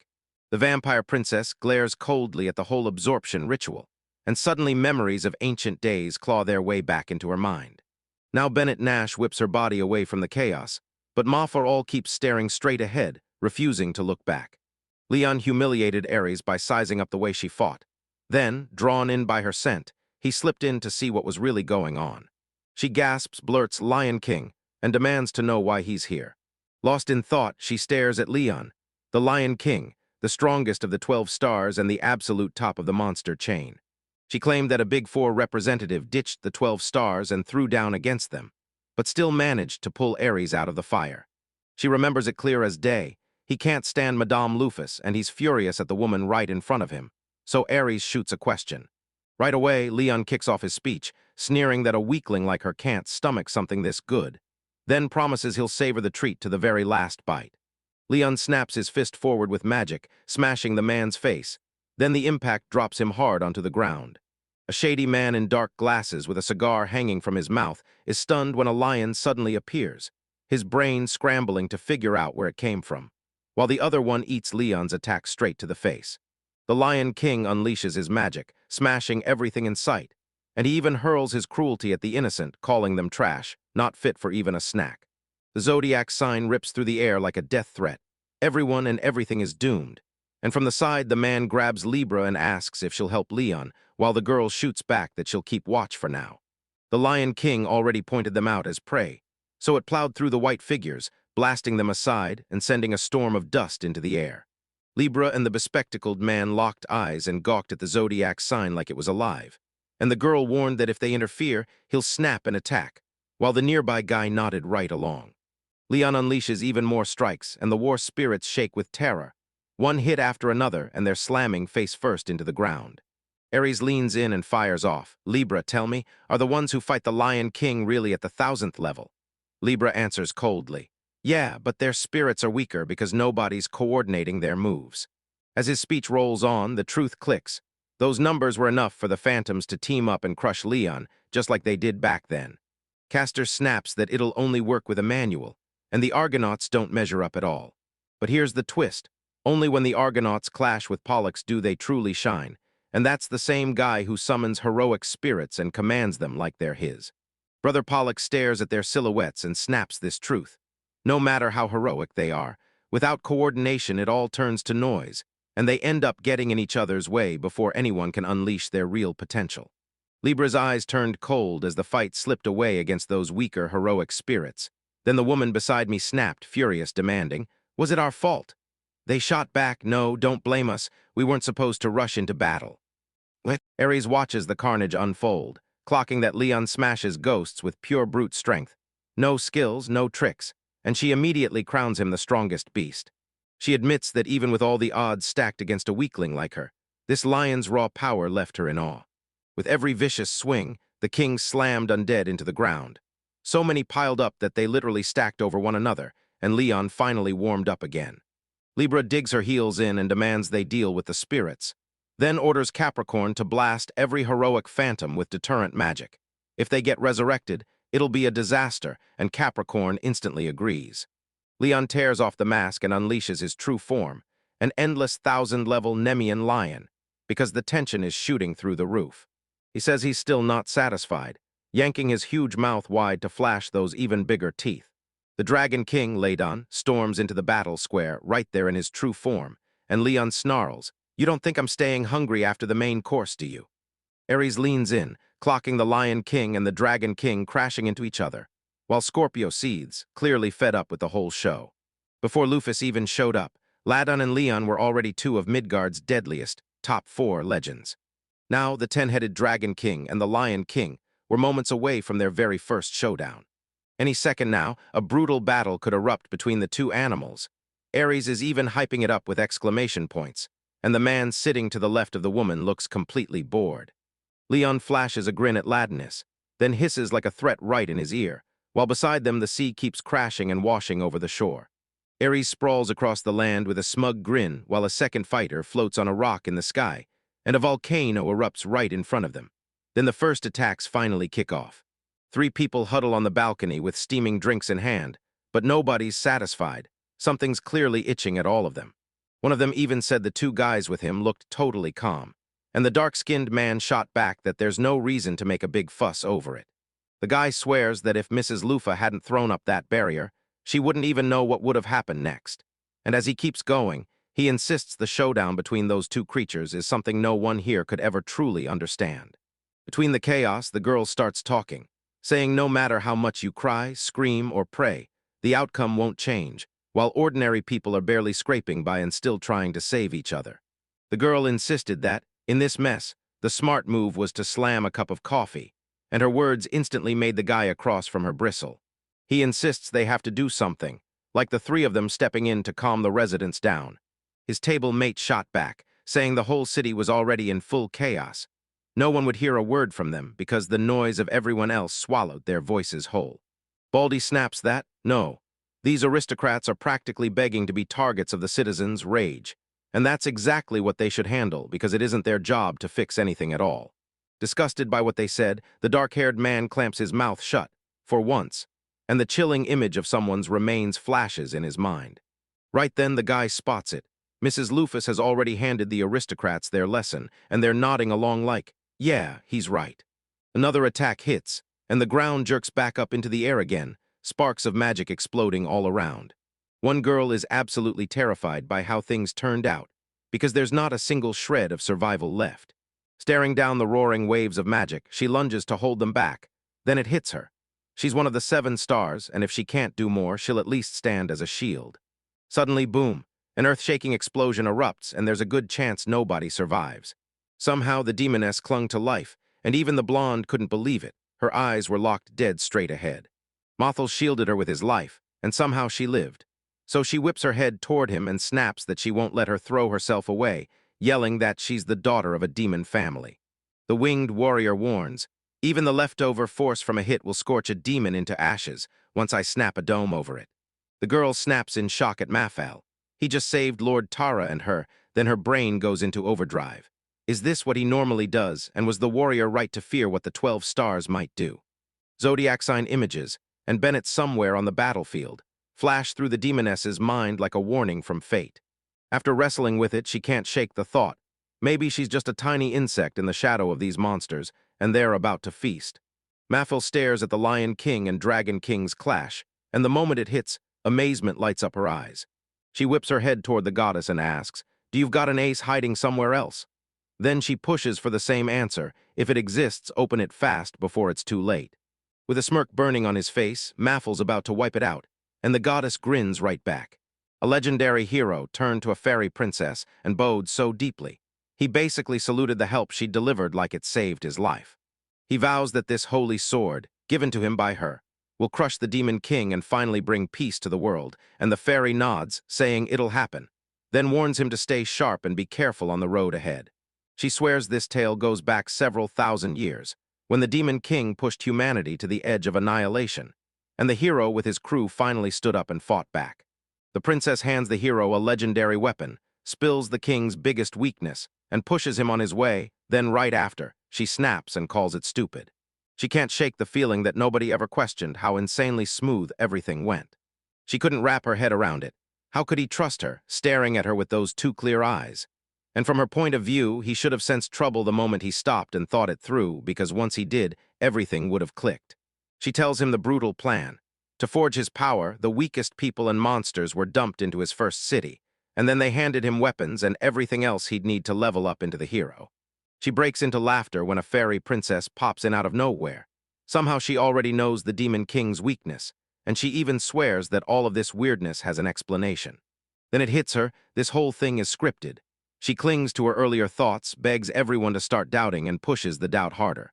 She dives back into the script, realizing nobody suspects the evil demon kings from legend are one and the same, and that the princess isn't a princess at all, she's a reaper.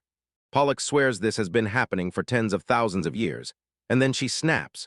She's worn out, she can't keep doing this, and she's terrified of how many more times she'll have to lie to them. The girl sobs, begs the goddess to tell her how many more times she has to slaughter these kids. The short-haired girl snaps back to her old nickname, Reaper, and the villain who crushed the flowers under her own feet. Then her eyes go cold and she lifts that dagger, dragging it straight to her throat. The twin yanks her hand and shouts for her to stop. Then Pollux lets the dagger fall and orders his brother to let her go. Castor flat-out refused his sister's plea. Then his words hit her so hard that they ended up hugging tight, both of them trying to breathe through the storm. My brother demands why the goddess Alavinus is tormenting them, since Pollux is too good to keep hurting them like this. So the heroes decide to track down the fairy princess and demand an audience. Fairy will answer them every time, because she knows that if she doesn't, this mess will spiral out of control fast. Pollux tried to dodge a second exodus, but it still crashed in any way. One Eye is begging to swap places with his sister, and that wish comes with no mercy, no exceptions. Castor blurts out, "I'm totally useless," because he's a fairy loser fit only for fights. While he swallowed every dark thing in the world, all thanks to the fact that his sister was born as the pure, bright, beautiful core of it all. Pollux tries to shake off those nasty memories, but then her brother steps in and wraps her in comfort, and all he can do is pray, clutching hope with both hands. He's on his knees, begging someone to end this hell, then ripping the goddess's script apart line by line.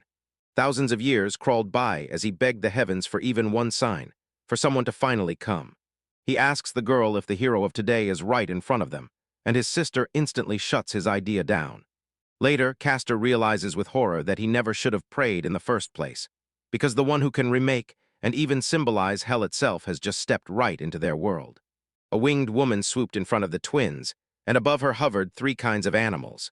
Pollux freezes in disbelief, screaming that she's a monster, but she doesn't even care about the goddess's level limit, because she's rocking a 4,200th level. The girl snaps that it's the world's fault for birthing itself without the goddess's will, and then she hesitates, wondering if this is exactly the thing Demon King Ulm is dodging right now. She can't stop thinking about that black-winged lady, and she's stuck on what to do with someone like that. While One Eye swears the plan will be ignored and Ulm gets killed, Pollux leans toward the stranger and asks if she needs anything. The blonde had heard whispers of a nearby fairy princess with mysterious magic, and meeting someone the goddess vouched for sounded too good to ignore, so she came here. But here's the truth. She's showing up to wipe out fairy princess Pollux and her brother, Castor, and the twins aren't even close to thrilled about it. They're stuck on her words, convinced she's about to treat them like monsters. Then the monster tamer skill kicks in, snatches the defeated, flips them into allies, and even tests its power on human-like enemies. She reassures them, "You can fight back, you can even refuse me. If you don't want this, dig in and resist with everything you've got." With smiles that scream confidence, the twins flat out refuse, then clasp each other's palms hard like they're sealing their fate. Together, they smash the Argonauts into motion, summoning a skyship and locking in for the fight ahead. Then boom, their ship got smashed by one brutal wing strike, and they're left frozen, totally blindsided. They scramble to piece together what just happened. Argo has gone down, and she only punched it once, sending a shockwave that shattered it despite the ship being an Alchem-grade tank. Pollux has zero clue, and she's never heard of a monster like that. Lufus, though, has the scare skill, a Nibikirilov trick that freezes lower-level enemies dead in their tracks. Mufel rockets up to the poor woman and stares her down right in the face. Meanwhile, Castor is sprawled on his stomach, staring up from his back, trapped in a ring of the 12-star representatives. The girls lock eyes, and the long-haired woman stares into the short-haired woman's soul, then spits out that her gaze looks like a dead man's, like the goddess' job for her has turned into a crushing curse. The warrior taps the fairy on the nose and demands, "Why are you freaking out?" She gasps back that it's all so painfully obvious that even Lufus, of all people, will spot it. She cracked open a stash of hidden stone tablets in the ruins, and they revealed the truth. Pollux had battled enemies like this before and met them with the exact same move. Krylacia says it's just like a pendulum, swinging back to fate. Now the long-haired woman is dead sure this is a conspiracy, and she even admits she must have hit the nail on the head. Lufus fires off the same chilling line again, how many more times she'll string the heroes along and how many repeats are still coming, while Mafel watches, saying the girl's heart is finally worn out. She tells the short-haired girl, "Be happy, this is your final chance," because if the goddess doesn't answer her, the long-haired girl will be next. The warrior likens it to a final show where the curtain's about to drop, so you won't have to sacrifice anyone ever again, and she's going to crash through this stage and smash the whole performance to bits herself. Pollux snaps that she's a true evil entity, one that dares to challenge the goddess herself. To her, Lufus is the ultimate rebel. She ignores the deity's script and does things her own way, and that makes her scoff because the irony hits so hard. She can't believe it. The devil is the one who just handed her the exact words she's been craving, and now she can't stop picturing those winged fiends ripping apart the whole goddess fantasy. Pollux stews on it, convinced it all clicks because she's a she-devil, and that makes her the one who understands. Meanwhile, Castor whips his gaze around at the two women, his face tight with worry. The second she gets a real chance to end that nightmare for good, the fairy princess breaks down in joyful tears, beaming at Lufus with nothing but hope and pure delight. Meanwhile, Mafel keeps talking, because she's going to hand true freedom back to this world of third-rate performances. But first, she needs the twins to help her. She turns to them and demands they fall in line. Then she lifts her hand toward Pollux, rising just a little from her knees like she's about to command the world. The warrior shouts their names, Fairy Princess Pollux and her brother Castor. The blonde leans back into the memories of old heroes and their fated destinies, and with courage blazing in her eyes, her stare hardens, dead set on what comes next. In the end, she accepts Lufus's offer. She cups her hand in both of hers and nods like that's her answer. Pollux feels it in his bones. This path of the snake is an unholy deal meant to stab the goddess in the back, and she swears she'll never let the hero smash the Alarina script. Lost in the deep maze of her own thoughts, The fairy whispers that only one kind of freak could pull off something like this. The winged monster she can't stop thinking about. She shuts her eyes and lets the memories crash back, her brother and Madame Lufus, right into her mind. Back in the present timeline, Lufus shoots Pollux a question. Does she have one more ace hidden up her sleeve? The short-haired girl giggled back and told her not to put off handing out that nickname, Goddess. The fairy princess declares she's ready to answer the winged one's question. Then she rockets forward and blasts her Argonaut attack, summoning a blazing beam straight into the sky. She begs the heavens to drop her down onto the primordial skywing, conquering the stars in her wake. So famous its very name is Uranus. Right then, a winged, long-haired man in armor swoops into view, and tiny angels burst into the air around him. He rises from the sky while the warrior can only stare. Lufus snaps a brutal punch into Uranus's cheek and surprise flashes across her face. Then Lufus barks, "Hurry up! We're going downstairs." An explosion rips through the air, and Nebuchadnezzar slams back onto the ground, his face flattened like a literal cake. Mafol just gapes at how fragile it is and says that this ancient tribe of skywings doesn't look nearly as impressive as they brag. It drops back down and slams into Earth again, leaving Pollux stunned by the whole thing. The fairy won't fold. She surges forward again, calling up its ancient magic like it's ripped straight from the first days of the world, and then, flash, another wave of power bursts down like an array from heaven. She calls forth Aeneas, the progenitor of humanity and guardian of the sacred realm, and he bursts in front of Lufus with his hands held high. And there it is in all its glory. Yeah, they're standing there naked, no lies. The long-haired girl hates this stunt, so she snaps her knee up like a hammer, raises it high in the air, and demands he get dressed. With a fresh explosion, the first ancestor gets blasted clear across the sky. Legendary, sure, but born from some plain old cave, and nothing more than a powerless scrap of the past. The power gets handed down like family treasure, and the skills ride along with it too, until all of Aeneas's might finally lands in a descendant named Parthenos. The winged fighter drops to the ground again, stalking the next opponent. Then Pollux grins and pulls out his trump card. A brand new hero gets summoned from another world, gifted with crazy power, and restores peace across the land, while the fairy won't stop demanding that this stranger be brought in. A boxing ring drops into the arena, and there's someone standing dead center as Mafol locks eyes with the new opponent, unwavering and ready to fight. Princess Faye tells him that back then, when they summoned them, power came first, and that's exactly why things spiraled into this mess. Choose a hero only by strength, and you shouldn't be shocked by the outcome. A mysterious, bald, dark-skinned hero from another world suddenly shows up. No name, no rank, just pure presence. And when he speaks, he calls himself the champion in English. The short-haired woman leans in and drops a wild truth. Once the language finally spread across the world, new words showed up, words no one could translate. Some people like that warrior crab absolutely love them, and it sets Lufus off instantly. She lunges at the foreigner who's praising her. Like the heroes before him, the dark-skinned man rockets away from the blast, and it turns out the pseudo-English Carcinus is all about the bald guy's skill. Krilitea snaps, "Is that all?" Pollux grins and calls up yet another hero, but it's all meaningless to her now. She just hammers a new beam into the sky with her magic technique. When the girl calls out, a recruit shows up, straight up claiming it himself. Then he darts through massive distances like a blur just to reach Mafol. The hero steps up and starts to menace the warrior, bragging about his power and warning he'll slam her straight into the abyss.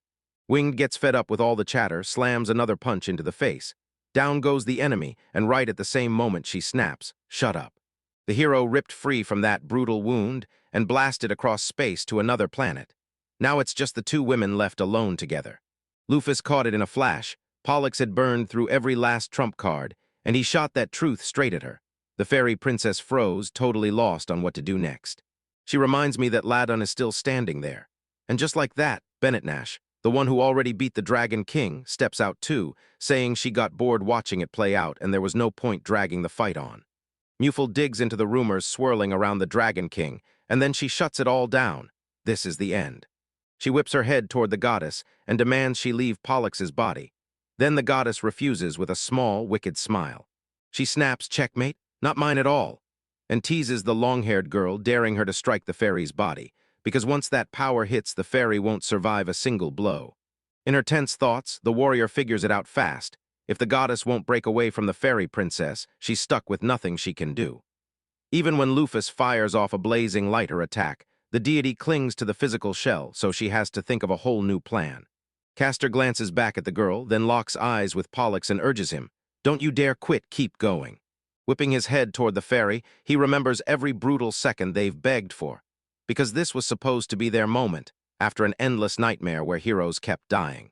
The captivity forced the girl to relive the one thing she hated most, so hard that tears just spilled down her face. Now it's time to blow past the whole one-eye situation. He snaps at his sister to stop tailing that cheap, third-rate goddess show, because it's time they carve out their own destiny. Gemini leans in and demands Pollux confirm his judgment, because his third-rate word is stamped deep in her mind. Lufa suspects this is secretly tearing damage into the deity, then wonders if the vampire princess warned the goddess too, because something starts slipping away from the fairy princess, piece by piece, right before his eyes. She can't shake the thought that Pollux is fighting her from the inside out. Because, come on, there's no way the goddess was that heartbroken and clawed her way to escape on her own. Krilitea sees her chance to rescue her twin if she can twist this moment to her advantage, but she's got no technique to pull it off. Right then, a new voice slid in and demanded, "Call me by my name and let me be your sword." Maffel didn't panic. He figured out the answer because he knew that this soul was trapped here too. The entity says, "I'm a piece of the goddess's power," and the winged woman steps in, begging him to show her how to wield it in all its blazing glory. The voice chants a spell in heaven's name and darkness's name, begging the gate to crack open, because the power that brings ruin and shatters fate's script has to show up. The last word, called *****, bursts out when he invokes one of the 12 celestial constellations, **Taurus**, and behind the title, his real name is **Asterios**. Taurus bursts onto the scene with Aldebaran backing him up. His strike skill smashes everything in its path, and he charges straight for Pollux, Maffel guiding him all the way. Lufa's had a special skill built just for him, one that smashes the goddess's power and snuffs out fate itself, so he annihilates Alavenus's strength. Finally, the cursed dome shatters, boom, and the fairy princess bursts free, and the goddess's pull is gone from her soul. The warrior gushes that Asterios can always be trusted, and Asterios admits she's starting to look more like her old self, leaving the winged one stunned, because in his eyes, the ideal is still miles away. He knows exactly how far Lufus has taken over, because when Al-Qaeda kicks in, the warrior's real self snaps awake, and to him it's nothing but a self-destruction trigger. Flip it off, and his mind comes roaring back. After staring down those heroic spirits, the hero clutches hope. Next time, he wants them to stand before him as real, flesh-and-blood phantoms, not ghosts. Bennett Nash's mind flashes back to the days when the heroic spirits were real, right in the middle of the joy. Then he snaps his gaze to the magic beam. Castor stands beside his sister with his head hanging low, while Lufa faces him from across the way. The brother braces his sister so she won't hit the ground, and right then, Princess Fairy Pollux, one of Gemini's 12 celestial constellations, steps onto the team. Krilitea snaps the story back into motion and says that her showdown with the girl under the goddess's control is over. But then it hits her. This is only a slice of the goddess's power, and it doesn't even come close to her hair. The woman isn't even disappointed that the plan to reach Alfheim and meet Pollux got twisted up a bit, because in the end, they still pulled off the exact thing they came for. The very next day, the main character realizes Dinah, who vanished into the bathroom before the fairy princess's attack, never came back after the fight was over, and like a ghost, she's gone. Completely. Mothel's voice turns razor-thin as she challenges the demon prince, "So you won't come after humanity again, right?" Behind her, Capricorn and Libra sit close, watching. He fires back with a solid yes, because he finally learns the real truth about what demons are, down to the bone. The prince speaks with steel in his voice, saying he won't fight in a place where they're bound to lose. The old man can't stop thinking maybe he's scared of Mrs. Lufus, and the guy finally admits it. He hates that he's got fear, but no matter what, he can't beat her. With that same icy expression, the warrior studies the demon, clocking a calm, mature mind and even beauty shining through. When they compare him to the real hero, his courage crumbles, because even the hero himself can't help thinking the demon prince might be better off as the hero than him. Winged spots the real face of the protagonist, and the demon beside him, and even with the demon king's blood in his veins, the way he looks still screams, "Chosen hero." That note ignites a storm inside Lufus. Her blood boils, and she doesn't want him to stay quiet while she buries her hatred behind her eyes. The guy senses it instantly. His eyes snap tight when C ignores him, slumping back into that chair. My file is all about the demon prince. No mercy, no softening that hard gaze. Saya starts to feel the worry creeping in. A day after the Pollock's chaos, the boys grabbed the biggest hotel room they could find and packed everyone inside, except Diana and Leon, because they'd already slipped out to go home. The moment the rest of the hero team realized what was happening, fear hit hard, and they bolted. The warrior sizes up the gathered crew. These people could seize the world in a single day and then wipe it off the map in the blink of an eye, and yeah, that's terrifying. Right then, someone shouts to Mrs. Lufus. Her subordinate blurts out, "Are you going to kill the demon prince?" And the demon's own subordinate snaps back, staring him down like he's trouble. The girl's stare makes the guy jerk back in terror, and the winged one snaps back that if this were the final test, the prince would already be face down in the dirt. So the ruler refuses to punish him. The warrior figures it this way: if he's looking through his own eyes, then he's the villain, the enemy no one will ever forgive. 200 years after humans got wiped out, the demons stormed in and swallowed nearly all the land, leaving humanity only a tiny shred of territory to cling to. The hero realizes they want the same brutal ruthlessness he used to deliver 2 centuries ago. But his eye lets him see the whole situation from a brand new angle. Lufus thinks the ruler's cruelty is way too much. Every move he makes leaves him uneasy and on edge. He clocks her as someone with power that could wipe out the world, and her vibe is relentless, ruthless, and ice cold, with zero limits. As the distance between him and Lufus finally disappears, the hero digs into those memories, and nothing shocks him, because he knows exactly why they betrayed her and left her behind. He's convinced that even without the goddess stepping in, the outcome would have landed exactly the same. And now it hits. Lufus is starting to become just like it, and that scares him. Snapping out of his head, he corners Libra and demands to know whether they've spotted any trace of the missing Dina. The girl shoots back that the search has been raging since last night, yet no one spotted a thing. She's certain she already blew past the city limits, and that shocks Maffel. The warrior stepped in and offered to talk Dina's case straight to the demon prince. Good thing, too, because right there were folks who already knew one of the 7 sons, Venus. Venus and Dina's loudmouth strategist, the same guy as one of the 7 sons, just smirked and kept quiet, and honestly, the prince didn't mind a bit. Of course, the question got tossed to the twins, but they blanked, not remembering her at all, just like Lufa had predicted. So Liber was ordered to paint Dina's portrait, and the moment it was finished, Pollux snatched it right out of the senorita's hands. Libra's a master artist, so his sketch hit every detail perfectly, and when the fairy princess gazed at it, her smile vanished as her face darkened. Her pupils shrank to pinpoints, and a cold sheen of sweat broke out across her face, like she couldn't believe what the strategist had just uncovered. With a trembling voice, she asks if he stayed by their side the whole time, and Lufus shoots back a confident yes.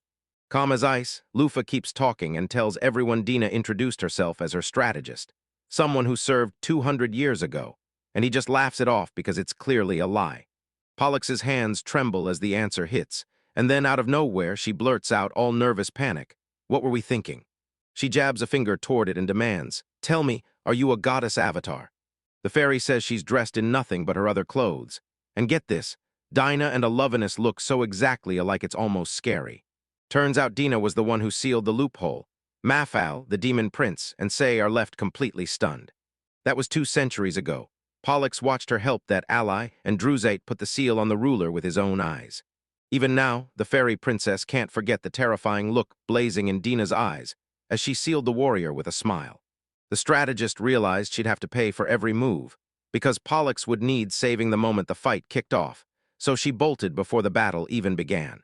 The fairy can't wrap her head around how Mistress Mofel turned her into a strategist, because if she'd seen the trick coming, she would have booted one of the 7 luminaries right out of the picture. Lufus' surprise fades fast, and she shoots back, "I figured I should stick close." The short-haired woman just goes silent. Pollux snaps, asking the warrior if she's acting like a fool, or if she's finally lost her mind. She can't shake her panic, blurts out that it works. Pin the enemy down before they even realize what's happening. Yet Maffa clocks her instantly, so her whole plan hangs in the air right when Dina has already uncovered everything. Bennett sat on the dresser and leaned toward the warrior, then said, "It's crazy how much this feels just like me." She figures the winged one must have loved the idea of a servant with goals nobody can quite pin down, keeping her close, yet still watching her like a hawk. And then she swears, just like before, that she's still gentle with every man around her. The vampire princess nailed it. Every word hit like a stake. Lufus froze, stunned by how dumb she'd been, but before she could even catch her breath, Pollux spoke again. Gemini snapped into a rant about how her mistress's stupidity never changed a single bit, and it instantly hammered out a splitting headache. So she blurted a warning to everyone. Don't follow her blindly, and don't hand out your advice like it'll fix anything. She can't stop wondering what those 12 heavenly stars were made for. And right then, the star representatives lock eyes with her.